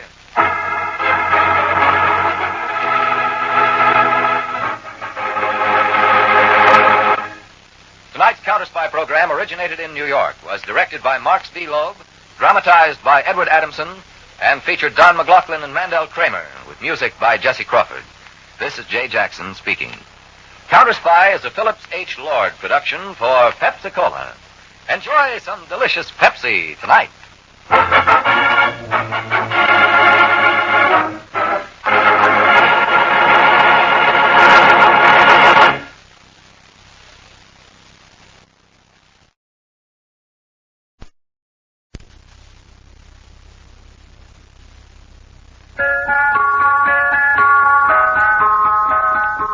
Pepsi-Cola, P-E-P-S-I.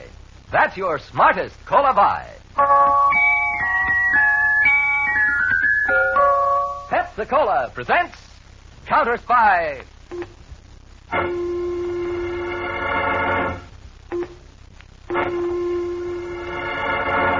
Washington calling David Harding, Counterspy. Washington calling David Harding, Counterspy. Harding, Counterspy. Calling Washington.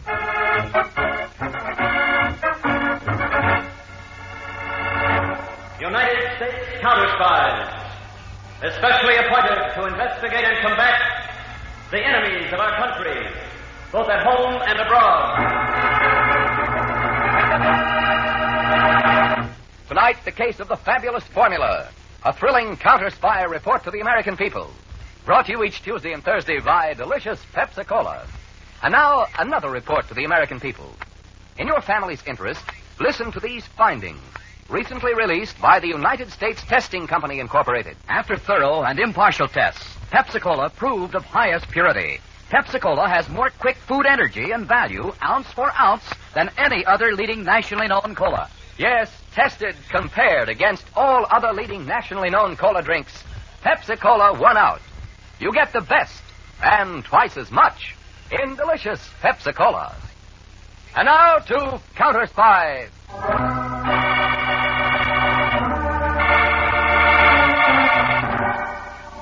On the morning of March 14th, 1950, Dr. Frederick Ziegler, eminent scientist in chemical research, was in the secret basement laboratory of his home on the outskirts of Philadelphia, talking to his assistant, Anthony Kirk. Kirk, my boy, I finished the experiment. That is why I called you.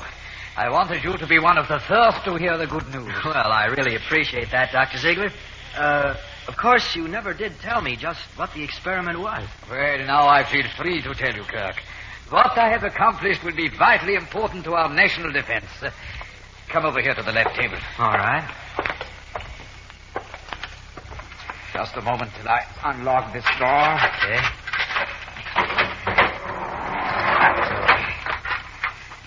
Well, Kirk, here it is. It looks like mica. It is mica, my boy, in a way. In a way? It is an artificially produced matter with all the invaluable properties of mica inherent. With the formula I developed, an unlimited amount of this matter can be chemically manufactured quickly and inexpensively. What about the formula itself? It's all down here in this book. Is that right? Thanks, Doctor. Oh, Kirk. I'm keeping this formula. Keeping? Now, stop joking, my boy. Come now, give me Now, that. stay right where you are. Kirk! Now you can see I'm not joking. Unless this gun amuses you. My boy, what has gotten into you? Sit down, Doctor. On that lab stool there. But, Kirk... Sit down. Don't you try to move. What are you going to do? I'm going to perform an experiment of my own. Just for you. Now watch closely. I take some cotton out of the wrapper in the medical aid kit here. That's the first step. Now the second step. I pour some of this nitroglycerin onto a handful of the cotton. And then I let it soak through for a moment and dry a bit in the air. And then I stuff it into this crucible on the lab table in front of you. Now, Doctor, what do you think of my experiment so far? You have made gun cotton. Uh-huh. A simple but effective explosive. Now we need a fuse to ignite our gun cotton, don't we? Oh, we pull out a long strand of the cotton, stretching at the length of the lab table like this. Now, we're all set to make the test. You're going to kill me. Oh, no, Dr. Ziegler. You're killing yourself. You see, chemical labs are notoriously dangerous places in which to work. You're going to have an accident which destroys not only you, but seemingly your formula, too. Kirk, I hope when they get you... Sorry, no time for bitterness. Goodbye, Doctor.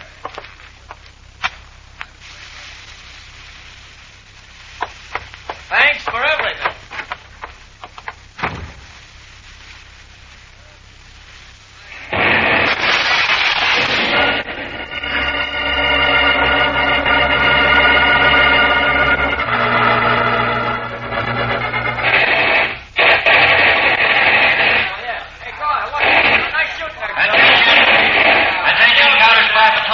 Machine gun range. Attention.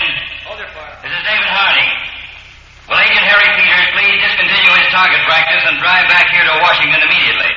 Meet me in the lobby of the National Standards Bureau. At 2 o'clock, we are scheduled for an important defense matter conference with Mr. Carson.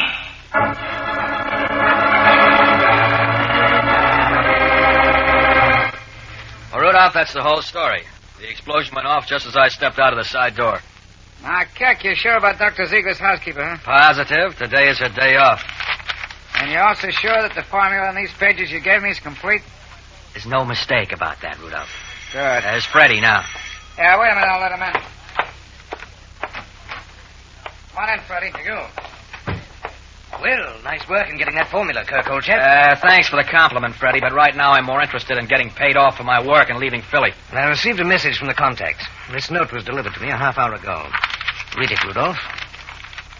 Find the living symbol of an empire, and you'll discover it's educational and entertaining. Yes, those are the directions where to meet the contact, whoever he may be. What kind of a stupid kid's game is this?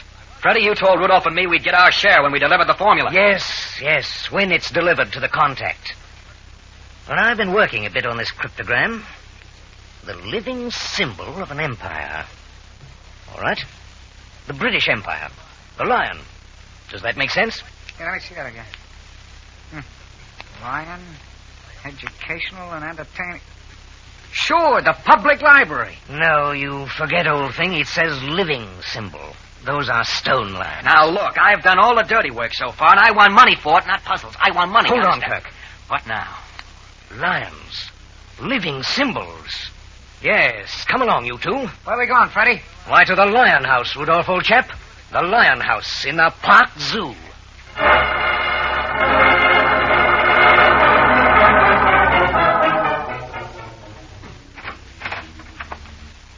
Mr. Carson, Mr. Harding, and Mr. Peters are here. Have them come in.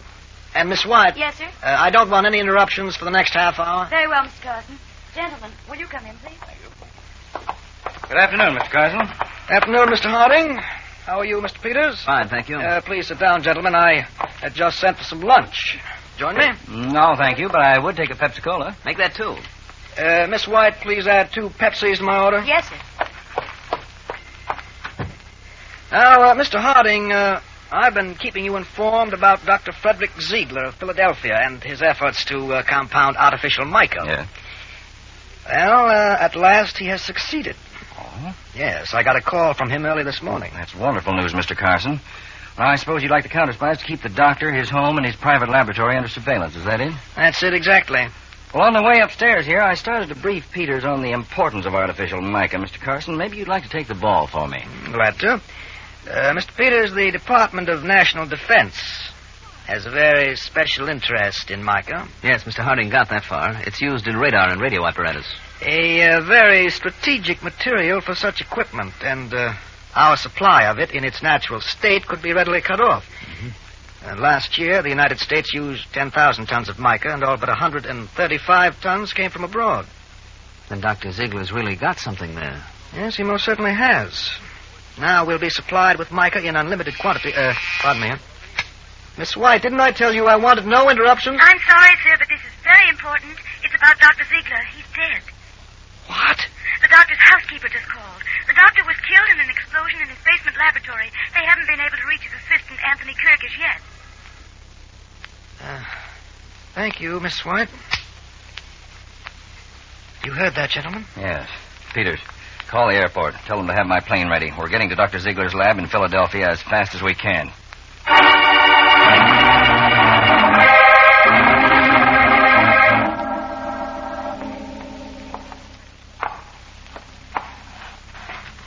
Nasty, huh, Dave? Very nasty, Peters. After the explosion, the papers on the table here must have caught fire. I wonder what Ziegler was doing when the explosion went off. Well, from the way it looks, he was mixing something in his crucible. Peters. Look at this on the side of his forehead. Yes. Small blue marks, like letters. One of them reversed. C-O-T. Something with printing on it was blown against his head, blown hard enough to leave the imprint of those letters. C-O-T. Wonder. Wait. That first aid chest over there on the wall.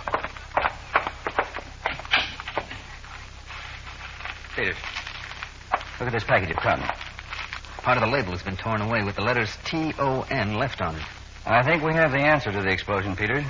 Gun cotton. Gun cotton? Plain medical cotton, probably soaked with nitroglycerin, a crude but most lethal explosive. Gotcha, Chief. The fragment of the wet label blew against the side of Ziegler's head, imprinting the letters. Exactly. That means the explosion was definitely no accident. Definitely. It was a scientific murder, planned to hide the theft of a vital American defense secret.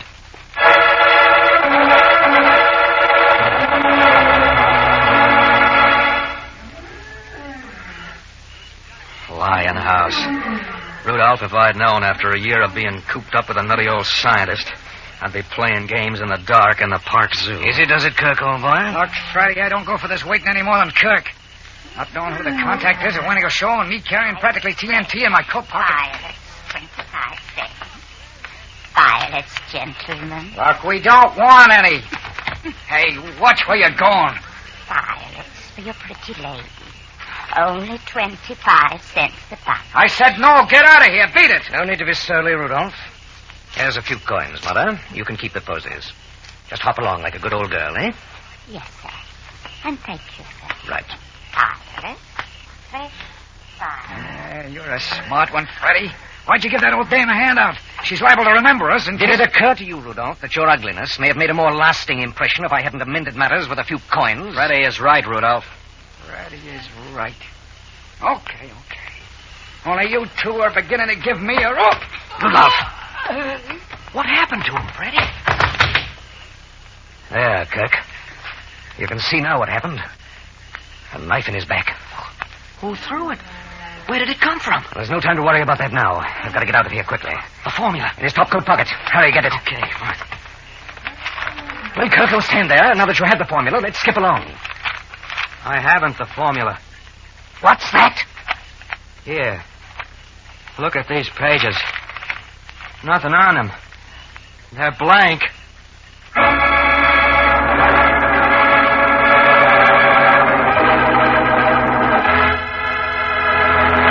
In a moment, back to Counterspy, presented by delicious Pepsi-Cola. Pepsi-Cola hits the spot. 2 full glasses, that's a lot. Twice as much and better, too. Yes, twice as much and better, too. You know Pepsi gives you twice as much. You know Pepsi's better, tastes better. But I want to make sure you know which cola drink is a proven highest quality. Listen, impartial tests were made comparing all the leading nationally known colas. And here's the news. Delicious Pepsi was rated tops for quick food energy and honest-to-goodness value, ounce for ounce. Yes, more value and quick food energy in every tasty sip of Pepsi. That's why Pepsi's so refreshing. Why you feel so good. Why you're on the beat. Why people call Pepsi their favorite treat. When the qualities prove tops and the taste is so delightful. So refreshing that you bubble, and the quantity is double. Say, is it any wonder Pepsi's America's big, big favorite? Insist on tasty Pepsi wherever you may be. At the fountain, say, Pepsi, please. At the stand, say, Pepsi, please. And at the store, get Pepsi in the money-saving carton of 6 big bottles. How about getting a carton tonight of delicious Pepsi-Cola? Delicious Pepsi-Cola, delicious Pepsi-Cola, delicious Pepsi-Cola, delicious Pepsi-Cola.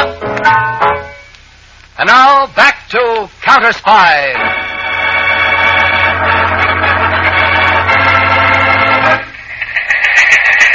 Attention all Counterspies in Philadelphia sector. Blue alert. Repeat, blue alert. This is David Harding. Wanted, Anthony Kirk, for the murder of Dr. Frederick Ziegler and the theft of a vital national defense secret. Warning, proceed with caution. Kirk is probably armed and will fire to avoid capture. This man must be apprehended, dead or alive.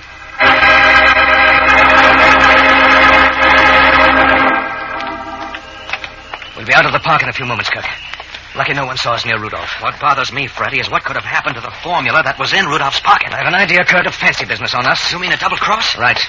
He probably left the formula papers in the apartment. Sleight of hand, you know? All right, but who threw that knife? I have an idea about that, too, old chap.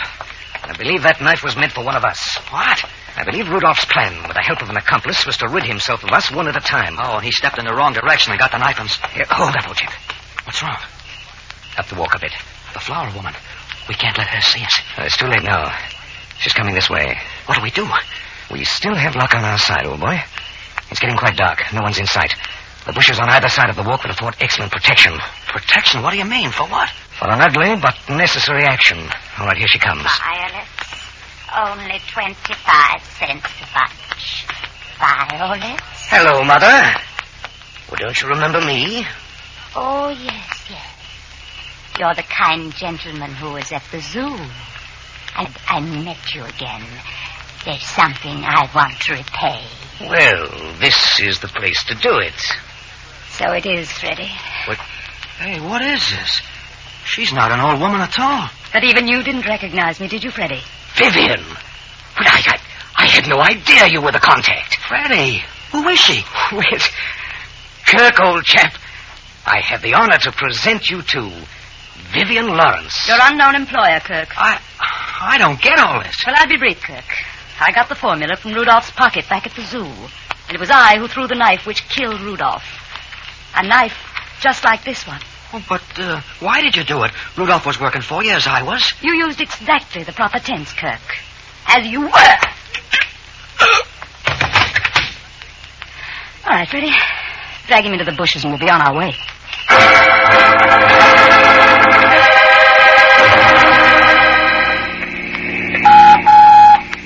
Peter's calling Mr. Harding in car C7. Harding, go ahead, Peter. I'm in the city park, Dave. We've located Anthony Kirk. Yeah? He's got a knife in his chest. A passerby heard him groaning in the bushes. Kirk is the second stabbing victim found in the park within 10 minutes. The other one is dead. What about the formula? No sign of it, Dave. Kirk hasn't talked so far. The ambulance doc says he may not be alive by the time they reach City Hospital. Peters, get into that ambulance. Have them go by way of Market Street. I'll intercept you as fast as I can.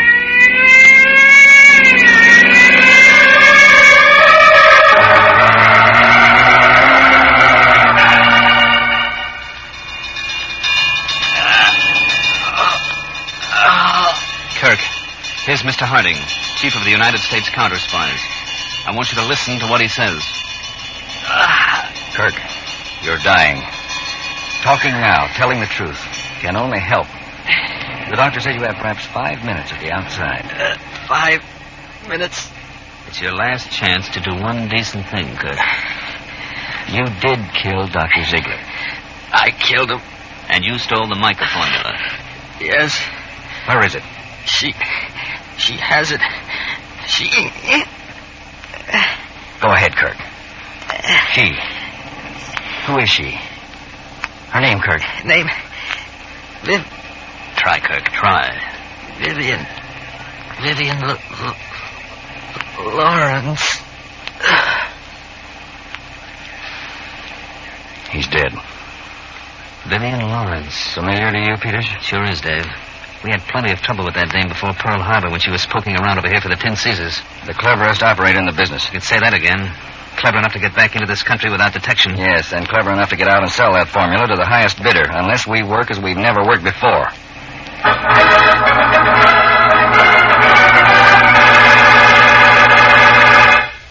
Hurry with those drinks, Freddie. Righto. Now we continue with our program of musical interludes. Hey, it worked rather well, eh, Vivian? Naturally, Freddy. Everything I plan works well. Really, old dear, you have such a positive nature. Well, I'd have been dead years ago if I didn't, old dear. Now, what about those drinks? Righto. There you are. Thank you. Well, the toast, Vivian.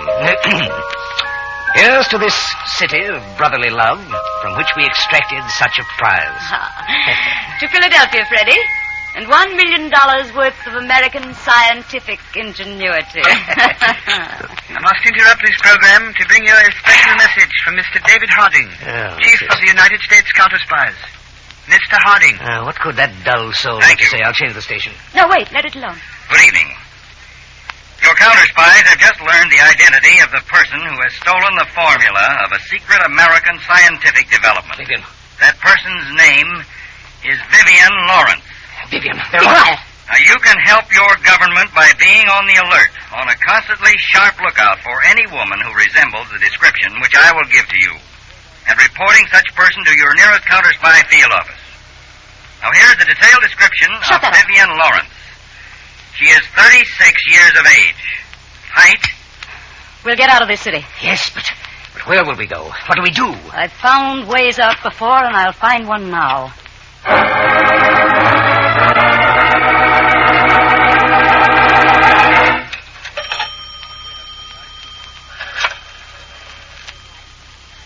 Hello, operator.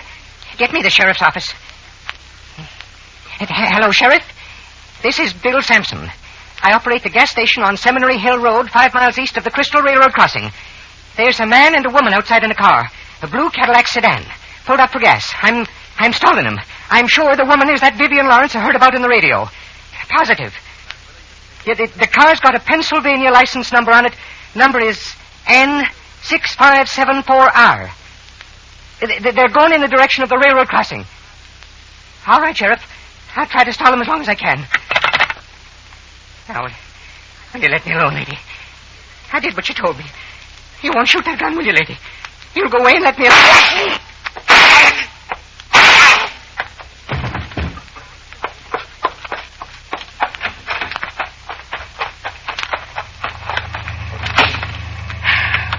All taken care of, Freddy. Step on it.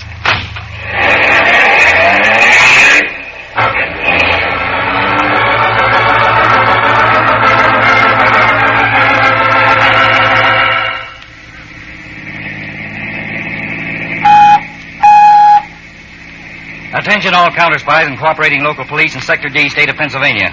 Attention.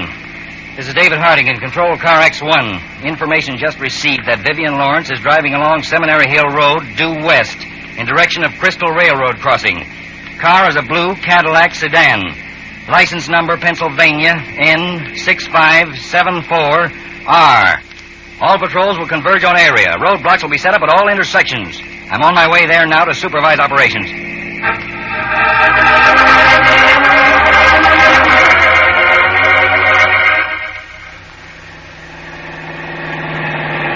Vivian, I still don't see why you purposely put the bobbies on us. Freddy, I'm getting out of this present difficulty, and I'm just making sure. Well, they'll be swarming along this road at any moment. Just as I planned they should. Well, it all sounds balmy to me. How does that sound to you, Freddy? What, that train whistle in the distance? That train is going to be my ticket to sure escape.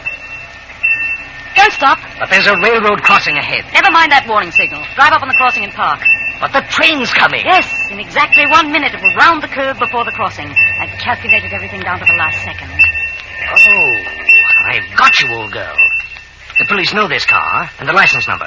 They'll believe, if only at first, that we were killed in the crash, thus giving us time to escape. Am I correct? Correct, Freddy. Except for one detail. You will die in the crash. What? Don't move. I have this gun pointed right at you. Vivian. Sorry, Freddy. But you'll serve my purpose better in death. No, see here, old thing. You wouldn't play a trick like that on Freddy. After all... Just to prove how wrong you are. Vivian. Let go of me. No. You're staying here with Go me. my arm, the train will be here.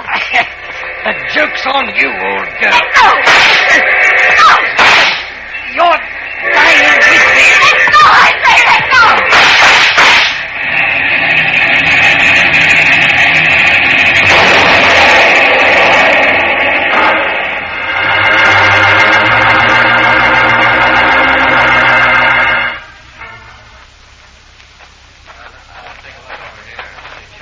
boys have given me the preliminary reports, Mr. Harding. Everything checked, Peter? Well, the car is splattered all over, but it was definitely a blue Cadillac sedan. Yeah? The license plate was found, too. I wonder just how it happened, Peter.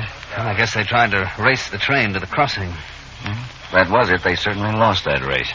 Anyway, Dave, the government will be spared the expense of bringing Vivian Lawrence to trial. Well, Vivian Lawrence may be dead, Peters, but the important thing now is to have our men keep searching this area for the formula. Once that's found, we can mark the file on this case closed.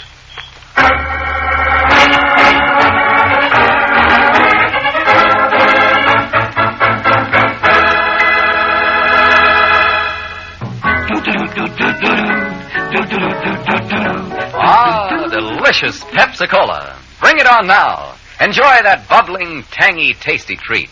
Sure hits the spot. At parties, it's a wonderful idea to serve delicious Pepsi. That extra quick food energy gives folks that bounce, that zing. And Pepsi's big 12-ounce bottles go twice as far. You get a carton of 6 bottles, and you serve 12 full-size drinks. So save that money. Get the best, and get twice as much in delicious Pepsi-Cola.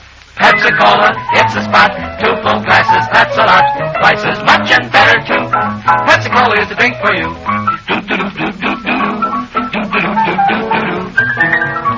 That's it, delicious Pepsi-Cola. Tune in every Tuesday and Thursday, same time, same station, to Counterspy. Listen on Thursday for more facts in the exciting case of the fabulous formula.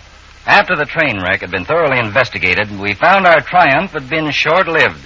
Your counterspy discovered something which started the search for the fabulous formula all over again and led us to a serpent in a box. Listen on Thursday for more facts in the case of the fabulous formula on Counterspy.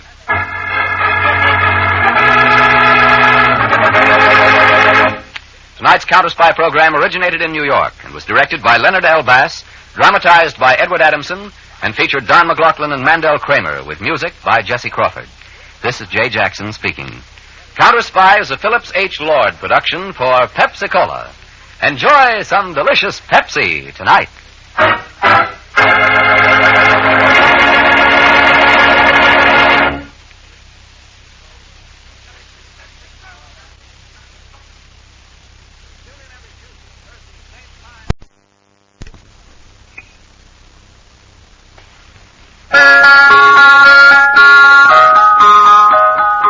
Pepsi-Cola, P-E-P-S-I. That's your smartest cola buy.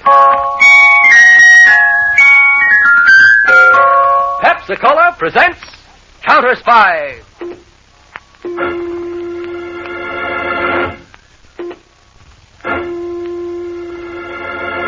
Washington calling David Harding, Counterspy. Washington calling David Harding, Counterspy. Harding, Counterspy, calling Washington.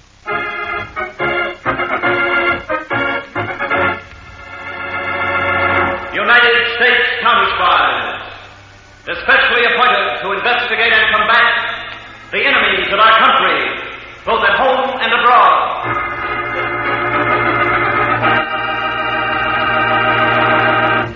Tonight, more facts in the case of the fabulous formula. A thrilling Counterspy report to the American people. Brought to you each Tuesday and Thursday by delicious Pepsi-Cola. And now, another report to the American people.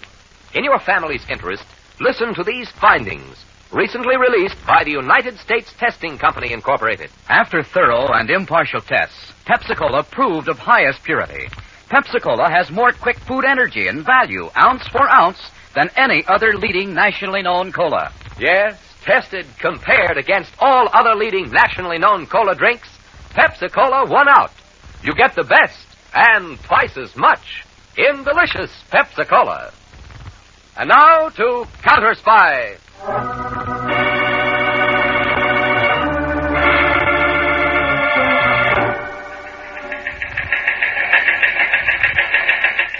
To all Counterspy field officers, Territorial United States, this is David Harding at headquarters, Washington. Vivian Lawrence, notorious espionage agent, is still at large. She is known to have in her possession the secret formula for artificial mica. Her last known whereabouts, Crystal Railroad crossing, 65 miles south of Philadelphia. where she eluded capture by faking an auto accident. For the sake of our national safety, Vivian Lawrence must be apprehended.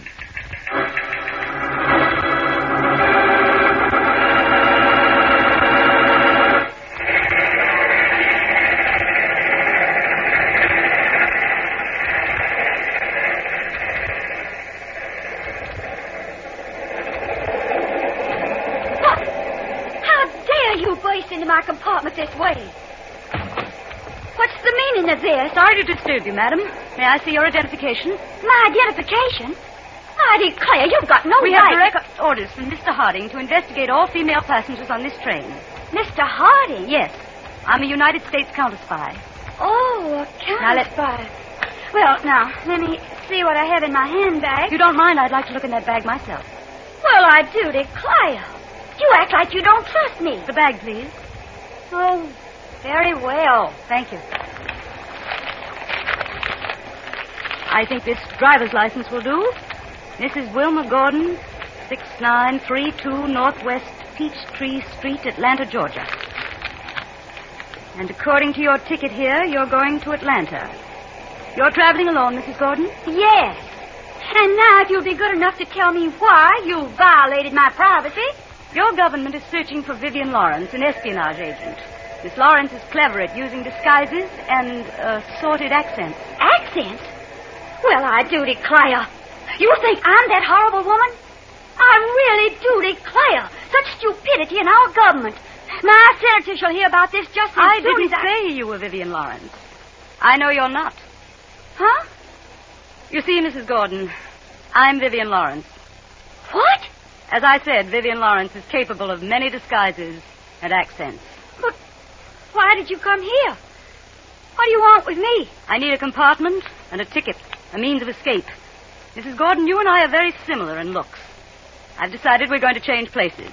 Come with me. I'll do no such thing. I'm going to call a porter and have you turned over to the police. I'm sure this will change your mind. A gun? Shall we go, Mrs. Gordon? If we meet anyone in the corridor here, you will laugh and talk as if we were old friends. Do you understand? Yes. The porter's coming. You'd better do exactly as I told you. That was a hilarious letter from Charles, wasn't it? Laugh as though you meant it. All right, you can stop now. Please let me go. I won't say anything. I promise. Open the door. We're going out on the platform. All right. Stand here near the outside door. What are you going to do? This first. Now, you can have your handbag back. Take it. All right, now, Mrs. Gordon, I'll tell you what I'm going to do. You're making a non-scheduled stop. You're going to make me get off this train? The way the counterspies will see it, Vivian Lawrence, in an attempt to escape, jumped off this train. No! No! Please, don't do this to me! Goodbye, Mrs. Gordon. For heaven's sake, don't! I think...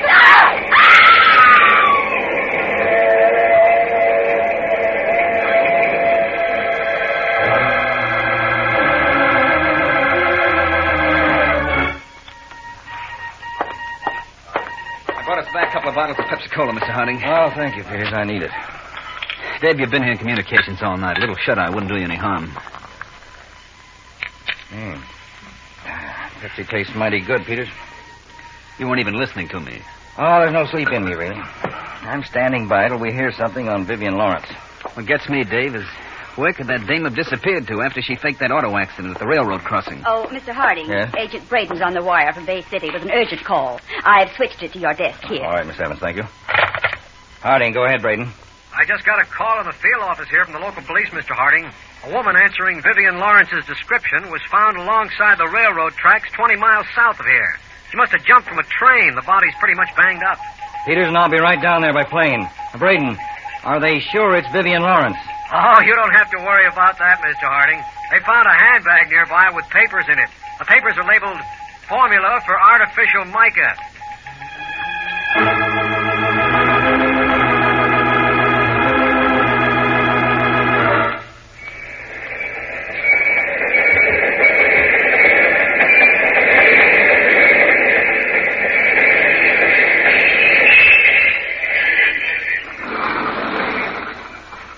and get it, Pop.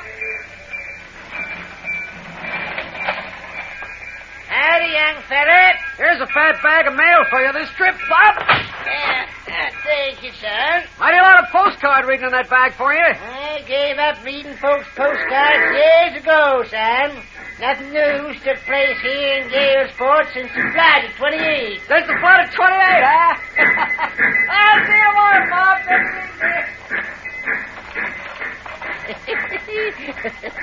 Take it easy.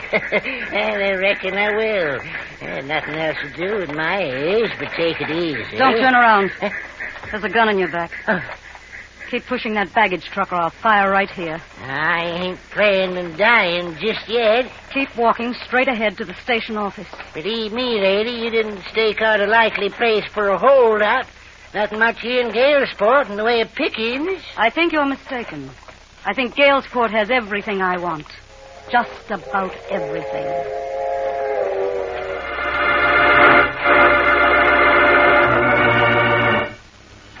Pull back the blanket, Wilson. Well, Mr. Harding, here's the body, just as the local police found it. Mm-hmm. From the looks of it, Braden, I'd say she jumped from a train when it was going at pretty high speed. You satisfied, Chief, that it's Vivian Lawrence? Those formula papers we found in her handbag should be the clincher. They certainly should, Braden. Mr. Harding. What'd you find out, Peter? I made the check with Washington by wire photo, Chief. And? We compared the handwriting on the formula with that of its murdered inventor. They're not the same. What? It's a trick. And I'm sure now that this corpse here is another one of Vivian Lawrence's tricks to keep us second-guessing. Braden, did you make a check on the trains passing this point? Yes, sir. It's obvious that the woman was on a southbound train. Yes, that's right. Well, what about the trains? The local medical examiner determined the time of death at 11 p.m. Now, the only southbound train that passed this point between 10 and midnight was the Flyer, due to arrive in Atlanta at 6 this morning. 6? That's less than an hour from now. Yeah. Peters, get back to the car. Have a call radio relayed to Craig in Atlanta. I want all passengers held on that train when it arrives there. No one allowed off until our agents have gone through it with a fine-tooth comb. Right, Mr. Now, Braden, what other stops does the Flyer make between here and Atlanta? Just a 1-minute mail stop at a small town called Galesport. Galesport. All right, Braden, get in touch with the station master there. Warn him, just in case.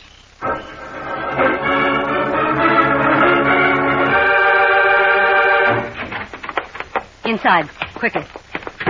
Lady, if you're figuring I keep any money here in the Galesport station office, you're mighty mistaken. I want only 2 things from you. The key to your car and information about the Olympian Carnival. Now, I reckon that ain't much, considering the trouble you're going through. The key to my flivver's right here in the telegraph desk. Now, about the Olympian Carnival. I hear it's scheduled to open near here tomorrow night. That's right. The ballpark between here and Ferndale, out on the turnpike. Telegraph message coming in this time of the night. I want to know what that message is. Okay, lady. Attention, station master. Counterspies warn you. Be on alert for Vivian Lawrence. Espionage agent at large. Say. Keep on. Possibility she may have gotten off Flyer at your stop. Report any information immediately to Bay City Counterspy Field Office. And that's all, Miss Lawrence. So, you're that dirty spy the government's looking for, eh? I read all about you in the... Sit down. And don't try any tricks. I happen to know the Morse code. Get at that telegraph key. You're sending an answer to that message. Sit down. Woman and no woman, if you didn't have that gun, young lady, I'd beat the feathers and tarnation out of you. But I do have the gun. And you'll telegraph exactly what I tell you. Now begin. Woman answering description of Vivian Lawrence appeared at station right after Flyer made mail stop. A woman answering description of Vivian Lawrence appeared at station right after Flyer made mail stop. She asked for information on trains going north to New York. He asked about trains going north to New York. Now, what's that supposed to mean? Keep tapping that key. She seemed desperate. She seemed desperate. Well, that all? That's all. Except for this.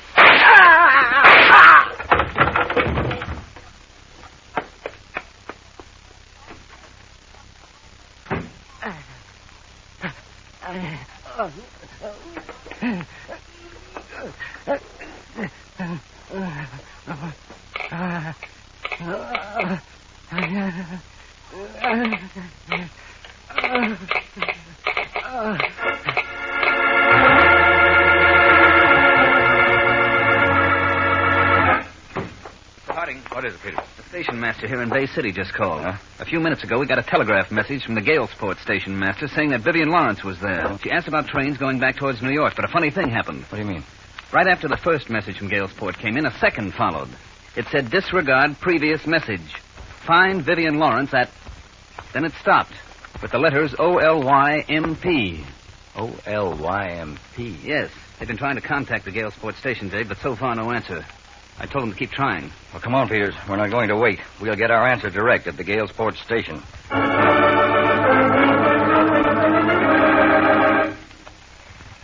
Well, Dave, there's our answer. Shot in the back twice. Peters, it must have taken superhuman courage for him to prop himself against the telegraph desk and tap out that second message. Well, anyway, at least we know now that she forced the old man to send the first message. We know now it was another trick to sidetrack us. Find Vivian Lawrence at Olymp. He's had only just enough time to finish the message. Well, Peters, we're going to finish that message for him. Contact Central Analysis in Washington. I want the name of every city, town, and hamlet in this country whose name begins with the letters O-L-Y-M-P. Have them radio the list that was here immediately.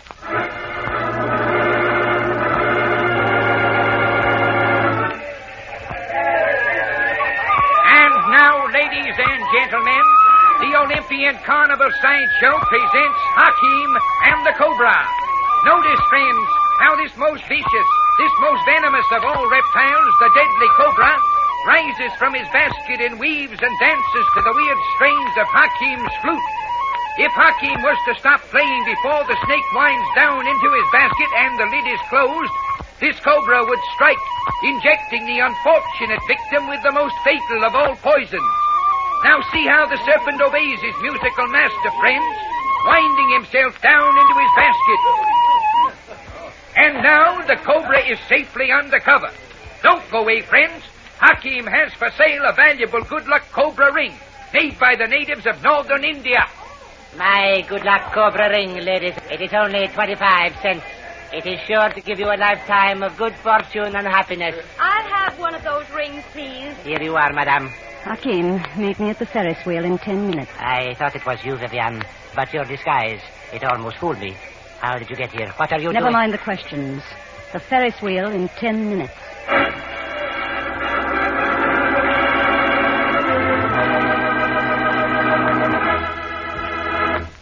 In a moment, back to Counterspy, presented by delicious Pepsi-Cola. Have you heard about those tests by that famous laboratory? Have you heard the latest news in the Pepsi-Cola story? Yes, there's big news about Pepsi. The cola you've always known was most delicious. The cola you've always known was best value is now shown to be the cola of proven highest quality. That's right. The U.S. Testing Company Incorporated reports you get more quick food energy ounce for ounce in delicious Pepsi-Cola than any other nationally known leading cola drink. Yes, your Pepsi is really tops. Tastes the tops, is the tops, and gives the most. So go ahead, enjoy that extra zing and bounce delicious Pepsi gives you. Insist on it wherever you may be. When you stop at the fountain, make sure you say, Pepsi, please. When you stop at a stand, make sure you say, Pepsi, please. And at the store, get Pepsi in the money-saving carton of 6 big 12-ounce bottles. Pepsi's 6 bottles serve 12 refreshing glassfuls, twice as much.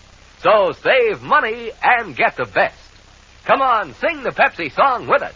Pepsi-Cola, hit the spot. 2 full glasses, that's a lot. Twice as much and better, too. Pepsi-Cola is the drink for you. delicious Pepsi-Cola, delicious Pepsi-Cola, delicious Pepsi-Cola, delicious Pepsi-Cola. And now, back to Counterspy.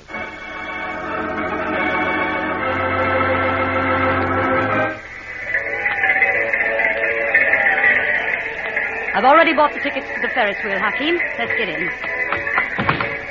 I detest them. Just now, it's the safest place for you and me to talk. Why did you come here, Vivian? Naturally, you read about me in the papers. You stole the formula for artificial mica. And I've read about you in the papers, Hakim. Me? I haven't done anything. I happened to pick up a paper on the train which advertised that the Olympian Carnival was playing this district. I saw your name as one of the stellar attractions, so naturally, for old time's sake, I thought... Vivian, I cannot help you. I'm through with all that. Now, really, Hakim? I am, Vivian. I've changed. America has been good to me. Hakim, you're not making sense. Since I've changed my ways in the past 10 years, I've found out what sense really is, Vivian. Money is the only thing that makes sense. No, Vivian. See all those people down there? Peace of mind and a feeling of trust and belonging to a great and good country like theirs is more than even money can buy. Oh, that's a good one.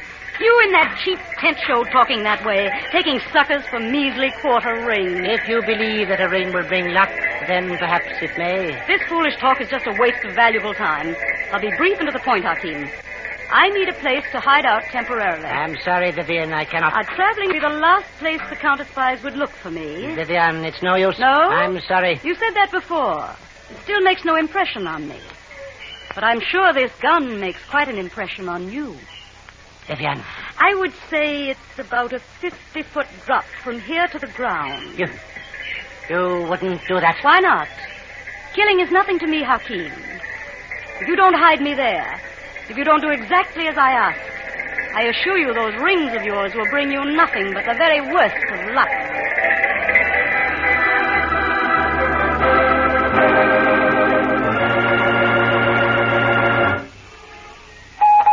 Braden in Bay City field office to David Harding, control car C7, Galesport. Braden to Harding. This is Peters, Braden. Mr. Harding just went into a diner across the street to grab a bite. Anything special? No, Peters, just reporting to the chief that his instructions have been carried out. The special alert has been sent to all cities, towns, and villages whose names begin with the letters O-L-Y-M-P. Okay, I'll tell him. We're standing by here to relay anything to Mr. Harding as soon as it comes in. Check, Braden.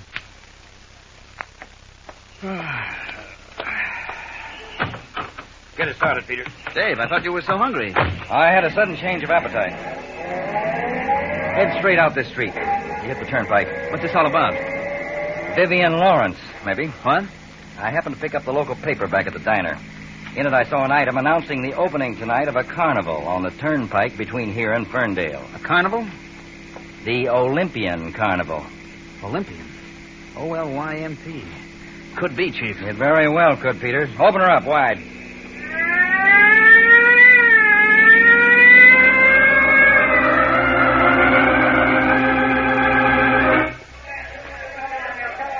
Hakim, do you have to keep that basket in this tent? Why, Vivian? You don't have to be afraid of my cobra as long as he is in his basket. Snakes disgust me.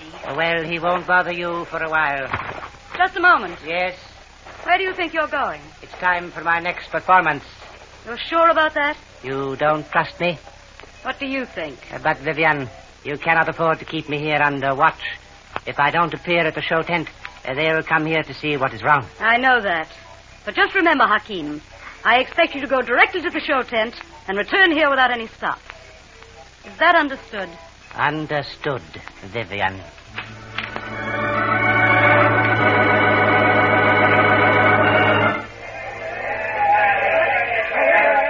Covered every inch of this midway, Dave. No sign of Vivian Lawrence. I've had no luck either, Peter. But we're not leaving these carnival grounds and... What is it, Chief? Look over there, the sideshow tent. That man walking toward the entrance with the wicker basket in his hand. Holy smoke, Dave. Hakim. Yes, our old friend Hakim, the snake charmer. Wasn't he once tied up with Vivian Lawrence? Yes, back in 1938. But according to our checkups, he's supposed to have changed his way of living. Could be he's changing back again to his old way. That's always possible, but I was almost sure Hakim was sticking to the straight and narrow. They better duck behind the stand here. I think he's seen us. Yeah, right. Maybe I was mistaken. He's walking into the sideshow tent. All right, Peters, we can get started now. What are we going to do, Dave? Find out if Hakim has really changed his ways again.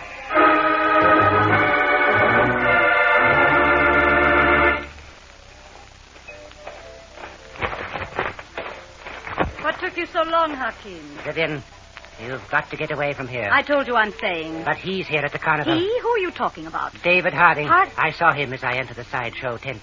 I didn't want to arouse suspicion, so I went through with my performance. Put that snake basket down, Hakim. Put it down. I don't understand. You understand this gun, don't you? Now do as I told you. And don't move from that spot. I want you to stand right under the light where I can see that sly face of yours. But what is wrong? You wanted to get rid of me. You tried to protect yourself. You called Harding. You told him I was hiding here. No, Vivian, no. I just happened to see him on the midway. I should have known you'd try something like this. But you're not getting away with it. You're going to die. I wouldn't move if I were you, Vivian. The snake. It got out. I left the lid off the basket before, as a precaution. The slightest move from you, Vivian, and he'll strike. Hakim, please. See how he watches you, Vivian, waiting for you to make a single motion. Please, Hakim. Get him back. You can do it. Yes, all I have to do is play my flute. Well, then play before... Knowing that you plan to kill me with that gun? I won't, Hakim. I promise I won't if only you... A promise from you? What? Be careful, Vivian. You mustn't budge. Hakim, listen to me. Not the slightest move or he'll strike. Listen to me, please. I'll share the profits from the formula with you, Hakim. If only You're not one to be trusted, Vivian. You can trust me now. You can. How do I know you even have the formula? For all I know... I do have the formula, Hakim. It's right here in my coat pocket, believe me. Stand where you are, Miss Lawrence. It would be just as easy to kill another snake. Drop that gun. I'll get it, Chief. You heard everything, Mr. Harding? Yes, Hakim. We waited until we were sure she had the formula papers with her. Thanks for all your help. I was glad to prove to you, Mr. Harding, that I'm really on the right side. And I was right. You did call the Counterspy. I would have, Vivian, but they came to me first. Sorry I had to kill your Cobra, Hakim, but we wanted to make sure of taking this woman alive. Oh, you didn't have to worry about that Cobra, Mr. Peters. His fangs were removed years ago. Removed? Then he wouldn't... That's right, Vivian. All your fears were for nothing. Yes, Miss Lawrence, you were tricked by a toothless cobra. But we have laws in this country especially designed for people like you, laws with very healthy, strong teeth in them.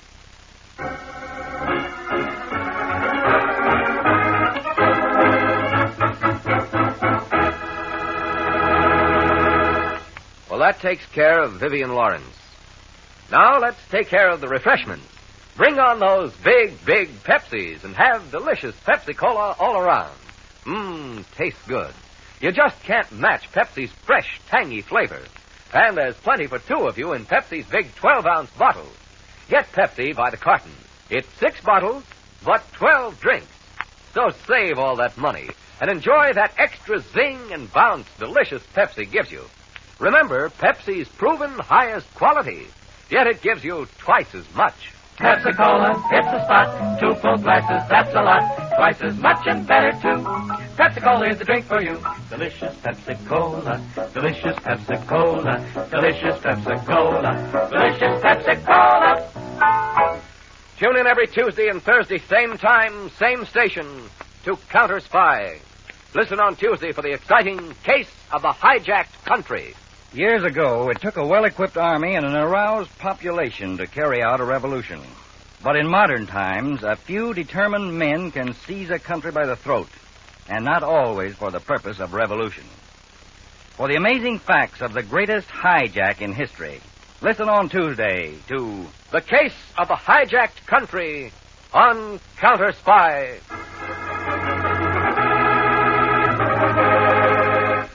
Tonight's Counterspy program originated in New York, was directed by Marks V. Loeb, dramatized by Edward Adamson, and featured Don MacLaughlin and Mandel Kramer, with music by Jesse Crawford.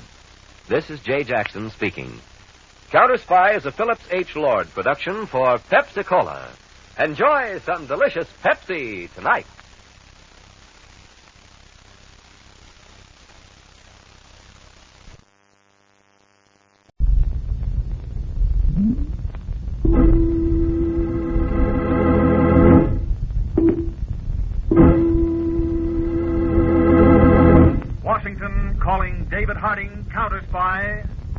Washington calling David Harding, Counterspy. Harding, Counterspy, calling Washington.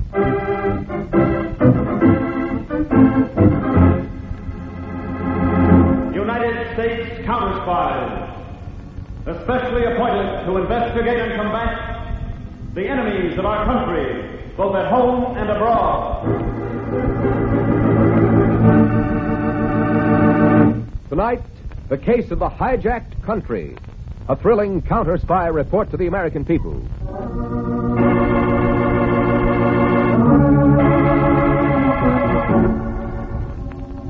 One evening in the Assembly Hall of Counterspy headquarters in Washington, Chief David Harding was addressing a counterspy training group of over 100 young men and women. Lecture 17, Technique of Modern Revolution.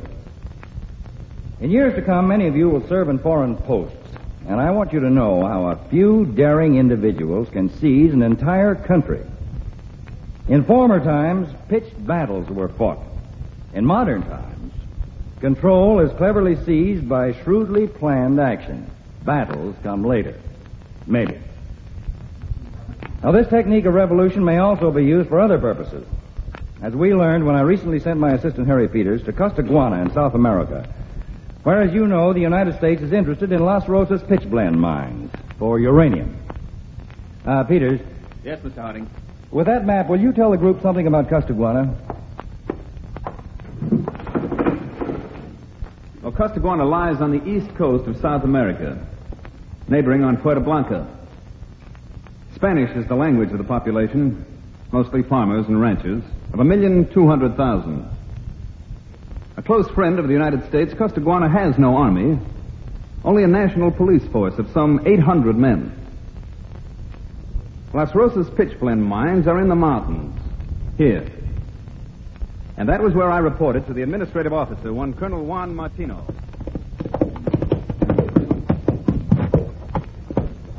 Easy, Chico. Easy, boy.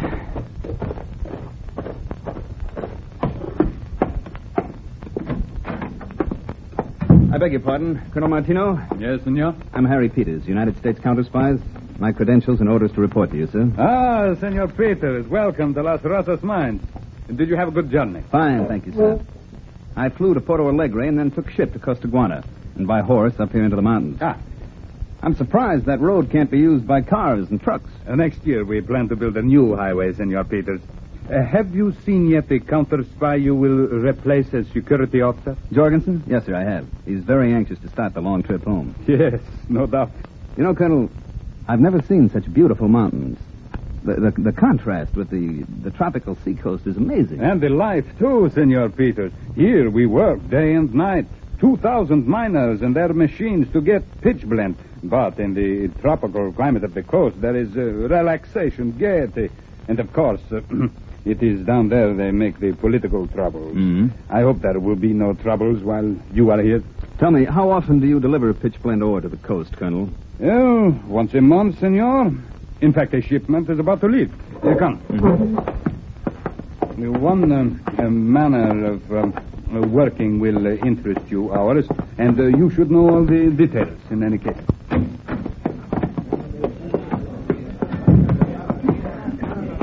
Do you keep an armed force here, Colonel? A few men, senor. But when we send the ore down to the port, police are sent from the capital to various danger points on the road. We take no chances. I see. My duties, I understand, include riding down with the ore shipment next month. Yes. But this time, of course, you need not go, since the other counter-spy starts his journey home. Here we are. Well, that's quite a sight, Colonel. You see those carts, each drawn by 8 mules with bells and handled by a driver and a relief man? Oh, yes. Now they are about to start. So long, Jorgensen. Give my regards to Mr. Harding.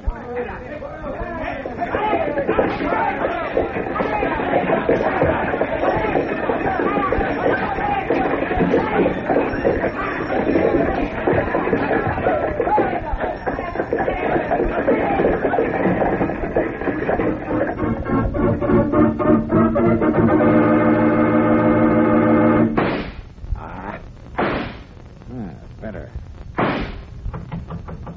Come in. Wait, Pascal. Stand right there. Senor Fulton, you put a hole in my new hat. I ought to have put it in your head, Pascal. I've been waiting for you for 2 weeks. When did you arrive from Costaguana? An hour ago, Senor Fulton, and I stopped on the way only to buy this new hat. Costaguana, the hats are not good. I must always buy them here in Puerto Blanca. Now I must buy another. You and your hats. Have you any news? Si. At last, Senor Fulton. All is in readiness. Men? 100 men you can trust to the death. Weapons? Submachine guns, 80. Garand rifles, 20. Automatics, 40. Yes. And grenades, 6 for each man. Ammunition, more than enough. Knives, 1 for each man. Good. Technicians? 5 men. Experts in all means of communications, telephone and radio. And the next shipment from the mine? Well, one shipment left the Las Rosas mines 3 weeks ago. The next will go in next Tuesday. And the shipment is worth... How much would you say, Pascal? Quien sabe? $1 million? $2 million? 10 million. I am overcome by amazement, senor, every time I reflect upon this scheme of yours. To steal an entire shipload of uranium ore. Steal a shipload? Why, Pascal, we're going to hold up an entire country. The greatest hijack in history. Making prisoners of over 1 million people for as long as we need. And right under the noses of the whole world. Why, we'll knock their eyes out. Like this. 1, 2, 3.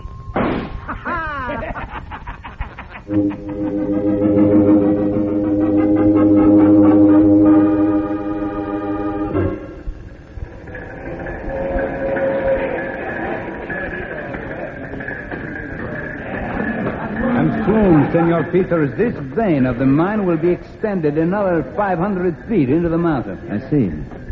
How long will the mine last, Colonel? The experts tell me 50 years, Senor. But let us hope that before that the world will have no more need of uranium for bombs, but only for peace. You can double that, Colonel. You have seen almost everything, Senor. Shall we go back to the surface? I'm ready. I make my first trip with the card convoy on Tuesday. I've got some reports to send first to Washington, just saying everything under control.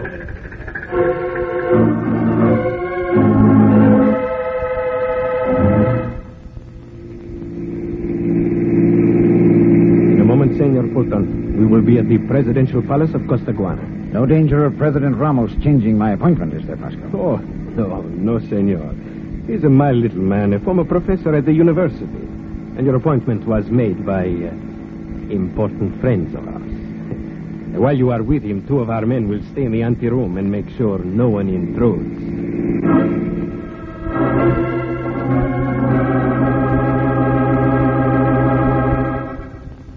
It is an honor to Costaguana, Senor Fulton, that so many important American businessmen like yourself come here to help develop our country. I appreciate your feelings, Mr. President. Now, I wish you to tell me in what way I can help. As president of Costaguana, I am anxious to convince our good friends of North America that we will do everything... Mr. President, you don't have to convince anybody in the States. Just me, right here in your office. But you produce a pistol. I do not understand this kind of American joke. It's no joke, Mr. President. I am the president in the very center of our capital city. It is incredible. You mean you don't believe I'd kill you? Kill me? All you have to do is to believe your eyes. Look at this gun. Think about a bullet coming out of it. Aimed at your chubby little body. I understand. But why do you do this? I'm taking over your whole country. For a day, 2 days, a week. As long as I need it. Revolution. But you must have an army, thousands of men. You... Mr. President, I am pulling my revolution with just 100 men. In the modern way. You are a madman, Senor Fulton. Am I, Mr. President? Why, your country has no army, so I need only 3 points of control. You for the top authority, communications, and the police. With those in my hands, everything will seem to go on as before, except for this gun aimed at your stomach. The greatest hijack in the world, a whole country. Simple, isn't it, Mr. President?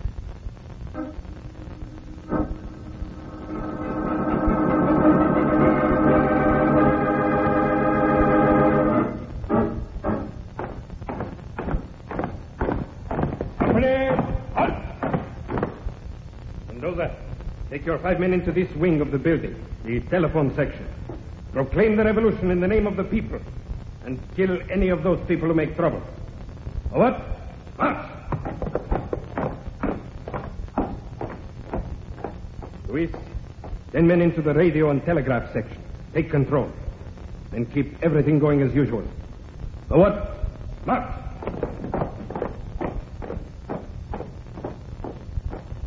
All right, the rest of you, with me into this wing. The administration. Come.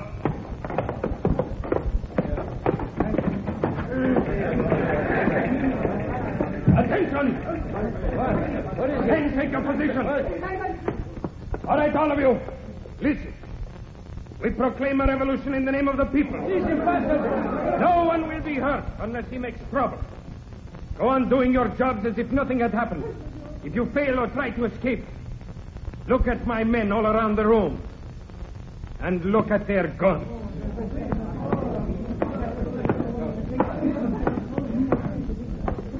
You, senor. You are the director of communications? Si, but please have your revolution, but do not disturb us. You will make no trouble? Oh, no trouble. I only want everything to go smoothly. It is very hard to make things go smoothly. I do not want your revolution to disturb everything. Very good. A healthy way to feel. The rest of the building is already in our hands. A man trying to escape. Shoot him, you fools! Silence! Silence! That is what happens to anyone who makes trouble. Is that clear? Now, Senor Director, you will pick up that telephone and connect me directly with the office of Presidente Ramos. What? The direct private number. This is the only. Please do not disturb the communication. I will take that telephone. Hello. Senor Fulton, it is Postal. We are in total command. Good work.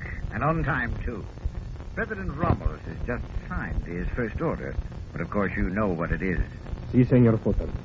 We will transmit that order at once.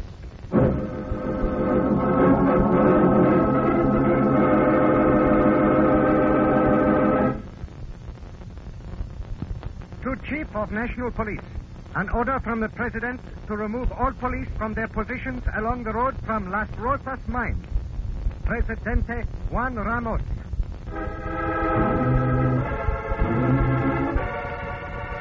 Now, Mr. President, do I pull this trigger, or do you telephone this next message I've written out for you? Very well. Hello? You will send this telegram to Las Rosas mine by order of Presidente Ramos. Emergency. To safeguard the pitch blende. The shipment will be taken by the convoy not to the freighter USS Flygull as previously ordered, but to the independent freighter at Pier 14. Signed, Ramos, Presidente.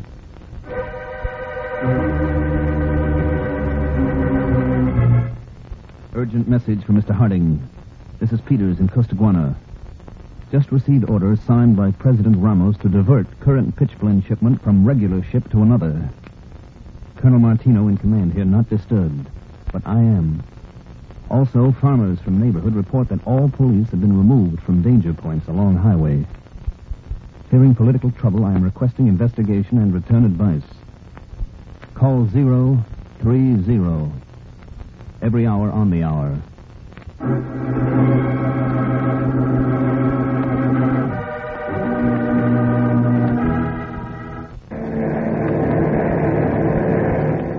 Harding will reach our destination in about 2 hours. Thanks, Edward. I'm seriously worried by Peter's latest reports. They suggest a revolution. We'll have to land in Puerto Blanca across the frontier from Costaguana. I wish I knew what's happened to Peters.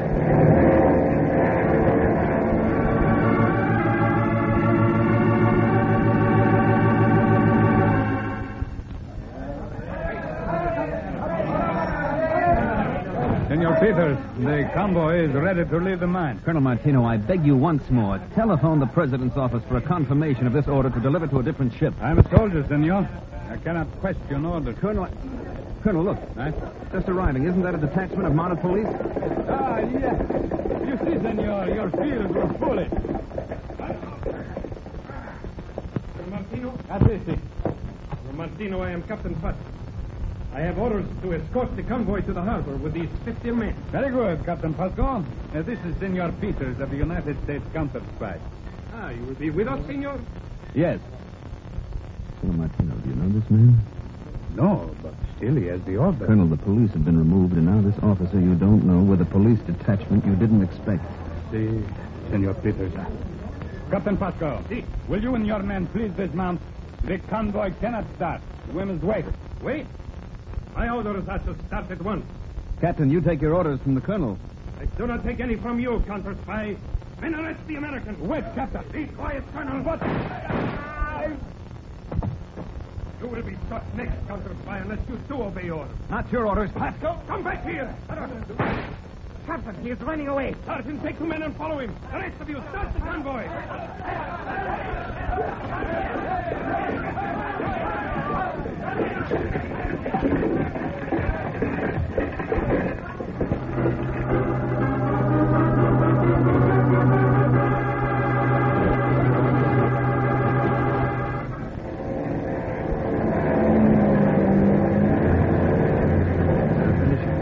Mr. Harding, we're coming down to land. Yeah. Hope this plane isn't too big for the landing strip.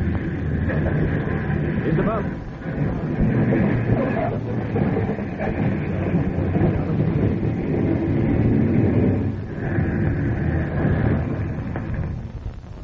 All right, Edward. Let's go. All right. Mr. Harding. Oh, that's Peters, Yeah. Mr. Harding. Got here safely. Hello, Peter.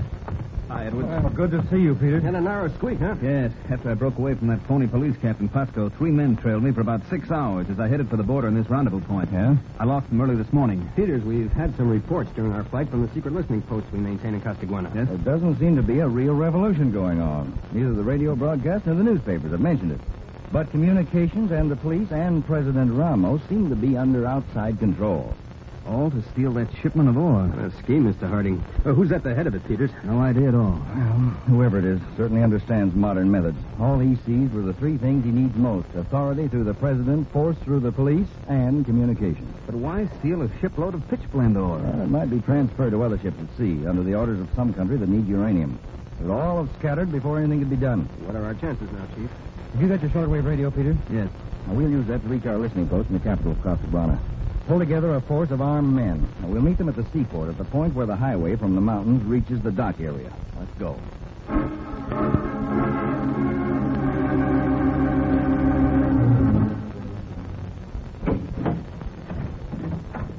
Come in, Pasco. Si, senor. I see everything is calm elsewhere in the presidential palace. And it's calm in here, too. Ah. El Senor Presidente. He sleeps. Collapsed.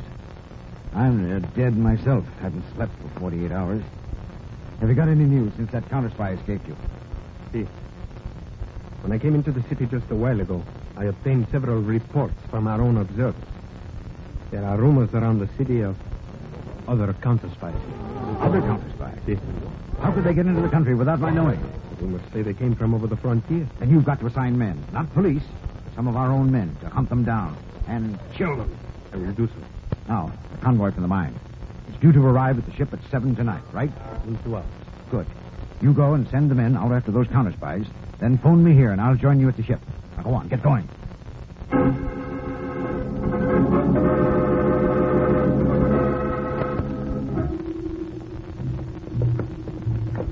Hold it, men. Well, we've overpowered the outside guard of the communications building. Now the big job. The administration wing. I'm afraid we can't take it without violence. There must be a lot of the regular personnel being held in there, Mr. Harding. You'll have to break in and warn them fast before any shooting starts. That's my job. Attention, everybody. Throw yourselves on the floor. Abajo. Please do not disturb everything. You men with machine guns, surrender. All right, men, fire.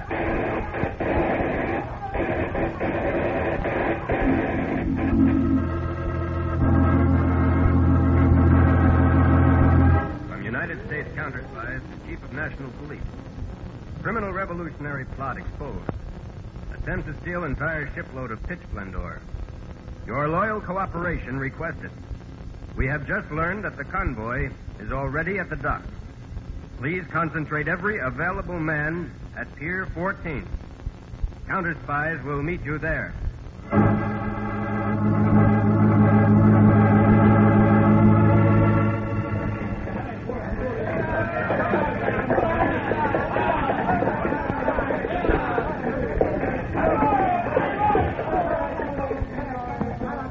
All you men, unload those carts onto the ship, and fast. Pastor. Si, Senor Postal. These are our men. Keep the loading going fast. Si. Whole job has to be done in 6 hours. Ship sails with the morning tide, and we've got to be ready. Si, Senor. I will get Fulton! Here's John Fulton on this dock. Senor, name? Who wants John Fulton? This is David Harding, United States Counterspies. The entire dock is surrounded by 500 armed police. We call on you to surrender. No surrender, Harding. It's my duty to warn you to try to save the lives of innocent people. If you personally do not surrender, we attack. Senor Fulton, we are defeated. Not yet, Pascal. Maybe they'll get me, but I get Harding first. Get out of my way. What's your answer, Fulton? I'm coming. You men, clear out of my way. Senor, oh, my Christopher. Look.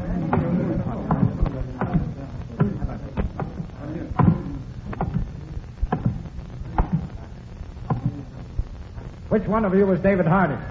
I'm Harding, Fulton. Tell your men on this dock to drop their weapons. You drop that pistol. The light's not good here, Harding. Step out where I can see you better. With pleasure. But don't try anything. There are 5 rifles aimed right at you. Can you see me clearly enough now? Yes. But do you know what you've done, Harding? You've spoiled the biggest crime in history. Hijacking a whole country. It was well planned, Fulton. You wasted a good brain on a useless crime. I'll be famous forever, Harding. For this scheme of yours? Yes. And also because I'll be the man who killed you. We got it, Chief. The rest of you men, surrender. He didn't hit you, did he, Chief? I threw myself aside as he fired. One bullet got me in the arm, the left arm. We'll get you to a doctor. Oh, it's a flesh wound. We can bind it up for the moment. I guess a little blood's a cheap price to pay for putting this fellow Fulton out of the way. Peters, what an amazing waste of ability.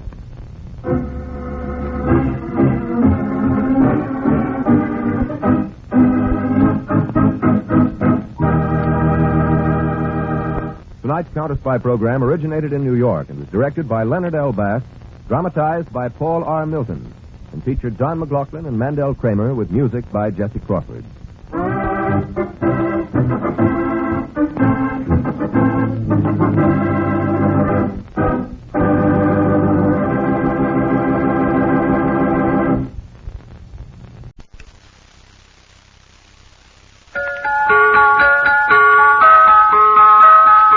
Pepsi-Cola, P-E-P-S-I.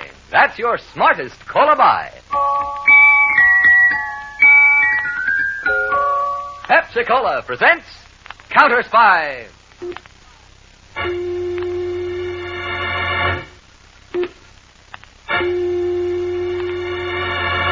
Washington calling David Harding, Counterspy. Washington calling David Harding, Counterspy. Harding, Counterspy. Calling Washington.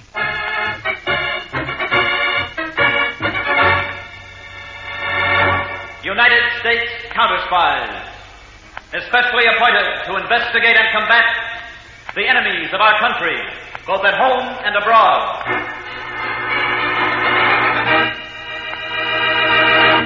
Tonight, the case of the murdered Confessor. A thrilling counter-spy report to the American people. Brought to you each Tuesday and Thursday by delicious Pepsi-Cola.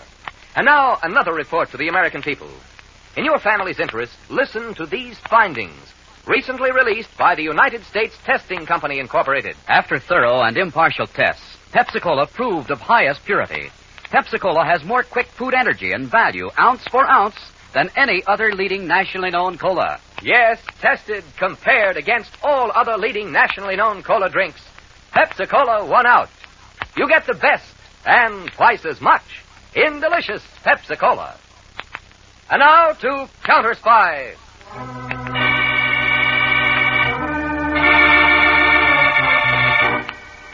On a side street in Washington, D.C., a man walked slowly along, clutching a paper bag and peering at the numbers on the doorways. Suddenly, he stopped, mounted the stairs of a shabby-looking house, and pushed the bell marked Dr. Gregor.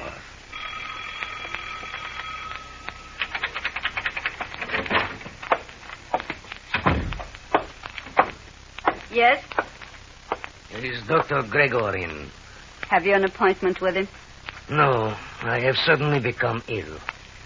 I have eaten too much candy. What kind of candy was it? Turkish candy. Oh?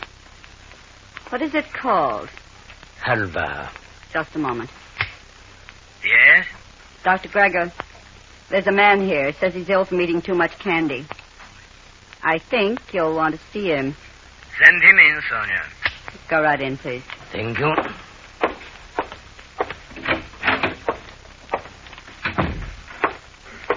Dr. Gregor? Yes? I have eaten too much of my native candy. What kind of candy did you eat? Turkish candy. Halva. Oh. You are Bulov, eh? Yes. When did you arrive?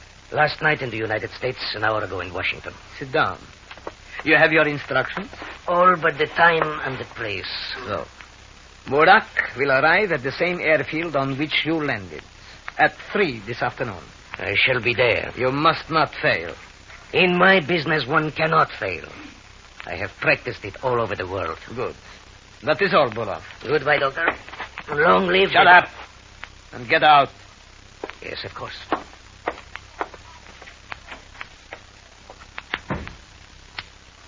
Yes, Dr. Gregor? Come in here, Jensen. Well, did you get his picture, Jensen? Yes, several. All right. Develop them at once. And then study them carefully. Yes, sir. Wait. It is a uniform of the Washington Police Force. Yes, Doctor. You will put it on and go to the airport. Yes, Doctor. Pose as one of the policemen guarding the crowds. But make certain to be near the man whose picture you have just taken. Yes, Doctor. After he has done his work, shoot him. Remember, he too cannot leave that airfield alive.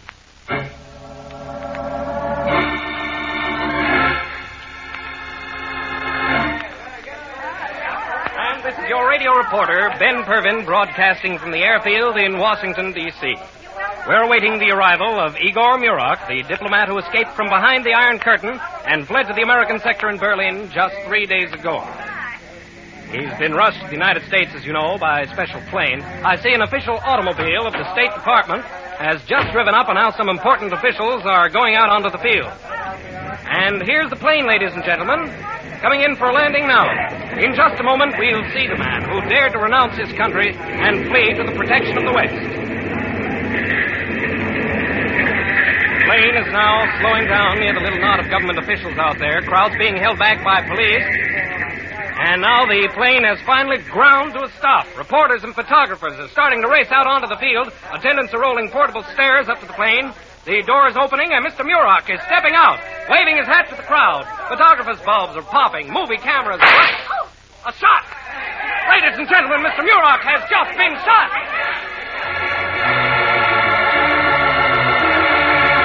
This is David Harding. Wherever my assistant, Harry Peters, is in Counterspy headquarters, drop what you're doing and check local police precinct 17. Police badge number 7683W. Then meet me outside the State Department building with my car. That is all.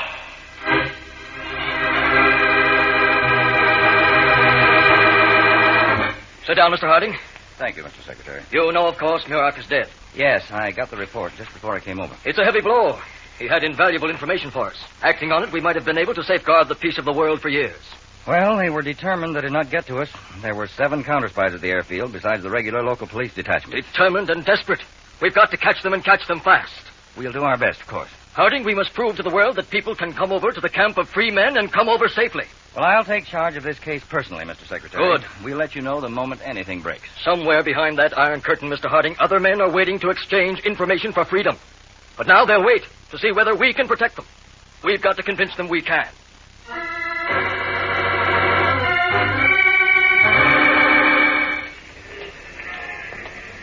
Over here, Dave. All right, Peter. Did you check the police precinct? Yes. Dave, there is no such police badge as 7683W in Washington. I talked with the captain who assigned that detail of men to the airfield, and he's positive that the man must have joined the squad after they got to the field. What about the men? Well, I talked with every one of them. Now, none of them ever remember seeing him before. He was a phony cop, Dave. I thought so. Where to now? General Hospital. The assassin who shot Muroc's there. All right. Get in the car, Dave. Have you given orders to round up all the known foreign agents? No, we know where to find them when we want them. They're too smart to have anyone who's been operating in this country for any length of time do this job. They wouldn't take that chance. Figure the fellow who killed Muroc is from outside the country. That's my hunch. What about the phony cop? We'll get to him later. Was Muroc's assassin badly wounded, Dave? Unconscious when they took him off the field. Better go a little faster, then. That's a good idea. Use that siren.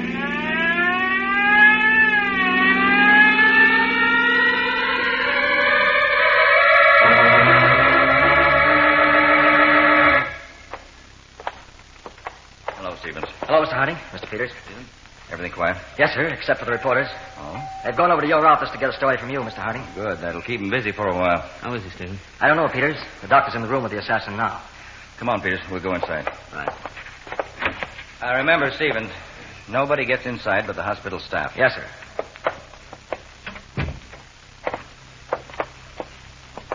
I'm David Harding, Dr. Harris. This is my assistant, Mr. Peters. Oh, glad to know you, gentlemen. Can we speak to him, Doctor? Well, I'm afraid not, Mr. Harding. Is he still unconscious? No, but one of the bullets tore away his larynx. He'll never talk again. Do you think he'll live? Well, it's a little early to say. He's rallied pretty well under the plasma and the transfusions we've given him. He's a very important prisoner, Doctor. At the moment, the most important we have. Yes, I understand, Mr. Harding. We'll do our best. Well, one of our men will be in constant attendance, Doctor. I'm afraid I'll have to ask him to stay out in the anteroom, Mr. Harding. Well, that's all right, Doctor. Thank you. Come on, Peter. Good day, Doctor. Good day, gentlemen. Bye. Now, Peters, you stay here in the hospital. I want you to handle things from this end. I'm going back to the office. If anything breaks, I'll get in touch with you. Right, Chief. Come on, Stevens. Let's get back to the office. I've got work to do.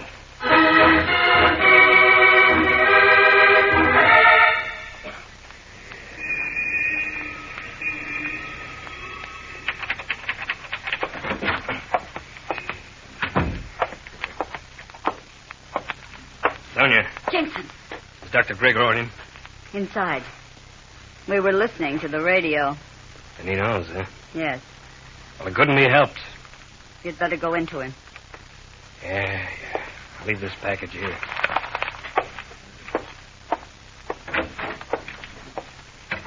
Well, Jensen? Doctor, you bungling fool, he's still alive. It couldn't be helped. That is no excuse. I shot him 3 times. The man must be made of iron. Then you should have shot him 4, 5, 6 times if necessary. I tried, but a counterspy grabbed me.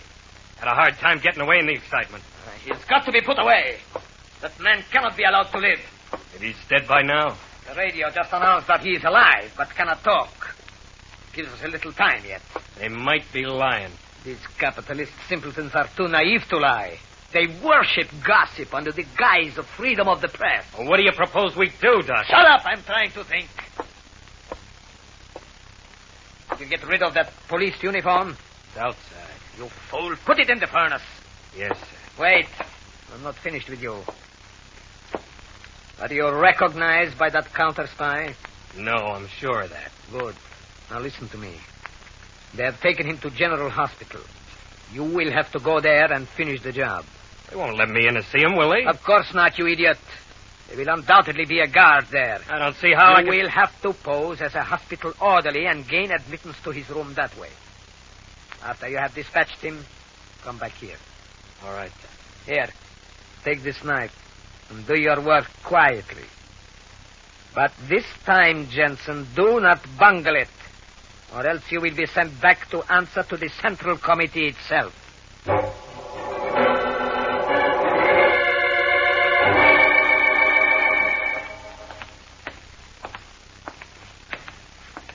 Just a moment. Where are you going? I must attend the patient in this room. Are you a doctor?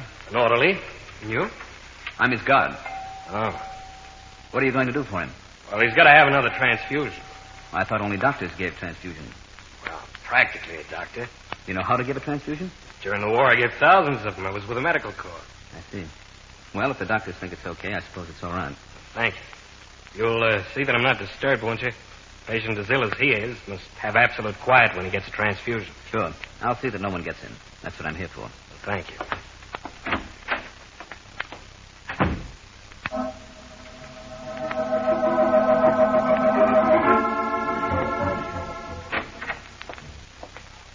Finished so soon? Yeah, the plasma is going in on him now. Well, where are you going? For more plasma. I'll return in just a moment. Meanwhile, make certain that no one enters that room.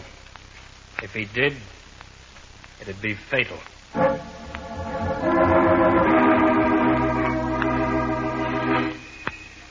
Peters to Harding. Peters to Harding. Harding to Peters. What is it, Peters? It went just as we planned it, Dave. Good. Where are you? In my car, C Street, Northwest. I trailed suspect 1 here. He's gone into a Dr. Gregor's office at number 23 and a half. Good work, Peters. I'm going into the doctor's office myself, Dave. Well, give us 10 minutes before you do. We'll cover you. Oh, anything else? Yes. There's an automobile parked across the street with a doctor's emblem on it. I figure it's Dr. Gregor's car. It's been there for hours. I checked for dust and tire marks. And, Dave. Yes? Before I go in, I'm going to put this walkie-talkie under the rear end of that car. I'll set it on continuous wave oscillation, so if anyone leaves in the car and we want to follow, the boys can pick it up with a direction finder. Good. Now, Peters, are you going to pose as a patient? Yes. Then park your gun. The doctor may examine you. You don't want to arouse suspicion. All right, Dave. Tell me, have you got a cover in the hospital? Yes. Now, synchronize your watch with mine. You ready? Ready. 14 and a half coming up. 3, 2, 1, woof. Check. Now, remember, don't start for 10 minutes. Right. Good hunting, Peters, and watch your step. I know, Dave. These fellows are playing for keeps.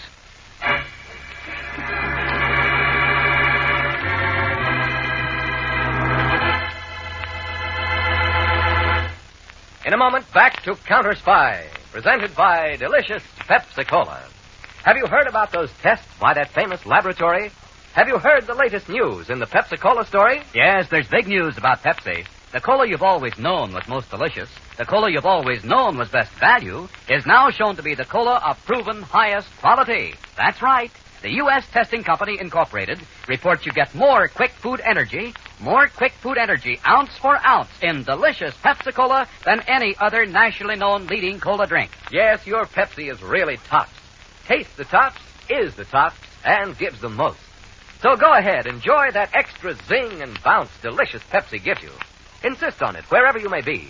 When you stop at the fountain, make sure you say, Pepsi, please. When you stop at a stand, make sure you say, Pepsi, please. And at the store, get Pepsi in the money-saving carton of 6 big 12-ounce bottles. Pepsi's 6 bottles serve 12 refreshing glassfuls. Twice as much. So save money and get the best. Come on, sing the Pepsi song with us. Pepsi-Cola hits the spot. 2 full glasses, that's a lot. Twice as much and better, too. Pepsi-Cola is the drink for you. Delicious Pepsi-Cola. Delicious Pepsi-Cola. Delicious Pepsi-Cola. Delicious. Now, back to Counterspy.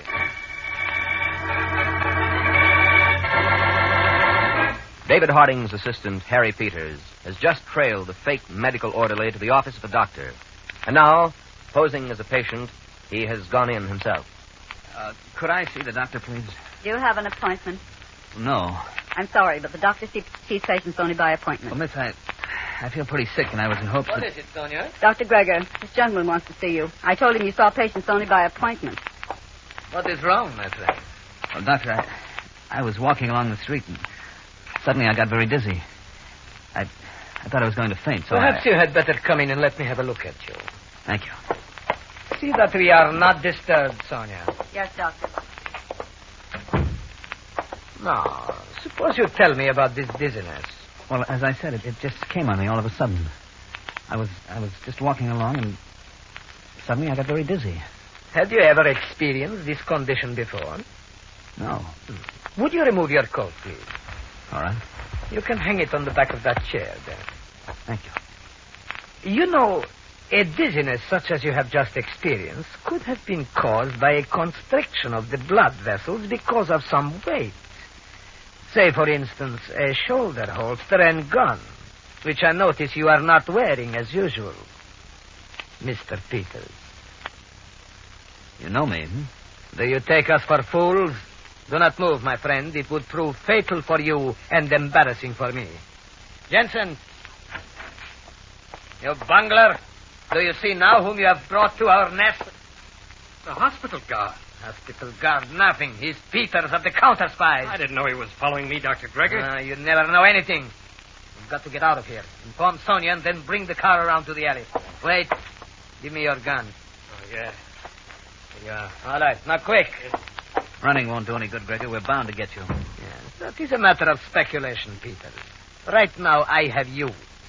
Though I would rather have your superior, Harding. I guess you would. Someday I shall, my friend. Jensen has the car at the side door, Doctor. All right, good. Get my doctor's case, Sonia. Make sure it has a hypodermic in it. Here it is. Good. Oh, look in that cabinet. You will see a vial there. The one marked SA? Yes, put it in the case. Anything else? No, that's all. Are you ready to leave with us? Yes. All right. Put on your coat, Peter. Where are we going? For a drive. All set, Dr. Gregor? No, not just yet, Jensen. Open the top drawer of that steel file. There are some long cylinders there. I got him. All right. Put one in the outer office. Unscrew the cap when you do. I will do the same with one here. Then let us get out. We haven't much time.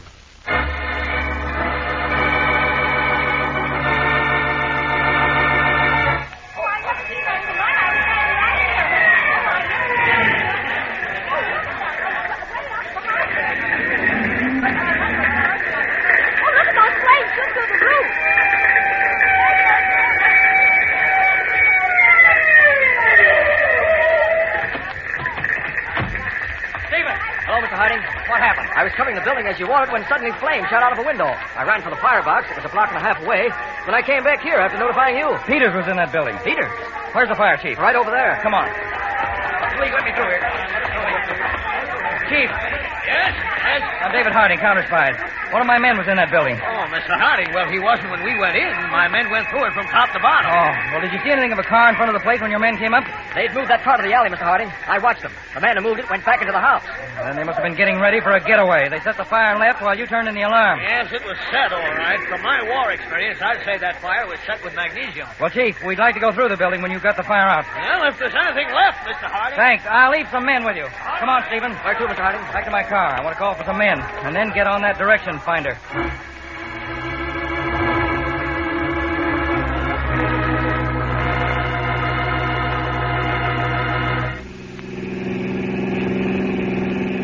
Just up ahead, Jensen. Turn into that private. Yes, sir.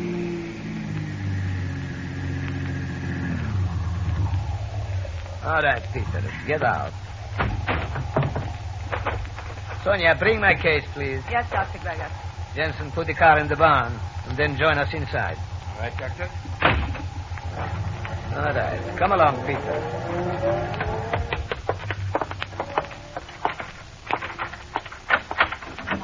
Inside, fast. Take that chair, Peter. It's the straight-back one. As you say. Jensen, you have come just in time. Tie him to that chair. Yes, sir. If you struggle, Peters, I will shoot you. I know when I'm licked. You are a wise man, my friend. Sonia, prepare that hypodermic with the fluid from that vial you took out of the chair. What is it, Dr. Gregor? Sodium amytal, the so-called truth serum. When he gets a shot of it, he won't be able to help himself. He will talk. All tied, Dr. Gregor. Good. Here's the hypodermic, Doctor. All loaded. Thank you. Hold my gun, Sonia. Now, Peters, this won't hurt a bit. You see? That is all, Peter. Now we count. 1, 2, 3, 4, 5, 6, 7, 8, 9. Ah, your eyelids are beginning to droop. Good. 10, 11, 12, 13. That's it, Peters. Relax. Take it easy. That's it. Now, Peters, how did you know Jensen? Watched. Where? Hospital. Where did you watch in the hospital?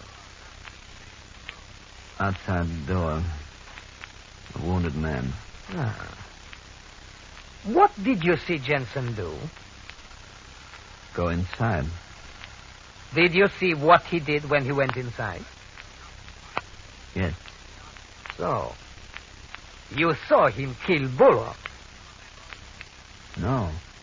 What? No. Didn't you see him stab Bullock? He didn't stab Bullock. He's lying, Dr. Gregor. I stabbed him 6 times in the heart. Shut up, Jensen. Who did he stab, Peters? No one. Doctor, I tell you... Shut up, you fool. What did he do, Peters? Stabbed... Dummy. Dummy? Jensen, you will pay for this. And you shut up. Peters, where was Bullock? Moved to other room. And you put a dummy in his room? Yes. Why? Fool you. You knew we were coming after Bullock? Yes. How? Broadcast reports of Bullock's improvement. You tricked us into believing he was better, huh? Yes. How did you know we would come to kill him? Harding figured you would. Too dangerous to live. These dogs are smarter than I thought.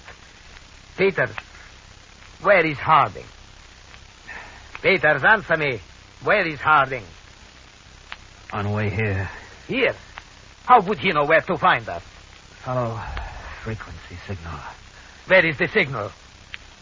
On your car. Jensen, Sonia, we will have to leave here immediately and get out of the country, too. They know us. We can be of no further use to the cause. But, Doctor, the only one who knows us, who's seen us, is Peters. Yes, you are right. Give me the gun, Sonia. Thank you. Dr. Gregor, you killed Jensen. The fool. He bungled the thing from the beginning.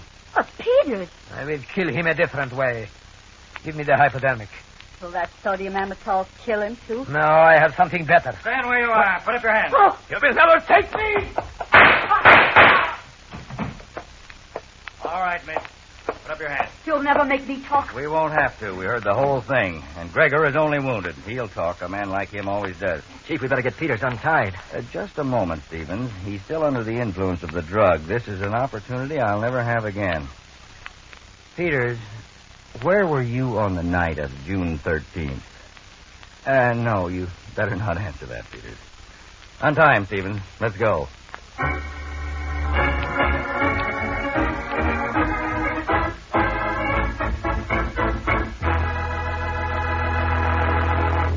Well, that takes care of an international intrigue.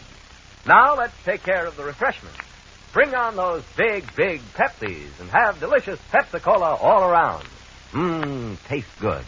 You just can't match Pepsi's fresh, tangy flavor. And there's plenty for 2 of you in Pepsi's big 12-ounce bottles. Get Pepsi by the carton. It's 6 bottles, but 12 drinks. So save all that money and enjoy that extra zing and bounce delicious Pepsi gives you. Remember, Pepsi's proven highest quality, yet it gives you twice as much. Pepsi-Cola, it's a spot. 2 full glasses, that's a lot.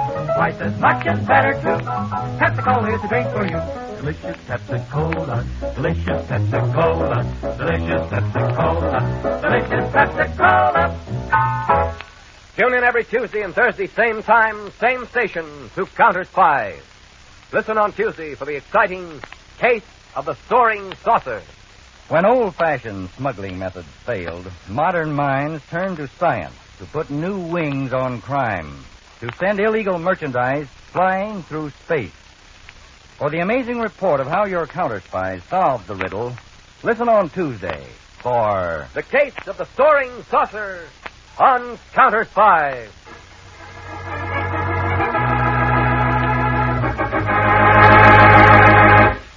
Tonight's Counterspy program originated in New York, was directed by Mark B. Loeb, dramatized by Bud Fischel, and featured Don MacLaughlin and Mandel Kramer with music by Jesse Crawford.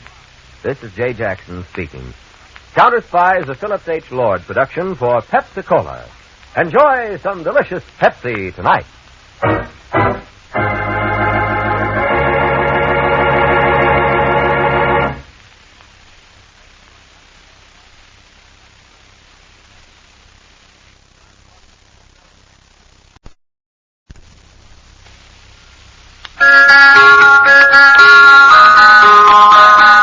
Pepsi-Cola, P-E-P-S-I. That's your smartest cola buy.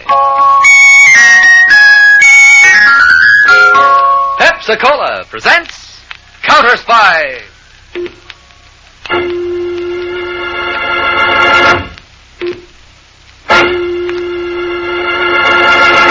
Washington calling David Harding, Counterspy. Washington calling David Harding, Counterspy. Harding, Counterspy. Calling Washington.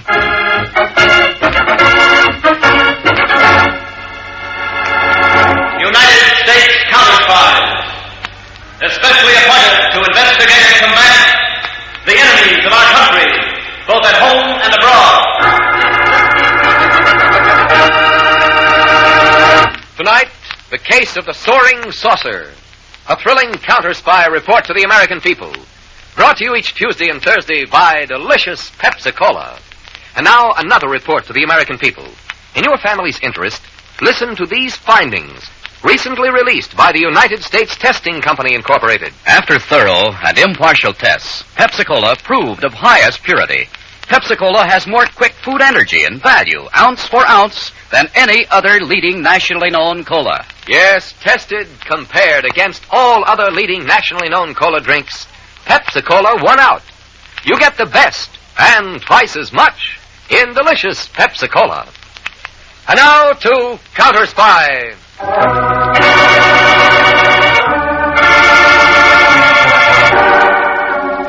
Separating Mexico from the United States is the Rio Grande River. On the Mexican bank of the river, one dark night early this month, stood a train of packed burros, waiting stolidly as two men astride horses peered into the darkness across the rushing water. It's clear, Pedro. No border patrol, no counterspies. Good, Senor Bart. Have all the burro drivers got guns, Pedro? Yes, but I think they don't shoot so good. Well, if there's any trouble, they better try. Come on, let's go. Si. Hombres, vamos en el río. Pronto, pronto. Yeah. Pedro, what's the matter? It's all right, Senor Bart. Burro just stumbled a bit. All right, stand where you are. What? United States Counterspies and Border Patrol. Look, Senor.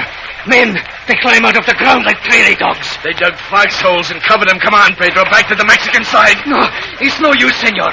See, the Mexican rurales. We're penned in. Stay where you are. Drop your weapons in the river and ride out with your hands in the air. Oh, Senor. No good, Pedro. From here on out, it's every man for himself. The rest of you better start shooting with me. Come on, men. Don't let a single one escape.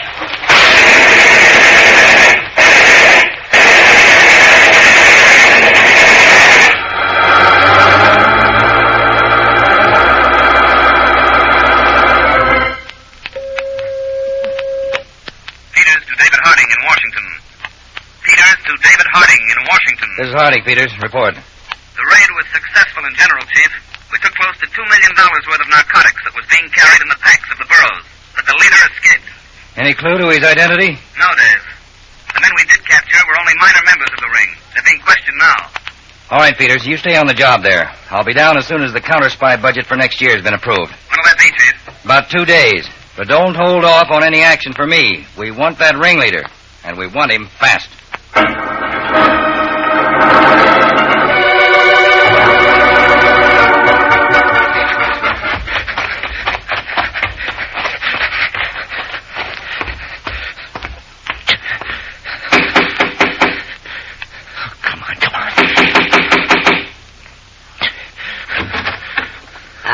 Come in, Bart. Hello, Mr. Valdez. Where have you been? Filthy. You look like a tramp. What do you expect, Claude? I've been on the run for a day and a night. I'm lucky I escaped at all. I assume naturally that no one followed you here? You can rest easy. I did 6 miles across open sagebrush country before I headed here for your hacienda. There was no one on my trail. Well, I take it you already know. The radio and papers were full of it. $2 million of our merchandise taken, 2 men dead, 3 captured. Hey, what gives with you, Claude? You're not very upset for a man who's lost $2 million? One must expect losses in our business. Besides, I half expected something like this to happen sooner or later, when we use such a primitive mode of transportation as burros. Maybe, but they've gotten a lot of snow across for us. True, my friend, true. But I have devised, perfected, and am now ready to use a much more modern, I might even say futuristic mode of transportation. Oh? What is this new method? Where is it? In Tia Puma's ranch in the Sonora country. Tia Puma? Are we dealing with that old vulturess again? Yes. I'll have horses ready in the morning, and we'll call on Tia Puma tomorrow.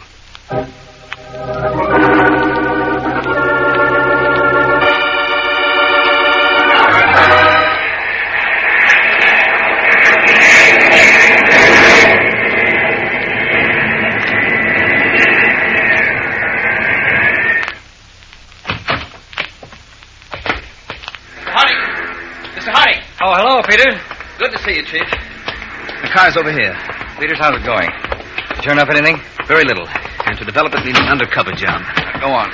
All we got out of questioning the 3 smugglers we took was one name. Tia Puma. Tia Puma? Sounds pretty savage. Captain Alvarez of the Mexican Rurales says she's mixed up in every type of crime known to man, and a few that she invented herself. Must be some girl. If you consider a woman of 72 a girl. 72? Mm-hmm. With a delightful habit of keeping 2 pumas, mountain lions, as house pets. Nothing more than pets? Well, according to the captain, enemies of Tia Puma have a disconcerting habit of turning up dead on lonely mountain roads. Clawed to death by mountain lions. A unique method of murder. It should certainly leave very little evidence. That's the captain's chronic complaint. Of course, it's unnatural. Pumas never attack a man unless cornered or penned up with him. I hope I won't find out, Chief. Well, if you're going undercover to meet the lady, you may, so we'd better be prepared. Any suggestions will be gratefully accepted. Well, I have a few, but they'll keep till we get the field office. Now, I take it she's located in Mexico, huh? In the state of Sonora. In that case, we'd better set up a method of radio communication for you before you call on Tia Puma and her 2 lovely pets.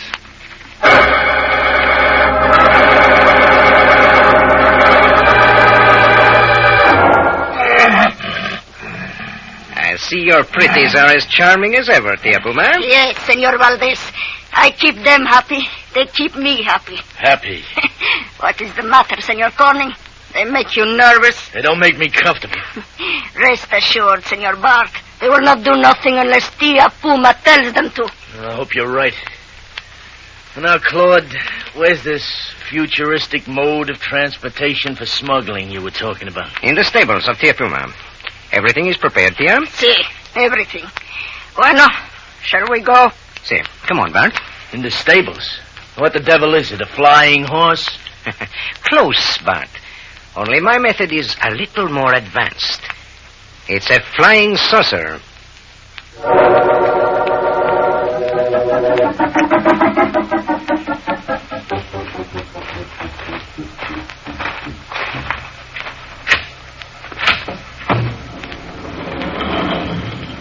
There they are, Bart. What do you think of them? They're screwy-looking things. How they work? I shall explain it. Tia, do you have a shipment ready to go? Si, Senor Valdez. 5 pounds in that container over there. But it is the last we got. Ah, yes. A job for you, Bart. We'll need more. I'll get plenty. Good. Tia, go to the control room and push the button. It slides back the stable roof. Si, Senor. Okay, Claude, start talking. As you see, Bart, there are 20 of these discs or saucers here. Mm-hmm. They are all 10 feet in diameter and 3 feet thick. Now, don't tell me you can fill the whole thing with snow. No. They each carry about 5 pounds of narcotics. Just what we've got here.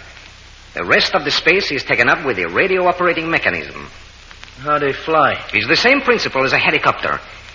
You see those fins on the top and the bottom of each saucer? Yeah, I see. They give it the lift and drive to sustain the saucer in the air. We'll launch them by rocket power, which sends them flying into the air spinning. Then the radio mechanism, controlled from this board here, takes over. Look, are you sure all this will work? It has on the models I've made. Models. Today we test the first one in actual use. And tell me this, where are you going to land it? I have 2 receiving stations set up in Texas. Hey, what's that? The roof. Look. It parts in the middle. Well, that's quite a gimmick. Bart, see this little door on the top of the disc? Yeah. It opens. So, a cargo compartment. Hand me that package of goods. There you are. It fits in neatly. So. Close the door. And we're ready to make delivery. And you launch it from this platform it's on? Yes. See underneath? A rocket attached. And how do you set that up? From the control board by an electrical charge. Come on. Okay. Ready, Bart? Yeah. This thing makes quite a noise. That's why we're using Tia's ranch. No near neighbors. I was wondering. All right. Go ahead, Claude. Set her off. All right. To a new era in smuggling.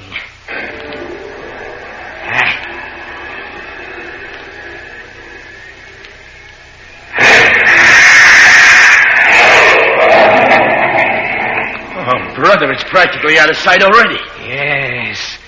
Now we'll set the radio control, the rocket attachment will drop off, and our flying saucer is on its way.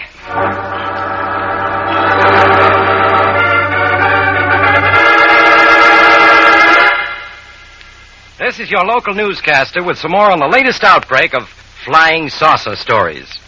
Millie Seabour over El Paso way reports she saw one while hanging out the family wash. Big and black, says she. Another report on the saucers comes from Bill Lansing, a crop-dusting pilot. Small and shiny, says he. Well, variety is the spice of life, says we.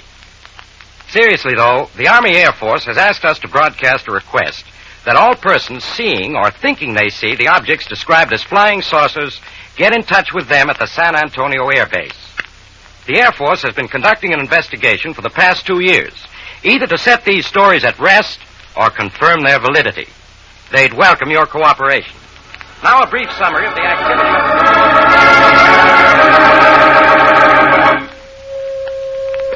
Peters to David Harding in San Antonio.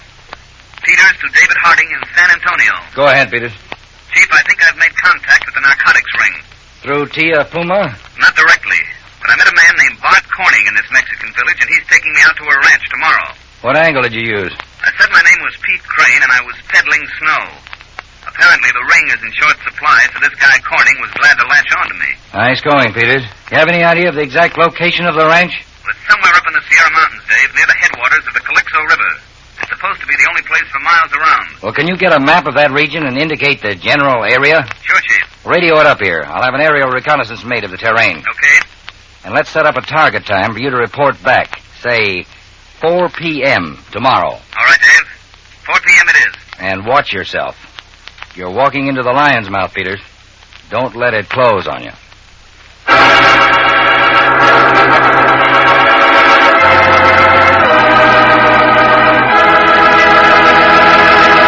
In a moment, back to Counterspy, presented by delicious Pepsi-Cola.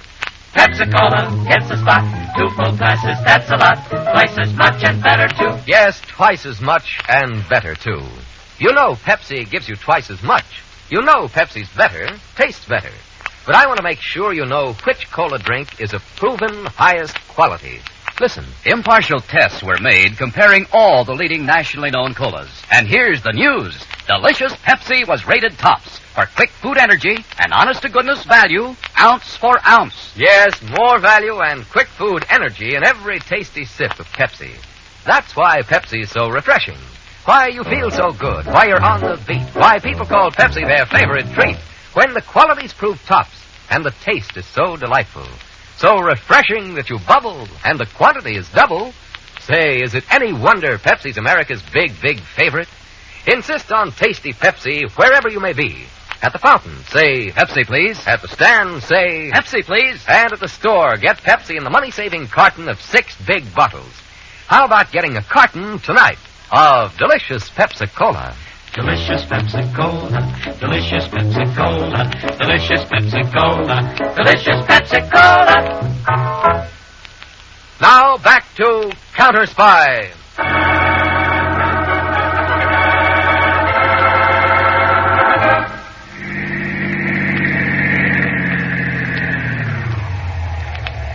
Here's the place, Pete. Tia Puma's Ranch. Lonely enough, Bart. Come on. Good to stretch your legs after that ride. Sure it does. Hey, what? Tia, call him off. Ah, Senor Bob. You know my pets won't hurt you. I don't like those things running around loose. Make that double in spades for me. And this, I take it, is the Senor Pete Crane you say you bring out. That's right, Tia. He wants to do business with us. But do we have to do it with those pussycats looking over our shoulders? I'm afraid so, Senor Crane. They are my pets and my protection. An old woman like me is at the mercy of anyone with strength. Not with those brutes around. Come on, let's go out in the house. With pleasure.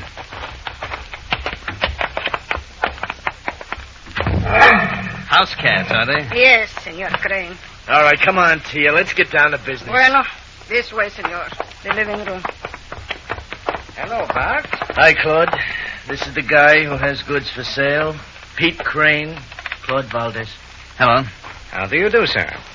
A cold drink, perhaps? The ride up here is long and dusty. Thanks. I'll have some too, Claude. Just how much goods do you have, Mr. Crane?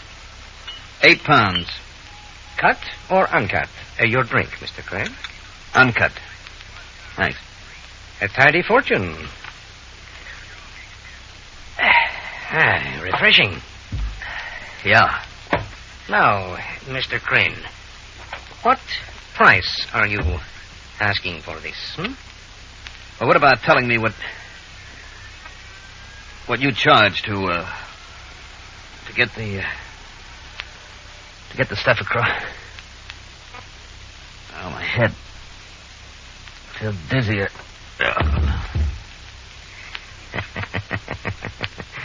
I commend you, Tia. A very potent drug. Thank you, Senor. Hey, Claude, why the knockout drops? They're harmless. He'll just sleep for 12 or 14 hours. Well, you think he's a phony? I haven't the slightest idea, Bart. But I don't believe in taking chances. Search him. Sure. His wallet. Yeah, it says Pete Crane, all right. Pocket comb, handkerchief, tube of some kind of hand cream. Huh? Fastidious. Let him keep it. Is that all? Yeah. And now what if he's going to be out for half the day? It will give me time to get back to my hacienda and check him in my law-abiding rogues gallery. That thing again. What do you say, that thing? I think it's rather clever of me. Since the law maintains pictures of all known criminals, why shouldn't the criminal maintain pictures of all known law officials?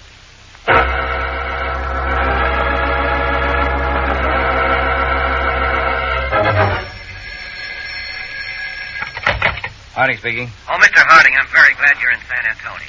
Who is this? Colonel Enshaw of the Army Air Force. Oh, yes, Colonel. What can I do for you? You're down here on a narcotic smuggling case? That's right, Colonel.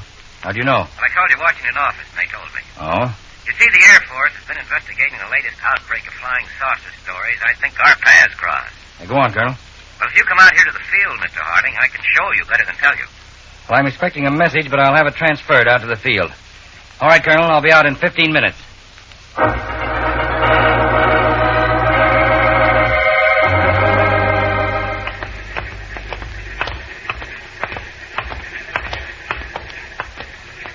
Here we are, Mr. Harding. This is the hangar. Look over there. The object on the floor. What is it? A flying saucer. What? One of our pilots was out on a target practice flight. He saw it and reported it to the field right away. I ordered him to shoot it down if he could. He could. It's a queer-looking contraption. All those fins sticking out on it. Well, that's what sustained it in flight. But, just look at this. A little compartment. And this package of white powder was in it. Let me see that. Here you are. Narcotics. That's what our medical officer said. And we've examined the workings of this disc. It's radio control. This is incredible. Using a flying saucer to smuggle narcotics into the country. Well, whoever designed this device knew his aeronautics. And psychology. Using the most publicized thing in the country to cover up the smuggling. Well, that's your department, Mr. Harding. I just thought maybe the message you're expecting, Mr. Harding. Oh. They knew we were in this hangar. Thank you, Colonel. I'll take it. Hello? Yes, this is Harding. Oh, no word yet, huh? It's almost 5 p.m. No, we won't wait any longer. Contact the Mexican rurales, Captain Alvarez. That's right. Ask him to move as quickly as possible. Right, and tell him I'm flying down immediately.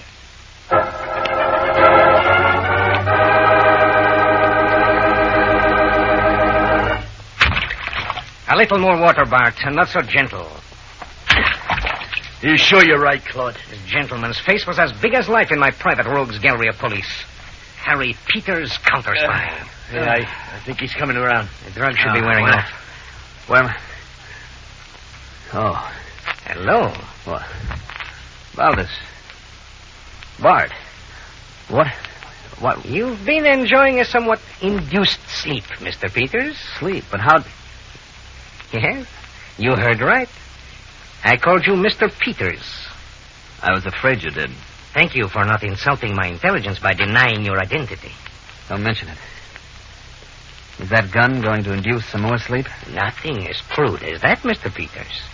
Bart, tell Pia to bring down one of her pets to the guest room. Okay, Claude. I gather I'm going to have an accident. Something like that, Mr. Peters. Now, if you'll just start walking, I'll show you to your room at the end of this corridor. It's comfortable, I hope. Quite, yes. But it will have some drawbacks shortly. I imagine so. You know, I regret this very much. I'm sure you do. Not your death, of course, but the fact that you're finding us makes it necessary for us to move. I'm sorry to have been such a bother. Oh, don't apologize. We all have our duties. All right, Mr. Peters. You can stop and lift the latch on that door, please.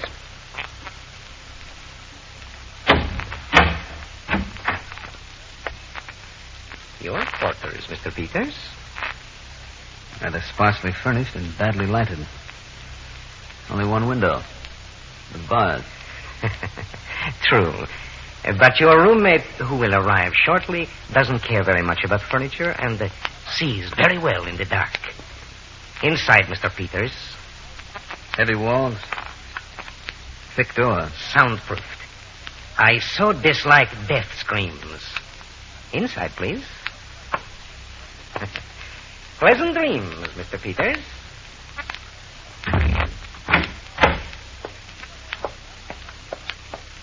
Senor Valdez, he's in there. Yes, Tiam. It will be such sport for my pet, my angel. Let's get it over with. We have to get out of here. Of course, Bart. Call some of our men in the village. Have them bring us a truck to carry the saucers and radio equipment away from here. I'll help Tia pack anything that might identify us, and we'll leave as soon as the trucks arrive. Okay, Claude. You ready, Tia? Yes, yes. Bueno, my angel. There is a prize for you in there. You've earned it, my pet. All right, Senor Valdez, open the door. Go, my angel.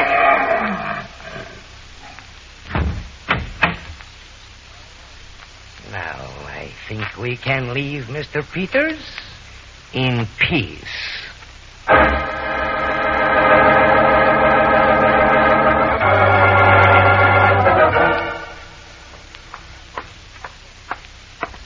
Claude, I burned all the papers in the cellar incinerator.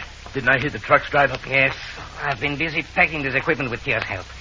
All right, you go out and show them what to do. What's the matter with that devil? Is he jealous of his buddy? All the excitement makes him nervous. Never mind him, Bart. Go out to the trucks. We want to get out of here as soon as possible. Okay, I'm on my way. All right, all of you. What is... Stand where you are. Cops. Captain Alvarez, this is Mr. Harding. Will you watch? Look out, Mr. Harding! Oh, my pet! My pet! You're not getting me! Alvarez, he's got a gun. You will not escape, Mr. Harding.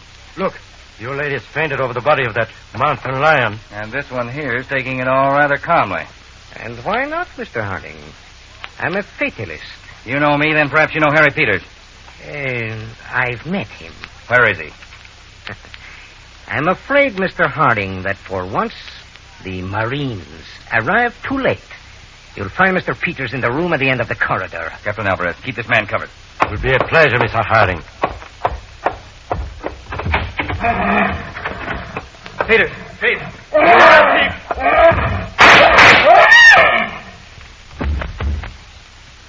Well, that's one way of getting rid of a roommate. Well, it's obvious the creamed oil of anise worked. Oh, am I glad you had that idea, Dave. Can't you smell the place? It's like a licorice factory. How'd you use it? Well, they locked me in the room first, so I immediately took out the tube of creamed oil of anise and spread it all over the floor and on the walls. Yeah? When they let the puma in, he bounced in, got the smell of the anise, and stopped. In a few minutes, he was purring like a kitten. I stood in the corner and left him strictly alone. That's how I can imagine. Well, I guess it was the sudden sight of you on that gun that turned him into an attacker again. It's a good thing we set a target time for you to report back. I might not have gotten here. But you did, Dave. And that's what counts. Well, now let's get out of here and mop up the remains of this flying saucer smuggling ring.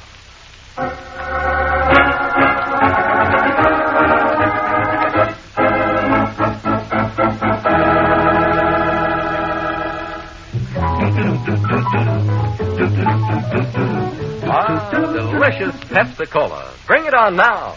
Enjoy that bubbling, tangy, tasty treat. Sure hits the spot. At parties, it's a wonderful idea to serve delicious Pepsi. That extra quick food energy gives folks that bounce, that zing. And Pepsi's big 12-ounce bottles go twice as far. You get a carton of 6 bottles, and you serve 12 full-size drinks. So save that money. Get the best, and get twice as much in delicious Pepsi-Cola. Pepsi-Cola hits the spot. 2 full sizes, that's a lot. Twice as much and better too. Pepsi-Cola is the drink for you.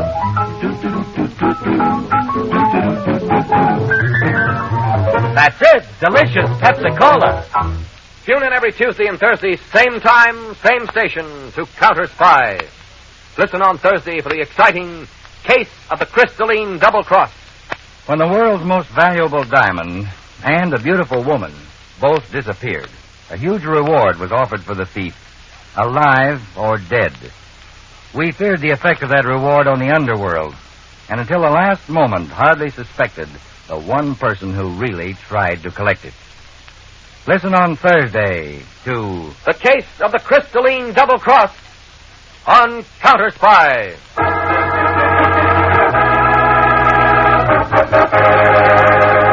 Tonight's Counterspy program originated in New York and was directed by Leonard L. Bass, dramatized by Palmer Thompson, and featured Don MacLaughlin and Mandel Kramer with music by Jesse Crawford. This is Jay Jackson speaking. Counterspy is a Phillips H. Lord production for Pepsi-Cola. Enjoy some delicious Pepsi tonight.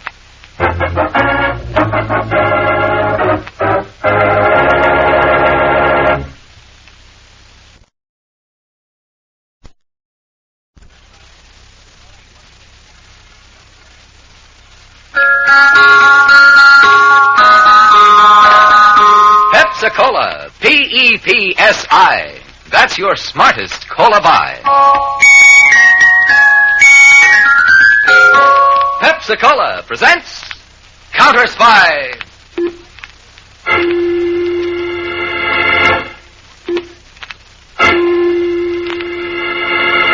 Washington calling David Harding, Counterspy.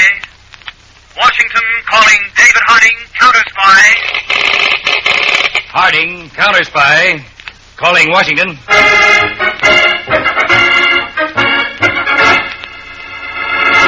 United States Counterspies, especially appointed to investigate and combat the enemies of our country, both at home and abroad.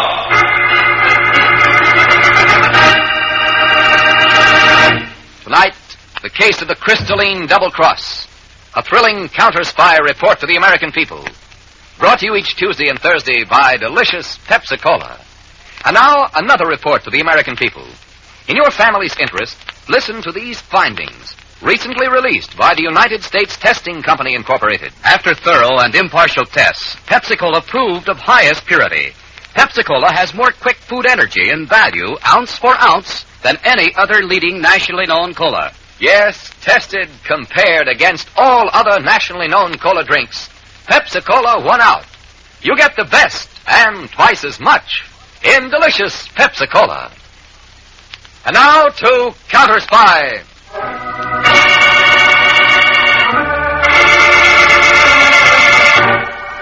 2 weeks ago in the vault of the New York jewel dealers, Lamar and Moffett, the crystalline diamond, an official gift to the United States from the Rajah of Subgun, sparkled under the harsh light of a hanging lamp. A tall man of 45 with iron gray hair and horn-rimmed glasses, Arthur Lamar, bent over the jewel, lost in wonder. Suddenly, behind him, out of the darkness, came another figure, swift, silent, with upraised arm. A pause, and then...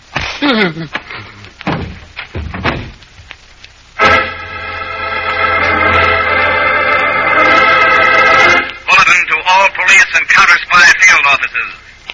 Last night, the crystalline diamond of Subgun was stolen from the New York jewel firm of Lamar and Moffett. All authorities are warned to be on the lookout.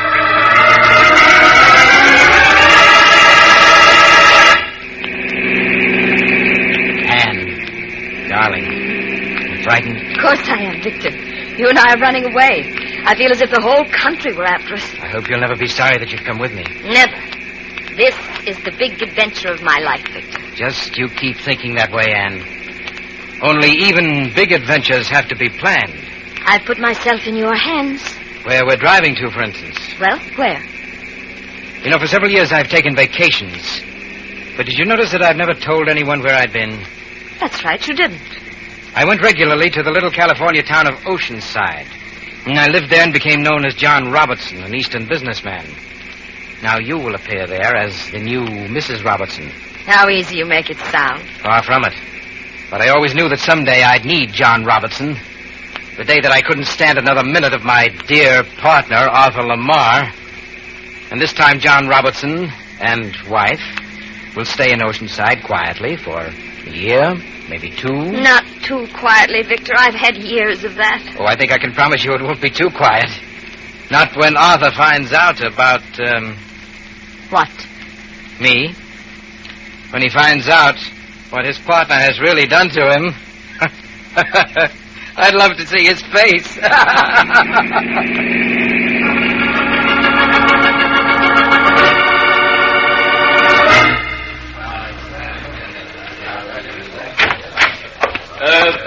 Gentlemen of the press, I'm Arthur Lamar. Very sorry to have kept you waiting, but I was delayed by further police and insurance company investigation and by a little more medical attention for the blow on the head that I received last night. I think you all know the main facts. The crystalline diamond, the most perfect jewel in the world, was stolen last night from the vault of Lamar and Moffett by my partner, Victor Moffett. But now I have a special announcement. I am personally offering a reward for the capture of Victor Moffett. $50,000 alive, $100,000 dead.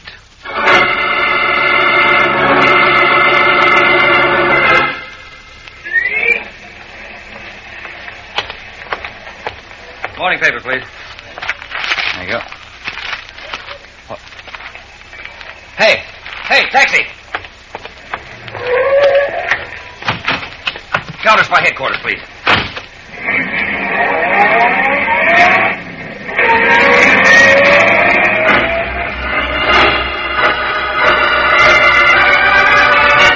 So, Peters, the moment I saw the paper, I rushed here to headquarters for further information. Mr. Harding, you knew about the theft of the crystalline diamond yesterday. I mean this reward for Victor Moffett. 50,000 alive, 100,000 dead.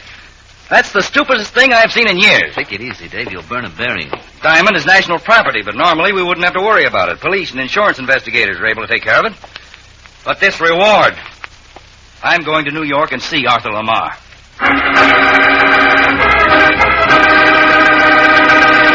And with all due respect, Mr. Lamar, I'm afraid you were very upset when you announced this reward. I was, Mr. Harding. I still am. Why, we were entrusted with that diamond on its way to Washington, and my firm has been made to look untrustworthy. But, Mr. Harding, why are you so upset about this yourself? Mr. Lamar, it's the nature of the reward you're offering for Moffett. 50,000 alive, well and good.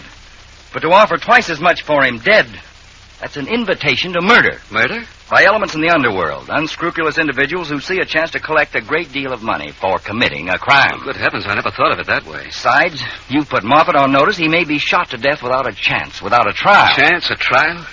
He's as guilty as he can be. Mr. Lamar, a man like Moffett doesn't usually carry weapons. He's not a killer, a professional gunman. That means he could easily be taken alive. But now you've made sure that capturing him will cost blood. But he must be armed, Mr. Harding. A gun I kept at home is missing. In any case, will you withdraw that reward, Mr. Lamar? Mr. Harding, am I violating any law by posting the reward for Moffat, alive or dead? Frankly, no. Then I will not withdraw it. May I ask you frankly, Mr. Lamar, what purely personal motive leads you to want to see Moffat dead? I've said nothing to the press about this, Mr. Harding. But Victor Moffat fled in the company of a woman. My wife.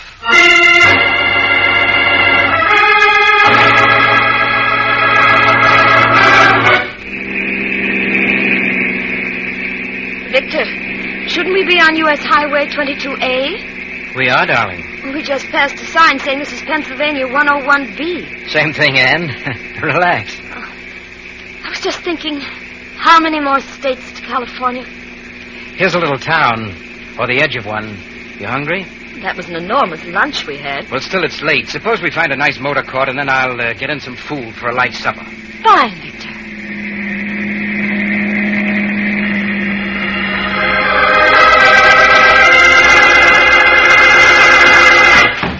It was a waste of time, Peters. Total waste of time. Dave, you're still so angry you don't even notice that I'm here in the New York field office when you left me in Washington. What? That's right. What are you doing here? Well, I had a hunch you might not get far with Lamar, Dave. And the harm's already been done. News of the reward's been sent all over the country by now. So I thought maybe I could be of some help. Well, the real twister is that Moffat also ran off with Lamar's wife. Now, we'll put out a general search bulletin on Victor Moffat and Mrs. Lamar. We've got to find them before some gunman does.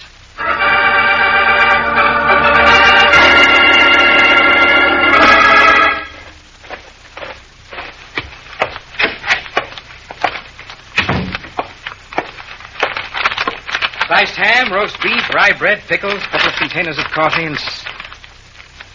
Anne, where did you get that gun? It's Arthur's. I took it. Why? In case anything unexpected came up. You gave me quite a surprise. I just had one myself. What? While you were out getting the food, I thought the proprietor of this place might have a newspaper. I was curious to see what Arthur might be doing or saying about my leaving with you. The man had a newspaper, all right. There's my surprise. On page 1. Yes, I see. I read it, and then I got out the gun. This is where my one big adventure ends, I said to myself. Here in a motor court somewhere in Pennsylvania. The end. When you walked in that door, I was going to kill you. Anne, give me that. 11 rotten years with Arthur. And at last I thought I could get free of him with you. I felt wonderful, Victor. That's what made this even a greater surprise. Why didn't you tell me? You might not have come with me. And I love you. What kind of a life can we have? Hunted all over the country. What made you steal the crystalline diamond? Why didn't you tell me? Well, it just came into my head suddenly when I saw Arthur looking at it. And, Anne, this doesn't change anything. You wanted an adventure. You're getting a bigger one. You talk like a child, Victor. What good is that diamond to you? I've been planning that. After hiding out in California, we'll go to Indonesia. There are some diamond cutters there that I can deal with. You'll never get across the country, Victor. There's a price on your head. Alive or dead. Well, what of it? Men can be dead. Sooner or later, you'll need help from underworld characters. And you'll be worth $100,000 to any one of them that decides to double-cross you. Well, yes, there's something in that, I see only one thing to do. Give up this crazy California scheme. Give it up? We've got to get away from the influence of this reward of Arthur's. Away from the American police and American criminals. We've got to leave the country. Now, Anne, for the love of heaven... We don't dare cross the whole country now. We'll have to go back. Say to Philadelphia. Find a ship. Get on her somehow. Quickly. Anne. Darling, I told you this is the big adventure of my life. It's not what I expected. But we'll go through with it. And I want you alive. Don't you understand?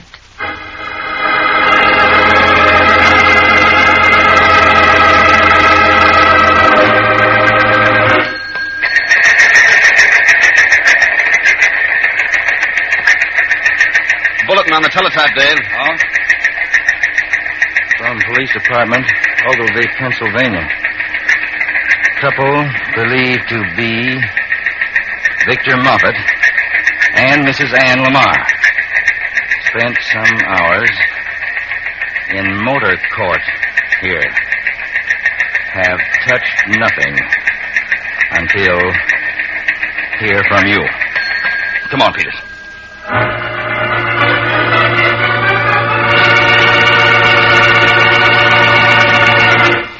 They registered under the name of Mr. and Mrs. Robertson of Oceanside, California, Dave. Well, Peters, we can ignore that. I found a few fingerprints, and they matched the card we made up on Moffat in New York. Well, is that any help? They disappeared from here, and nobody knows which direction they left in. We may have a clue in this Philadelphia newspaper. Oh? Yeah. See this page? Shipping news. And the paper's well folded and flattened, as if this particular part of this page had been studied over and over. Mm-hmm. Shipping news and ship sailings from eastern ports. And that suggests that Moffat and the woman who first planned a western getaway have changed their minds and are doubling back to the East Coast for a ship to get out of the country. We don't know from which port. Well, let's get to a phone. We'll have to get out a general alarm to all eastern seaports and airfields, just in case. You know, there's another difficulty, Dave. Some ship may take them aboard before an alarm ever reaches it. Hey, wait. Wait a second. Peters, you suppose we could split that couple? Turn them against each other, you mean? It's clear Moffat stole the diamond, but according to Lamar, the woman had little or nothing to do with the theft itself. And the reward is only for him. Exactly. We'll get out the alarm first. Then I'm going to issue a statement to the press pointing out that she has nothing to lose by coming in, but she risks her life by going on with him. Come on, Peters. We need telephone.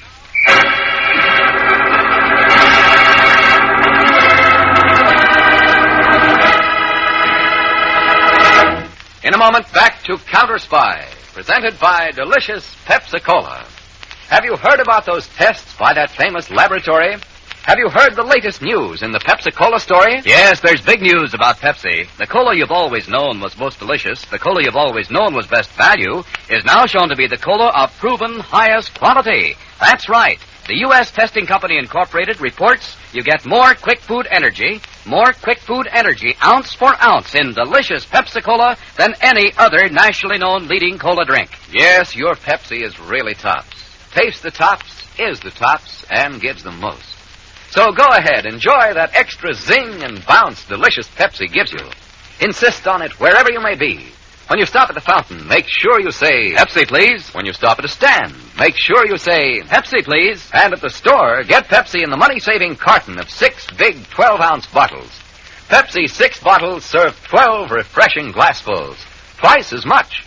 So save money and get the best. Come on, sing the Pepsi song with us. Pepsi-Cola, it's a spot. 2 full glasses, that's a lot. Twice much and better, too. Here's a drink for you. Delicious Pepsi-Cola. Delicious Pepsi-Cola. Delicious Pepsi-Cola. Delicious Pepsi-Cola. Now, back to Counterspy.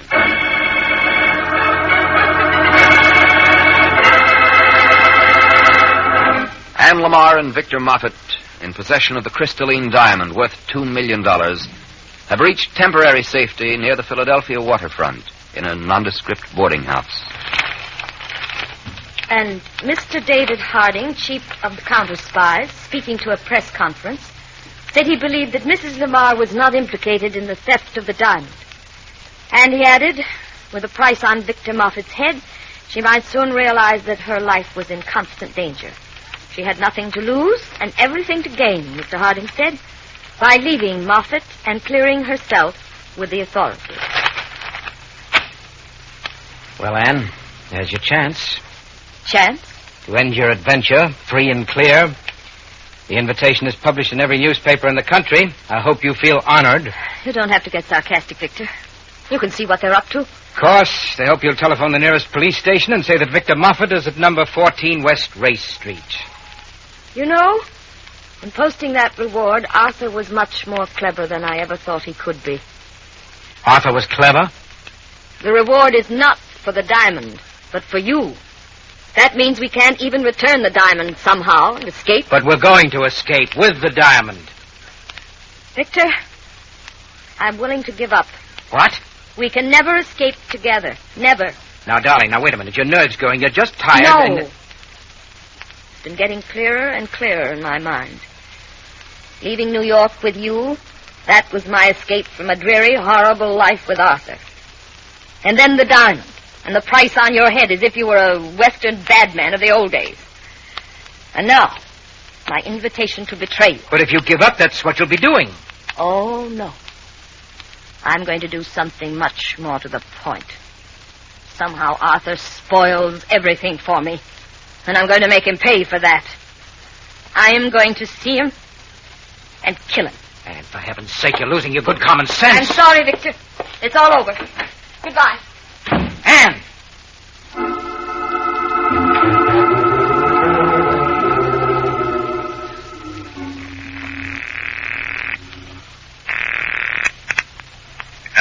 Hello, Mr. Lamar. This is David Harding. Oh, good evening, Mr. Harding. I missed you at your office. I took this chance of catching you at your country place. Yes, I wanted a quiet evening for a change. These past few days have been pretty hectic for me. Well, tell me, are you alone there? Why, yes, except for a caretaker and his wife who live about a quarter mile away. Why? Well, just keeping in touch, that's all. Did I give you the emergency number of our New York field office? It's quadrant 10,000. Oh, quadrant 10,000. Right, I made a note of it, Mr. Harding. Fine. Good night. Now, Peters, call the squad room. Send 2 men in a patrol car out to Lamar's place. Tell them not to disturb him. Just get near the house and keep their eyes open. Don't you trust Lamar, Dave? He's a strange man, Peters. He hates Moffat more on account of his wife than on account of the diamond. And if Mrs. Lamar responds to our invitation, his desire for revenge might get in our way. Get out of the squad room, Peters. I want those men out there fast.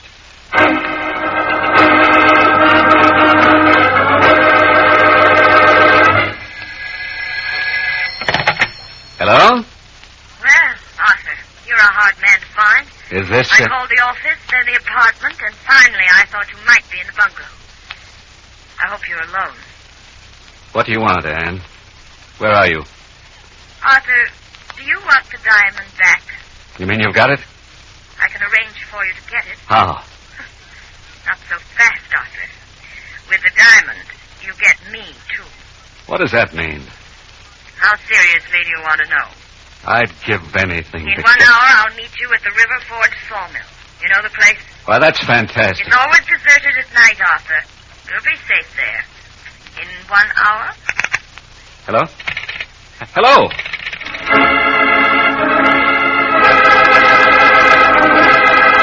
Dave, a radio report from Phillips and Margolies. Lamar has left his house. They're tailing him. We're going out there, too, Peters.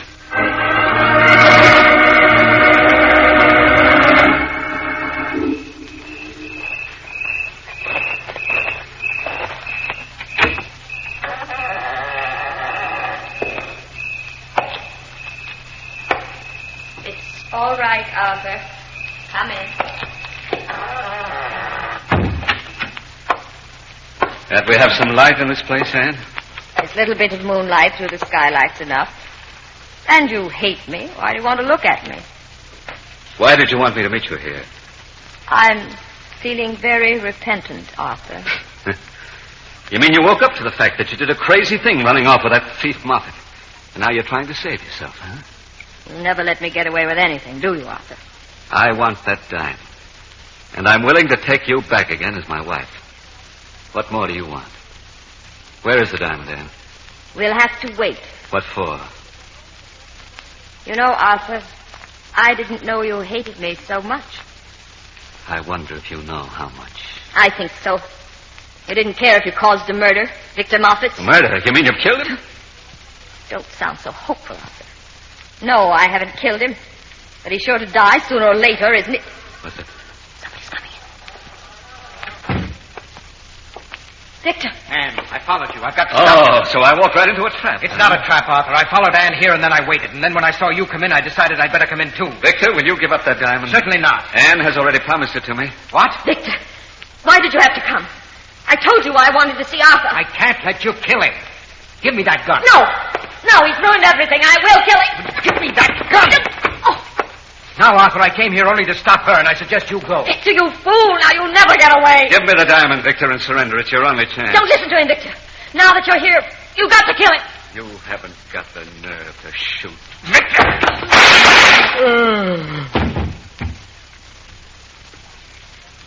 Thank heavens you did it, Victor.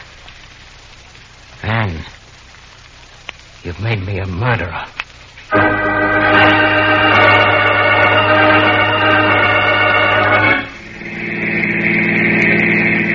Dave, I'm getting a report from Phillips and Margolies on the earphones.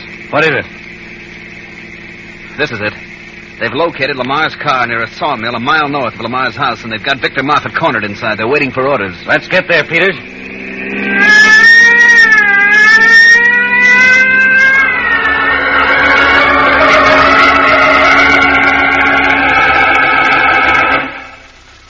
It's all my fault, Victor. I've ruined everything for you. We'll get out of this, Anne, somehow. Moffat. Victor Moffat. We call on you to surrender peaceably. That's a new voice. Yes, more men, perhaps. Victor, listen. You stay here. They won't hurt you. I'm going to make a break for it. You'll never make it, Victor. I don't know. Something thrown against the back wall, probably to confuse us. You stay here for a minute. Moffat, we give you 10 seconds, or we come in after you. Stay here, Anne. I'll go see what that was. If they come in here, I'll use this.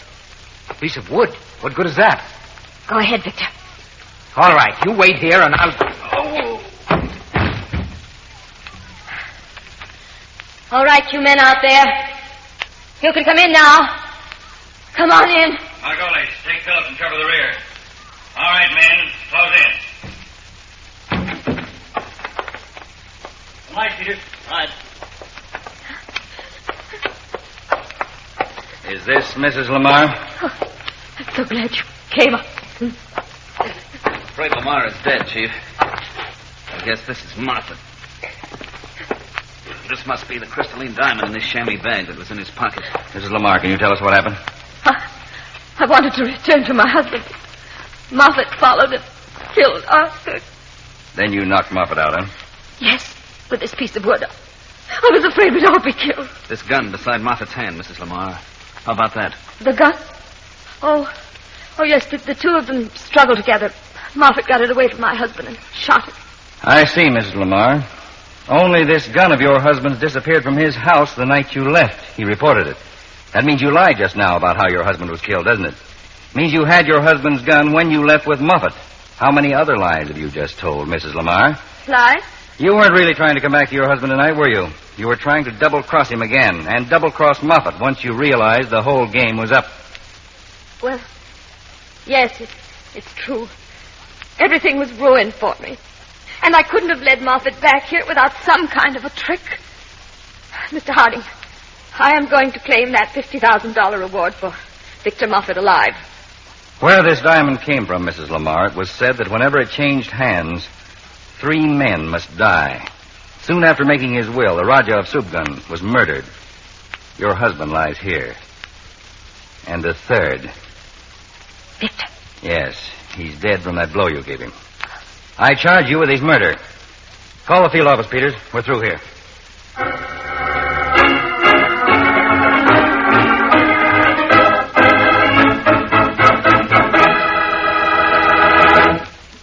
Well, that takes care of the crystalline diamond. Now let's take care of the refreshments. Bring on those big Pepsis and have delicious Pepsi-Cola all around. Tastes good. You just can't match Pepsi's fresh, tangy flavor. And there's plenty for 2 of you in Pepsi's big 12-ounce bottle. Get Pepsi by the carton. It's 6 bottles, but 12 drinks. So save all that money and enjoy that extra zing and bounce delicious Pepsi gives you. Remember, Pepsi's proven highest quality, yet it gives you twice as much. Pepsi-Cola, it's a spot. 2 full glasses, that's a lot. Twice as much and better, too. Pepsi-Cola is the drink for you. Delicious Pepsi-Cola. Delicious Pepsi-Cola. Delicious Pepsi-Cola. Delicious Pepsi-Cola. Tune in every Tuesday and Thursday, same time, same station, to Counterspy. Listen on Tuesday for the exciting Case of the Mama's Boy Murderer. He murdered brutally when his racket was threatened. But when his personal safety was at stake, he lost his nerve. That was the dangerous racketeer your counterspies pursued in the Case of the Mama's Boy Murderer. Next Tuesday on Counterspy.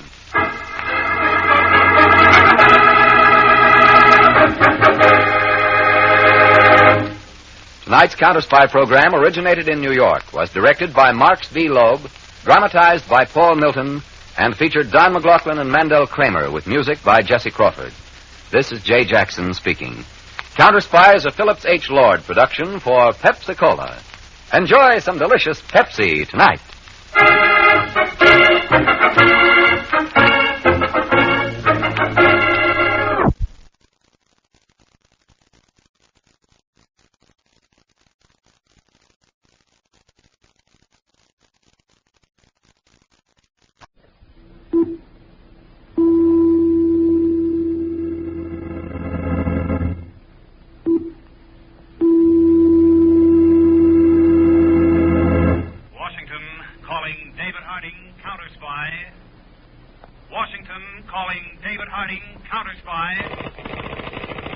Harding, Counterspy, calling Washington.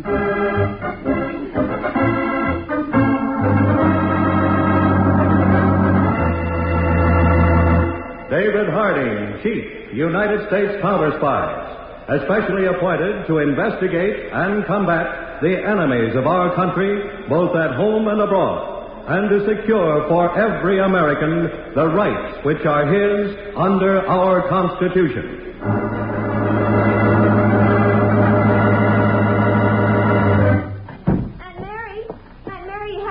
Have you? Aunt Mary, where are you? In here, child. What's the matter? Oh, thank heavens. Oh, gee, I was afraid you'd leave before I got home, and I've got something for Uncle Bill. Oh? Wait, I'll show you. There. A picture of you. Of course, it's kind of glamorous, but still it looks more like me than any of those old ones you sent him. It's really lovely. Now, at least Uncle Bill will recognize me when he sees me for the first time. I'm sure he would anyway. Aunt Mary, do you think he'll look the same? The same as what, Anne? You've never seen him. Well, I mean, will he look the same to you? Yes, I think he will. 2 years can change a person a lot. Look at me. I wonder. You wonder what, Aunt Mary? Oh, nothing, Anne. Now, I expect to be gone until Friday, but if the boat should be late getting in, I'll send you a wire. Oh, don't worry, Aunt Mary. It's only 4 days. I can take care of myself. I'm a big girl now. Yes, of course you are. A young lady. Well, I'd better be going, or there'll be no one there to meet your Uncle Bill, and I don't think he'd like that.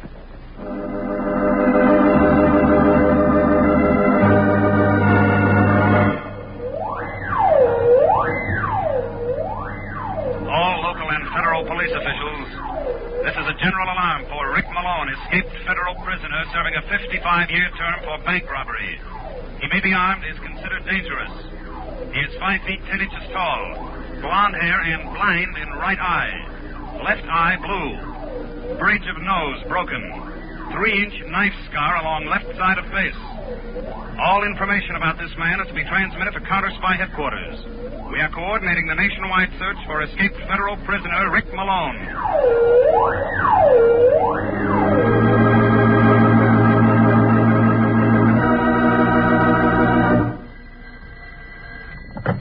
Counterspy headquarters, Peter speaking. Oh, good work, Foley.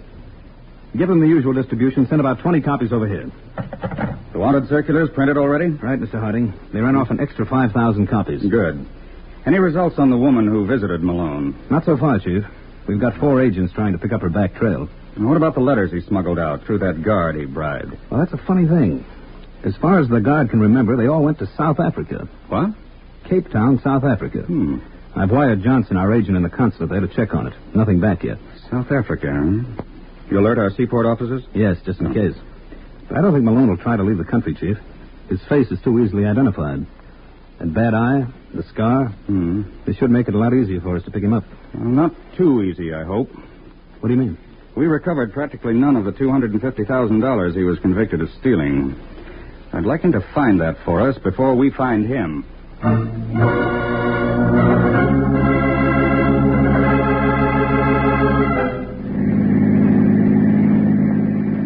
That water tower we just passed, Mary, means that we should be getting close to Caldwell, huh? Another couple of minutes, Bill.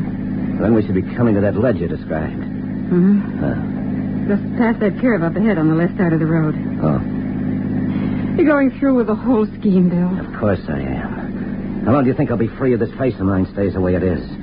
Why do you think I had you set up house here with that kid of my brother's?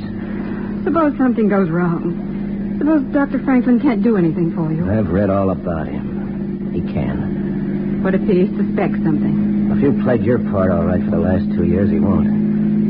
As far as he's concerned, I'll be just Bill Gordon, turning home to his beloved wife, Mary. That cute little niece, Anne. They'll have descriptions of you all over the country by now. He may recognize you. Slow down, Bill. There's the ledge. Slow down nothing. Hang on. Bill, we'll go over the edge. Bill. Did that purposely, Mary, so the cops would see the skid marks.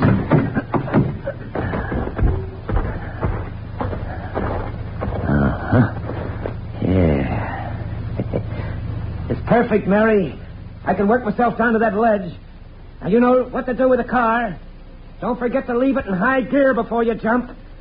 I spent 3 years in the pen for that dough I stashed away. I'm not going to lose out on it for 3 hours of pain. When I get through working over my face with my knife, even you won't recognize me.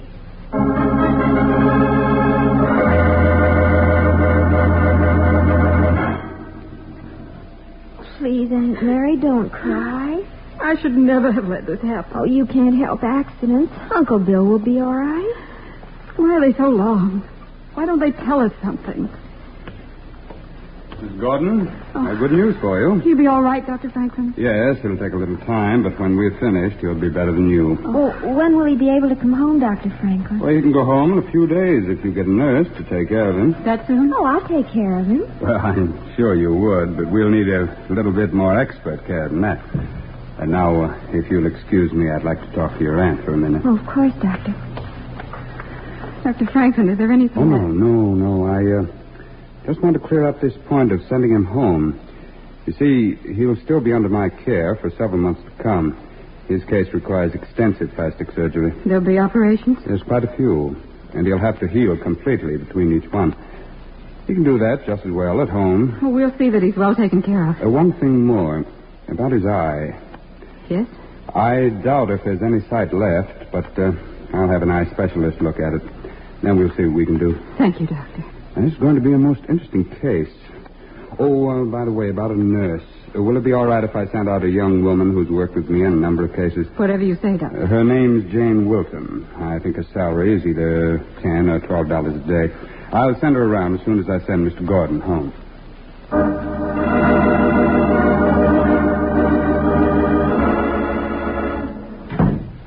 Here they are, Chief. The coordinated reports on the Malone escape. You've gone through them? Yes, I can give you a fast briefing on it. Yes, go on. It'll save time. Well, first, there's the general alarm and description that was broadcast. Yes. We got 4 reports that fit a definite pattern. Huh? All from diners and roadside stands. Mm-hmm. 2 on Highway 28 and 2 on Highway 55. And the sequence indicates that if it was Malone, he's heading west and north in the general direction of Ohio and Illinois. Yes. Well, now, what about those letters to Cape Town, South Africa that Malone smuggled out? I just got a cable from Johnson in the consulate there. I'll read it to you. Good. He says, checked on address here. It is commercial mail drop. For a fee, they mail letters from South Africa to any part of the world.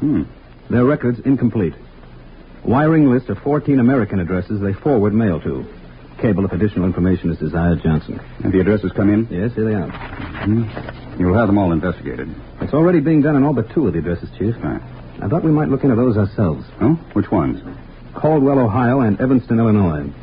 They're both directly in line with the route Malone may be taking if those reports are true. Well, it's a cinch he won't come to Washington, so we may as well get out into the field. Arrange transportation to Caldwell. We'll direct operations from there until further notice.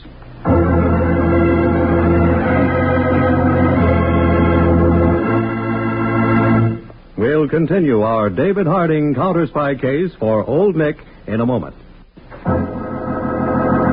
Now, back to our Old Nick David Harding counterspy case.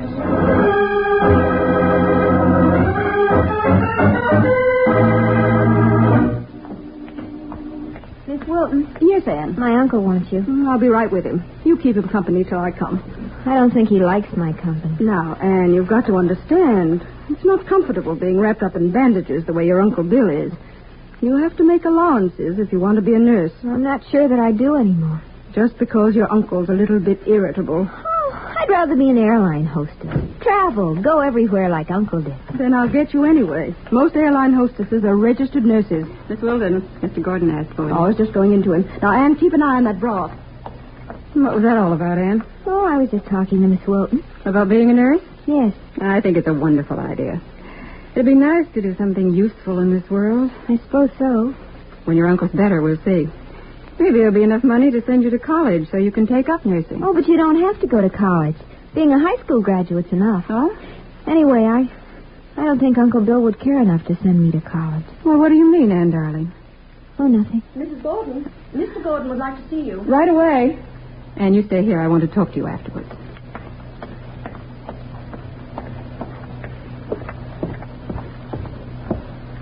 How is he? Splendid. He's coming along fine. Just a little bit impatient. Oh, that's good. I'll get his broth. Close the door, Mary. All right. What's the matter, Bill? I'm just going nuts sitting around here. Well, this is your idea. It's so dead and quiet. Worse than the pen.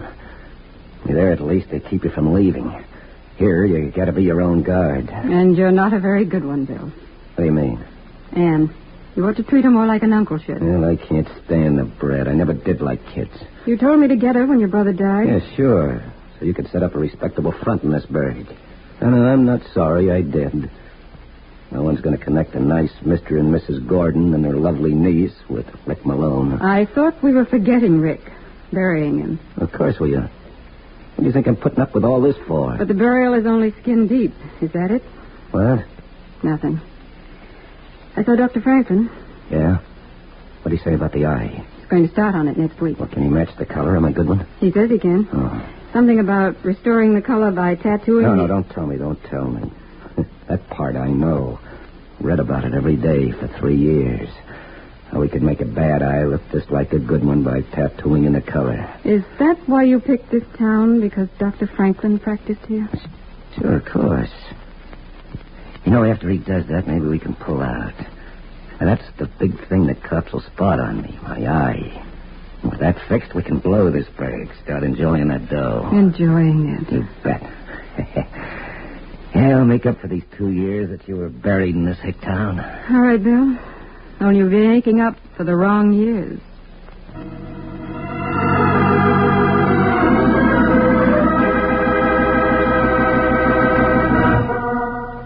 Looks like we're on the right track, Mr. Harding. Those letters from South Africa went to a Mrs. Mary Gordon and her niece, Anne. They supposedly came from her husband, Bill, who's been abroad for 2 years. 2? Yeah, I checked. Malone was in the pen for 3, but Mr. Gordon just came back a few days ago. Did you see him? Sure.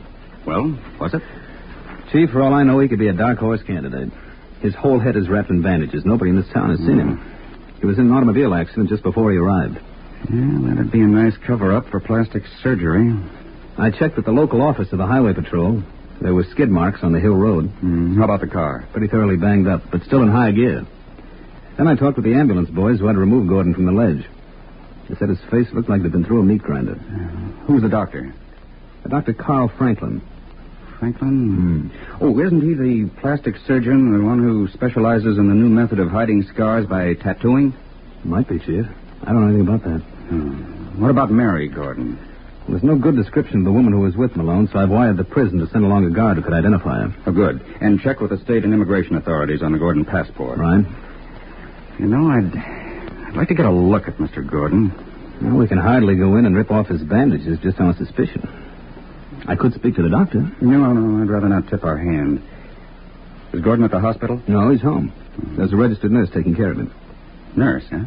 No, but asking her would be the same as asking the doctor. Well, perhaps not if we didn't ask her directly. What do you mean? Do you know if she was in the Army during the war? Well, I think so. I could find out. Yes, do that. Find out what outfit she was with, who she knew in it, and everything you can about her Army career. What for? Because you're going to pose as an ex-member of her outfit. Take her out, talk about old times. We may be able to parlay your conversation into a positive identification of Malone.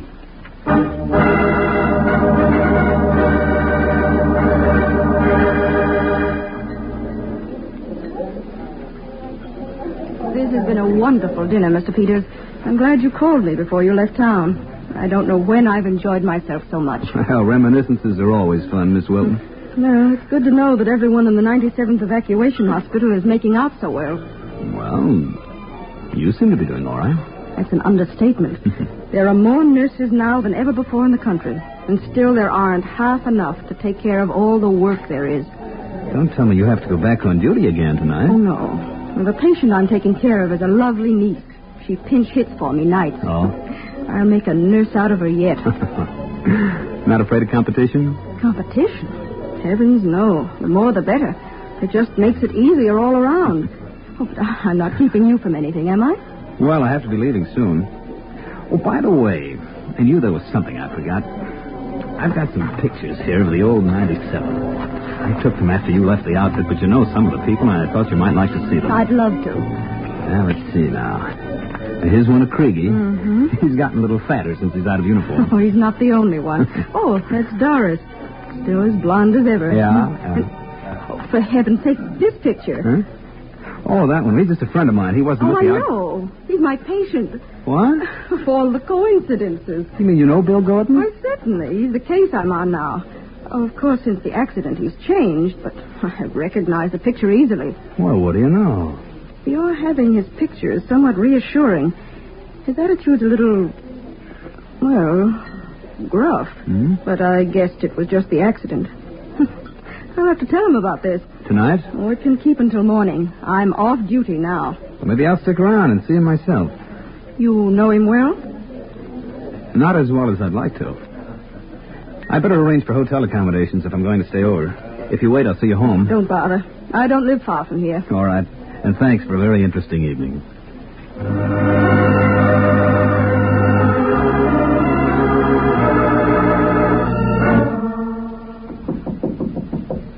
Come in.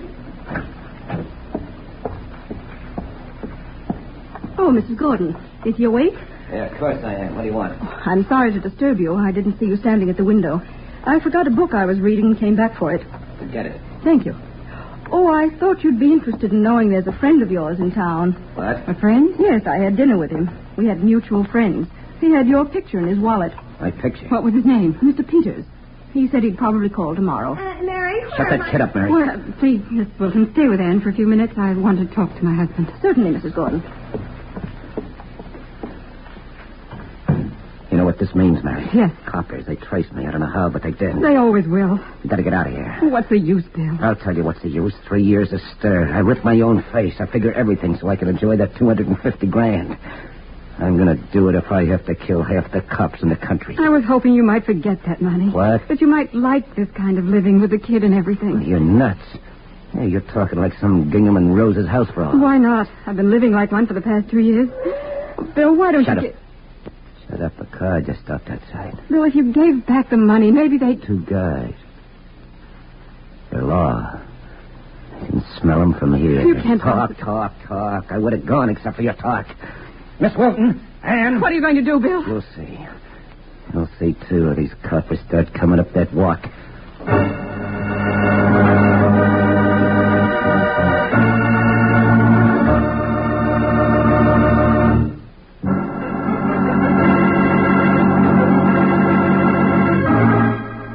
Now, back to our Old Nick, David Harding Counterspy case.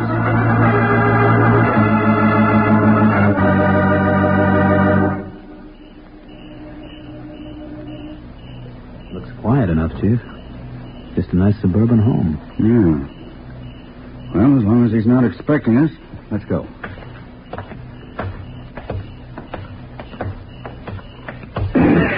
Duck thief. Over here, behind this tree, Peter. Thought he wasn't expecting us. That just shows how wrong you can be. It's going to be a tough one. Listen, coppers. Can you hear me? We can hear you, Malone.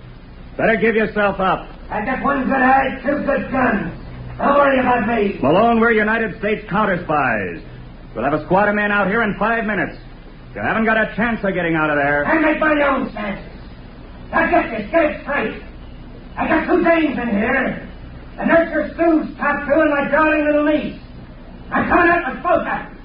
First move you make, I kill them. You hear me? I kill them. Now take it from there, copper.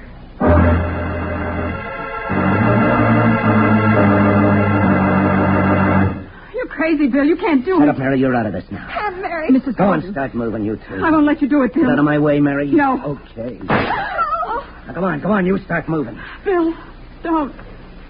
So help me, if you two don't move, I'll kill you right now. Aunt Mary, no. No! Mrs. Gordon, don't. What? Goodbye, Bill.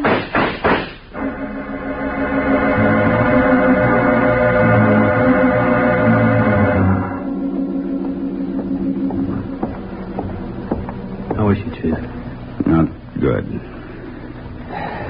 What about that girl, Ann? She didn't know anything about it at all, hmm? No. She really Malone's niece? Yes? Only Malone's real name actually was Gordon. He planned to kill the character of Malone and live off the stolen money as Gordon. Why all this elaborate front involving the kid in it? Well, Dr. Franklin is one of the few men that could treat Gordon's eye so that it wouldn't give him away. Oh? Mary Gordon spent 2 years building up respectability so that Franklin would have no hesitation in treating Gordon. But she liked the part she'd been playing more than the part she'd been living. Enough so that she resisted Malone to protect the nurse and the girl. And when that wasn't enough, she used his second gun to kill him. Mr. Harding, will you come in, please? Of course, Miss Walton. She wants to talk to you. Please, Aunt Mary, don't talk. Just rest. Mr. Harding, the money Bill hid, there's a reward for it. By the insurance companies. Would Anne get it? I don't know. Please, Aunt Mary, don't talk. I don't want anything but you. Bill, in his gun, there's a paper. It tells about the money. No, Aunt Mary. No, I won't touch it. I don't want it. I want you. You know, I can't promise anything about a reward, but... I don't want to leave her alone, Mrs. Gordon. Don't tax your strength. I promise you she'll be all right. I owe you. Well, I'll look out for Anne. She'll be all right. I swear. So will you, Aunt Mary. So will you. I'll see that she goes to school. I promise you we'll stay together.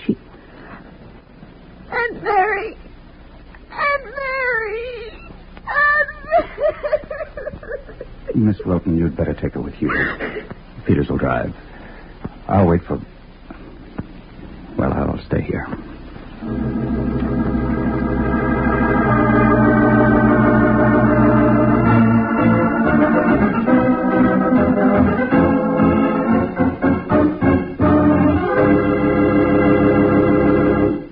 And now we're happy to present the first Army surgeon, Brigadier General Guy Blair Dennett. I'd like to talk with our young women who will be graduated this month from secondary schools all over the country. And I'd like to have your mothers and dads listen too, because this concerns your future and the future health and well-being of America also. We here at the First Army are proud to speak for the National Student Nurse Recruitment Program and its campaign to enroll 50,000 student nurses into civilian hospitals this year. I can tell you that the need is great, that while more young women are entering the profession than ever before, the patient load in our hospitals has increased faster than the available supply of nurses. I can tell you from my own observation, in war and in peace, about those things that set a nurse apart from the young woman who is content with just a job. If you've ever watched the capable hands, the courage and the clear mind of the nurse as she ministers to a child, to a soldier brought from the battlefield, to the man or woman who is helpless, you will know what I mean. So I say to you young women, consider seriously the many splendid opportunities in nursing and the opportunity to work with those who are making medical history. Thank you, General Dennett. And our appreciation to the American Hospital Association and to the Advertising Council for their cooperation.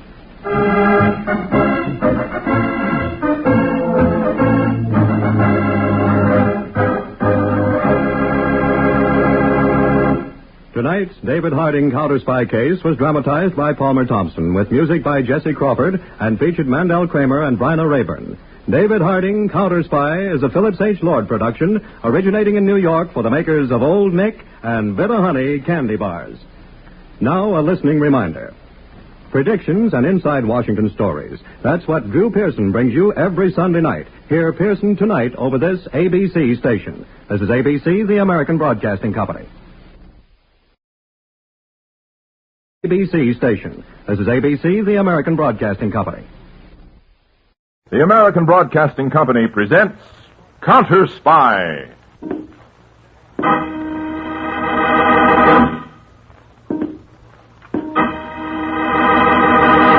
Washington calling David Harding, Counterspy. Washington calling David Harding, Counterspy. Harding, Counterspy, calling Washington.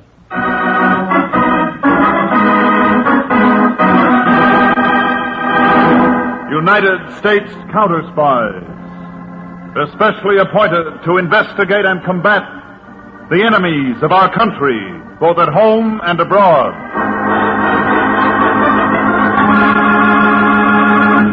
These Counterspy reports to the American people are brought to you each Tuesday and Thursday. Tonight, Case of the Foolish Father.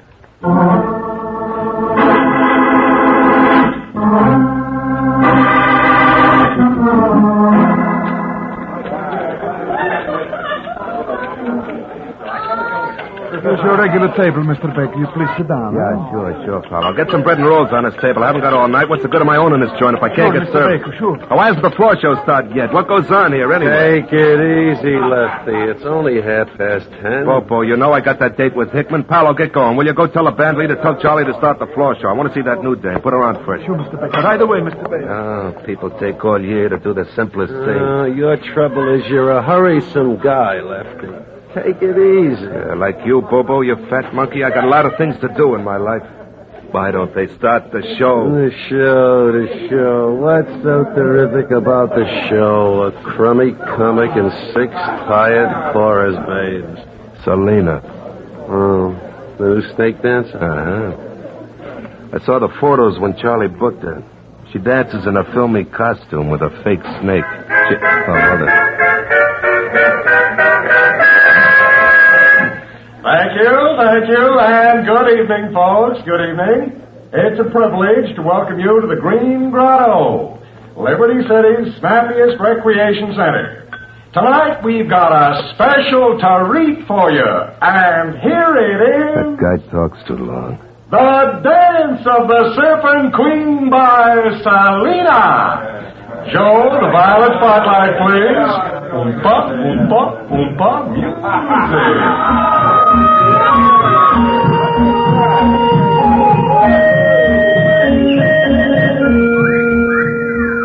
Holy smoke, Bobo. Look at her. Yeah.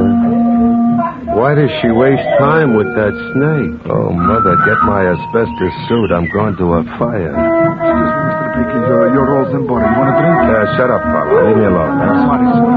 Hey, Lefty, you know what time it is? What a disheroo. You'll be late for seeing Hickman. Yeah, let him wait. Lefty, everything hangs on that. Look, Bobo, the minute she finishes, go back and tell her to wait for me in the dressing room. Don't let her leave, huh? Okay. I'll be back as soon as I finish with Hickman. Look at her, Bobo. I'll see you later.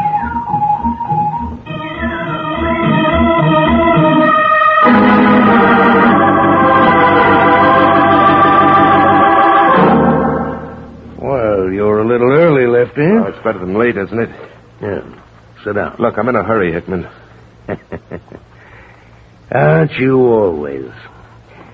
That's why I picked you, Lefty, as my right-hand man a year ago. And you've done all right, haven't you? Not all right enough. I don't get you, Lefty. Things have to move faster. I got no time for them. Impatience is foolish, my boy. Took me 20 years to work up to the head of the organization. Today I control every racket in Liberty City. Uh-huh. None of them amount to beans except the numbers, and I want a bigger cut.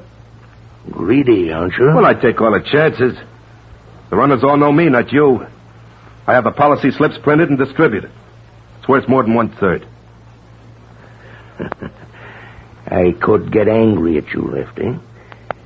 But I'm going to try persuasion first, because you're a good man. You know my basic idea. Run a racket like a respectable business. Build confidence among the men. A clear line of promotion for merit. You know you're going to take my place someday. You'll deserve it.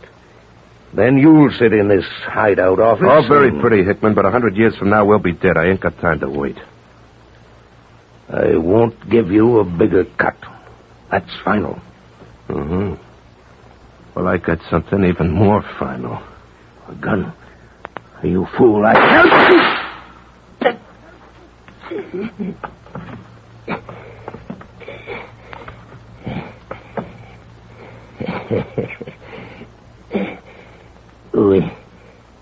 We all end up in the grave, Lefty. Why hurry to get there?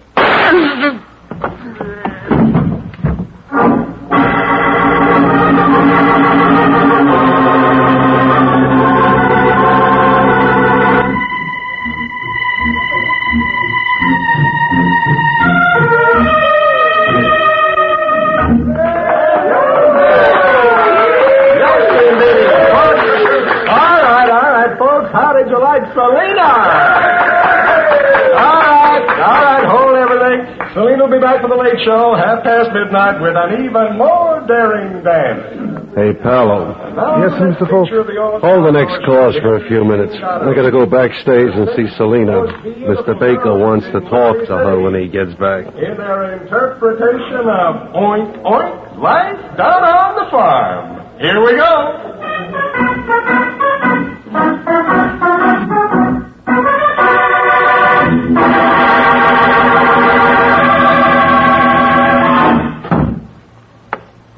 Hello, honey.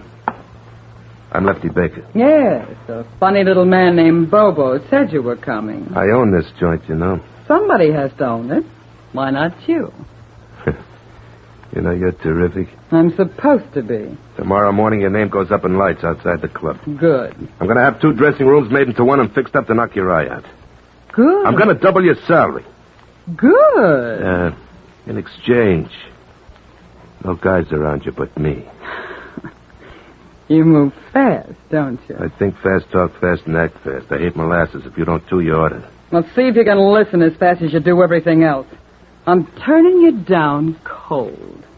Oh, what's the matter? I like everything about the setup except... Except what? Come on. The biggest mistake a girl like me can make is take on guys like you. There's no security in it. All right, stop talking from left field. Tell me what else you want. You can have it. Marriage. I thought that'd cool you out. Well, it's been nice knowing you, Lefty. How long does it take to get married? You need licenses and things.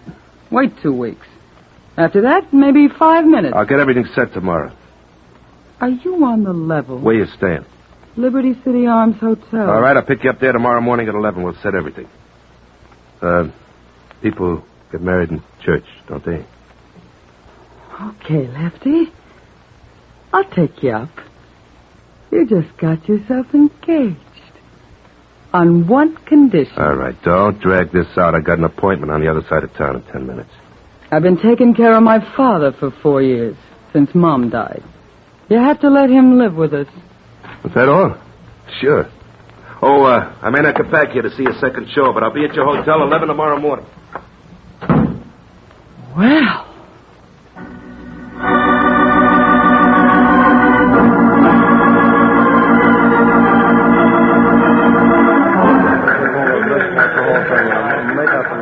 Attention all Washington Counterspy personnel.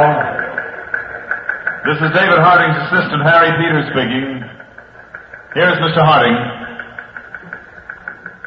8 days ago, C.J. Hickman, the crime boss of Liberty City, District 11, was found shot to death in his hideaway private office.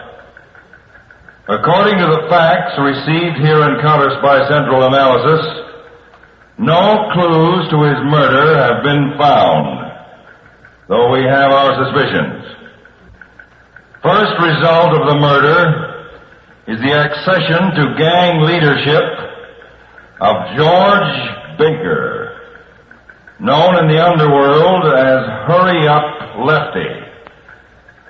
Second result is a grand jury investigation of criminal corruption in Liberty City, and Counterspy aid has been officially requested by the City Council.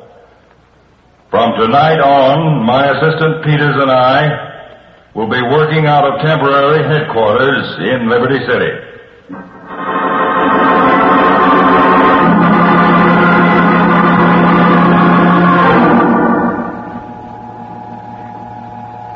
Get a load of this, honey.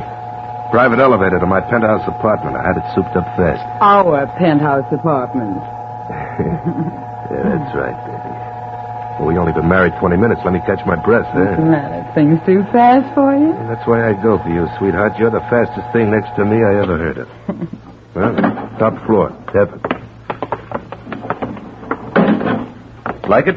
How many rooms? Oh, 5, 6, I forget. 3 baths, 2 terraces. Rooms all as big as this one? The kitchen's kind of small.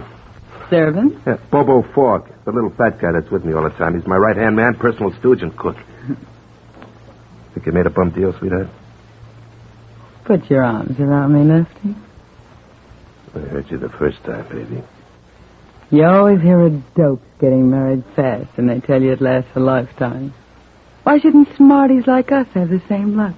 Well, me, I live for now. And I got you. You sure have. Ooh, what's that? Beginning of the second round? Somebody coming up in the elevator. Bobo, maybe. Oh, Lefty. I forgot. What?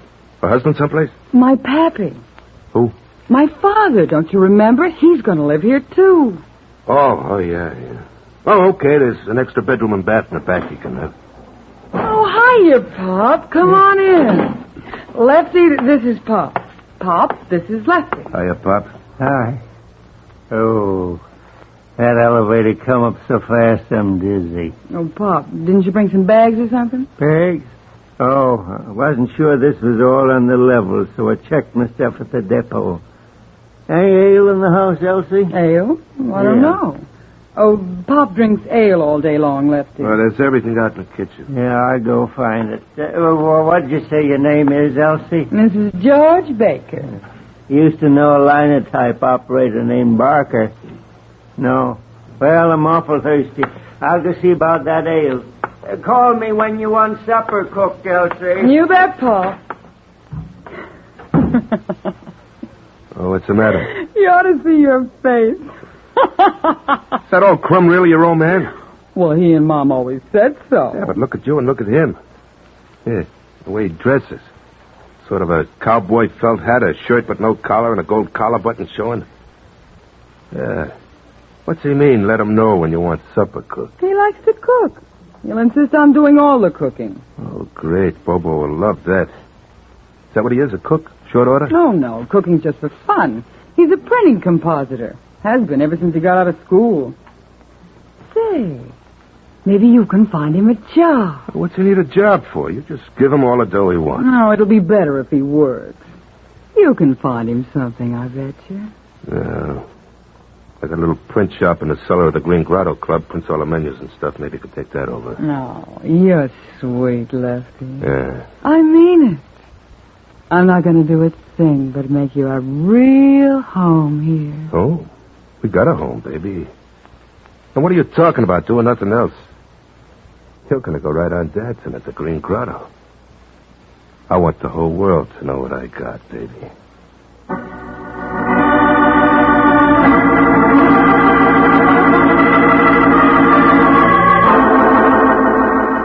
This Liberty City setup is trouble, Dave. They all are, Peters, at first. The worst is it looks easy. Here we've got a couple of hundred of the policy slips used by the racket, but no luck in tracing them. You heard yet from all the paper companies?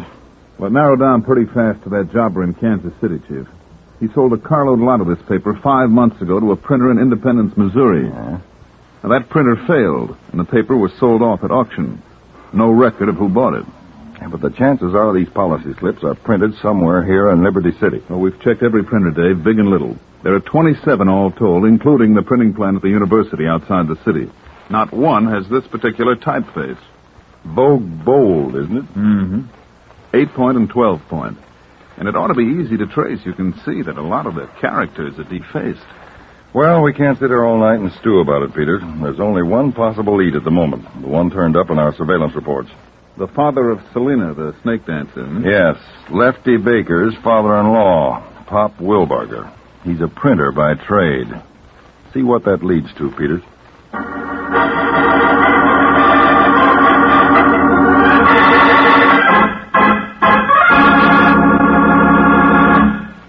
listening to the case of the foolish father on Counterspy. The American economic system has always preserved the basic freedoms of the individual. The freedom to work in the place of his choice, the freedom to bargain collectively, to contract his own affairs, to own property, start an enterprise, profit from his inventiveness and his investments. These freedoms are, in fact, basic to our economic system itself. Since 1910, we have more than doubled the output of each of us for every hour we work. In the same period, we have increased our supply of machine power 4.5 times. Since 1910, we have also increased our annual income. Yet in the same period, we have reduced our working time. Remember, our unrivaled production of goods and services goes hand in hand with the preservation of our basic freedoms. Our system may have its faults. We still have a lot to do to make it bring us all the things we want.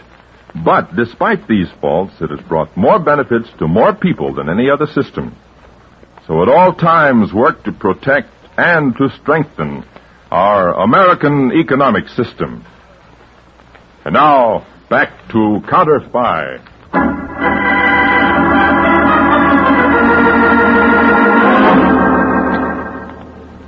From the slot machines, Lefty, 16,481.20. Check. From the laundry concessions and linen service and all the hotels and restaurants, 6,791 cents. Check. Should be more. Those guys are slow. Yeah. Hey, ain't it time for us to go home? I'll eat upstairs in the club tonight, Bobo. You too. Uh-oh.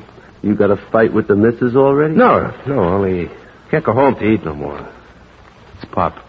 Oh. He cooks, you know. Yeah, I know. All right. He run me out of the kitchen practically. Yeah, he loves to cook, he says, and he cooks dinner every night. Only 3 times a week he cooks the same thing, and it gets me. The same thing? Yeah, shepherd's pie. For dessert? So skip dessert. No, shepherd's pie is no dessert. It's the main thing when you have it. It's got meat and vegetables and kind of a crust on top. Yeah? Hey, that could be good. Yeah, once a year maybe, but not 3 times a week. Yeah, I hope giving that old moocher a job running our printing plant down here to keep him out of the house, but no. Well, let's go up and get a steak, huh? Yeah.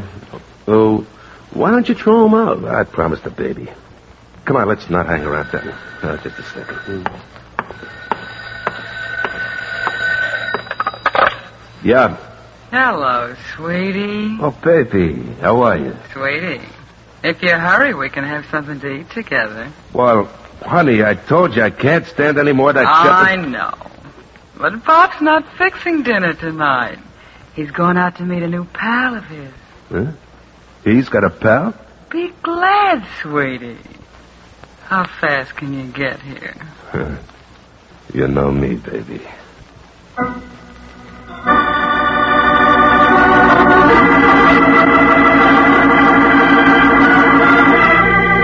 Well, here I go, Dave. I'll check with you later at the office by phone. What are you calling yourself, by the way? Harry Peterson. Occupation printer's helper. Union card and all. Where are you meeting Pop Wilbarger? In Sampson's Delicatessen for a sandwich and some ale. When he got talking the other day there, he said he might have a job for me. Well, maybe he was only talking, but we'll see.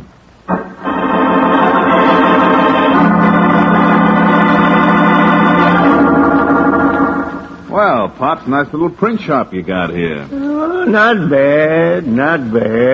Well, seeing as you just hired me to help you, how about let's get going, Will you look at this? Oh, menu for the Green Grotto upstairs. Some prices, huh? This face type I'm talking about. Caslon, old style. Why, we used to use that on the Tacoma Star News when I was a boy. Yeah, it does look old-fashioned.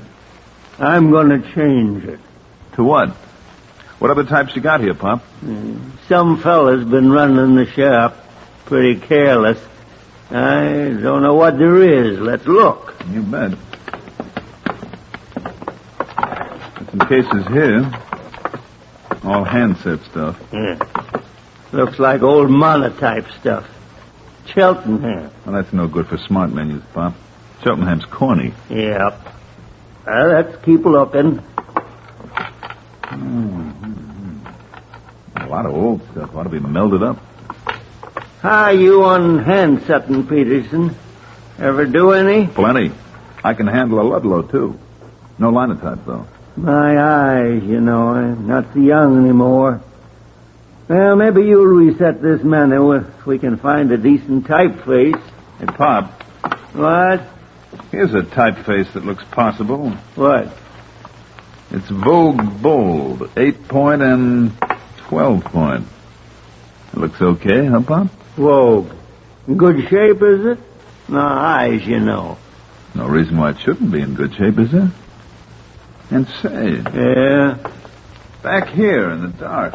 There must be at least 2 tons of paper. Can we use that? Lefty, he owns all this. He said stick to the regular menu paper, the heavy stuff. Well, maybe so, Pop, but we want to do a real smart job for the nightclub, don't we? And Lefty will be happy when he sees it. So give me that menu copy and I'll go to work. These will be the most surprising menus Lefty ever saw.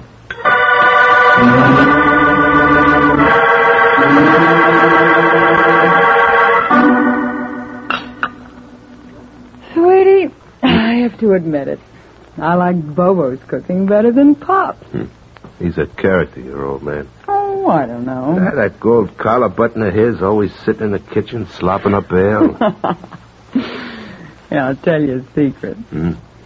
He says his eyes are getting weak. Actually, he's boozy half the time and he can't see straight. I'll let the old kink have some fun. You're different tonight, Lefty. Oh, me? Never. You ate your food as if you had a little time for it.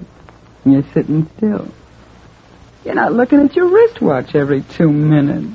Well, I'm a happy guy, that's why. And you did it, baby. In a month? I'll go on. No, honest, you make me forget everything else. Lefty, this grand jury investigation going on with counterspies, are they after you? Well, then... Now, don't you worry your little sconce about it, huh? What's the matter? You worried you wind up broke? I'm worried about you, sweetie. All right, then you forget it. I'm too fast for anybody. Oh. What's the matter? Look at the time. I'm due at the club for the first show. Oh, okay, baby. You get your duds. Bobo and I'll be waiting for you downstairs in the car. I think I'll take in the show tonight. You take it in every night. Well, I gotta keep an eye on my good luck charm. Come on, you better hustle.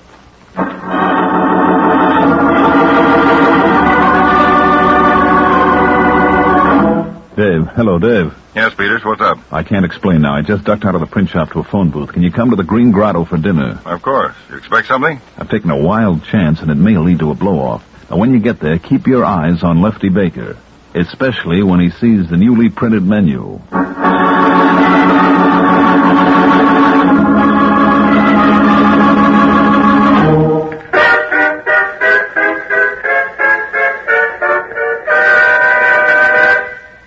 Folks, good evening, and welcome to the Green Grotto, and another evening of fun and frivol in Liberty City's gay spot. Yes, sirree.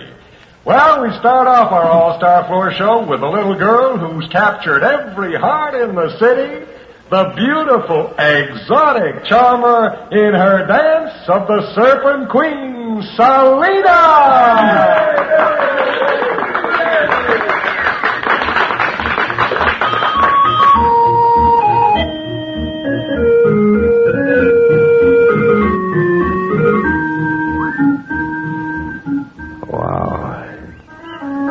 That's all I gotta say, Bobo. Wow.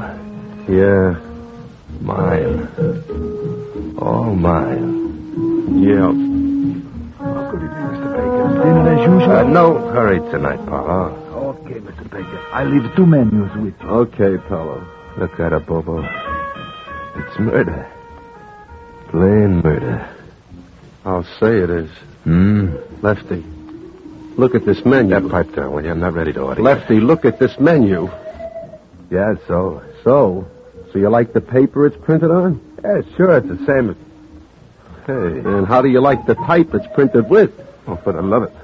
Well, come over the old sauce. Nothing has yet something better. Maybe he's down in a print shop. You go keep Selena company till I get back. I'm going down and take real good care of Pop.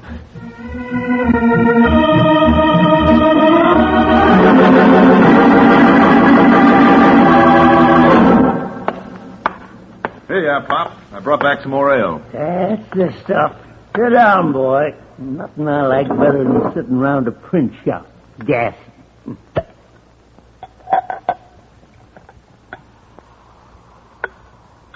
Here's yours. Ah, thanks. Now.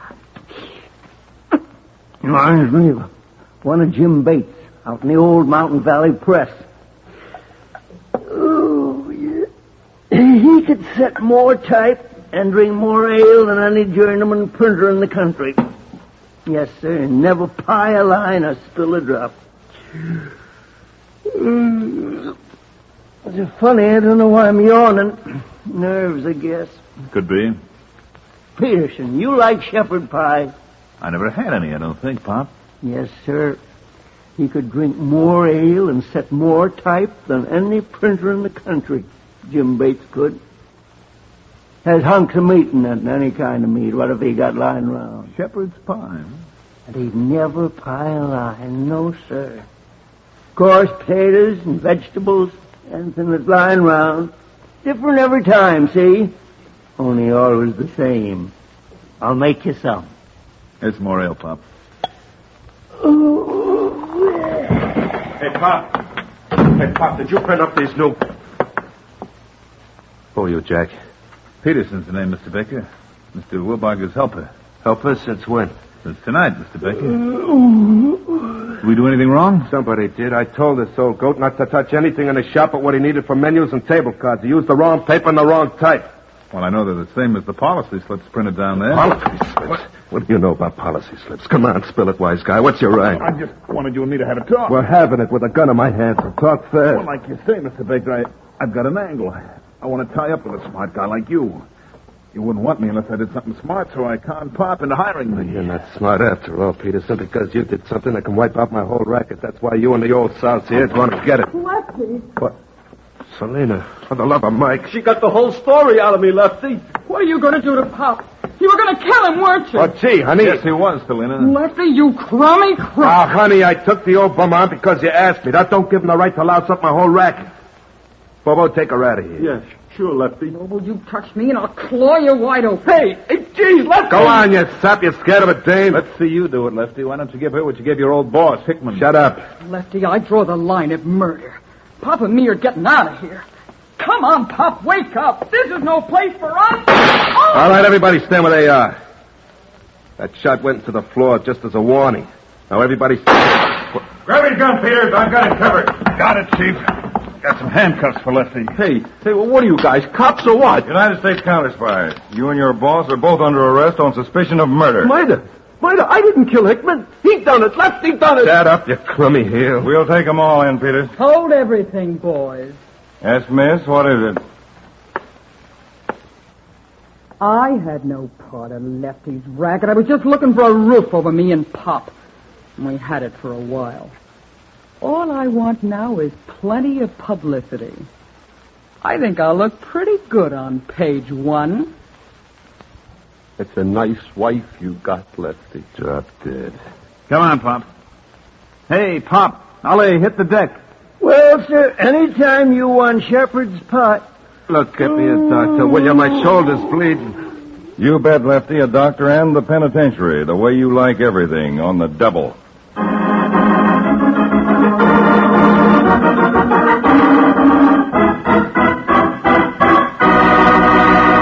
Tune in every Tuesday and Thursday, same time, same station, to Counterspy. Listen on Thursday for the exciting Case of the Coral Key. Suddenly, in Europe, inferior counterfeit United States money appeared, a plot to damage confidence in the dollar. But the solution lay not in Europe, but off the Keys of Florida, in a strange murder and an even stranger fishing trip. Listen on Thursday to Case of the Coral Key on Counterspy.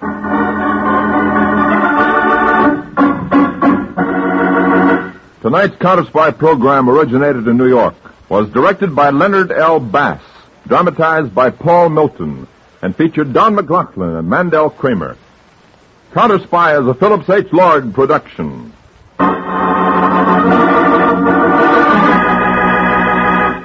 This is ABC, the American Broadcasting Company.